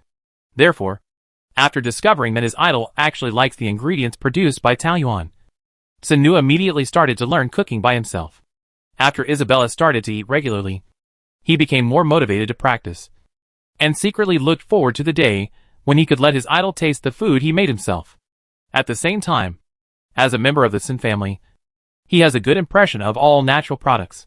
When cooking, he subconsciously uses his mental power to analyze and capture the changes of these materials. Sinua thought very simply. Although he did not become a natural walker and did not awaken the saint skills unique to the Sun family, he could at least gain something in academics and add some content to the Sun family library. At the beginning, he had not become good friends with Isabella, and his cooking skills were not yet proficient. So of course, he only ate the food he made.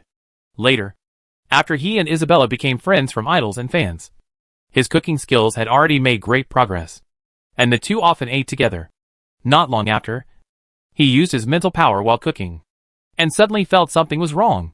His mental power actually became much stronger. As a member of the Sun family, it was too easy for him to test his mental power level privately. So after finding something wrong, He immediately went to test it. The result surprised him very much. His mental power had climbed to A+, which was still a little distance away from breaking through to S. But it was enough to surprise him. What made him even more excited was that the test showed that he had a skill. A skill that even the most expensive private tester cannot define. But as the owner, he can certainly clearly perceive the effect of this skill. This is a skill that can be perfectly combined with his cooking skills. And he named it Blessing. It is indeed very vivid. Because the use of this skill is that when he cooks, he must use his mental power to cover the ingredients throughout the process. And then the food he makes will have the effect of improving his mental power. Senua said shyly, in fact, the improvement of each meal is very small. And you need to eat a lot to improve it significantly.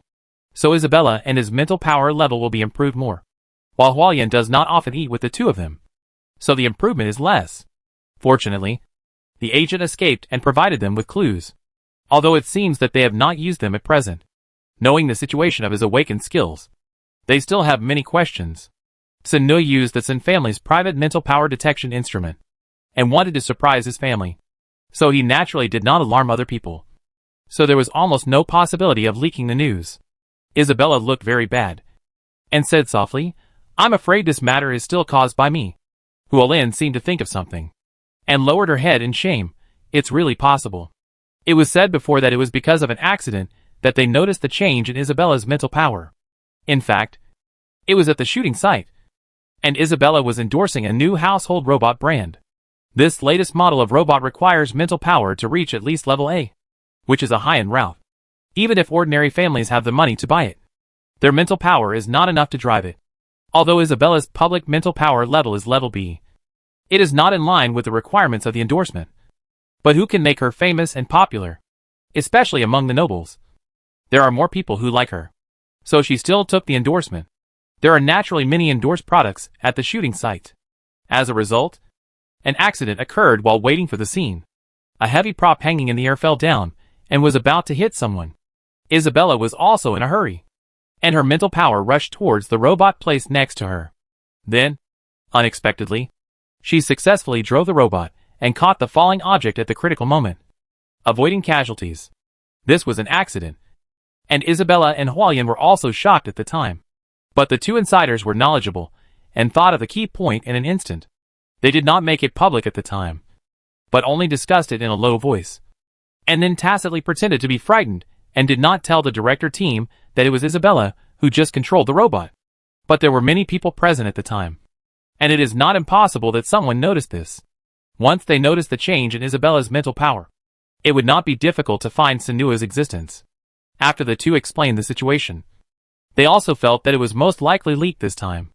Isabella felt very guilty and felt that she had implicated Senua, and apologized again and again.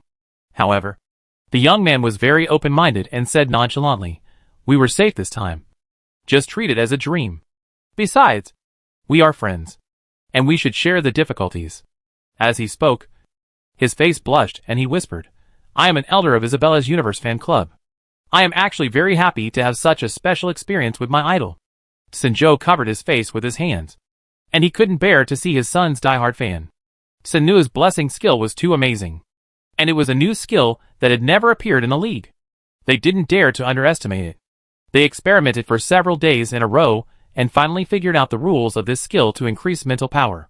The higher the quality of the ingredients, the more spiritual power is increased, and it must be cooked by Senua himself.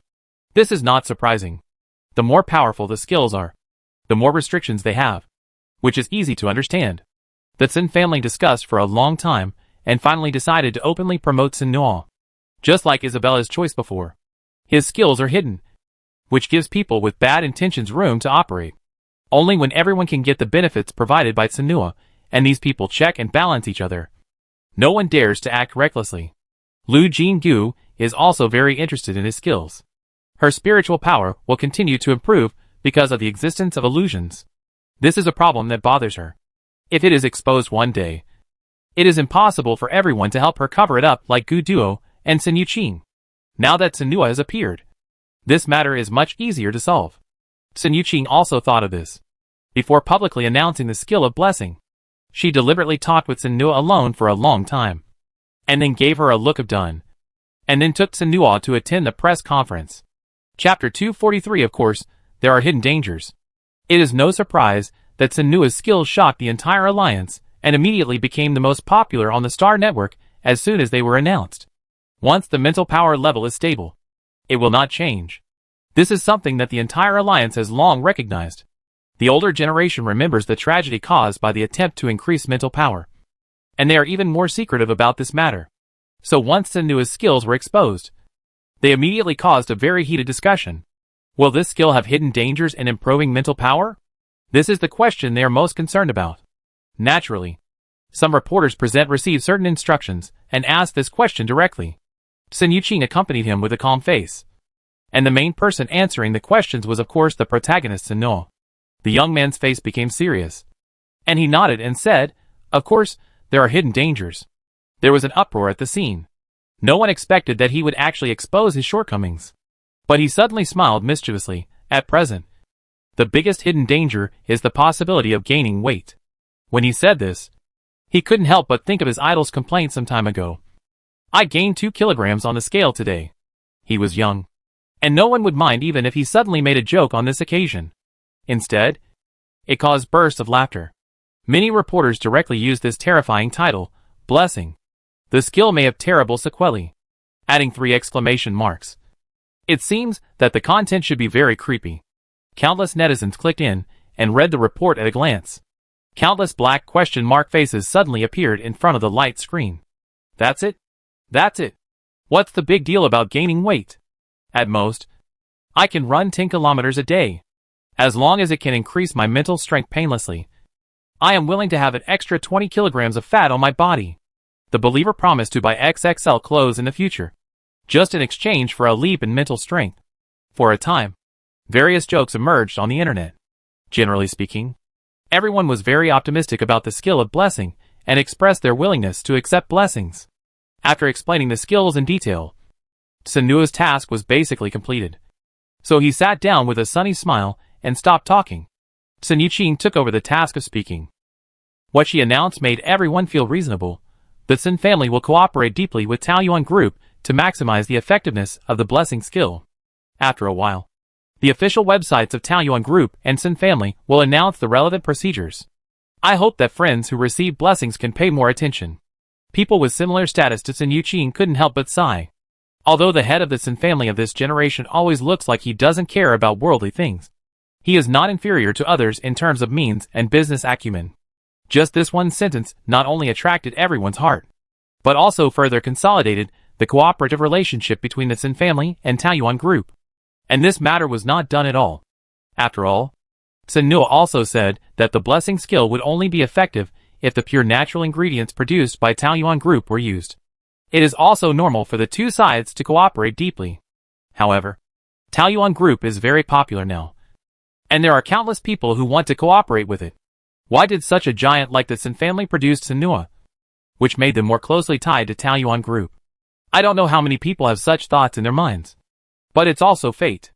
Who made them not have a good son like Senua? Just when everyone was moved, Anna Black returned to Planet 3. She is a daughter of heaven, and her own mental power is also S-level.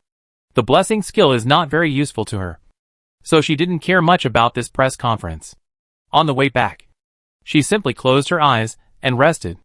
However, when she walked into her father's study, Joe Black, the head of the Black family, and his younger brother Valentine Black were watching the press conference.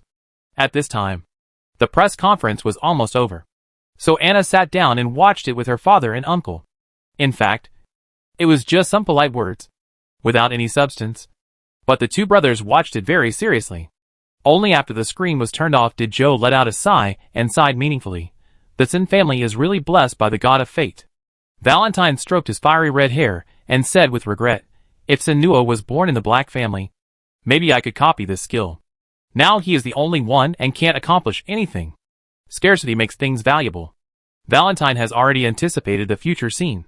Which family doesn't have a few useless descendants? I'm afraid the Sun family should be reluctant to accept gifts. Anna listened boredly. After a while, she suddenly said, "Father, I came back today because of Mr. Senua. She was the most noble princess of the Black family. and she had been held in the palm of her hand since she was a child. When she spoke at this time, Joe and Valentine immediately stopped talking, looked at her with caring eyes, and asked in unison, "What happened to Samuel? Did that young boy offend you?" Anna was originally observing their expressions, and she couldn't help but smile when she heard it, and said angrily, "How could he offend me? Father, uncle, don't be too nervous. My daughter is the rose of the alliance." Joe smiled indulgently. "How can I be at ease? I'm afraid that some young boy will do something frivolous in the name of love." Valentine also said, "Now that Planet 3 has also been transformed by Taoyuan Group, why don't you move back? Living outside all the time makes us worried." "Dad? Uncle?" Anna smiled.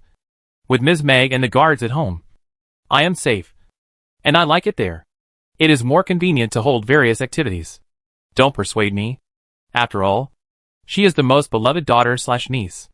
Once she acts coquettishly, the two could only surrender. Anna was still a little skeptical at first, but seeing that her father and uncle looked like they knew nothing, her worries disappeared. So she stopped beating around the bush and said directly, "Actually, I came back this time to ask Dad to fire a few people." Joe and Valentine looked at each other secretly, but their faces remained calm. "Oh? Are there any servants in the Black family who dare to offend our little princess?" "Dad, I'm talking about business." Anna was relentless. Okay. You talk. I'm listening." Joe immediately raised his hands in surrender. Anna said, "Those people didn't offend me, but they were bad-hearted. They secretly kidnapped Mr. Zeno and Miss Isabella and hid them in a spare box. If I hadn't discovered it by accident, they would have taken the opportunity to take them away. When I think of the suffering they might suffer later, I would be awakened by nightmares even when I fell asleep." She stroked her chest, showing anger and fear. Joe and Valentine looked at each other again, and this time it was Valentine who spoke. "Who is so bold that he dared to use your place to do such a vicious thing?" Anna shook her head. "You know I am not good at asking such questions, so I have detained the person. It would be best if you can find out who is behind the scenes, so that no one can use our Black name to do bad things and discredit the Black family name." "Of course." Valentine's expression relaxed. "No matter what, Black's honor cannot be violated." Chapter 244 2-1. After Anna had a deep conversation with her father and uncle, she happily left the study. Susan, her personal maid, was waiting outside, seeing the young lady coming out with a smile. She also smiled brightly. In Susan's eyes, the young lady was the most gentle, beautiful and best person in the world. Although she was just a little maid, she had already sworn to the gods that she would protect the young lady no matter what. And no matter what the young lady wished, she would definitely help the young lady realize it. When the young lady was happy, she was happy. And when the young lady was sad, she was uncomfortable. In Susan's view, anyone who made Miss Anna frown was guilty. After Anna returned to the room, she felt tired, so she planned to take a nap first. She did not plan to stay on Planet 3 for a long time, and she would take a spaceship back to Taoyuan 1 early tomorrow morning. Before falling asleep, she sighed softly.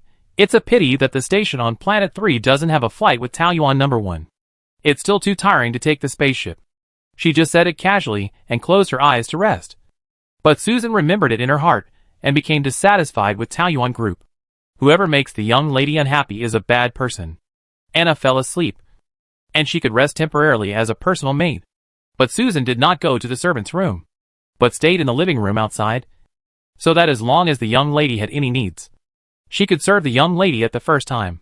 Unexpectedly, at this time, the capable butler beside the master came to her and said that the master wanted to see her. This is nothing surprising. The master and the second master are very concerned about the young lady. In the past, they often asked her about the young lady's daily life in private, for fear that the young lady would be wronged. Susan thought this was easy to understand. The young lady was so good and beautiful, and anyone in the world should take the initiative to bring the best to the young lady. On the way to the study, she thought about it carefully and felt that the young lady had been doing well recently. Except that, Taoyuan Group did not open a flight from Star 3 to Taoyuan 1 for the young lady, which was too annoying. But Susan never expected that when she arrived at the study, she saw two faces with frowns. In her impression, the two masters would always smile happily, and only such a father and uncle could raise a person with a gentle personality like Miss Anna. Like all the servants of the Black family, she had a very good impression of the two masters. But what happened to make the smiles of the two masters disappear? Susan was worried. Not because she was worried about the country and the people, but because she thought at the first time that if something really happened, Miss Anna's smile would definitely disappear. So when Xiao asked in a worried tone, "Susan, are you willing to help Anna?" she said without hesitation. "I am willing to give my life for Miss Anna." The unexpected development of the missing case allowed Lu Jinggu to quickly withdraw from it. And only one day had passed. It happened that Dongsheng also received news. Relying on the trust he had gained from Lu Hongda before, he successfully persuaded him to sell several planets, even including the exile of the original owner of star 7133. Dongsheng looked a little unnatural when he mentioned this, and it was obvious that he was worried that she would be in a bad mood. But Lu Jinggu just smiled faintly. In fact, from the procedure point of view, when star 7133 was given to the original owner as a coming-of-age gift, it should have changed its owner. At least from the surface documents. It was true. She also found out that those documents were forged when she checked it before. In fact, the owner of star 7133 is still Lu Hongda. It can be seen that no matter how Lu Shua planned, this cheap brother had already planned the death of the original owner. Since he was destined to die soon, why bother to transfer the planet? But since her base camp was on planet 7133, even if Lu Hongda failed to get the planet this time, she would still find a way to do it. Now that she had saved herself from all the trouble, how could she not be happy? But she didn't need to let Dongsheng see this thought. This man was a villain. She could lure him with benefits and force him with power, but she could never make him lose his fear. So she listened to Dongsheng's report. Her mind was still calm, so that the people on the light screen could not see her emotions at all, and she became more and more uneasy. After he finished speaking, he only got a faint "good job. I find you later if I have something to do." And then he cut off contact directly. He didn't mention whether there was any reward at all. But Dongsheng was relieved. Since there was later, it meant that he was still useful. This was much more reassuring than giving him a little benefit and ignoring him. Lu Jinggu didn't care what the other party thought. She had already taken the star maps of several planets to discuss with the two elves. However, Lu Yi and Qinglan had already made a decision. They chose star 7131. It was not the closest to star 7133. But if you came from the Alliance, if you took a spaceship, you would definitely pass by this planet. In other words, this planet can be the first line of defense to protect star 7133. But Lu Jinggu is not good at military affairs, so he didn't notice it. And the two elves didn't give this reason. Just said that they had checked the history of star 7131. And it was a good place with beautiful mountains and rivers. The elves love nature, so this reason seems very reasonable. Since they are sure, let's set off immediately without saying too much. It's just that it will take some time on the road, because star 7133 is not open to the outside world. There is no airport, so it can't provide a passage. After spending a few days on the spaceship, they finally arrived at star 7131. There used to be a kind of fruit with excellent taste here, which has a unique flavor whether eaten raw or cooked.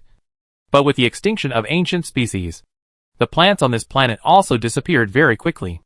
However, after that, this planet was found to contain energy mines of ordinary quality.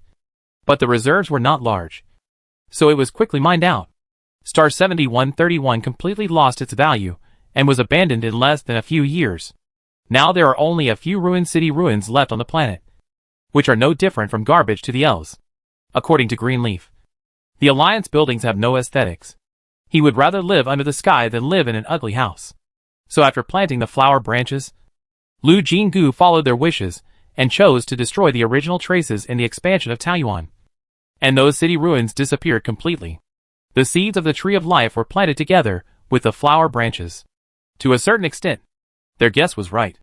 The replanted tree of life did not conflict with the flower branches. But there was still an unexpected situation. The Taoyuan flower branches actually popped up a prompt of can be superimposed.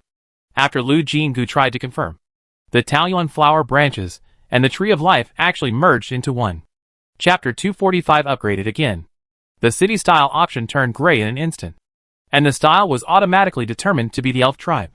The tree of life, which originally took several years to grow, had the growth speed of the giant tree after being superimposed with the Taoyuan giant tree. It grew up under the shocked gaze of the two elves. And in less than 30 seconds, it had become a mature tree of life. It was more lush and vibrant than the one Liu Jinggu had seen in the time fragment. Not to mention that it was more wilted than the one in Liu Ye's hometown. This is incredible, Qing Lan muttered to herself. LVE also seemed to be dreaming, and gently placed his hands on the trunk of the tree of life. The next moment, a distant voice sounded.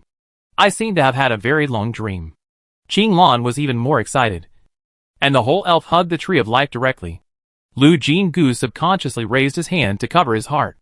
Under his collar, the bead seemed to be excited and slightly hot, making the skin and flesh that was close to it warm. The two elves were immersed in joy for a while, and suddenly reacted. The mother tree of my hometown. According to the law of the tree of life, there is a new one here, and the one must have died completely. The mother tree died suddenly, and it is unknown how much turmoil it will cause. Greenleaf immediately saluted her. Miss Jean, please allow me to go back. I want to bring the tribe out as soon as possible. Go. She waved her hand, not only letting them go, but also directly lent them the spaceship they took when they came here to pick up people. The two elves naturally left with thousands of thanks, and she stayed to continue to improve Taoyuan. Although the Tree of Life gave a surprise, Taoyuan was still level 1, and there were no buildings.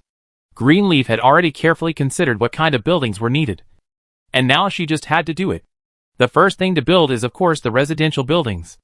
Although the elves can build them themselves, they can't let them come and live in the open air for a while. When preparing to materialize the residential buildings, they found that all the buildings had changed. They failed to build on the ground. They could only choose the thick branches of the Tree of Life to place the buildings. Thinking about the style of the elves, it is understandable, but she couldn't help but feel a little scared. No matter how strong the branches looked, they were still hanging in the air. If they couldn't hold up and broke, it would be a safety accident. After some operations, she found that the Tree of Life was really magical. Buildings of different sizes were hung on branches, and there was no shaking at all. At first, she only dared to put one building on a branch. After confirming that the Tree of Life could really withstand it, she recalled the scene she had seen in the elves, and she boldly began to place them. Basic functional buildings must be indispensable, but before that, the feng shui value must be increased. Otherwise the feng shui value might be deducted to a negative value if several functional buildings were put down. So, I haven't tried what happens when the feng shui value becomes negative. Of course, this idea is just a thought, and she doesn't plan to take the risk to satisfy this curiosity. As for increasing the feng shui value, she has long been proficient, and it is very smooth, and it has been easily upgraded to level 4. Just when the upgrade prompt sounded for the 4th time, a series of system prompts kept jumping. System prompt, Task 2. Attract a race to join, January 1st. System prompt, the race to join is detected as legendary, and an additional reward is an item to open the civilization inheritance of this race. Note, when receiving the reward, the construction task of the miracle of the origin of the civilization will be opened. Please be prepared before receiving the reward. System prompt, Level 5 task has been completed. Taoyuan main body is upgraded, and the mobile Taoyuan system is opened. System prompt, Level 6 task is opened. Task 1, build 30-second Taoyuans. December 30th. Task 2, build 10 mobile Taoyuans. 0 out of 10. Task 3, open 3 civilization inheritances. 1/3. Task 4, attract 5 races to join. January 5th. Task 5, build 15 miracle buildings. May 15th. Task 6, Taoyuan is upgraded to level 6. Feng Shui value 9067/30,000. Functional buildings 289/500. High-end residential buildings 103/300. Residence 4077/2000. Good guy. Although there are still 6 upgrade tasks, the difficulty is much greater than level 5. It can be predicted that it will take a long time to upgrade to level 6. However, there are also surprises. The number of residents in the basic data has exceeded more than doubled. But it is normal to think about it. Taoyuan number 1 is now overcrowded, although Taoyuan number 6 has not been open to the public. Many employees of Taoyuan Group have obtained resident qualifications. More than 4,000 people are still afraid that they can't bear the result of slowing down the approval speed. If it is really completely opened, as long as you buy a house, you can get the qualification. The number of residents can double again. Putting all these aside for the time being, she was most concerned about the new features. Mobile Taiyuan. Sounds very powerful. A new tab page appeared in the management interface of the Taiyuan system, which was the Mobile Taiyuan item, and she opened it directly. This interface only had one option to build, and the picture showed a potted plant. Potted plants are not rare, and there are many ornamental buildings, but the name of this potted plant is very unusual. It is called Taiyuan Core X. The introduction is very concise. Mobile Taiyuan Core Building. There is no more words. She was naturally very curious, and now her mental power has increased a lot. So she boldly clicked to try to build it. As a result, the system prompts, it is detected that it is within the effective range of the second Taiyuan, and the Mobile Taiyuan cannot be built. So it can't overlap with the ordinary Taiyuan? She was even more curious. Anyway, the layout here is almost done. So she simply left the scope of Taiyuan. There is no large-scale pollution on star 7131. But when breathing, the air still has a slight burning sensation. She endured the discomfort and opened the system, quickly choosing to build a mobile paradise. A new screen popped up in front of her eyes, with a potted plant in the center, surrounded by a circle of green square apertures, and vertical and horizontal lines representing a grid. System prompt. Please set the effective range of the mobile paradise. Note, the minimum range is 5 × 5. Blinking. She tried to probe her mental power.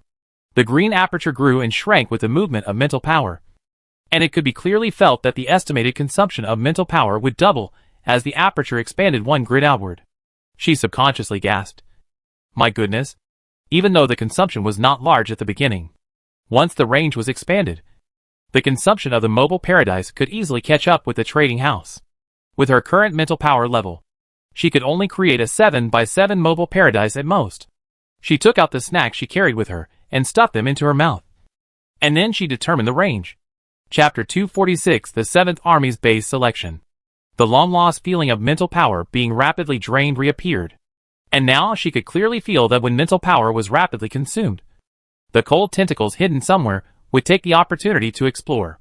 She was about to open the Taiyuan system, and suddenly felt the air clear, and the gentle feeling unique to Taiyuan enveloped her, and the tentacles disappeared in a flash. Looking closely, there was a majestic pine potted plant at her feet. The gentle power was emanating from the potted plant. Finally, I understood what the mobile Taiyuan was all about. Potted plants. Of course they can be moved at will. I opened the task panel again and took a look, and found that the number of task 2, build 10 mobile Taiyuans, had changed from 0 to 1.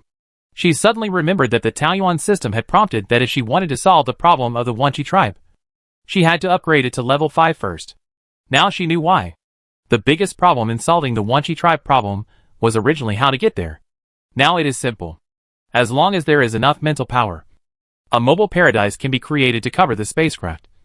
So there is no need to worry about the poisonous fog corroding the spacecraft. She became excited and immediately turned on the light brain to dial out the communication. The communication was delayed, and she slowly calmed down during the waiting process. So she remembered Gu Duo's inexplicable attitude before. It was like a basin of cold water poured on her head. And the communication that no one answered for a long time also made people think about it. Is he busy? Or is he deliberately not answering? She couldn't help but think too much, and her finger reached for the hang-up button. When she was about to click, the light screen suddenly lit up, revealing a serious face. Lu Jingu's movements froze. But Gu Duo glanced at him and asked directly, "What's the matter?" It would be inappropriate to hang up now. So she had to calm down and said, "I have a way to solve the problem of the Wanchi clan, and I want to ask your opinion." After all, both of them have been paying attention to this matter from the beginning. When Wanchi first escaped from star 7444, she was also told to ask the Gu family for help. Gu Duo's expression moved slightly, and he immediately asked, "How to solve it?" She picked up the pine tree pot. This is a mobile paradise. As long as there is enough mental power, the purification range can be continuously expanded. From his expression, he had reacted to her meaning very quickly. "Come to the 7th Army's base. We will talk face to face," he said simply. This matter really needs to be discussed in the long run. So she did not refuse. I thought that the spaceship sent by Gu Duo to pick her up would take a long time to reach star 7131. But I didn't expect that the shadow of the spaceship appeared in the sky in just 2 hours. Somewhat surprised at the speed, she quickly left a message for Lui, and then boarded the ship. It was Ida who came to pick her up. The two hadn't seen each other for a long time, so of course, they had to exchange pleasantries for a while. But she always felt that Ida was a little uneasy, and often began to lose focus when talking. So she considerately excused herself that she was tired, ended the chat time, and prepared to rest. Ida said, "We still have about an hour and 47 minutes of travel. I'm afraid it's not suitable for sleeping for a long time. You just need to rest for a while." She was surprised again, and couldn't help asking, "Where is the 7th Army stationed?" Then she saw him open the star map, and there was a flag marked on it, representing the location of the 7th Army. She opened her eyes slightly, and she couldn't believe her eyes. "If I'm not mistaken, isn't this the star field where star 7133 is located? Why is the 7th Army stationed here?" Even if she doesn't know much about military affairs, she always understands the ways of the world. The 7th Army had made great contributions in the border defense war before, but the station was assigned to such a remote place. Don't forget that star 7133 has been reported to the Alliance and confirmed as a waste star. This is not a reward, but more like exile. Yida said softly, "This is what the adults took the initiative to propose. Or did Gu Duo choose it himself? How did he make such a stupid decision?" Just as she was about to question her soul, a light suddenly flashed in her mind. She looked at Yida hesitantly, and couldn't ask the doubts in her heart for a long time. But the other party seemed to have guessed her question, nodded and said, "The 7th Army is stationed here, so you don't have to worry about the safety of your base camp." It turned out to be because of this. For a moment, she felt her throat choked and her heartbeat accelerated. Ida seemed to be observing her expression carefully. Lu Jingu didn't want to be noticed, but people's reactions were sometimes difficult to control. She felt that her cheeks were still steaming. Then she saw a smile flash across the other person's icy face. But it was strange that there seemed to be a hint of bitterness in the smile. He said, "I hope you get along well with the adults." Then he said goodbye and left, asking her to have a good rest, saying that he would call her when they arrived at the 7th Army's base. She sat down as if she was sleepwalking until the person had gone out of sight. Her mind seemed to be confused by the heat, and she couldn't think of a single idea for a long time. By the time she realized what was happening, Isabella's call was already connected. The two had been friends for a long time. Although they were both very busy and didn't have many opportunities to meet, they often chatted using communication software. Therefore, when she had some troubles, she subconsciously called the other party's call. After the kidnapping case last time, Isabella did not go out to work for the time being. Instead, she accepted Senua's invitation to stay on Planet 6 first, waiting for the Tsin family to negotiate with Blake. So she was sipping juice leisurely at this moment. And when she saw the person on the light screen, she laughed. "Wow! Why is Ajin's face so red?" Everyone has a gossipy heart, and the big star is no exception. He came closer and smiled cunningly. "Did someone confess to you?" "What confession?" "I'm on the spaceship." "Where are their people?" She quickly scanned the surroundings with the camera, but she didn't know why she felt a little weak in her heart. Isabella had an expression of "I don't believe it," but she didn't continue to tease her. Instead, she asked, "Why did you suddenly have time to call me?" Apart from anything else, Lu Jingu's schedule was even busier than her. A big star, and she often didn't even know where he was. Ahem. She felt a little uncomfortable when she talked about Lu Jingu, but she felt uncomfortable in her heart. In the end, she suppressed her shyness and confessed the problem she couldn't figure out to him. "Gu Duo and I have always cooperated well, even if there was any unpleasantness. It has been resolved now. But she told him about the sudden change in his attitude, and then said, "But I just found out that one of the reasons he chose the 7th Army's garrison was because of me. What do you think this person wants to do? Is he playing me with hot and cold?" Although she was touched, she was furious when she thought of the other party's inexplicably distant attitude. Isabella laughed so hard that she fell on the chaise longue, until she angrily declared, "I die if you laugh again." Then she forced herself to hold back, and looked at me with a smile in her beautiful eyes. "Ajin, I think you've fallen in love." Chapter 247 Confirming the Feelings.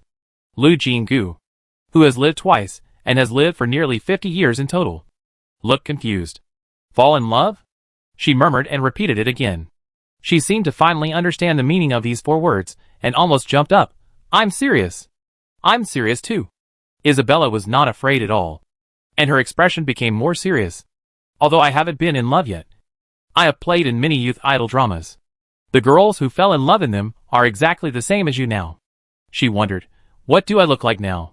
For this question, the big star rolled his eyes, which he would never do in front of his fans, and answered with a pout.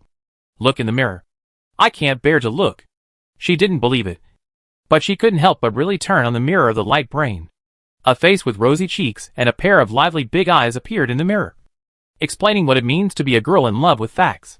Lu Jinggu. I couldn't help but show a dumbfounded expression. Although Isabella couldn't see her action of calling up the mirror, she could guess what she was doing. She laughed again and asked while laughing, why do you look like you've seen a ghost? She thought to herself, it must be a ghost. She didn't even know that she could show such an expression. In her previous life, she was obsessed with folklore research, but she had never thought about love at all. Even if there were suitors, she dismissed them with a few words. She has a famous saying, there are thousands of beautiful skins. If you fall in love, how can you appreciate handsome men and beautiful women openly? She never expected that she would taste the taste of spring after traveling through time. Lu Jinggu scratched her hair, a little confused for a while. Of course, she didn't resist love, but because she had never experienced it, she didn't think about it before this layer of window paper was broken. Isabella's decisive poke at this time broke the veil that blinded her cognition. After initially denying it subconsciously, she quickly calmed down. Then she began to struggle with another question, what should I do next? But she never thought that the consulting object was also a newbie who had never practiced.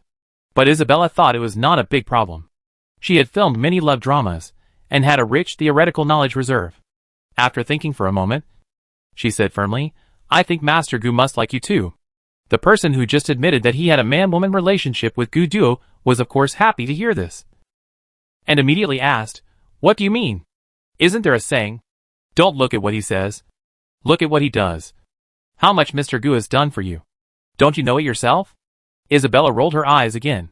In addition to the matter of the station, if he doesn't like you, I twist his head off. That's not necessary. Waving her hand to refuse this bloody bet. Her mind has already begun to recall every bit since the two met. Indeed, Gu Duo helped her, protected her, and took care of her in so many ways that it was hard to count them all at once.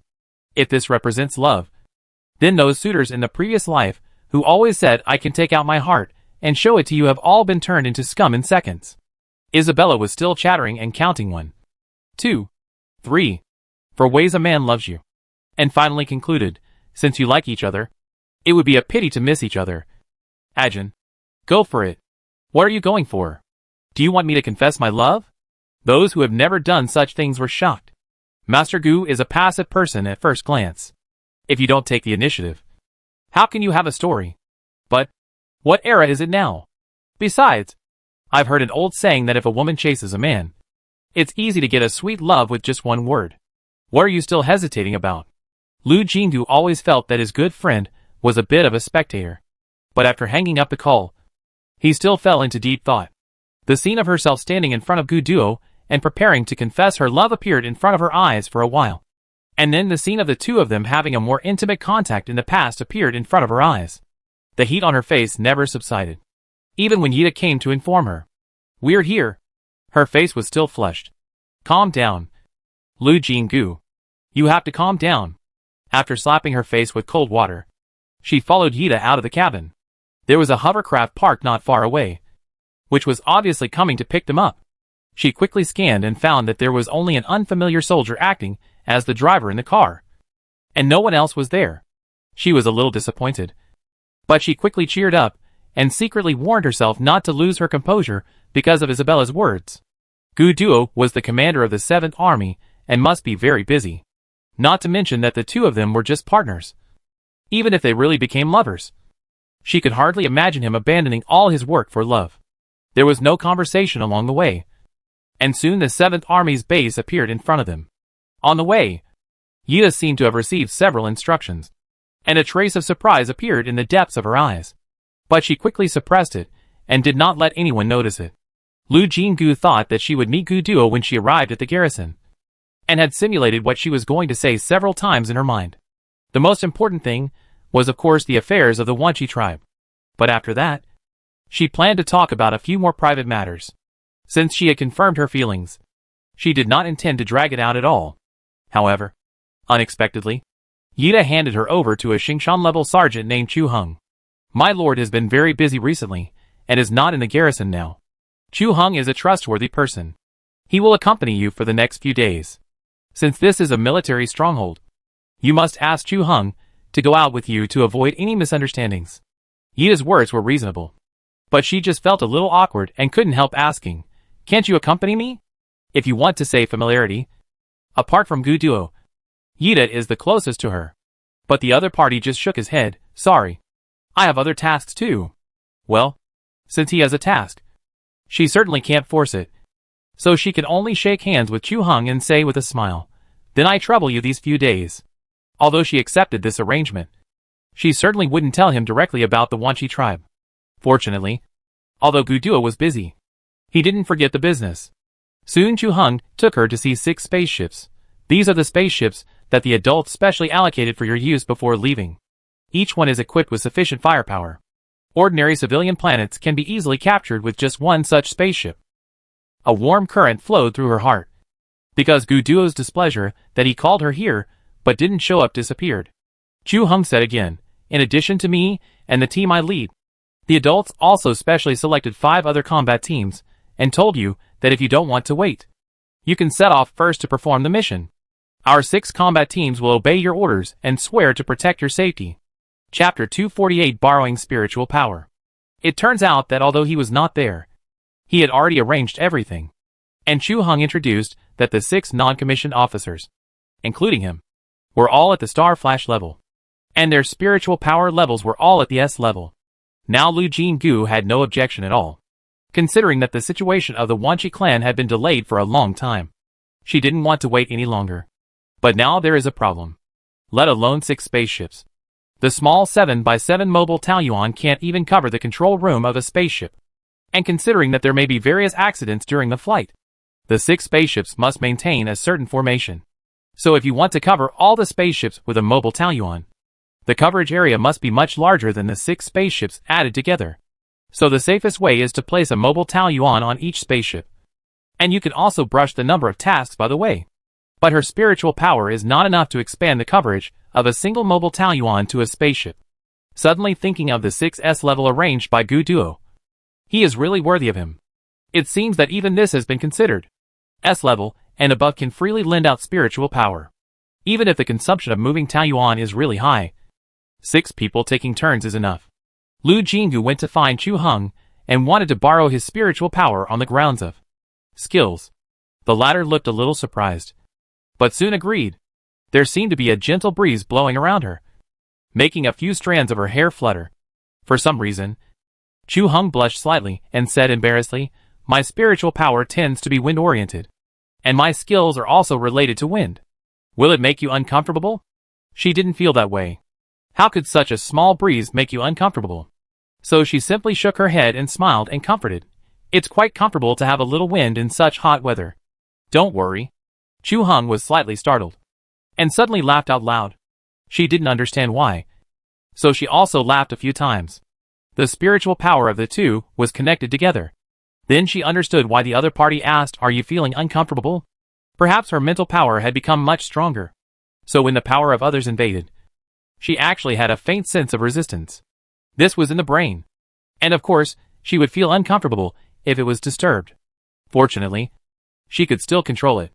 After spending a little time, she suppressed the intention of resistance, and the mental power of the 2 people was successfully connected. Then she chose to move the Peach Blossom land. The 2 were standing in the control room of a spaceship at the moment. So there was a shape of a spaceship on the virtual map in front of her. She kept expanding the green light circle, and her mental power reached the bottom in an instant. Chu Hang's mental power was continuously transmitted. As expected of an S level, even if the light circle was expanded to a circle larger than the spaceship, the mental power was only consumed by more than half. But it can be seen that he was also quite surprised. He never expected that her skill was so terrifying. At the moment of confirmation, she remembered that the small mobile Peach Blossom land had not been taken away before. Wouldn't it conflict? Fortunately, the 2 mobile Peach Blossom lands could exist at the same time. and a new potted plant appeared in front of her. The banyan tree pot was much larger than before, half a person's height, and the shape was extremely unique and beautiful, which immediately attracted Chu Heng's attention. In just a few breaths, the air around became comfortable. I have heard of Miss Jin's skills for a long time, and they are indeed very magical. Of course, he also felt this change and immediately praised her sincerely. She was a little embarrassed. After all, this so-called skill was actually a lie. So her cheeks became red, and she waved her hands quickly. As long as we have this mobile paradise, we can successfully pass through the poisonous fog to our destination. So we must equip the other 5 spacecraft as soon as possible. Chu Heng was also a smart man, and he knew what she meant as soon as he heard this. But for some reason, he showed a look of sudden enlightenment. But before she asked, he had already notified the other 5 comrades to come over. Before, the 5 of them were said to be preparing for the handover. So the 2 sides had never met. At this time, when they gathered in front of him, Lu Jingu realized that the 6 Xingshan sergeants were actually men. She remembered that the 7th Army also had many female soldiers. Why didn't Gu Duo send any of them? It was still unknown how long it would take to go to the Wanqi clan. She was the only woman, so she felt a little awkward. But I have to say, the genes of the Alliance people were really good. These 6 people lined up in front of her, and they were all beautiful in 6 different styles, which was very pleasing to the eye. It fully satisfied her love for looking at beautiful women. They were not familiar with each other yet, so she couldn't just talk about their appearance. But she felt a little strange in her heart. According to the love experience taught by Isabella, Gu Duo's approach was somewhat contrary to the rules. She muttered a few words in secret. But in the end, because she hadn't seen the other party, she could only put aside her messy thoughts. She repeated the skills to the other 5 people and asked for spiritual power. Unexpectedly, they did not agree readily, but looked at each other for a while. One of them, Grant, asked, "Excuse me, Miss Jean, is this an order? What is the difference between an order and a request?" "It is the duty of a soldier to obey orders." Blinking, she did not understand the logic for a moment, but still answered according to their meaning, "That is an order." "Yes," the 5 people shouted together, which scared her. Then, they each took a spaceship and went to wait for her very consciously. Chu Heng stayed and shook his head with a profound smile. "Please don't bother with them. Soldiers are always more direct." Okay. In fact, she just thought that everyone could speak a little more quietly in the future. Her ears are still buzzing now. With their help, the 6 mobile paradises were quickly built, and other preparations were almost done, and they could set off at any time. She asked several times, but Chu Heng's answer was always that Gu Duo had not returned. And Yida, Xing Lian and Yift, the people she was familiar with, were not in the base because they had their own tasks. Time waits for no one. Even if she was full of disappointment, she had to force it. Before she was ready to leave, she handed him the first mobile paradise she built by herself and said, "It is inconvenient for me to walk around. Please help me put this in Gu Duo's office or lounge." Although the coverage of this mobile paradise is not large, it can at least make Gu Duo feel more comfortable when he works at his desk or rests. When handing the things over, Chu Heng's expression was subtle for a moment, but it was so fast that she couldn't be sure if it was dazzled. He quickly smiled. "Okay. I'll be back soon." After watching him leave with the potted plant, she sighed and stepped onto the spaceship she was going to take. "Business is important, and I find a chance to tell Gu Duo those words when I come back." Although he thought so, he still couldn't help but open the communication interface and sent a long message to the other party, introducing the use of mobile Taoyuan and showing some concern. When Chu Heng walked into the office, he happened to hear a ding-dong sound, which was the sound of the optical computer receiving a message. But he didn't look up, just put the potted plant neatly on the desk and left. Chapter 249, Entering the Poisonous Fog Area. From the star map, the 7444 star is located in the center of the poisonous fog area. If there is really a laboratory there, it is hard to imagine how those people survived in such a dense pollution without Taoyuan's help. After Chu Heng and others discussed, they decided on the most suitable route. The 6 spaceships took off and quickly left the 7th Army's base. It was not until she broke out of the atmosphere of the star where the base was located that she received Gu Duo's reply. It was just a short, "Got it. I wish you all the best. It seems that he is really busy." She let out a long breath, drove away the chaotic thoughts, and started a meeting with the 6 captains. Since everyone was distributed on different spaceships, this meeting was held through the video on the spaceship. She originally thought that Guduo would send these 6 people to her because they could be trusted. Now that everyone is on the spaceship, there is no need to worry about problems. So she made the mission content public. It's just that the reason for the mission was slightly changed, and the incident of Guduo being attacked at the border last time was brought up. You mean? The strange black beasts that attacked the adults last time may have been the product of a secret laboratory? Chu Heng's face was solemn. Yes. It is very likely that Taoyuan number 3 has also been attacked by these people. They are not afraid of pollution or pain. They will not stop attacking unless they die or are completely suppressed. If they can really be mass-produced, they will become extremely terrifying war machines. So our mission this time is to at least find out the source of these special black beasts. And it is best to completely destroy the way they are produced and catch the people behind the scenes. The 6 people looked very serious. They were warriors and could imagine the terrible things that would happen if these black beasts were rampant. As they spoke, the scenery outside the spacecraft suddenly changed. The various planets dotted in the darkness disappeared, leaving only a thick black that made people uncomfortable at a glance. This was the first time she saw the boundary line of the Alliance. This boundary line is not immutable, but constantly changes according to the expansion of interstellar pollution. A large number of spacecraft gathered here, not to deal with the slowly expanding black fog, but to stop the black beasts hidden in the black fog. Chu Heng introduced the situation. The black beasts that occasionally appear inside the Alliance usually do not transform for a long time and are not difficult to deal with. However, in the black fog outside the border, the longer the black beasts exist, the more difficult they are to deal with, because the black beasts will also evolve, and the speed of evolution is amazing. A bitter smile appeared on his handsome face. At least it is much faster than the development speed of the Alliance's technology. And these black beasts do not fight entirely on instinct. The adults have speculated that if this continues, the black beasts will soon develop the ability to fight in groups. And then it will only be more difficult to deal with. So that's it. Guduo never talked about the details of the border battle. She didn't know that the black beasts here were different from those that appeared inside the Alliance. As their spaceship team approached, the spaceship responsible for alert on the border line broke away from the team and moved closer to them. Chu Heng showed the logo of the 7th Army. Knowing that they were going to enter the black fog area, the spaceship on the opposite side sent out doubtful signals one after another, and confirmed 4 or 5 times in a row before daring to believe what they said.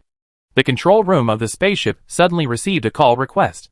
Generally speaking, they don't have to communicate like this unless there are special circumstances. But it is obvious that the other party is too shocked. Lu Jinggu stepped aside and signaled Chu Heng to connect the communication. As soon as the picture came, the captain of the opposite spaceship couldn't wait to ask, "Are you really going to enter the poisonous fog area?" Chu Heng said calmly, "Yes." "Are you crazy? Or is General Gu crazy?" The other party had an expression of "Isn't it better to be alive?" The man who was originally smiling, when he heard the other party say that Gu Duo was crazy, his face immediately sank, and his tone became a formal official statement. "We are carrying out the mission of the 7th Army, since the adults dared to send us out. Of course, they have already considered everything. The pass has been shown to you. Please let us go immediately." He spoke in a bad tone. But the other party did not dare to have the same attitude.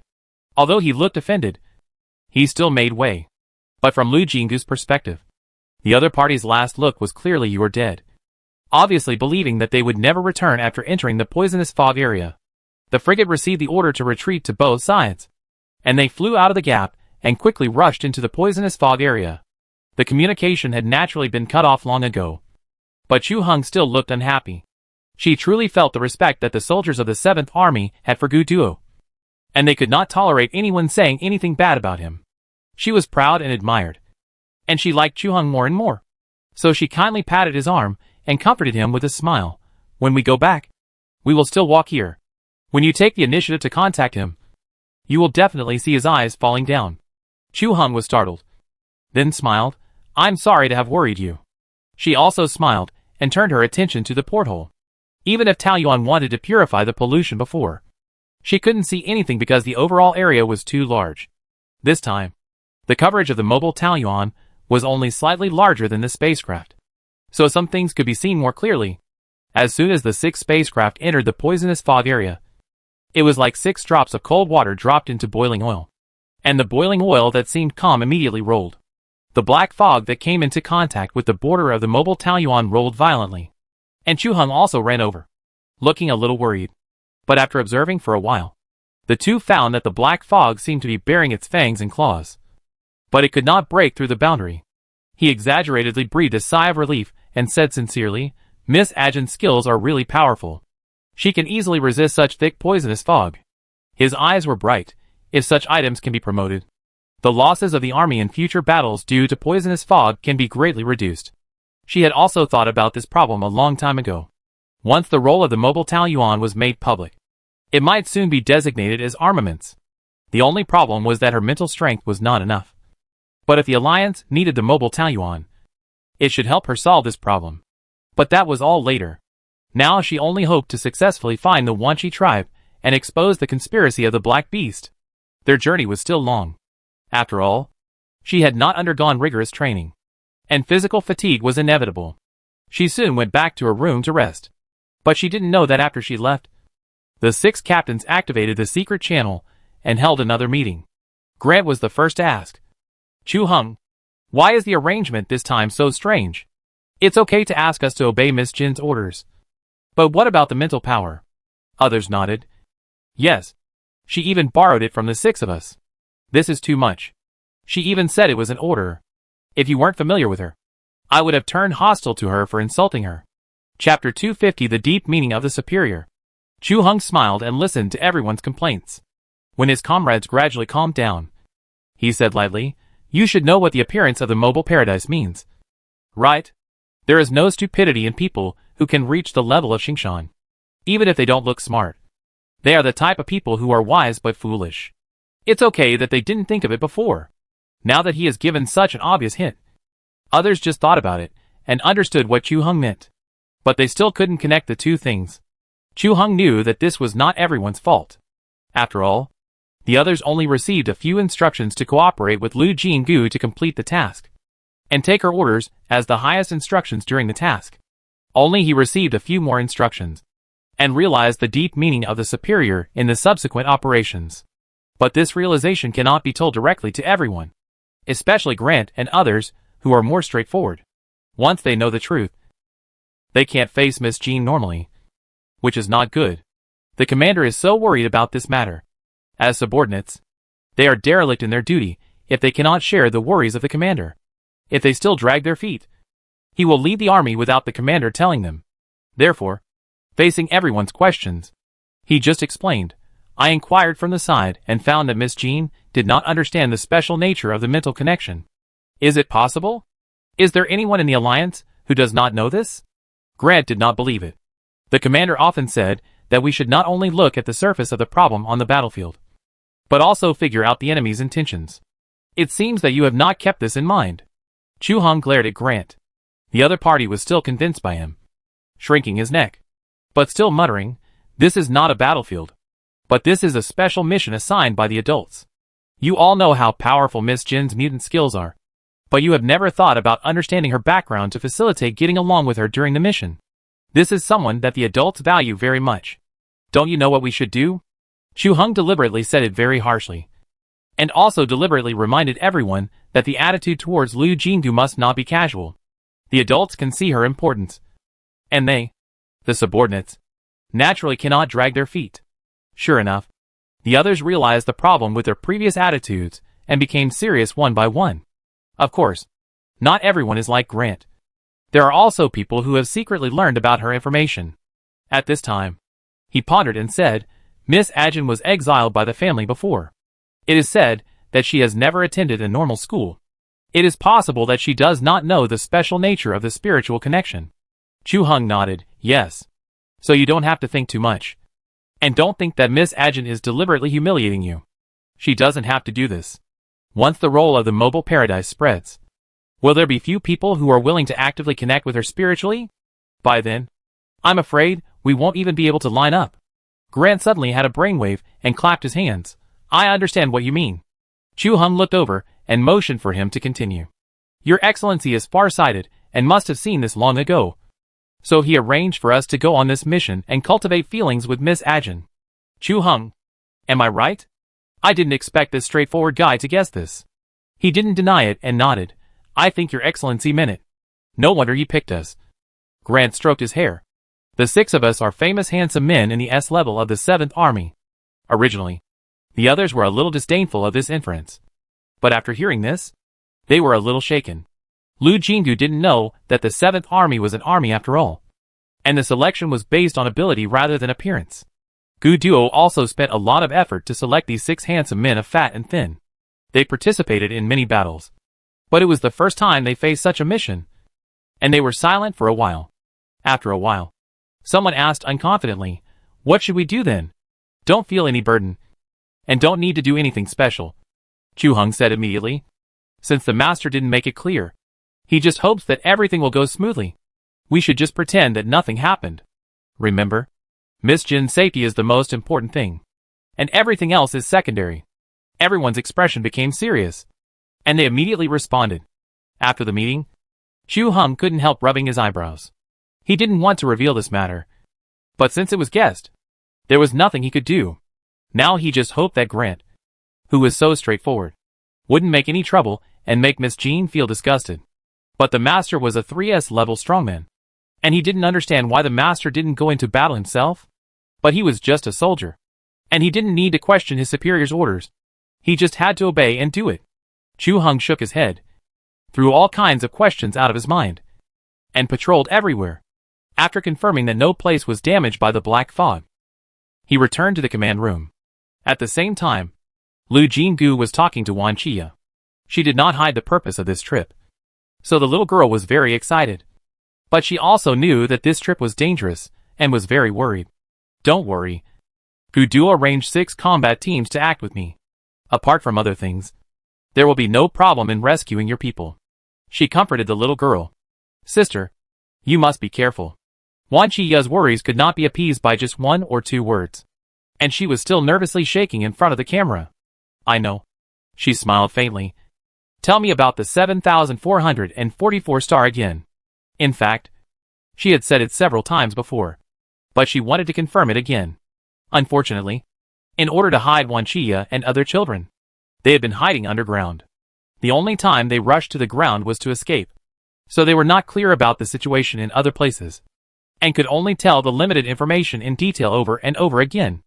Lu Jingu took the trouble to record everything carefully, and finally said, "I know you miss your homeland.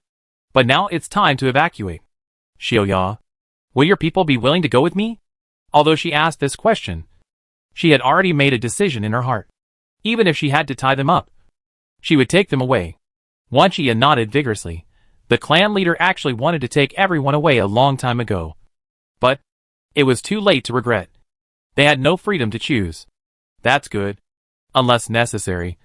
She didn't want to have a rift with the Wanchi clan, so as not to cause trouble for the operation.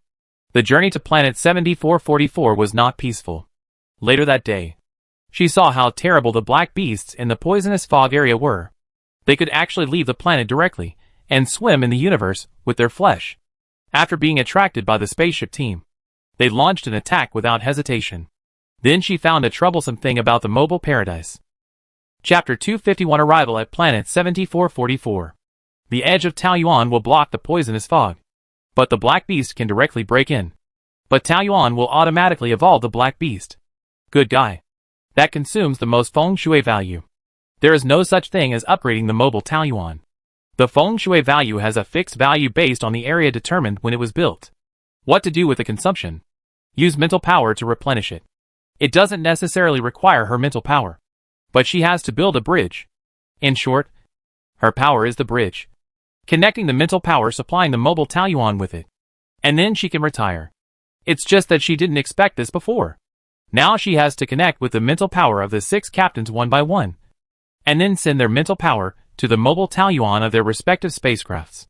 At the same time, there were at least 3 to 5 black beasts, and at most 10 black beasts, lying on the hull of each spaceship.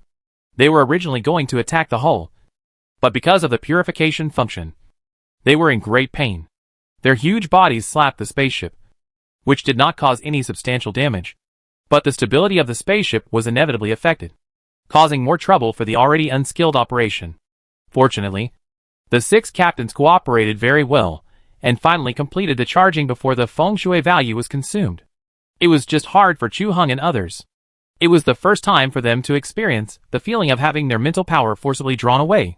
The speed was not slow, and discomfort was inevitable. The situation was temporarily stabilized, but she soon found that it was still not going to work. These black beasts didn't know how long they had been immersed in the black fog. It could be said that they were deeply poisoned. It took a lot of feng shui value to purify one. And because they were in the universe, once the black beasts were purified, it meant that they immediately lost the ability to move in the universe.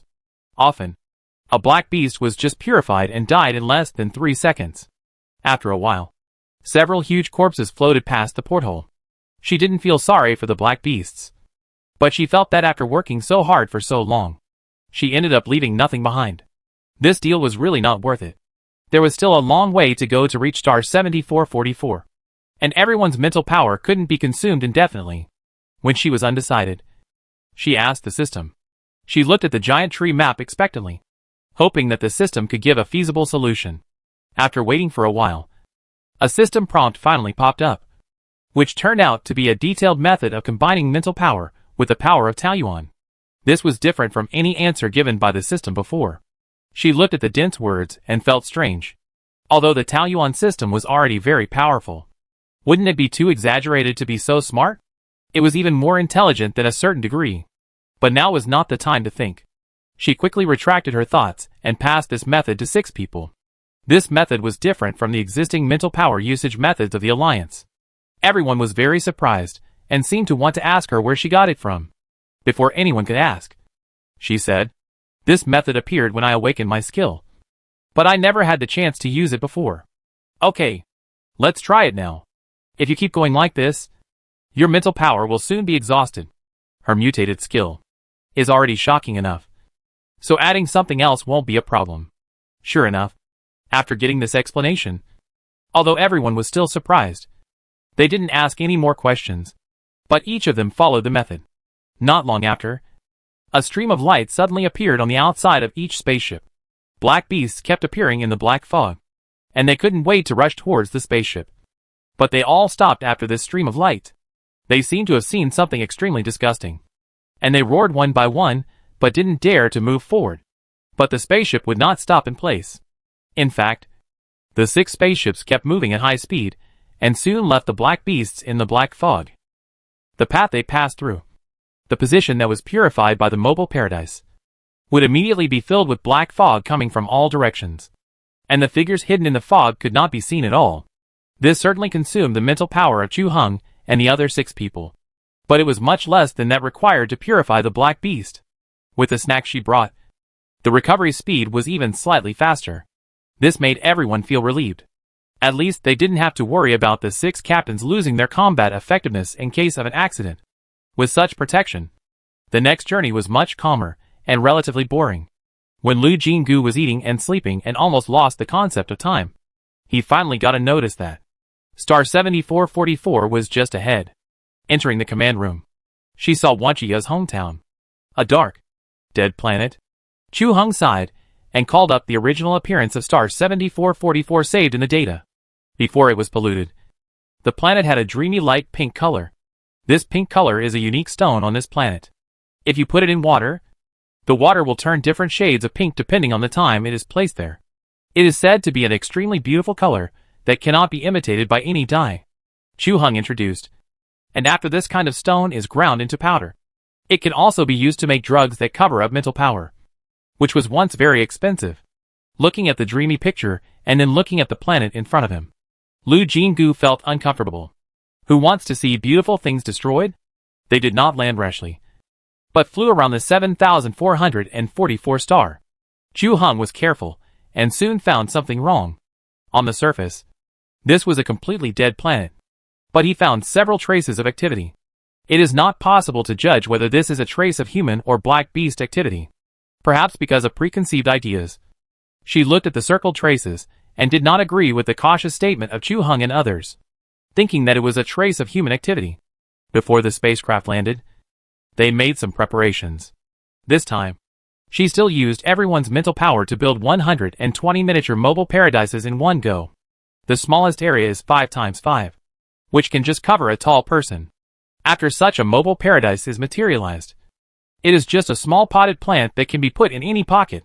There were 6 combat teams, each with 10 people. Just 2 people per team. This way they could operate normally in the black fog. After preparing everything, they began to lower their altitude. She was very self-aware and did not interfere with the combat plan. But she refused when Chu Hung wanted her to stay in the spacecraft. But this way you will be safest. I have an idea. Let me share it with you and see if it is feasible. She did not force a request, but put forward her own idea.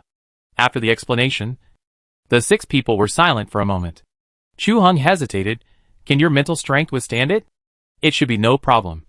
If it really doesn't work, just borrow it. Then let the Grant team stay to protect you. Finally, Chu Hung compromised. Chapter 252 asked the shocking gossip. Grant's skills have a similar warning effect, so it is very suitable for him to stay for protection.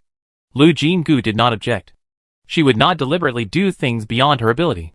When the situation is unclear, it is better to have someone to protect her. So Chu Hung and the other 5 teams quickly disappeared in the black fog.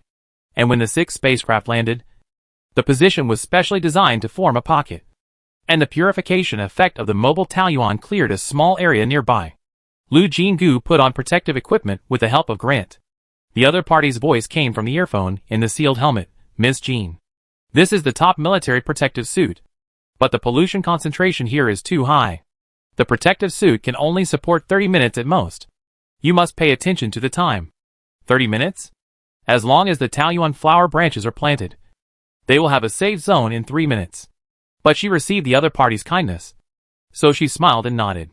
Grant checked around her and made sure that the protective suit was put on, and then took her to the hatch.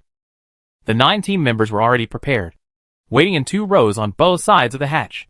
He made a few gestures, and the team member on the left side of the hatch nodded and pulled the door valve open. With a swish, the hatch slowly opened. Because of the existence of the mobile paradise, the black fog was blocked outside the hole, but the door that fell outward would exceed the coverage range. So in the blink of an eye, she heard the sound of metal corrosion. Hurry up, Grant ordered. Let's go! The soldiers immediately ran out, and then took a warning posture near the hatch.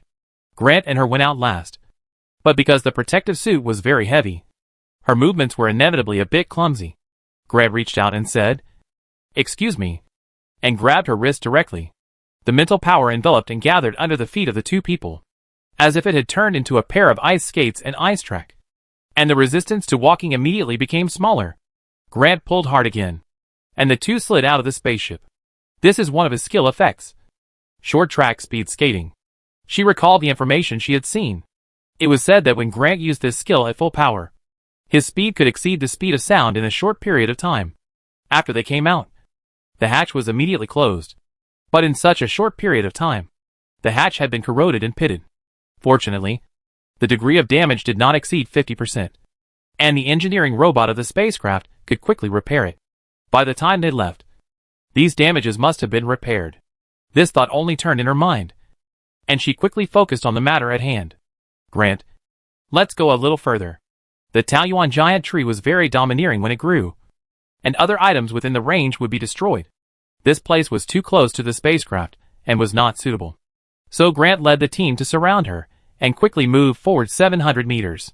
The spacecraft behind her could no longer be seen because of the black fog. Let's go here. She squatted down and touched the soil. There was no way. The black fog was too thick. She couldn't see the ground even if she lowered her head.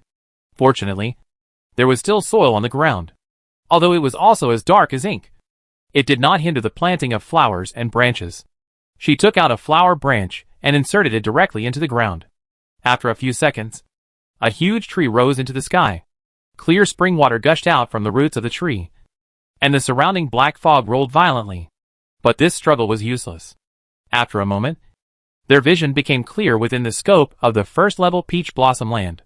She signaled that everyone could take off their protective clothing, and she was the first to take off her helmet. However, after a while, she had sweated all over her forehead. Once regained freedom, She couldn't help but close her eyes and raise her head to take a deep breath. The sweet air was really pleasant. But she didn't know that when she made this move, Grant had been peeking at her, and a hint of surprise flashed in his eyes. After all the soldiers took off their protective clothing, she began to expand the scope of the Peach Blossom land. It didn't need to be too large, so she only upgraded it to level 2. After that, she opened the system interface and used the keyword function to highlight all buildings with protection and counterattack effects. She had always built Taoyuan as a city, but in fact, the Taoyuan system provided a wide range of building options. If she wanted to build a military fortress to occupy the land, it was not impossible. But so far, she rarely used these buildings. This time, she could learn more about them. First, there are buildings of the city wall type, which have several different grades. For example, the fence built by Star 7133, as well as earth walls, stone walls, reinforced concrete city walls, etc. Of course, the mental power consumed is not low, considering that the enemy may have many Black Beast warriors who are not afraid of life and death. She did not skimp on her mental power and directly chose the metal city wall. When the soldiers opened their eyes and looked at the tall city wall that suddenly surrounded Taoyuan in surprise, she shook her dizzy head and was glad that she only upgraded Taoyuan to level 2. She couldn't bear it if the range was larger. Then she had to borrow mental power from Grant. She materialized several city defense buildings. Now, as long as the opponent couldn't take out the powerful weapons used to attack the planet, they had the advantage of the terrain and had the strength to fight. Since this place was only used as a fortress, she didn't build any civilian buildings. The entire Taoyuan only materialized one thing: the prison cell. Then she took out a lot of shackles from the prison cell and asked Grant to distribute them to other soldiers while explaining the use of this thing. If there really is a modified black beast like that, don't confront it head-on. Just find a chance to throw it on their wrists or ankles. Grant was also given a few shackles. Looking at the soft rope-like things at the moment, he showed an incredible look. This is too magical.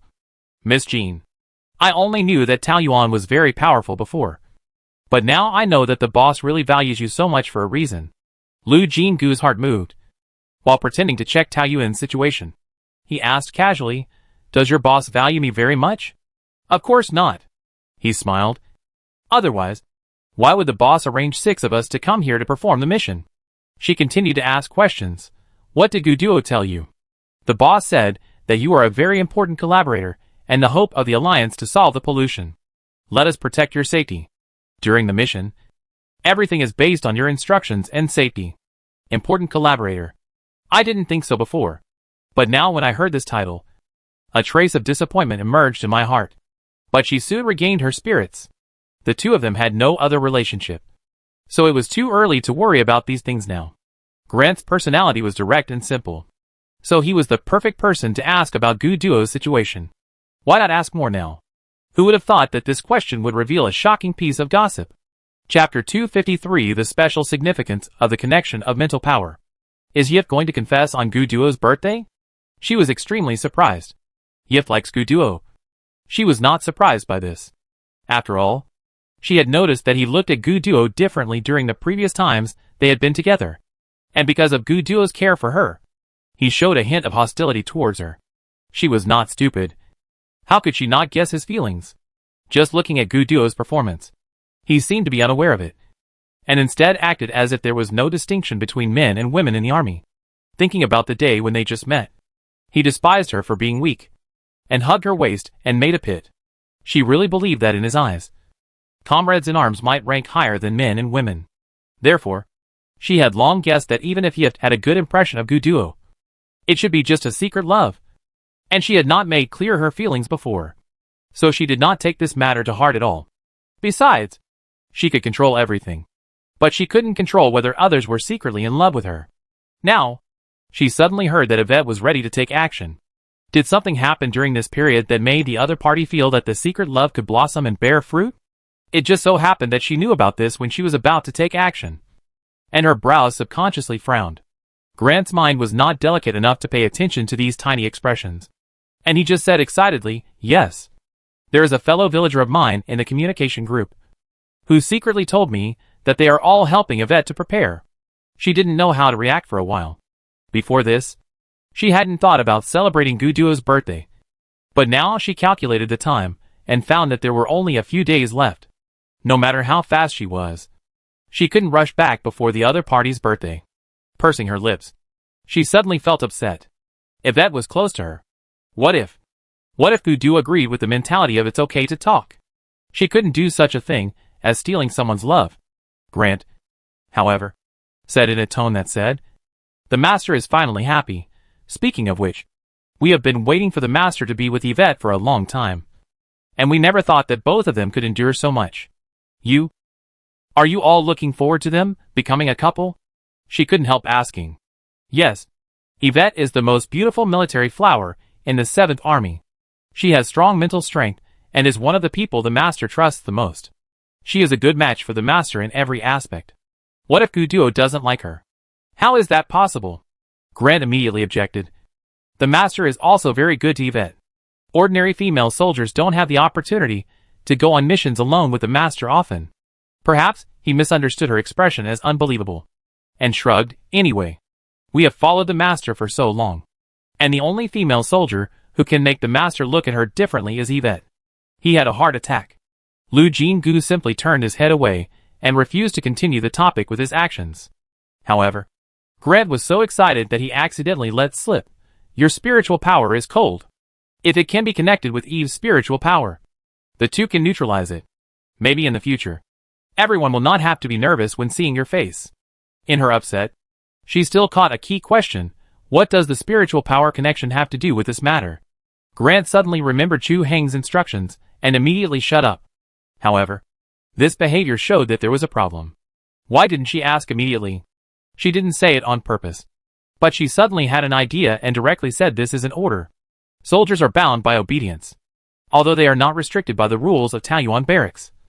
Grant is not the kind of person who will lie. His face turned red, but he couldn't think of a perfunctory reason. Lu Jinggu pressed him step by step, making it impossible for him to delay. Finally, he had to confess honestly. A few years ago, the alliance issued a rule that before confirming an intimate relationship, both parties must connect mentally to ensure that there will be no conflict in mental power. You may not know that some people's mental power is naturally opposite. Before, everyone's mental power was not so strong, and this opposition was not very obvious. But 5 years ago, there was a double A-level couple who subconsciously blended their mental power when they were intimate. As a result, the mental power of both parties exploded directly when they touched each other. The consequences were of course tragic. The alliance noticed this problem later and issued such a rule after discussion. When this rule was issued, the original owner had just been exiled to Star 7133 not long ago.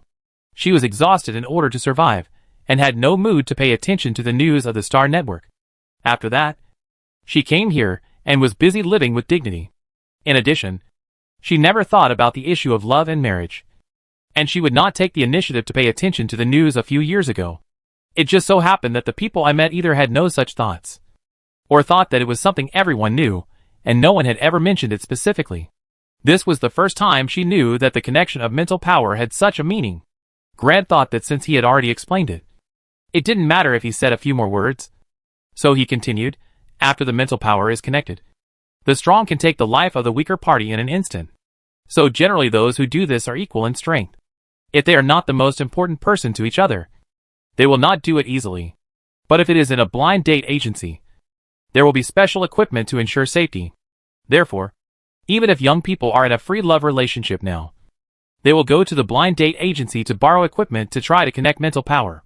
But generally speaking, only couples or married couples will try to connect mental power.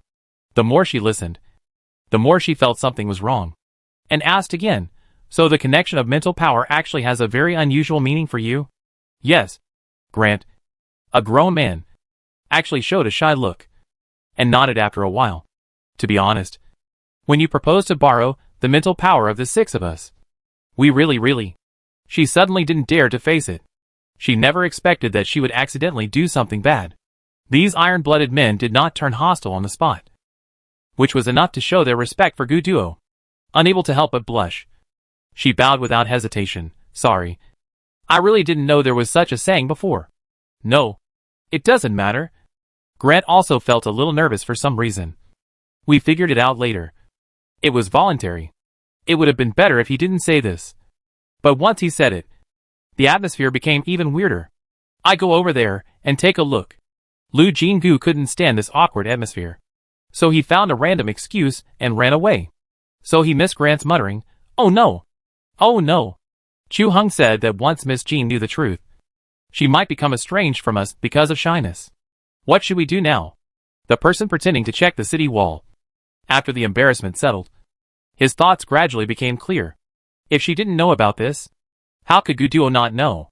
So he didn't care about this rule, and thought that it was acceptable for her to connect her spiritual power with anyone as long as it was convenient for the mission. Chapter 254 Offensive and Defensive Battle. If it were the past, Lu Jinggu probably wouldn't understand why she felt a little uncomfortable. But now she knew very well that because she had a different feeling for Guduo, she didn't want to do this kind of special thing with other people. It's just, she let out a long breath and shook her head with a smile. With Guduo's personality, it is estimated that he didn't think about these things at all. She said before that the mobile Taoyuan requires sufficient mental power. So he arranged 6S level to ensure that the mobile Taoyuan can play its role to the maximum effect. I believe that if there were not so few double S and 3S, he could send more powerful personnel. Forget it. She told herself not to think about it anymore. What can I do if the person I like has such a personality? It's better to worry about Yvette's confession. Guduo probably won't agree. Right? Just thinking about it. There was a movement in the black fog. At the same time, Grant ran over quickly and hid her behind him. Something is coming. Miss Jean. Be careful. Bang. Something hit the city wall hard.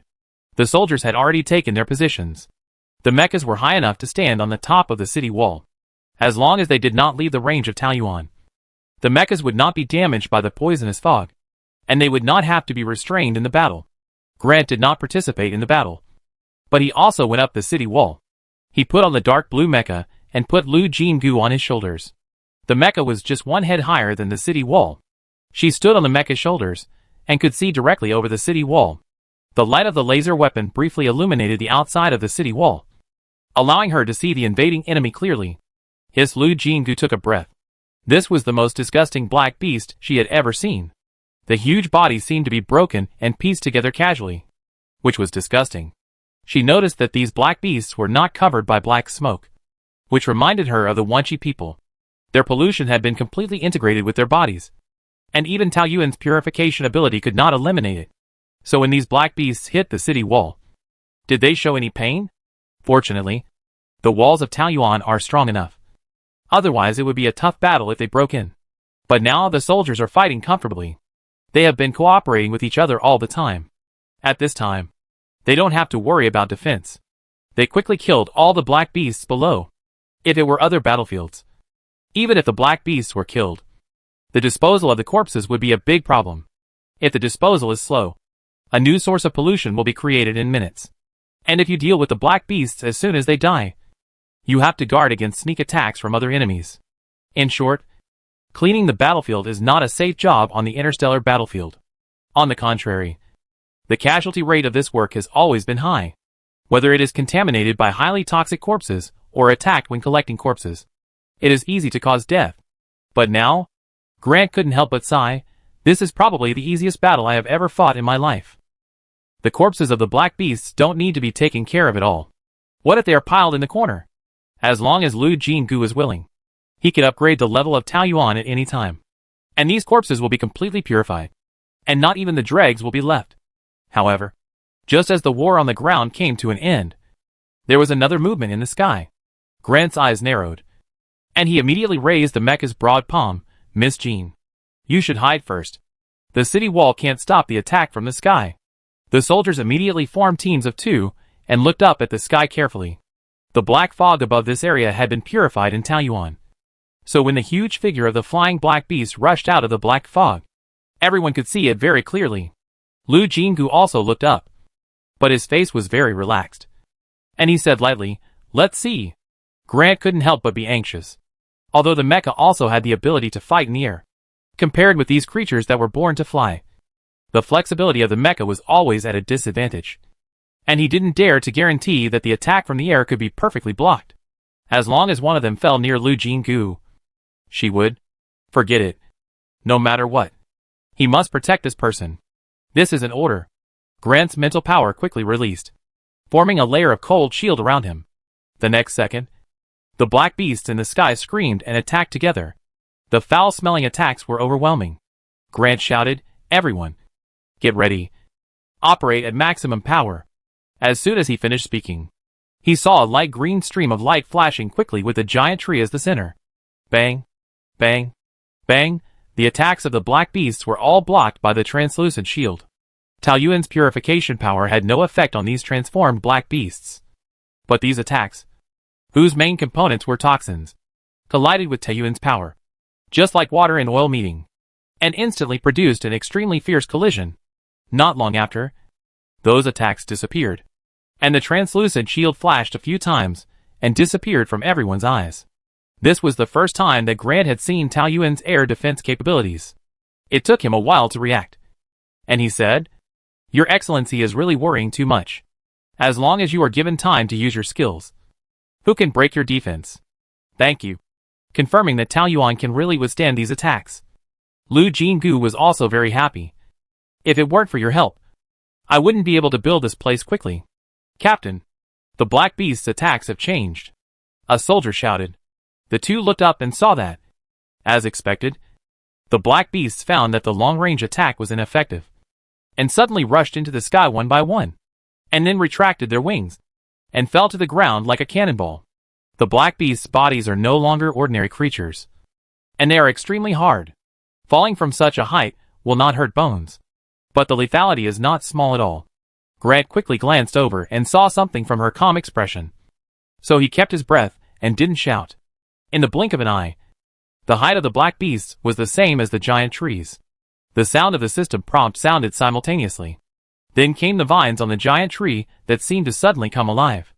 They jumped out like snakes, crisscrossed, and instantly tied up the black beasts that were falling at high speed. Then the vines pulled back together, and the black beasts were tied to the giant tree. The power of purification had no reaction, but at least the black beasts could not move, and could not even make a sound, because the vines blocked their mouths tightly. What a powerful prevention and control method! Grant praised again. Lu Jinggu lowered his eyes and smiled, thinking of the scene when he rashly built a trading house, and Gu Duo flew down from a high altitude in a lifeboat. If it weren't for this function of the Taoyuan giant tree, Gu Duo would have been seriously injured if not dead.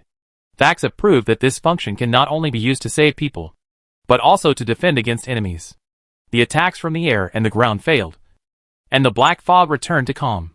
Lu Jinggu raised her eyes to look, but unfortunately her sight could not penetrate the dark fog.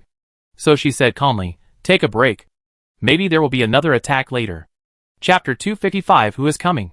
That being said, no one can rest in peace under such circumstances. The soldiers had experienced a battle, and Grant asked them to rest on the spot. He had not consumed much energy just now, so he continued to follow Lu Jinggu step by step. She was looking at the tightly tied flying black beasts at this moment, perhaps realizing that they could not be purified. The giant tree actually dropped the vines that bound them directly. Now there are several huge cocoons on the ground, still struggling, and dark red murderous eyes can be seen in the gaps. She squatted down and observed these black beasts closely. Grant did not stop them, but carefully stood by and also followed to check. After a while, she asked softly, "What do you think? These black beasts are indeed different from the ones I have encountered before." Grant was just straightforward, but he was not stupid. He had already seen the problem. Their eyes are not crazy at all. Yes, she also found that black beasts are generally crazy and bloodthirsty. The pain during the transformation is deeply engraved in their chaotic brains, turning into anger that can only be calmed by killing. But these black beasts are different. They are also full of murderous intent, but not crazy at all. It can also be seen from the attack just now that they will change their methods according to the effect of the attack. Obviously, they still have the ability to think. This is too terrible. She remembered that when Taoyuan No. 3 was attacked, the transformed Wenqi tribe only had the instinct to fight. How long has it been since then? Has this terrible technology improved again? Thinking of Chu Hung and others, she couldn't help but worry. Grant obviously thought of this too. He fiddled with the optical brain for a few times and sent out a few messages. However, there was no response. and he could not communicate directly. So he had to suppress his inner anxiety and force a smile to talk to her as if nothing had happened. But Lu Jinggu was very sensitive to emotions, and he saw through his worries at once, especially as time passed. When Chu Hung and others still did not make any movement, he became more and more restless and frequently looked in the direction they left. On the contrary, he guessed that there might be the next wave of attacks. But there was no movement. After walking around Taoyuan and calculating the current defense, she took the initiative to say, "You take people to support them. Chu Heng's mission to me is to protect your safety." "I can't." Grant briefly showed an expression of being moved, but soon made up his mind and shook his head to refuse. "You have experienced Taoyuan's defense. No matter how many black beasts come, as long as I don't leave Taoyuan, they will be helpless." In contrast, Chu Hung and the others don't know what they have encountered. "Not only you, but I am also worried. Maybe they are waiting for you to turn the situation around. Sometimes the battlefield only needs such a force to decide the outcome. She can't just sit and wait. These people are soldiers who once defended their country. No matter what, they can't be allowed to get into trouble." Grant was persuaded. After thinking for a while, he finally gritted his teeth and said, "Okay, then you must not leave Taoyuan. I will take people to follow the marks they left and come back soon." He secretly made up his mind that even if he really found something, he would have to make a long-term plan. If it really didn't work, he would select 2 people to send Miss Agent back first. Lu Jinggu didn't know what he was thinking, so she just nodded and said, "Go ahead. I will be obedient and not go anywhere." Grant glanced at her, then summoned the warriors. First went back to the spaceship to get the mobile Taoyuan, then bypassed her location, followed the way Chu Hung and others were moving, and quickly disappeared in the black fog. The surroundings suddenly became quiet. She walked around a few times in boredom, and finally returned to the black beasts, the most powerful and best Taoyuan system. "These black beasts really can't be purified? You have already upgraded to level 5. Isn't it enough?"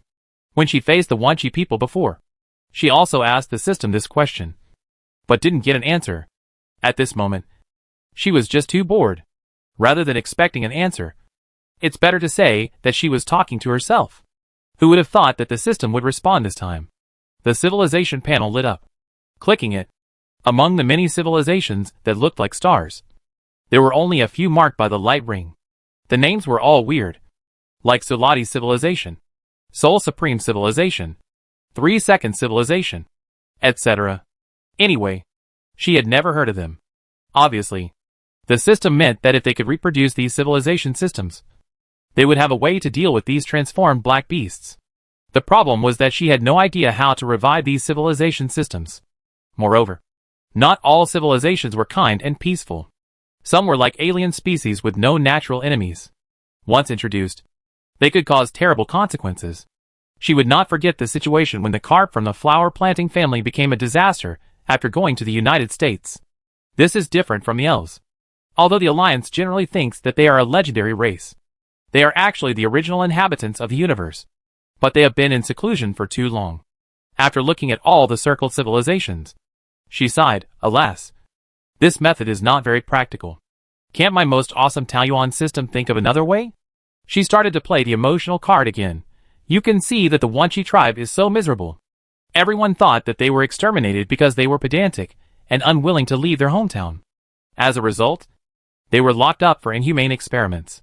Look at how old Xiaoya is. She has shouldered the burden of saving her people. How many times has she cried secretly? I don't believe you don't know. Just help her. Is there a more powerful system than yours in the entire alliance? No. If you don't even help her, then the Wanchi tribe is too pitiful. As she spoke, she put on a pitiful look. If people who didn't know saw it, they would think that someone bullied her. However, the early pure love system has now become more sophisticated. The giant tree picture is still green where it should be green and brown where it should be brown. And it doesn't look embarrassed at all. Lu Jinggu, okay. The child is grown up and doesn't buy this anymore. She curled her lips and said nothing more. Dong dong dong. A sound suddenly came from the direction of the city gate. Someone was knocking on the door outrageously. What's the difference between this and someone suddenly saying I'm a delivery man in a deserted haunted house? The guy outside who doesn't know what the hell is. Do they think she is a fool? Dong dong dong. Dong dong dong. The knocking sound continued, at a speed of 3 knocks and 5 seconds of pause. Relying on Taoyuan's defense, she decided to satisfy her curiosity. So she climbed up the city wall with a grunt and looked out. The people below seemed to sense something and raised their heads at the same time. And a familiar face came into her eyes. Gu Duo? Chapter 256, Being Plotted Against. Lu Jinggu opened his eyes wide and couldn't believe that he was actually here. Gu Duo still had that cold look, but his tone was gentle. I'm worried. Just 4 words were enough to make her heart beat, and her cheeks began to heat up. Her first reaction was to let the person in quickly, but fortunately, her rationality was not completely offline. She suppressed her impulse and asked loudly, "How did you get here?" "I didn't hear any movement. Small spaceships make little noise. I stopped behind that spaceship." Following his finger, she saw that it was the spaceship that Chu Hung was in charge of at the time. But she couldn't see whether there was a new spaceship parked behind it. Just after her mood calmed down for a while, her doubts became greater. Although she couldn't find any flaws in the words for the time being, she still didn't open the door. The two looked at each other across the height of the city wall. The person below seemed to react, and slowly released his mental power. The cold power was very familiar. Now she was relieved no matter how many doubts she had. Just like there are no 2 identical fingerprints in the world, the feeling of spiritual power is also unique. Even twins will be different. Wait for me. She couldn't help showing a bright smile, and turned to run under the city wall. The words "I'm worried" seemed to be set to repeat, echoing in her ears. Such a short walk made her face so hot that she could boil eggs. Slowly opening the city gate, she said happily, "Come in quickly." Gu Duo stepped over the city gate and immediately turned his head to look around. Lu Jinggu guessed his thoughts and smiled. "Do you think this Taoyuan is particularly simple because it is only used as a fortress temporarily? Even if Taoyuan can purify the black fog, star 74444 is still in the polluted area. How depressing it is to live here. So I don't plan to expand it." She took the initiative to explain a few words, but saw a look of disappointment on Gu Duo's face, and couldn't help frowning slightly. Having known each other for so long, Gu Duo's face was solemn most of the time. Occasionally, he would frown because of thinking about something, but he rarely had any other expressions. Not to mention this obvious, although the person in front of her had no flaws from head to toe. She suddenly sounded the alarm in her heart, and subconsciously wanted to keep a distance. He was discovered so quickly. Gu Duo sighed, suddenly showing a very gloomy smile, and his mental power, with a bloody smell, surged out. In just a moment, she felt as if her feet were stuck in the quagmire. Not only did she fail to take the step forward, but because of the sudden pulling force, she was unstable and fell to the ground. And those mental powers went up with the trend, like a huge mouse swallowing her directly. Her vision quickly turned red, and finally fell into darkness. Before she fainted, she only saw Gu Duo's face wriggling like a living thing, gradually changing into another appearance. In the dark underground, the young man was carrying a bloody package, humming a song in a relaxed and comfortable manner as he turned around. The area without a trace of light had no effect on his movements. After walking down for an unknown distance, the unchanging darkness finally changed. A cold and weak light lit up, and in front of him was a dark metal door. The bloody mental power slowly extended, starting from a certain position, and moved along the complex patterns on the metal door. Soon, about 1/3 of the patterns were filled with his mental power, and the sound of mechanical operation was heard in the darkness. The heavy door slowly opened, and he quickly walked in. On the other side of the door was clearly a brightly lit laboratory. The staff in white coats were originally busy. When they heard the movement and turned their heads to see the young man, they hurriedly bent down respectfully and bowed to him more than 90 degrees. A man who looked very similar to him walked out of the innermost laboratory. Seeing the bag he was carrying, he immediately laughed. "Brother is really awesome." The other staff members seemed to have heard some instructions, and said in unison, "The eldest young master is invincible." If the real Gu Duo was here, he would definitely recognize that these two twins were the twins of the Oki family who rarely appeared a few years ago. Oki Shunta and Oki Shota. The one carrying the bag, with black hair and slightly raised eyes, was the elder brother Shunta. The younger brother Shota looked almost exactly like him, but his eyes were rounder and bigger, making him look a little naive. The two brothers walked into the exclusive laboratory one after the other. Shunta put the blood-red bag on the operating table and asked his younger brother with a smile, Look at what good stuff I brought back. As he spoke, the bag seemed to come alive and began to wriggle, and the blood color slowly dispersed, revealing the face of the unconscious person inside. It was Lu Jin-gu who was ambushed. Brother is really amazing. You can even imitate Gu Duo so vividly. You really fooled this woman. Shota looked at his brother with admiration, and he kept saying good things. In fact, I didn't fool her completely, but it was too late when she found out. Juntai didn't take it seriously. After taking back all the burdens constructed by his mental power, he manipulated the operating bed for a few times, and a metal restraint belt stretched out, which quickly fixed the unconscious person's hands, feet, forehead, neck and waist, especially the one on the neck. It is not an ordinary restraint belt, but also has the function of a suppression ring. It can be said that even if a 3S strongman is tied to this bed, he will not be able to escape. After doing all this, Juntai nodded with satisfaction. I have wanted to study this woman for a long time. It's a pity that Gu Duo protected her too well. I never expected that she would come to me on her own. It's really God's will. Shota echoed, that's right. It seems that our great cause is also protected by God. As long as we can study this woman's skills clearly, it will be the Black family. Shoo. Juntai made a gesture to silence, and his brother immediately shut up. The two brothers looked at each other, and saw the burning ambition in each other's eyes. Lu Jin-gu didn't know how long she had been unconscious, but when her consciousness gradually returned, she immediately found that her mobility was restricted, not to mention sitting up. She couldn't even turn her head now, and could only observe the surroundings with limited vision. Everywhere she could see was white, and she could vaguely see things like test tubes. It seemed that she was in a place similar to a laboratory. There was a movement in the direction of her feet, and her whole body froze, and her eyes looked down desperately. Unfortunately, the angle of view was limited, and I could only barely see a pair of legs and trousers, shaking back and forth at a very high frequency, with the sound made by that person. It was hard not to imagine. Her face darkened slightly. As an adult, she had already judged what the person on the other end was doing, so she fell into the hands of a guy who couldn't control his lower body in the laboratory. Chapter 257. Visiting. Considering her current situation, she didn't dare to attract the other party's attention. When she realized that the other party had finished and stood up, she quickly closed her eyes and continued to pretend to be unconscious. Then she heard a thump, as if something heavy had fallen to the ground. Then, there were footsteps coming from near and far, and the sound should be the leather shoes on the legs just now. Then a familiar voice sounded, take it away for processing. Processing?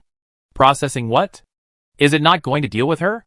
Lu Jin-gu's heart was lifted up, and all the muscles in her body were subconsciously tensed. The thoughts in her mind turned quickly. Fortunately, the things on her body were still there, as long as there was a chance to move. However, after waiting for a while, she only heard the sound of dragging something, and no one came to touch her. Unable to bear it, she slightly opened her eyelids and looked in the direction of the sound. She almost vomited when she saw it. Two people dressed as researchers were dragging a white female corpse out. Just by looking at the ambiguous marks on the body, one could guess that this was the other party of the erotic affair just now. Fuck. She couldn't help but curse in her heart. Not a hooligan, but a perverted hooligan. When she thought that she had fallen into the hands of someone with such a perverted hooligan, goosebumps all over her body jumped like grasshoppers in autumn. Just as she was suppressing the feeling of nausea, a laugh suddenly came from above her head. Miss Lu has woken up. Why don't you open your eyes generously and see whatever you want? It was the voice that she had just ordered someone to deal with it, and the voice she had heard before she fell into a coma. Since she had been discovered, she naturally couldn't continue to pretend to be unconscious. So she simply opened her eyes, and was almost scared by the head hanging in the air. To be precise, it was a person leaning over to look at her. But because of the angle, it looked like a flying head in the air at first glance. A strange face. The other person's mouth curled slightly. Miss Lu probably doesn't know me yet. Please allow me to introduce myself. I am Oki Shunta, and the current head of the Oki family. Oki Feiyuan is my father. I am Oki Shota. We are twins. Another head suddenly appeared next to her, and two faces that were almost identical except for the eyes looked at her side by side, making her dizzy. She suddenly remembered that when she was browsing the Star Network, she saw some netizens joking that the Oki family was particularly prone to twins. as if this family had a special worship for twins.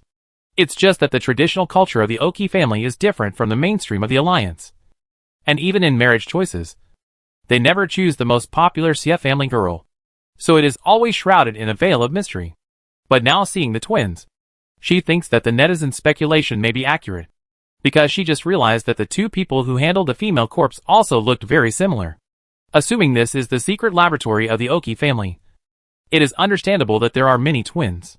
While thinking, she suddenly felt someone poking her cheek. And when she looked up, she saw that it was Oki Shota who did it. Because of his eyes, he gave people a naive feeling. But when he opened his mouth, he was creepy. He said, "Brother, Miss Lu is distracted in front of us. Why not pierce this pretty face with a knife, so that she will not dare to disrespect us again?"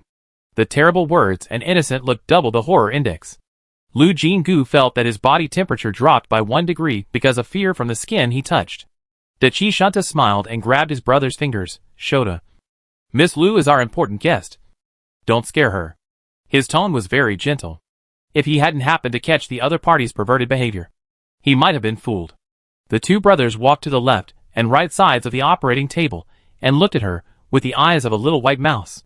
It was of course uncomfortable to be stared at like this, and she couldn't help frowning. "Miss Lu must be very curious why we invited you to be a guest.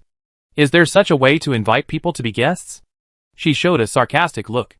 However, Dachi Shunta seemed to not see it and continued to speak slowly. "In fact, we have been curious about Miss Lu for a long time. Many people think that the blessing skill is the most special mental skill now. But they are all wrong. Miss Lu, your skill is amazing. A long time ago, I wanted to study it carefully. What secrets are hidden in such a special skill that has never appeared before?" As he spoke, he slowly bent down. And finally the two of them were almost nose to nose. The scene she saw before appeared in her mind, causing her to feel nauseous. But because of the restraint on her forehead, she could not avoid it at all. She could only hold her breath hard, and felt that Dachi Shunta's breath smelled like a corpse. She resisted so obviously, but the other party still didn't care, keeping such a close distance. With a crazy and obsessed look in his eyes, it's a pity that Gudu is too stingy. He tried to take such a great mutant skill for himself and refused to share it with us. But it doesn't matter. Now you are still by my side, right? The slender pale fingers touched her cheek, and the cold touch, like a venomous snake, made people unable to bear it. She retched hard. Once a person lying on his back vomits, the filth may be choked into the trachea and cause extremely dangerous situations.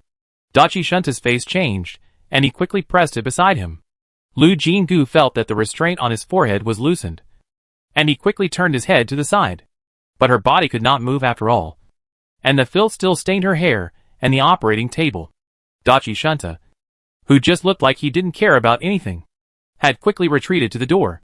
His face was so gloomy that it seemed that water could drip out. Dachi Shota quickly ran to his side, blocked his sight with his body, and shouted to the outside, "Come on! Some people, clean it up." Of course, it was not only the operating table that needed to be cleaned up, but also Lu Jinggu, who was stained with filth. She had been thinking about how to find an opportunity to get rid of the restraints, but she didn't expect such a pleasant surprise. When she was pushed into the shower room, she almost laughed. That pervert even has a mysophobia for corpses. Don't try to guess what a pervert thinks. Turning on the faucet, she quickly thought of countermeasures while washing. These people were still vigilant, although they let her get off the operating table. The suppression ring was still on her neck. She just tried to mobilize her mental power, but failed. It seems that if she doesn't remove it, her mental power will not be able to be used. Her fingers brushed over the suppression ring. This is a very special soft metal, but it is not easy to break it. Unless... She glanced at the door. All the clothes were placed outside, including the original jewelry on her body. Only she knew what they were. Turning the water up to create the illusion of bathing, she slowly opened the bathroom door. Chapter 258, Risky Moves. There were indeed people guarding outside. Hearing the noise, the female researcher immediately turned her head and looked over. Her eyes were bigger than copper bells. She was holding a tranquilizer gun in her hand, which was already aimed directly at her. Lu Jinggu covered her chest with a bath towel with one hand and raised the other hand high to indicate that she had no other intentions. "What are you doing out here? Wash yourself well. The female researcher was still very vigilant. Mr. Ditchy doesn't like dirty things. If you don't want to suffer, you'd better wash more times. Pooh! She cursed in her heart, but her face didn't show it at all. Instead, she looked scared and said weakly, I just don't know how to use your things. This excuse would not make people suspicious at all, because the design of the bathroom is indeed different from the outside world, and it should be manufactured in the same batch as other equipment in the institute. But she didn't really know how to use it. After all, she had been to Gongsun Chi's institute before, and had the honor of seeing it. It's just that the person in front of her obviously didn't know about her experience. So he didn't mean to doubt her, but frowned, with undisguised disgust in his eyes. She smiled awkwardly, trying to look harmless, although she was now in a state of being exposed. The other party still refused to relax. He shook the gun slightly and ordered, Stand over there. It was near where the clothes were placed. If she stood over there, she could see the situation in the bathroom clearly without worrying that she would suddenly hurt others. She slowly moved to the designated position, with a look of grievance, as if she was suspected by others, holding the towel tightly with both hands, as if she was afraid of exposing herself. This look fell into the eyes of the other party, and he looked contemptuous. Humph! When we do the experiment, it is common to get naked. Who are you showing this chaste and heroic look to? As he said this, he walked into the bathroom. Look carefully. Press this. The shampoo comes out. This is the shower gel. And this is the most important. She pointed to the third button.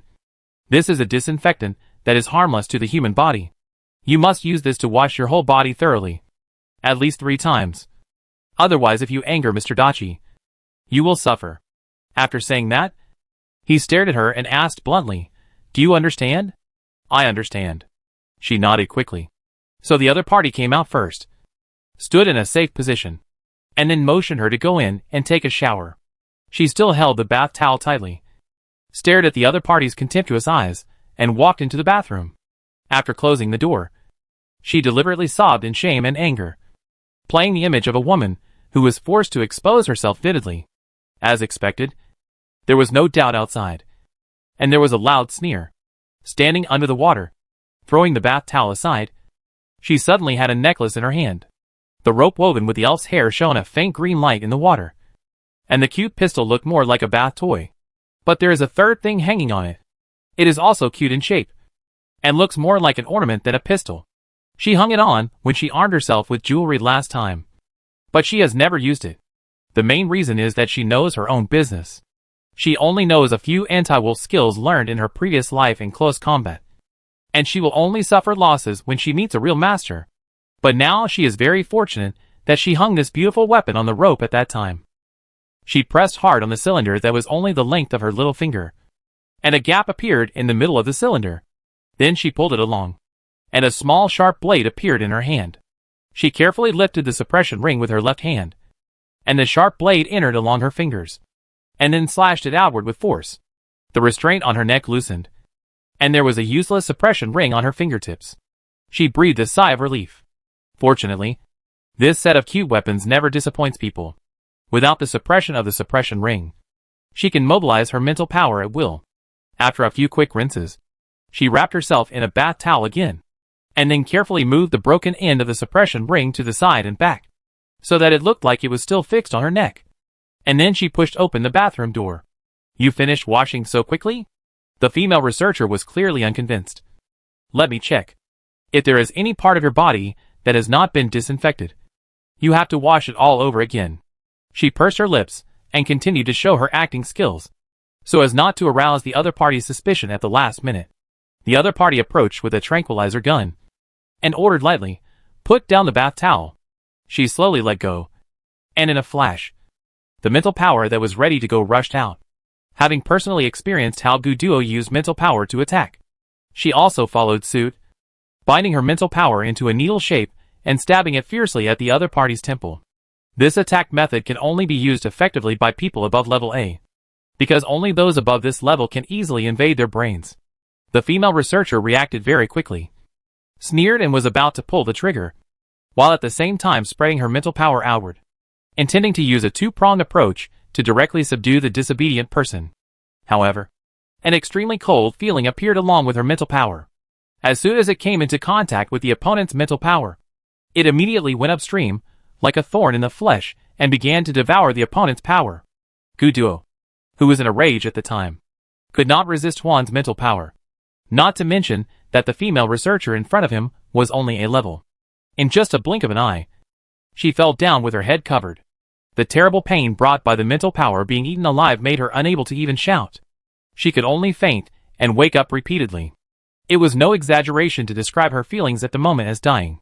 Lu Jinggu was not having a good time either. She knew that as long as she used her mental power outside Taoyuan, the monster hiding somewhere would find an opportunity to take advantage of her. But she had no other way. She didn't want to kill people easily, so weapons such as pistols were not the first choice. And if there was a commotion, it would be disadvantageous to her. Only mental power could subdue the enemy quietly. Now it seems that this method is too useful.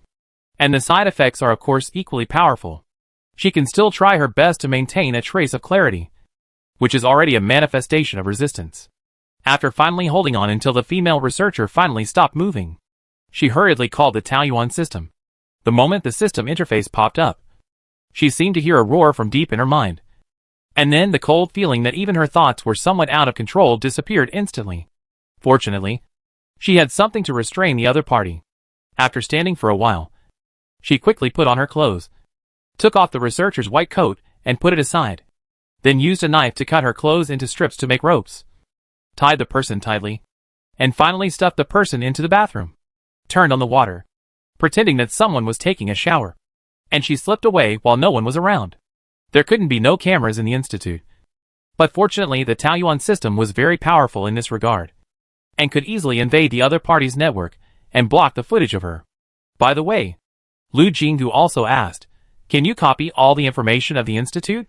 If you can escape, the institute run by this pervert will naturally have to investigate. And it would be much more convenient if you can get the information.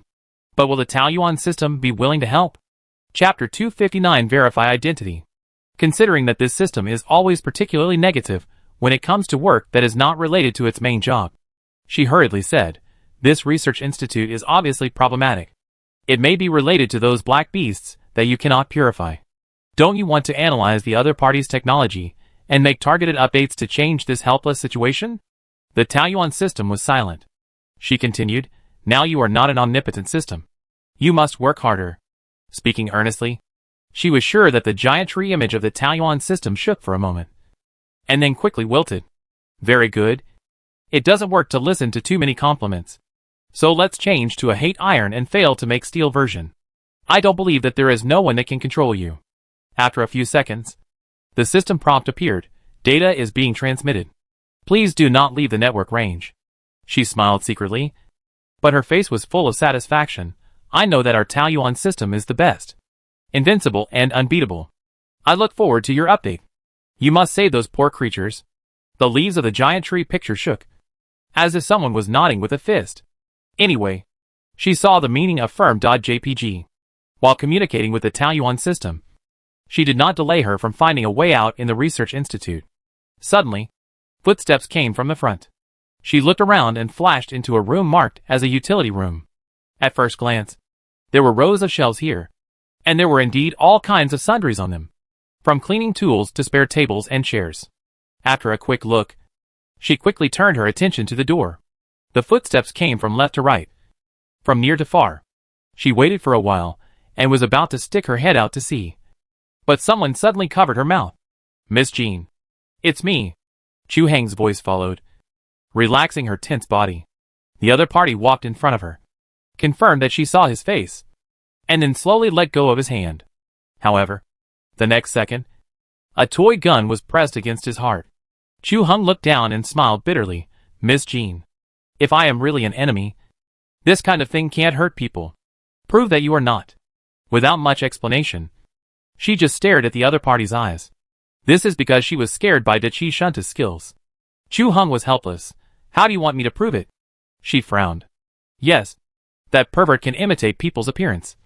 And even the fluctuations of mental power are almost 100% similar. She is already very familiar with Gu Duo, but she still fell into the trap. So it is even more difficult to verify Chu Heng's authenticity." After thinking for a while, she still thought of a way. "Turn on your optical brain and call up the order that Gu Duo gave you before to show me. People and power can be faked. And I don't believe that the information in the military's secret communication can also be faked. Of course, if the person in front of her was really a fake, and even Gu Duo's order was fake, then she could only accept it. She thought that if the person in front of her was the real Chu Heng, this request would be easy to meet. But unexpectedly, the other party did not move for a long time, and instead showed an embarrassment. Because of this reaction, her heart slowly sank, and she subconsciously took 2 steps back, and her mental power had already probed out. Chu Heng immediately noticed her murderous intention and hurriedly said, "Don't be impulsive. I am really Chu Heng." Evidence. She spit out 2 words coldly, and would never be shaken by the other party's sincere attitude. "Okay. I show you." Unexpectedly, this fake actually compromised. She watched him operate on the optical computer vigilantly, and then turned the screen around so that she could see the content on it. Against the pure black background, several messages marked with Gu Duo's name were clearly sent. The first one ordered 6 people to carry out the mission, and the second one stated that her safety should be given priority during the mission and her orders should be obeyed. There was nothing unexpected about these 2 items. And Chu Heng's answer was also concise and powerful. Yes. She looked at the third item, and Gu Duo said that if she needed to borrow mental power, the 6 captains should not refuse. This time Chu Heng's response was a bit strange, and he reconfirmed it.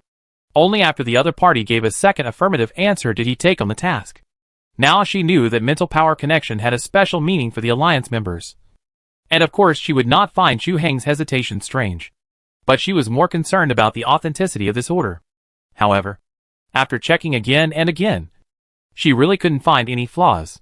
As I said, if the other party had done this level of fraud, she would accept being deceived, put away the pistol and retract the mental power. Chu Heng breathed a sigh of relief. Not because he was afraid of being hurt, but because he was afraid of accidentally hurting the other party. The 2 of them hurried to exchange information. Hearing that the brothers of the Oki family were here, he suddenly realized, no wonder you were so careful just now. Oki Shunta's skill is mimicry. When he was 13 years old, he could perfectly imitate the appearance and power fluctuations of others. He even boldly imitated the appearance of the chairman of the parliament and broke into the protection cabin of the ancient ginkgo. When he was discovered, he had already pulled down a branch. She opened her mouth slightly. The ancient ginkgo on the capital star was the only surviving ancient species in the entire alliance before Taoyuan appeared. After being harmed like this, no one should let that pervert off easily. Sure enough, Chu Heng quickly continued, the Dachi family was severely reprimanded that time, and Dachi Shunta was ordered to bring a special instrument, so that even if he simulated the mental power of others, he would be exposed because of the alarm of the instrument. I see. She nodded. But this time he imitated Gu Duo without any flaws. Maybe he found a way to take off the instrument himself. Chu Heng guessed. After all, the brothers of the Dachi family have not appeared in public for several years. The Dachi family announced that their mental power was too active, and they had to receive comfort treatment 24 hours a day. So it was inconvenient for them to appear in public again. Comfort treatment? It is more convenient to vent their perverted desires by hiding. Suddenly thinking of that scene again, she couldn't help showing a look of disgust. Chu Heng showed some concern, but she didn't want to say more disgusting things. Just asked them what was going on. According to the original plan, we went to several places with traces of life activities to investigate. We found a hidden passage and went down to investigate. Finally, we found this underground research institute and the cell where the test subjects were held. When trying to investigate more, several team members were discovered by the test subjects and triggered the alarm. We could only disperse and hide. No wonder you haven't come back. Grant has brought people to support you. I don't know how the situation is now. That guy, Chu Heng said solemnly. No matter what, he should stay by your side. When he returns, the adults will naturally punish him. She waved her hand quickly. Don't. I must let him check it out. If I hadn't been careless and deceived, it would actually be very safe to stay in Taoyuan. Grant witnessed Huyuan's defense with his own eyes, so he was relieved to help you. Chapter 260 False Alarm. Chu Heng did not argue with her about this issue at this moment, but began to make the next plan. He wanted to send Lu Jingdu out first, but she glanced at the Taoyuan system and saw that the slow progress bar still had some transmissions. Leaving at this time would mean failure, so she resolutely rejected this kindness. Chu Heng couldn't force her, So he said, I don't feel safe anywhere in this institute. You can only follow me first. If you really encounter something, I can still protect you. That's good. She thought this plan was good. I just happened to be curious about this institute. After a pause, she asked again, I wonder if you saw the Wanchi tribe in the place where the Black Beast was imprisoned. He nodded heavily. There are indeed a few people like the Wanchi tribe, you said. Lu Jinggu also felt heavy in his heart. According to Wanchiya, there were not many people left in her tribe. Now there are a group of people imprisoned in Taoyuan's cell. And there are a few more here. I don't know if there are still people living normally in the Wanchi tribe. Just thinking about it. Footsteps were heard outside the door again. What's worse? This time the footsteps stopped outside the door. The two looked at each other, and immediately walked quietly to the shelves inside. Fortunately, there are many kinds of things stored in this room. If the things that people outside want to take are not very inside, but just take things from the outside and leave, it is still not easy to find them. However, since there was no space to hide, they had to try their luck. The two walked to the innermost shelf, squatted side by side, and nervously observed the situation outside through the gap between the shelves. As soon as they squatted, the door was opened, and they saw two trouser legs hidden under white coats walked in. Is this the third one today? The master is in a good mood today. The two were still chatting after they came in. You went to the black cell before, right? I don't know if something good happened in our research institute today, so the master is so happy. Lu Jinggu intuitively felt that this master was referring to the perverted Oki Shunta. The other person was naturally very interested. Oh? What good news? Could it be that the technology of the black prison has made a new breakthrough? No. But the adults have caught the person they have wanted for a long time. You mean the woman surnamed Lu? No wonder the adults are so happy. But isn't that woman protected by Gu Duo? Who knows why she is crazy and ran here? So she will fall directly into the hands of the adults. Ha ha ha. It seems that God is on the side of the adults. Both of them laughed. But unfortunately, they were getting closer and closer. Chu Hung raised his arm slightly and pushed her behind him, ready for a surprise attack.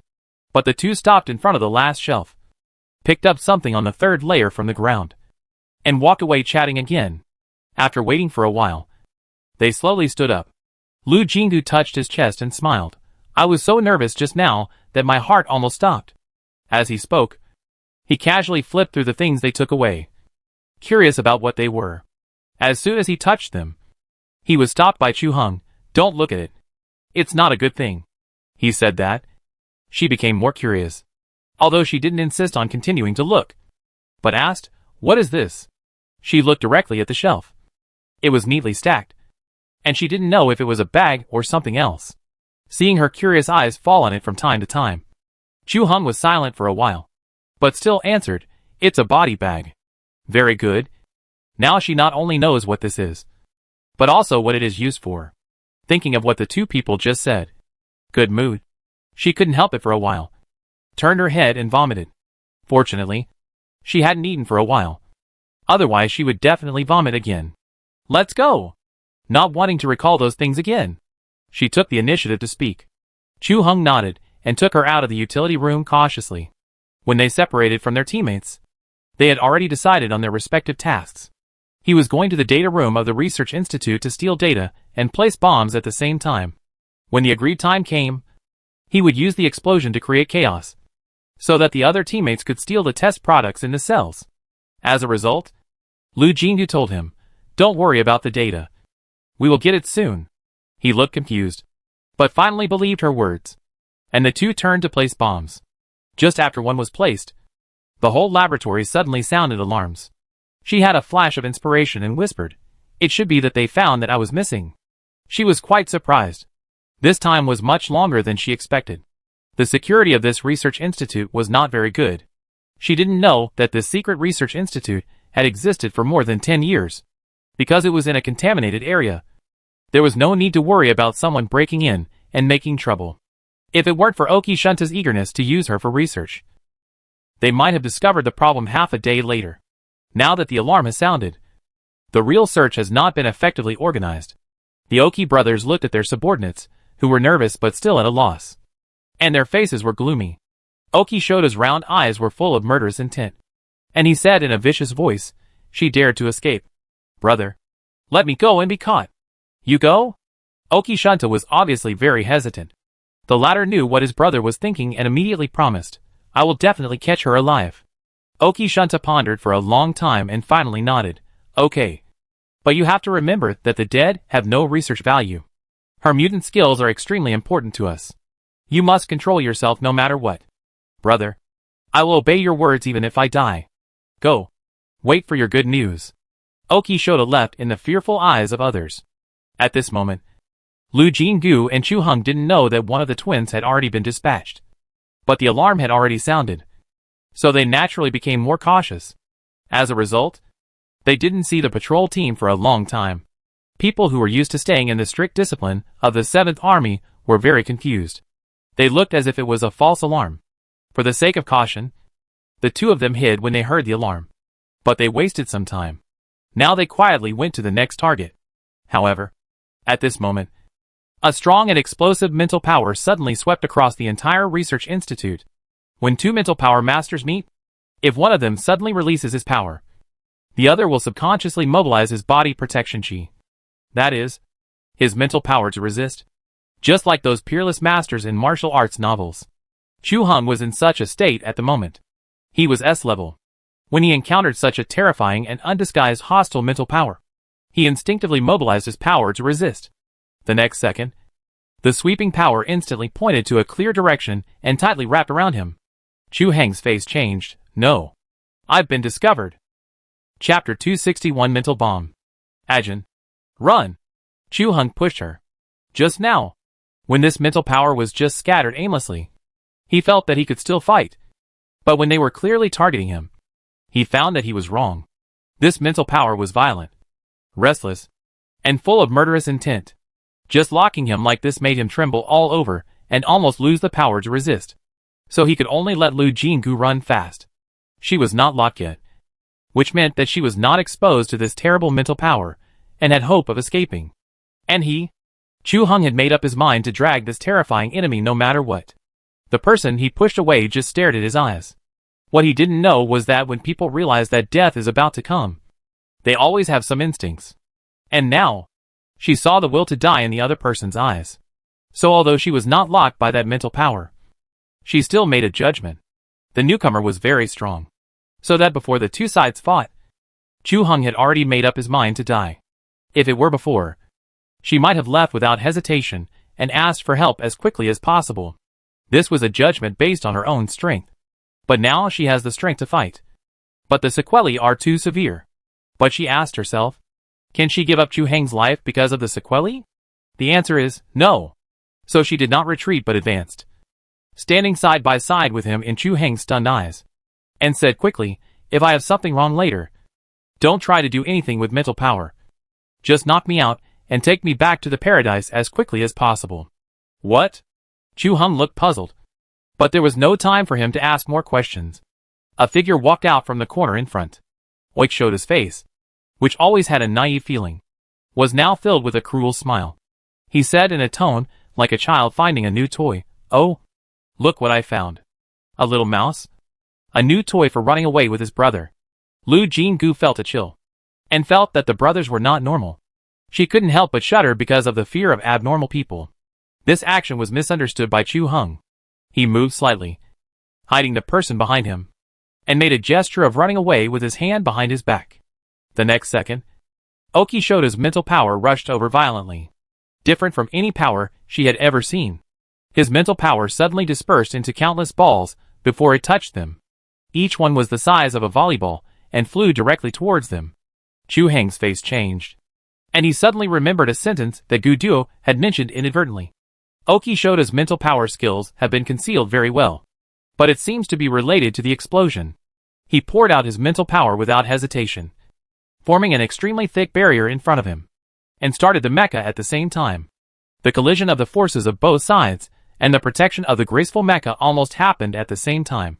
Her vision was blocked by the mecha, but she heard a series of boom sounds.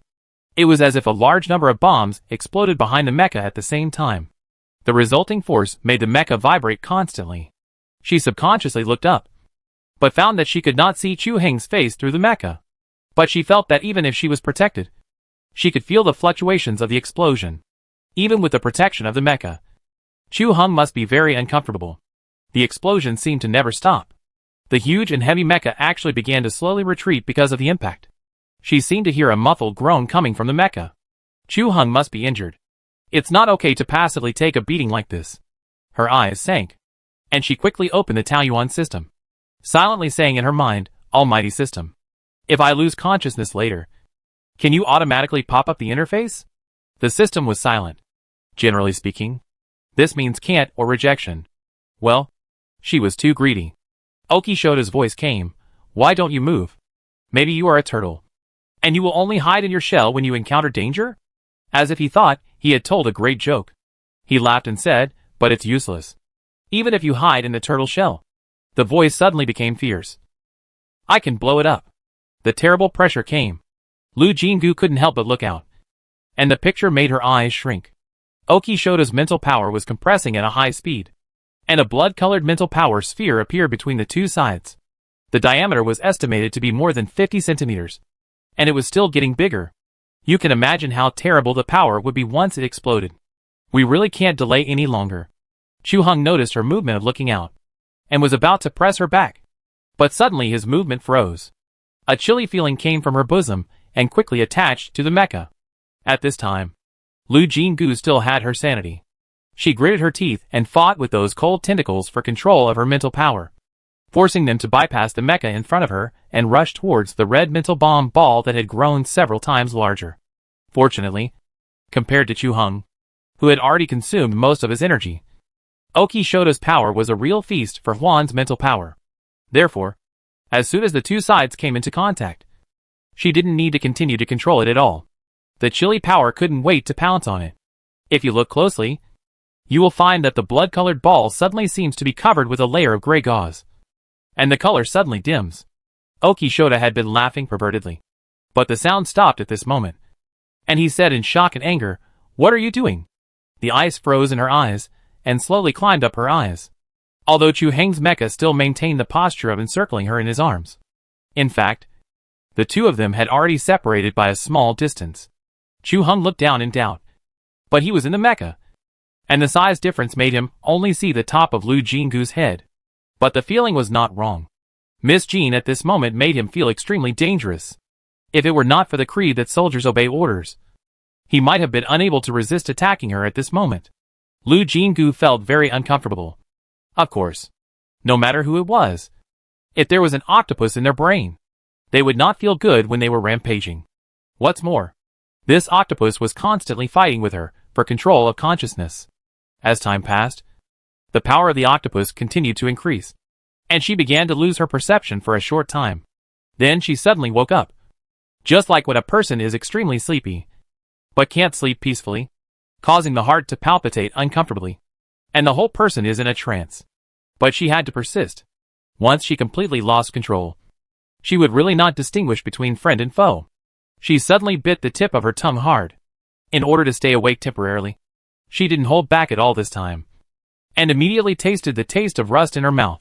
The pain took over in an instant, and she said with a mouth full of blood, put back your mental power. Take off your mecha, and be ready to knock me out and escape at any time. Chapter 262, Survive from the brink of death and survive again. 2/3 of this sentence seemed ridiculous in the battle. If it weren't for the double barrier of mental power and mecha, they would have been blown to ashes. However, Chu Heng's intuition from the battlefield told him that he should obey this ridiculous order. The sharp intuition saved him several times in dangerous battles. So this time, he instinctively followed this intuition. With a thought, the mecha turned into flowing metal, and his mental power quickly gathered. At the same time, he turned quickly and pointed his weapon in the direction of Okishota. If the other party took the opportunity to attack them, they had to buy her some time to escape anyway. When he saw the situation on the other side clearly, he was stunned. Okishota covered his head and didn't even have the strength to curse. He trembled and leaned against the wall. His face was pale as if he was about to die. Chu Hung only then discovered that the bloody mental power with terrible deterrence had disappeared, replaced by a series of hazy belts between the two sides. To be precise, those belts are colorless and transparent, but because of the fluctuations in the air, if you look closely, You can still find its movement rules. With his eyes wide open in shock, he turned his head along the belts. Assuming that the belts have color, Lu Jinggu should be in a strange state with tentacles growing on his head. There was only a trace of clarity in her eyes, which could be covered by ice at any time. She had no time to pay attention to Chu Heng's surprised look, and only tried her best to devour Okishota's mental power. What would happen if a person's mental power was devoured? She didn't have time to think about this question for the time being. The only thought in her mind had changed from only when Okishota loses his combat power. We will be safe. To I want mental power. I want more mental power. And she didn't realize this change at all, and only subconsciously urged her mental power. Therefore, Okishota soon became neither human nor ghost. The era of illusion was too far away from now. And for various reasons, the Alliance concealed a lot of history. So Chu Heng didn't know what was going on now. But such changes were all in his eyes. He almost instinctively knew that something was wrong. And this wrongness was related to Lu Jinggu. Miss Jean. He couldn't help but whispered. Of course, there was no response. But he remembered Lu Jinggu's words in his heart, hesitated for a while, and quietly raised his palm, with his hand as a knife. He was confident that he could knock the person out directly with just one blow. However, as soon as she moved, the cold eyes suddenly turned over, without a trace of human emotion, only endless murderous intent. In an instant, even though Chu Heng had experienced countless life and death on the battlefield, he was shocked by this sight and stood still. Lu Jinggu, looking at him with the eyes of a dead object. She could feel that this one's mental strength was not weak, but he consumed too much, and the remaining amount was too little for her appetite, and it could only be regarded as a snack after the meal. She was so distracted that Okishota finally got a chance to breathe. His cheeks, which were as plump as a child, had shriveled up, and his round eye sockets were deeply sunken, making him look like a skeleton. But for him, any changes in appearance were nothing. What was important was the problem inside. Anger and fear collided in his body, and he had a premonition that even if he could survive this time, his future would be ruined. As long as he thought that in the future, he would not only not be able to advance and retreat with his brother, but would become a shame among the twins. He felt that there was no point in living. He suddenly raised his eyes and looked at the expressionless woman opposite him. He underestimated the other party, but it was too late now. But he couldn't leave her. She would hurt his brother. Okishota made up his mind in an instant and suddenly rushed over.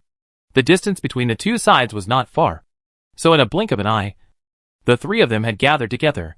The terrible fluctuations that suddenly burst out from his body made Chu Heng's blood freeze instantly. His instinct made him rush out, trying to block the person under his flesh and blood. Lu Jinggu, who also sensed the crisis, sneered at this moment. The cold mental power poured out, forming an invisible vortex in the air. Okishota, who was about to self-destruct, let out a strange cry. His mental power lost control in an instant, and was stirred by the transparent vortex. And the violent power on the verge of self-destruction was stopped abruptly. This time, Lu Jinggu did not give him any chance, intending to swallow all the delicious food directly. Brother! Okishota suddenly rushed out. His face changed drastically after just one look at the situation. And he took something out of his pocket and threw it over. The thing cracked as soon as it touched the ground, and white smoke quickly filled the entire corridor. Chu Heng recognized this thing at the first time, and without hesitation, he used his mental power to cover it. On the contrary, Lu Jinggu showed a trace of confusion, inhaled several puffs of white smoke, rolled his eyes, and suddenly fell down. Chu Heng, who was well prepared, picked her up and ran. And Okishota was busy checking the condition of his brother and failed to stop them in time. Good luck finally favored them, and the escape was very smooth. The two quickly rushed out of the ground. During this process, Chu Heng tried to stuff the spare mobile paradise into the unconscious person, but found that the other party actually had a strong resistance. He didn't understand why, but he didn't dare to force it. After thinking about it, he had to summon the mecha again, but he forced the flowing metal to wrap her in. Due to the special nature of this metal, the form of the mecha is not fixed.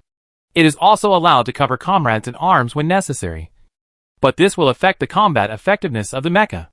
At this moment, there was no other way, so he just controlled the mecha to rush into the black fog. The hissing sound continued, and the mobile Taoyuan was not enough to wrap the tall mecha completely. and the part touched by the black fog was corroded. Chu Hung felt very distressed. But he could only suppress it and rush to Taoyuan desperately. If the mecha was corroded to the point where it could not be maintained and had not entered Taoyuan, Lu Jinggu would soon die from exposure to the poisonous fog. Finally, Taoyuan appeared in front of him, sensing the return of the owner, and the heavy door slowly opened. Chu Hung, who was about to rush in directly, felt the resistance again. The unconscious person did not want to enter Taoyuan, but perhaps because the power here is much stronger than the mobile Taoyuan, this feeling of resistance is much weaker. He judged and felt that he could force a try. He had to try it, because the alarm of the optical brain had already sounded, which meant that the mecha might not be able to maintain its form at any time. So he still rushed in. Boom! The city gate closed again. The mecha had just reached its limit. Chu Hung stumbled and fell to the ground. Lu Jinggu rolled twice and fell to the side. Chapter 263 Finding the Trace. The layer covering her head suddenly receded like a tide. Lu Jinggu groaned, turned over and looked at the sky and gasped. Her mind was empty, and it hurt when she turned it a little. It was the sequelae of mental exhaustion. She gave up thinking and just lay there, wanting to lie there forever. Chu Hung suddenly turned over, looked at her in doubt, and asked, "Miss Jean, are you okay?" "I'm fine," she said lazily. "It's just that my mental energy is too much, and I don't want to move for the time being." He seemed to have a lot of questions to ask, but seeing her exhausted look, he shut up tactfully. But her wish to rest was not fulfilled, because not long after, there was a voice shouting outside the city wall. It was Chu Heng's comrades-in-arms. They came back one after another, and some of them brought back trophies. It would be awkward for her to lie on the ground like this with so many people around, so she had to get up and move to the bottom of the giant tree to sit down. The voice of Chu Hung chatting with everyone drifted into her ears. It turned out that the research institute was not just the part she had seen, but was composed of several laboratories that were connected to each other, but a little distance apart. Although the 5 combat teams entered from one entrance, they dispersed layer by layer after encountering a fork in the road during the journey, and finally saw different laboratories. But without exception, there were black beasts imprisoned in these places. They were more or less different from ordinary black beasts. For example, the group that Chu Hung and his team encountered had a particularly high perception, so they were discovered as soon as they approached and were hunted down. As for the others, some were particularly polluted, and even if they were carrying a mobile paradise, they would feel uncomfortable after approaching. Some were very huge, almost as big as a medium-sized spaceship, and they could cause a gust of wind just by moving their bodies. Others looked so big that people would lose their sanity at a glance. If they were released, they didn't know how strong they were, but they would definitely scare a lot of people to death. Seeing the iron-blooded warriors all look frightened, one can imagine how unbearable this kind of black beast looks. No matter what the imprisoned black beasts they saw looked like, they all had one thing in common: the cells where they were imprisoned were special. Special. And special. The reporting warrior used 3 special S in a row to emphasize that the cells were difficult to break through. In addition to Chu Heng's group, there were also those who were accidentally discovered. There was even a team of warriors who were particularly unlucky. They encountered the laboratory testing defense equipment and started fighting directly. They were few in number, and the personnel in these laboratories were indeed weak in security. But the equipment they had was very powerful. They were forced to retreat step by step, and unfortunately fell into the hands of the enemy. They were originally looking for an opportunity to escape, but the laboratories suddenly became chaotic. They took the opportunity to break out, and occasionally heard a few words from the researchers on the way. It was said that their boss's brother had an accident, which caused the chaos. Lu Jinggu and Chu Hung looked at each other. It seemed that the fight they made helped others in disguise. These warriors were all experienced in battles, even if they were at a disadvantage at the time. Once they got a chance, they reacted quickly. Not only did they escape from danger, but they also took away some black beasts. Anyway, they had the shackles of Taoyuan's prison cell on them. As long as they seized the opportunity, it would not be difficult to control the black beasts. They directly asked them to put all the black beasts, including those that attacked Taoyuan directly and were caught, into the cell and leave them alone for the time being. What everyone is most worried about now is that Grant's team, which went out to find people, has not returned so far. The other teams that returned during the chaos said that they had not seen them or their team-specific marks. Now it is basically certain that Grant's team did not enter that entrance, let alone pass through those passages. So where did they go? After a moment of discussion, Chu Hung and others decided to let the warriors replenish their physical strength and then go out in batches to find people.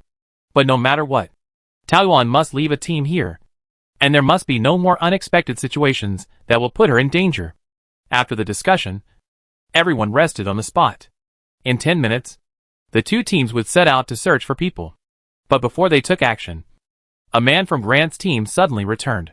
Due to Oki Shunta's previous actions, they were very vigilant and conducted a lot of inspections on this person, even though he did take out Grant's token. But the news he brought still attracted Lu Jingu's attention. According to him, they met people from the Wanchi tribe. After some twists and turns, they were led to a secret place and met the surviving and rational Wanchi people. After learning that they were Gu Duo's soldiers, they were very excited. But because the situation there was very bad, and because the Wanchi tribe completely blocked the signal in that area in order to avoid being arrested, Grant could only send him out to deliver the message. The Wanchi tribe was originally one of their mission targets this time. When she heard about them, she couldn't sit still. If it weren't for the mysterious mimicry skill of Dachi Shunta, she would have followed without hesitation. Fortunately, after some verification, their trust in the messenger increased. And finally Chu Hung decided to lead the team to find out. This time she insisted on going together. And just in case, a group of mobile Taoyuan was materialized, leaving a team in Taoyuan. Chu Hung led the team to protect her out, and the messenger was responsible for leading the way. Soon they trusted the information more, because they did find the mark of Grant's team at the place indicated by the other party. This section of the road is not short, and they can now understand why Grant has not responded for a long time. Along the way, they also have to deal with the attacks of black beasts. Fortunately, they are just some ordinary black beasts, and the warriors with mobile Taoyuan can deal with them easily. This also indirectly shows that Oki Shunta's side is really in chaos, and he has not been able to spare the time to deal with them until now. After fighting and stopping all the way, they finally arrived at the place. It was a severely weathered city. Lu Jingu looked at the unidentified objects protruding from the surface, and it was hard to imagine that this was once a house. It is more like a huge weathered rock. The hiding place of the Wanchi tribe is underground in this ruins. The entrance is very hidden, and it is almost impossible to find it without someone leading the way. But the Wanchi tribe is obviously waiting for them, and has specially sent a tribe member to hide in the shadows and wait. After confirming their identities, he appeared cautiously when they saw the other party. Except for the well-prepared messenger, everyone else couldn't help but gasp. Some soldiers even couldn't control themselves and drew their weapons directly. The Wanchi tribe member standing opposite them smiled bitterly, or it felt like they were smiling bitterly. He touched his face and said self-deprecatingly, "I'm sorry to scare you." Chapter 264. Resurrection from the Dead. From Lu Jingu's perspective, the man in front of him was even more monstrous than the monsters in horror movies. He could have won the Best Special Effects Makeup Award without makeup. But when they passed through the long passage and saw the few remaining conscious Wanchi people, they realized that this was not an isolated case. Every Wanchi person seemed to have mutated, and at first glance, it was enough to give people nightmares. But seeing this, she no longer felt fear, but felt very uncomfortable. Now the only thing about these people that was similar to Wanchiyo was the pair of lavender eyes. How sad the little girl would be if she saw the tribesmen she thought about day and night become like this. Thinking of this, she couldn't help but tears up. The surviving Wanchi people had lived in malice for too long, and they were extremely sensitive to any kindness. So they all looked over at once. She turned on the optical brain and called up the photo of the little girl. In the warm sunshine, the little girl had a fair face, and her cheeks were bulging because of good food and good housing. And she smiled, as if any disaster and pain would consciously stay away from her. The pair of lavender eyes were very conspicuous, so the Wanchi people recognized who she was at a glance. The numb look gradually loosened, and someone took the lead in sobbing, and they suddenly hugged their heads and cried. Every day they struggled in despair, and suddenly they knew that there was a tribe member living a safe and happy life. They did not have any negative procedures of jealousy and anger, but knelt on the ground, muttering prayers, thanking the god of fate for showing leniency to this child. This scene alone made Lu Jingu and others deeply feel that this was really a very united and friendly tribe. With the photo of Wanchiya leading the way, The distance between the two sides quickly narrowed. According to Grant, although the Wanchi people had some trust in them because of Gu Duo's surname, they were still indifferent. She felt that this was understandable. They had been in suffering for too long, and redemption might have come too late for them. Not resenting everything because of the pain they had suffered showed that they were determined. It was also because of this that Wanchia, who was now living a good life, could make them feel that hope was real, and they had different feelings for her. The little girl's godsister. Both parties sat down, and each had a lot of questions to ask. In theory, what they had to do now was to transfer the people out as soon as possible. These Wanchi people would become important witnesses to expose the terrible conspiracy on planet 7444. But seeing their eager eyes, she really couldn't bear to disappoint them. So she smiled and said softly, "There is still time. Just ask whatever you want to ask." Several Wanchi people looked at each other and asked many questions impatiently, besides Xiuya. "Have you seen other people from our tribe outside? Did Xiuya meet you after she went out? Do you have other photos of Xiuya? I want to see more. Did Xiuya bring anything?" All kinds of things. All about Wanchia. She could see that for these people who were almost desperate, Wanchia had become their only support in a very short time. So they cared about her and loved her. As if as long as they proved that she had been doing well, and would continue to be well, the suffering they had experienced would not be completely meaningless. These people must have had extremely painful experiences, and perhaps they would completely collapse if they were not careful. Therefore, she responded to every question carefully and sincerely without a perfunctory word. She slowly told them about the process of meeting Wanchia and every bit of their subsequent interactions. The photos in the light brain were played again and again. The only pity was that she did not have anything belonging to Wanchia. The person who wanted to get the little girl's belongings was a little disappointed. She couldn't help but say, "When you leave star 7444, you will naturally be able to see Wanchia herself." However, the man was silent for a moment, and suddenly smiled sadly. "Xiaoya's mother is dead. I originally thought that if I sent something of Xiaoya to the grave, her mother would be happy." Lu Jinggu was stunned and couldn't speak for a long time. Or the other party changed the subject. "Can we really leave planet 7444 in this state?" "Don't worry," she subconsciously comforted. "I will definitely take you away."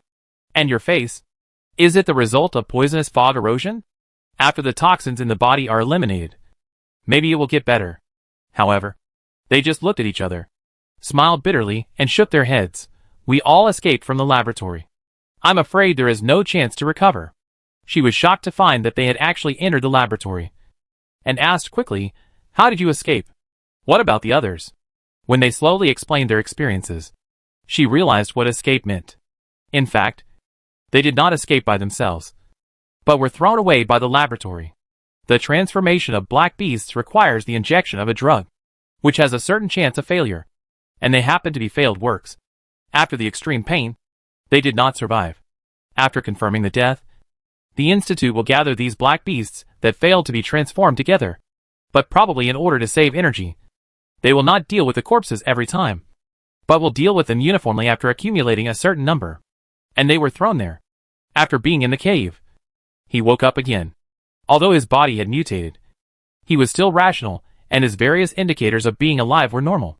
So the previous death was a state of suspended animation? This is really amazing. It is probably a change that even Oki Shunta himself did not expect. However, according to the Wanchi people, not every black beast that failed to be transformed will be resurrected. They secretly observed for a period of time, and never encountered other black beasts that came back to life. It is easy to imagine that such a thing must be extremely rare. Otherwise the number of corpses would be too small, and even the most careless people would notice it. So you didn't hide here safely all the time, but returned here again after resurrecting from the dead? Yes, the Wanchi people replied. This planet has long been completely infiltrated by them. The tribe leader could barely hide a few children at the beginning. After Xiuya and the others finally escaped, they dug 3 feet underground to find us, and everyone ended up in their hands. Chief, in order to protect us. They wailed and didn't continue. But everyone understood that the chief who tried his best to protect his people must have a very miserable end. In short, now only Xiuya and his people are left in the Wanchi tribe. These people suddenly knelt down and kowtowed to her desperately. It doesn't matter whether we leave or not. Just ask you to help us find the other children who escaped and let them live well on behalf of all our people. Chapter 265. Determined to die. It was only then that Lu Jingu realized that these Wanchi people had actually determined to die. They didn't even think about hiding this, and admitted it very openly. Mr. Grant mentioned that one of your missions to come here at your peril was to find a way to transform those transformed black beasts back to normal. It can be seen that the outside world is helpless against our situation now. She couldn't help but look at Grant, and was really speechless about his quick mouth. Chu Hung even thought of what his comrade had revealed to her before, and glared at him fiercely, revealing a meaning of you wait. Instead, several Wanchi people spoke for Grant. Please don't blame Mr. Grant. He actually gave us hope. But we know that method is impossible. Another person calmly said. After we came back to life, we went to the place where the bodies of failed products were stored many times, hoping that there were still people like us. So we heard some sporadic news. This method is irreversible. So although it can greatly increase combat effectiveness, those people will never use it on themselves. But based on it, they developed another drug for the upper class. Those researchers are very envious and hope that the new drug can be produced in larger quantities, so that they can also be allowed to use it. Everyone fell silent. The Wanchi people don't need to lie in this regard. And those researchers don't have to deliberately release wrong information without knowing that someone is eavesdropping. So is what they expect really non-existent? But she still didn't give up, and called the Taoyuan system directly.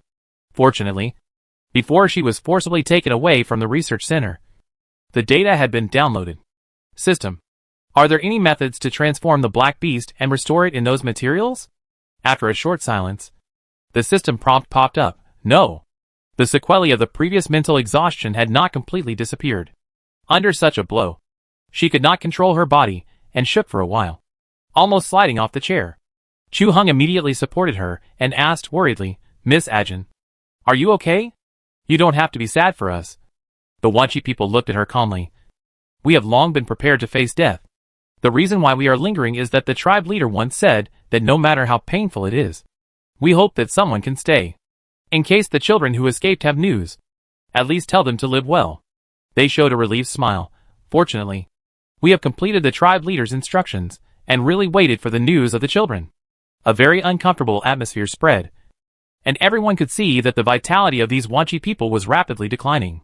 They really planned to die, and they sincerely felt that death was a relief. If this goes on, even if they are barely alive now, they will look for every opportunity to die. No, it's not easy to get to this point. These people shouldn't end up like this.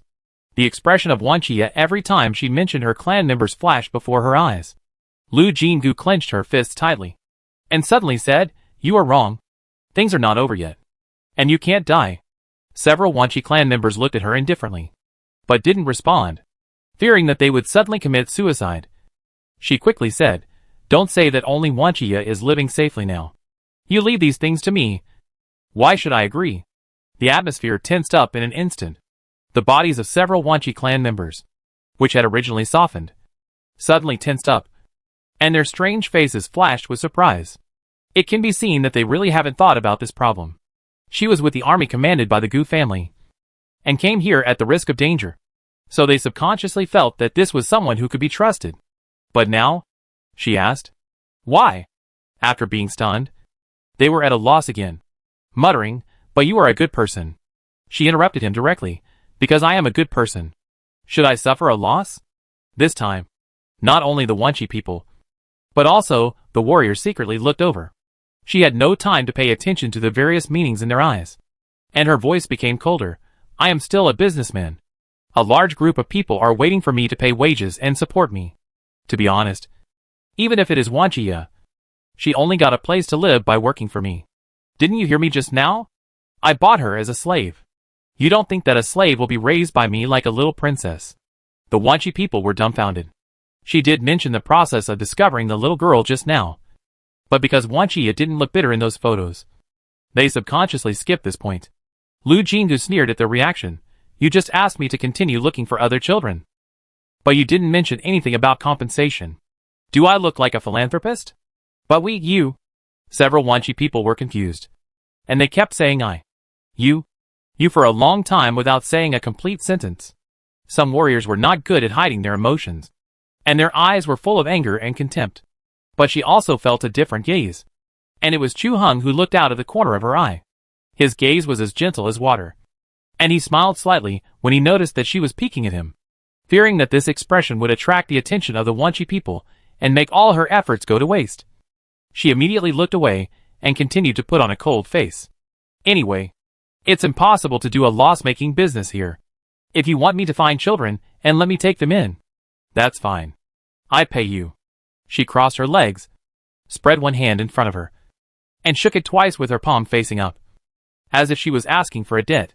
With the current situation of the Wanchi people, it would be strange if they could pay, and her attitude made people feel uncomfortable. Several Wanchi people were going to die, but they valued the children who escaped. They couldn't stand her treating the children as goods to be sold. They were angry for a while, and turned to look at Chu Hung and others. Just as she was about to say something, Lu Jingu said slowly, "You don't have to ask for help from someone else. You have been isolated from the world for too long and don't know the situation outside. Now the interstellar pollution is pressing step by step. The whole alliance is very troubled by this matter. Only those with mental power above B can barely live comfortably. Those who are slightly worse can either barely make ends meet or sell themselves as slaves. Anyway, it is basically impossible to live comfortably." The faces of several Wanchi people became even uglier, but she seemed not to notice and continued to add fuel to the fire. "Now the only city that can purify pollution and does not have strict requirements on mental strength is all my property. Even if you ask Guduo to help find people, the only place you can be relocated is still my city. In addition, Wanchi asked Guduo for help a few years ago. Guess why they came now?" Pointing at Chu Hung and others, she showed a smug smile, which was very cruel in the eyes of the Wanchi people. Chapter 266 Ambush. Grant suddenly cursed in a low voice. "Fuck," as if he was going to say something, but before he could utter the second syllable, he was forcibly pulled by Chu Hung. The 6 combat teams were originally led by him. At this time, he made a gesture of silence. Even if the other soldiers were unhappy, they could only endure it secretly and simply looked away, as if they would burst out if they looked at her one more time. Of course, not all soldiers were like this, but in the eyes of several Wanchi people, these different expressions were very real. So they believed what Lu Jingu said. The gazes that looked over also changed from gratitude at the beginning to disgust. Yes, they were all so miserable, but she was still unwilling to miss the opportunity to exploit them. This kind of Huang Shuren-like character. If she were in her place, she would also feel disgusted from the bottom of her heart. She thought with some self-mockery in her heart, but her face did not show any flaws. She raised her chin and looked at several Wanchi people with an unconcealed look, and said slowly, "I don't think you have anything valuable. It seems that there is no other solution except selling yourself. You want us to sell ourselves as slaves? What else?" She pretended to be surprised. "Or do you have any other suggestions?" Several Wanchi people were silent. "In fact, if you sell your bodies to me like this, I will still suffer." "Okay." She spread her hands. "But who can make me a kind-hearted businessman?" The more she behaved like this, the more unreliable she became in the eyes of the Wanchi people, when they thought about the future that the child who had finally escaped would encounter in her hands. How could they die peacefully? I believe that if Wanchia was not still in her hands, these people would have pounced on her and bit her to death. This is the effect that is needed.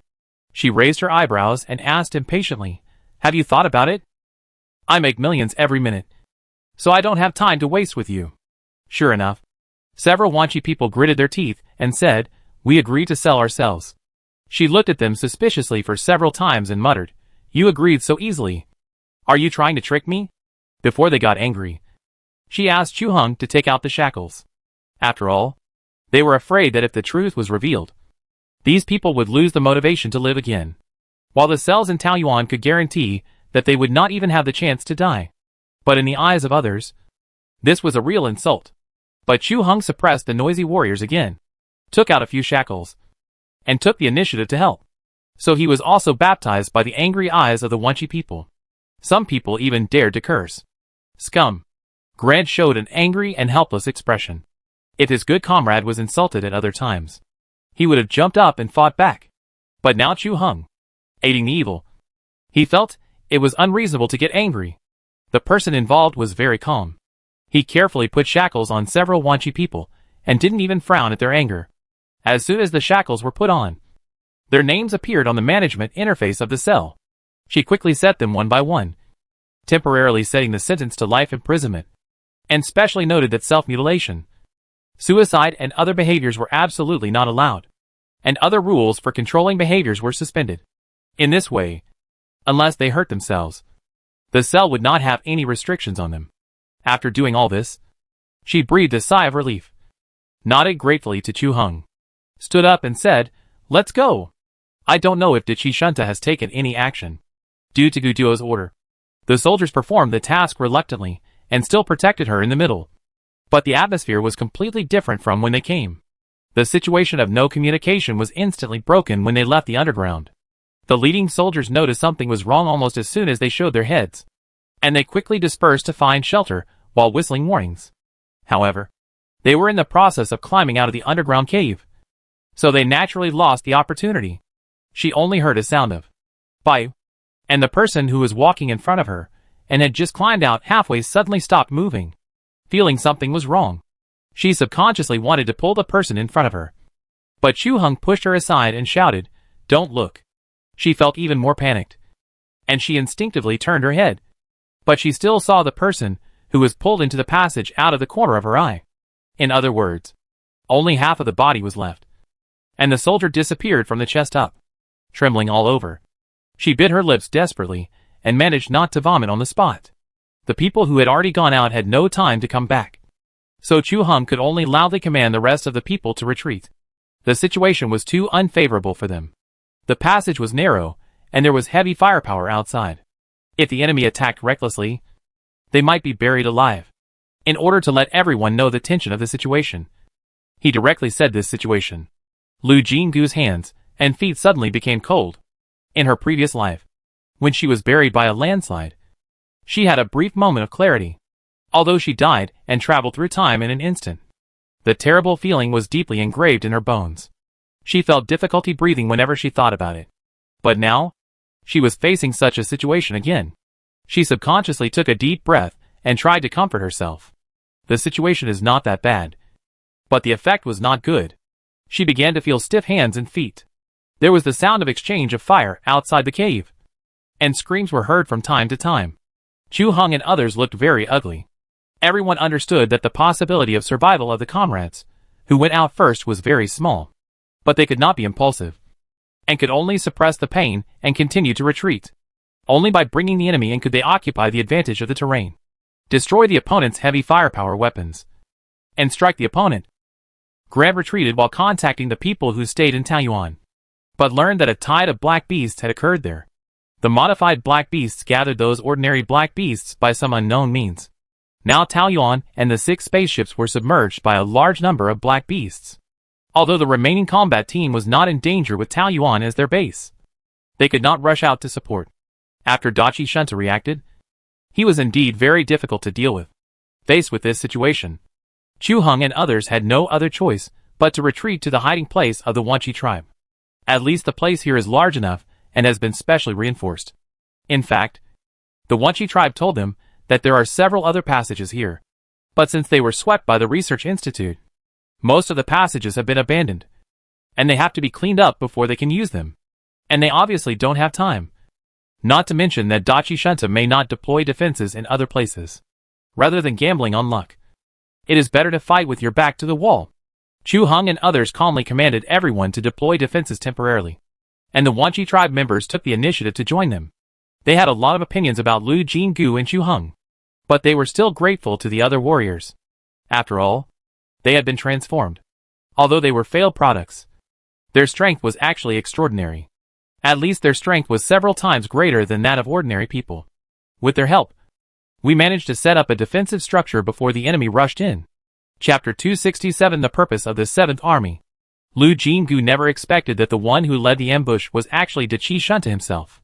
This man was cunning and perverted. She didn't believe that he didn't expect that going underground would lose some of his advantages. But Dachi Shunta still came in without hesitation, and had no intention of covering up. Before he got close, he could already hear the sound of footsteps. Everyone subconsciously tensed their bodies, waiting for a do-or-die battle. However, the footsteps stopped when they entered the living space. A scream came, and Chu Hung and others changed their faces. After a while, 2 things were suddenly thrown in. The soldiers reacted very quickly and immediately aimed their weapons at them. But the next second, everyone's eyes were bloodshot. A finger and an ear fell to the ground with blood. Dachi Shuntai's sinister voice sounded, "If you don't come out, I will give you the parts of these people one by one."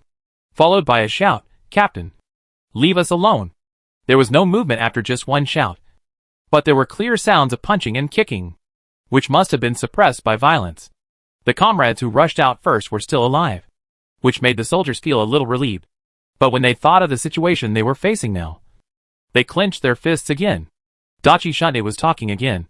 "As long as you surrender immediately, I promise to treat the prisoners well, and will never treat you unfairly.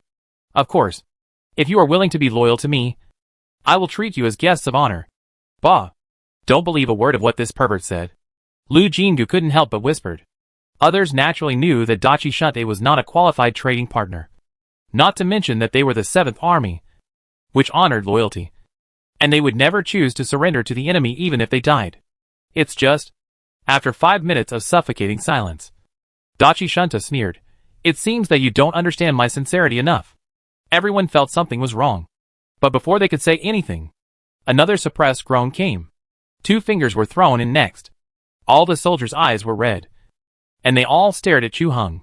They were silently asking for a fight, instead of watching their comrades being humiliated and abused. It's better to have a good fight. Chu Hung clenched his fists tightly, and his eyes could hardly move away from those pieces of limbs. "Chu Hung, when has the 7th Army ever been so aggrieved?" Grant roared in a low voice, glanced at Lu Jingu, and his eyes were no longer as friendly as before. She knew very well that in the eyes of the soldiers, she was the biggest burden. If it weren't for protecting her, they would never suffer such humiliation. In Chu Hang's silence, another 5 minutes passed, and Dachi Shuntai kept his word and threw 2 more limbs in. The atmosphere became more and more agitated. She could feel that the soldiers' resentment was gradually turning into a bomb that could explode all the anger at any time. And their eyes looking at Chu Hung were also slightly dissatisfied. At this moment, Dachi Shuntai suddenly spoke again. "It seems that you are all very determined people. I have always admired such people. So I am willing to make a concession for you." Although she felt that the words of this pervert could not be believed, everyone could not help but listen. Then they heard Dachi Shuntai's clear voice. "As long as you hand over Lu Jingu, I will let you leave safely, and will never stop you halfway. How about it?" The eyes from all directions suddenly focused on one point. Lu Jingu's heart sank. Dachi Shuntai continued, "Today's incident was caused by her. My brother was seriously injured because of her. It is impossible for me to let her go. If you really want to fight to the death for a woman, then I can only be rude." Only then did she realize that Dachi Shuntai was not only a pervert, but also a very smart pervert. The 3 times of throwing in the body parts before were not so much a demonstration as a demonstration. Now it seems that it was more to break down the soldiers' defenses. But the soldiers of the 7th Army were determined, and this method might not have a good effect. It happened that she used the method of self-pollution to scare several people from the Wanchi tribe. In the minds of some soldiers, her image was not good. The combination of the 2 really made Dachi Shuntai achieve his goal. Now the soldiers were in a state of anxiety, and the other side took a step back at the right time, and only wanted her, a comrade in arms and a temporary protection object. She felt that if it were her, this choice would not be considered at all. But fortunately, she was not without means to protect herself. But the sequelae were a bit serious, and with Oik Shoyuta in front, the other party might be on guard. She quickly calculated how to protect herself in the future, and even stood up. Anyway, the result would be the same. Instead of letting others push her out, it would be better to take the initiative. Maybe because of guilt, they would find a way to save her later. What she didn't know was that Oik Shuntai was also laughing outside. One of the benefits of his skill, mimicry, is that he has a subtle sense of other people's mental power. For example, just after he finished speaking, he sensed the violent mental fluctuations inside. This shows that the rats are very interested in what he said. He felt that he had already won, and made a secret gesture to his subordinates, asking them to prepare for the slaughter. What is integrity? Can it be eaten? Lu Jingu had just taken a step when Chu Hung suddenly spoke. The purpose of the 7th Army? This is something engraved in the bones of the soldiers. And everyone answered almost without thinking, loyalty, fearlessness, and no retreat. Chu Hung looked at his comrades meaningfully. He didn't say a word, But everyone suddenly reacted. A straightforward person like Grant was already blushing with shame, seeing that everyone had figured it out. Chu Hung said in a deep voice, "Arrange your troops. And don't retreat in this battle. Don't retreat. Don't retreat. Don't retreat." Lu Jinggu was stunned. He didn't expect that the atmosphere around him had changed in just 2 sentences. Every young face became firm. They no longer cared about her character or the difference between close and distant. They only had one idea as solid as a rock. And they vowed to complete the mission.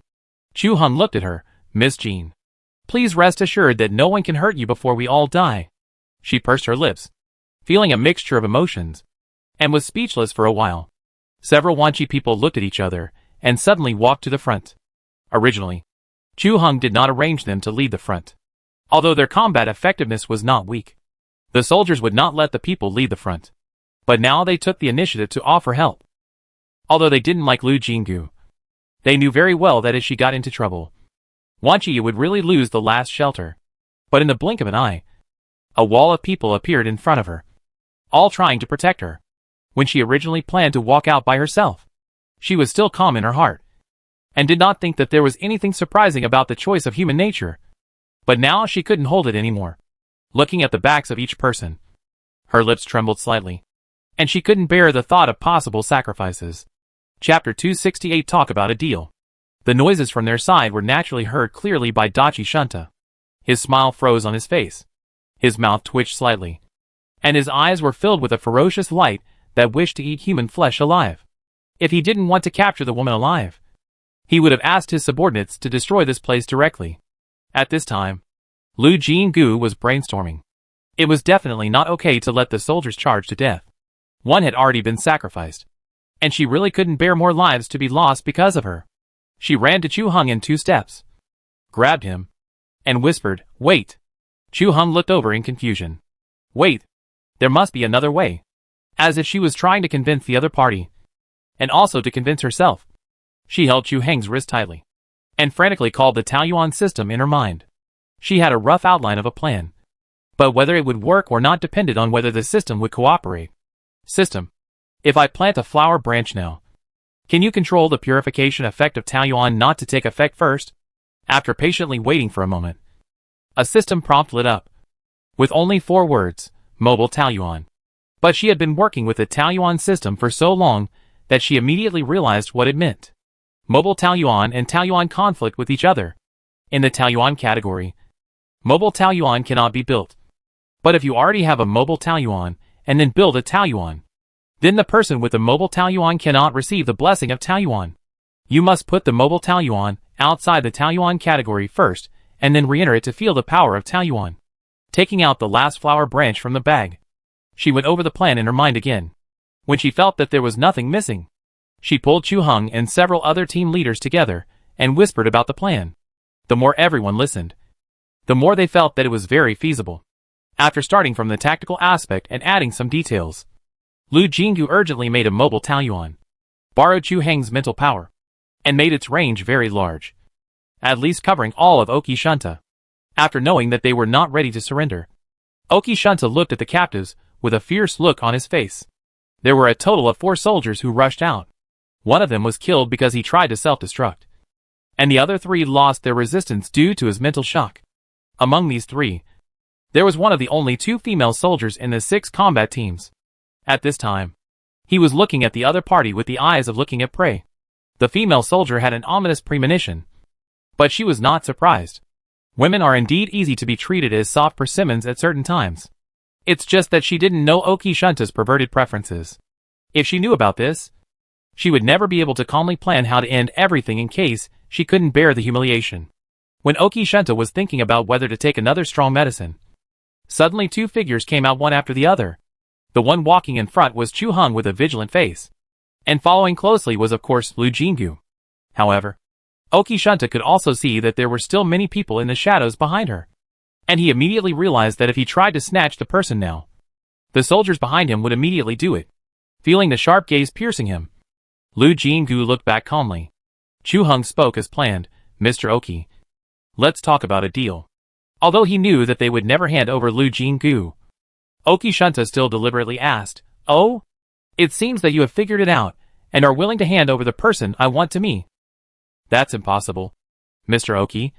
Why bother us? Chu Hung glanced at several comrades in arms, and saw that although they were covered in blood, they were still in good spirits. So he felt relieved, and was in the mood to pretend to be polite with them. Oki Shunta's face sank. It seems that we have nothing to talk about. He raised his hand, and the people behind him raised their weapons, showing a posture of fighting if there is a disagreement. Chu Hung shrugged. Mr. Dachi, why don't you listen to the content of our deal before making a decision? The other party did not speak, but did not order an attack.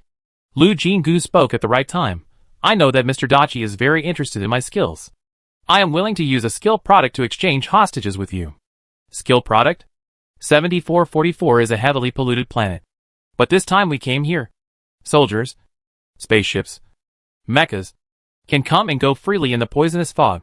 Are you curious why? Dachi Shunta's eyebrows moved. Now he is like a hungry beast.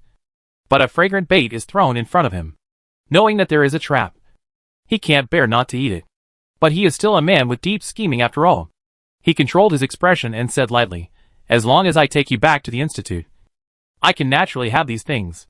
But I don't want to go back with you. Lu Jingu spread his hands. Now we are each afraid of the consequences. Instead of wasting time like this, it is better to find a win-win method. She glanced at the captives without hiding her concern for them. Dachi Shunta squinted his eyes, and thought for a moment. And finally couldn't help but, since we are talking about a deal, you should let me see the goods first. Lu Jingu opened the bag in his hand, and revealed the pomegranate bonsai inside. Dachi Shunta's eyes fell on it involuntarily. And after a moment, he said sinisterly, Miss Lu is not playing a trick on me? His suspicion was not surprising. After all, such a large pot of something could not be something that the soldiers carried with them.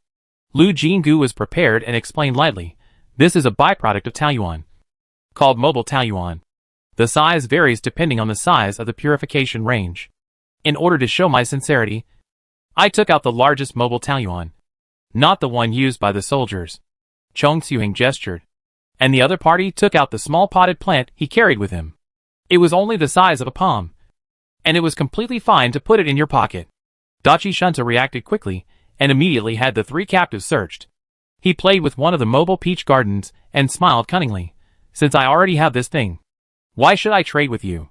Mr. Dachi, are you sure that such a small thing is enough for you to do research? She spread her hands calmly. Besides, Peach Garden has appeared for so long. I don't believe you don't know how many people are secretly researching it. Without my information, how long do you think it will take to get results? Dachi Shunta's smug smile disappeared without a trace. She was confident. The two of them looked at each other from a distance. But every word she said was based on facts. So she was very confident, and had no intention of retreating. Dachi Shunta's eyes finally moved away, and he went to look at the pomegranate potted plants again.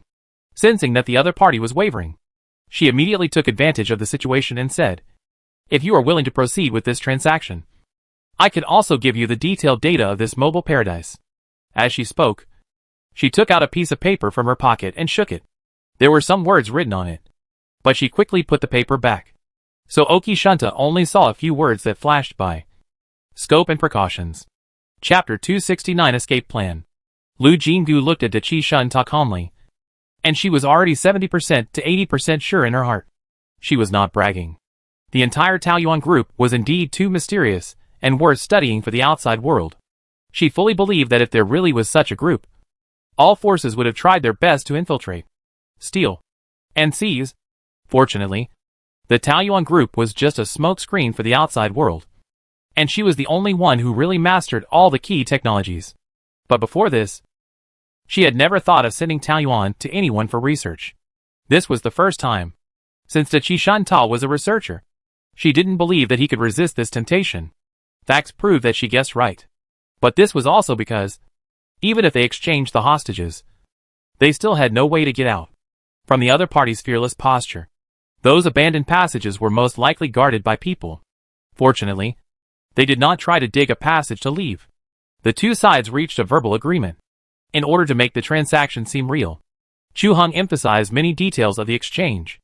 In addition, they hoped to exchange the captured comrades as soon as possible. So they successfully deceived Dachi Shunta, and let him put aside 90% of his doubts. As for the last 10% of doubts, When they were about to start the exchange, Lu Jinggu retreated cautiously and replaced Grant to help with the transaction. He also put it aside completely. They first handed the instructions to Dachi Shunta, and at the same time, the other side released a hostage. After that, the other side released 2 hostages, and they put the pomegranate potted plants in the designated location. Dachi Shunta couldn't wait to read the instructions as soon as he got them. The content inside was indeed the usage methods, effects, range data, etc. related to the mobile paradise. He was a senior researcher, and he basically confirmed that the things were real and effective after just a few glances. And the one Chu Hung chose to exchange was the female comrade. When she dragged her injured leg to her side, 2 soldiers quickly rushed out and helped her in. Then let's start the second deal. Dachi Shunta looked at the mobile paradise with a fiery gaze. Although this was not enough to make him give up his original goal, no one would dislike such an unexpected surprise.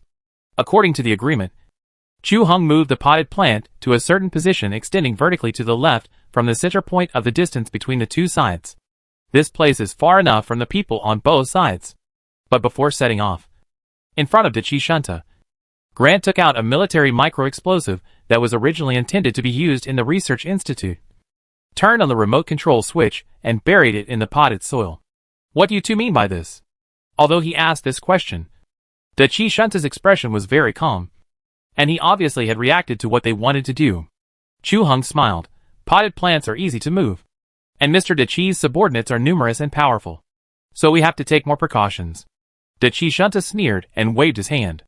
2 subordinates stepped out. One pointed a weapon at the 2 hostages, and the other slowly approached the pomegranate potted plant. After the 2 soldiers were no longer controlled, they slowly walked towards the cave entrance. When they walked in front of Grant, the sound of weapons being loaded came from behind, and Dachi Shunta smiled and said, "I hope you have enough sincerity." Chu Hung nodded slightly to Grant. The latter raised the remote control device in his hand to show it to the other party, and then threw it far away with force. At the same time, Chu Hang's mental power was completely released, forming a thick protective shield in front of everyone. Almost at the same second, Dachi Shunta's cold voice sounded, "Fire." Lasers intertwined in the dim cave. Without Chu Hang's protection, there would be heavy casualties. With this block, they successfully retreated back to the cave. But Chu Hung couldn't help spitting out blood. When everyone gathered around him with concern, he wiped the blood from his mouth and said nonchalantly, "It's okay. Their weapons have been modified and are more powerful than ordinary ones. So I was just slightly impacted." After comforting his comrades, he raised his voice. "Mr. Dachi seems to be not sincere enough. The people outside were very shameless. You soldiers react quickly. How could you be injured? I'm just doing my best to be a good host and send you off." Chu Hung sneered and didn't waste words with the shameless people, but looked into the cave. The originally spacious place has now become cramped, and a wonderful plant stands in the middle. Lu Jinggu didn't expect that the Taoyuan giant tree planted underground would be in this form. On the whole, it is a huge glowing mushroom. Very dreamy. It's a pity that now is not the time to appreciate it. She borrowed her mental power, and was frantically materializing the ornamental buildings. Taoyuan must be above level 3 to build a post station, and the space here is limited, and outsiders must not discover what they are doing. So her feng shui array choices are limited, and she must use high-level ornamental buildings to make up for the gap in feng shui value. These buildings provide a few hundred feng shui points at least, and thousands of feng shui points at most. The upgrade is very fast, but the consumption is also very huge, so she has to borrow mental power again. After Taoyuan was upgraded to level 3, she materialized another post station. In fact, at this point, they can escape smoothly as long as they get on the carriage. But she doesn't plan to run away like this. This time, if Dachi Shunta is not stupid, he will definitely move. Since they can live on a heavily polluted planet, it must not be difficult to change to another one. And there are so many planets in the polluted area, it will be difficult to find them at that time.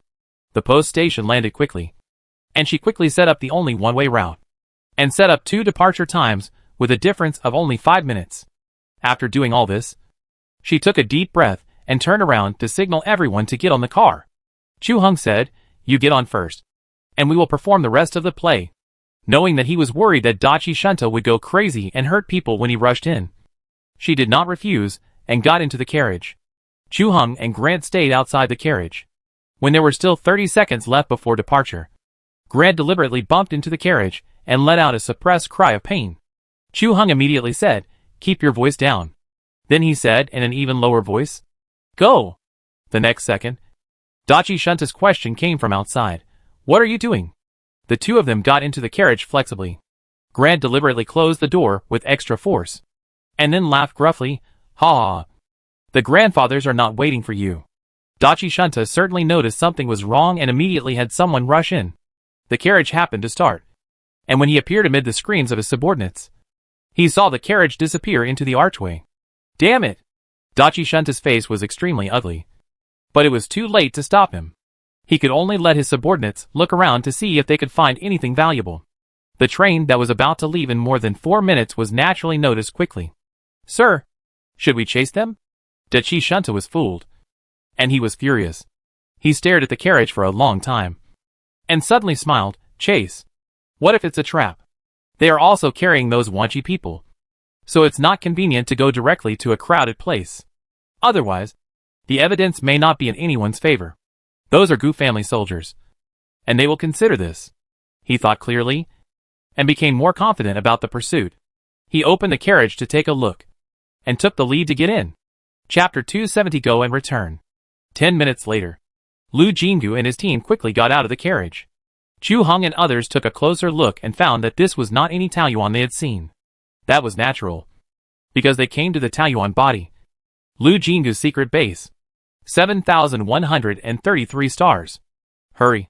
We only have 5 minutes to prepare," she shouted to call back everyone's attention. And Chu Hung and others immediately began to deploy defenses around the post station as agreed before. But what they never expected was that a troop soon appeared and scared them. Several soldiers pointed their guns at them directly. "Don't panic," Lu Jinggu shouted.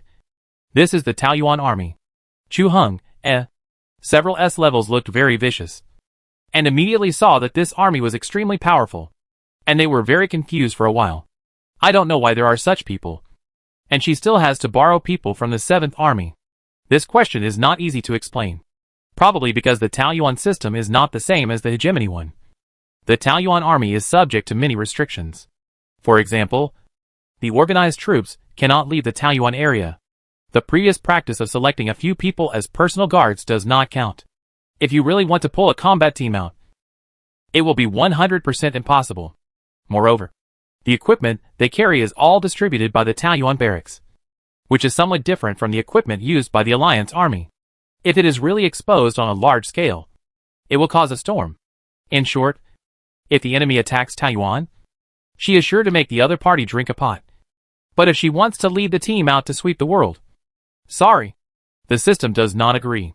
But no matter what, now they have returned to their own territory, and the Taoyuan First Army, which has been stationed here, can certainly be dispatched. Wanchia and Sartre, who stayed here, also rushed here after hearing the news. Several Wanchi tribe members became excited, and Lu Jinggu said, "Don't worry about the next battle. Xiaoya, you take the tribe members to rest." However, although several Wanchi tribe members were trembling with excitement, they hesitated and refused to leave. She suddenly remembered that in the eyes of these people, she was still Huang Shuren. They were probably afraid that if she left like this, she would blame the little girl. They had concerns, but Wanchia had no such concerns. She really regarded Lu Jinggu as her sister, and had confidence in her sister's strength. Therefore, she immediately stepped forward obediently, and did not disdain the appearance of the tribe members. She pulled one by one, and then looked at the remaining ones earnestly. Her bright eyes were already filled with tears, and she couldn't wait to have a good chat with them. "Sart, you go and help too, and get them some food." Lu Jinggu knew that the two children didn't have much to do here. In addition to going to school number 1, Sartre was fascinated by cooking. It is said that his cooking skills are still good now, and the number of dark dishes has been greatly reduced. She has no time to cook now, so she can only let these Wanchi people taste his cooking skills first. Several Wanchi people had concerns in their hearts, but they were no match for the little girl's eyes, so they followed him hesitantly. Not long after they left, the sound of horse hooves came from the post station. The next carriage arrived. The Taoyuan army raised their weapons together, and they would attack immediately if there was any movement in the carriage. A few minutes later, Both sides looked unhappy. Lu Jinggu did capture the prisoners, but the one he was most looking forward to was not there. Those who came were just some of De Qi Shunta's subordinates. The freshly cooked prisoners tried to resist stubbornly, but were soon put in shackles under the special electric shock package in the cell. Some people could not bear it, and soon told the truth. It turned out that Oki Shunta had planned to come, but half a minute before departure, something happened to Oki Shota. So he hurried back and only asked them to come. Make sure to capture Lu Jinggu back. Oki Shunta guessed that she would not let the Wanchi people be exposed directly to the public. But he did not expect that Tao Yuan's military strength was so strong. This situation is not bad. Chu Heng saw that she looked bad and could not help but comfort her. Lu Jinggu was about to say something when he suddenly saw Wanchi running over from a distance. Sister, please let me go back for a while. The little girl's voice was filled with tears, and it was self-evident where this return referred to. After a moment of hesitation, she quickly reacted, You know the news about my mother. Not surprisingly. If it were her, she would also be the first to care about her relatives, who had not seen each other for a long time. Sure enough, Wanchi nodded with tears.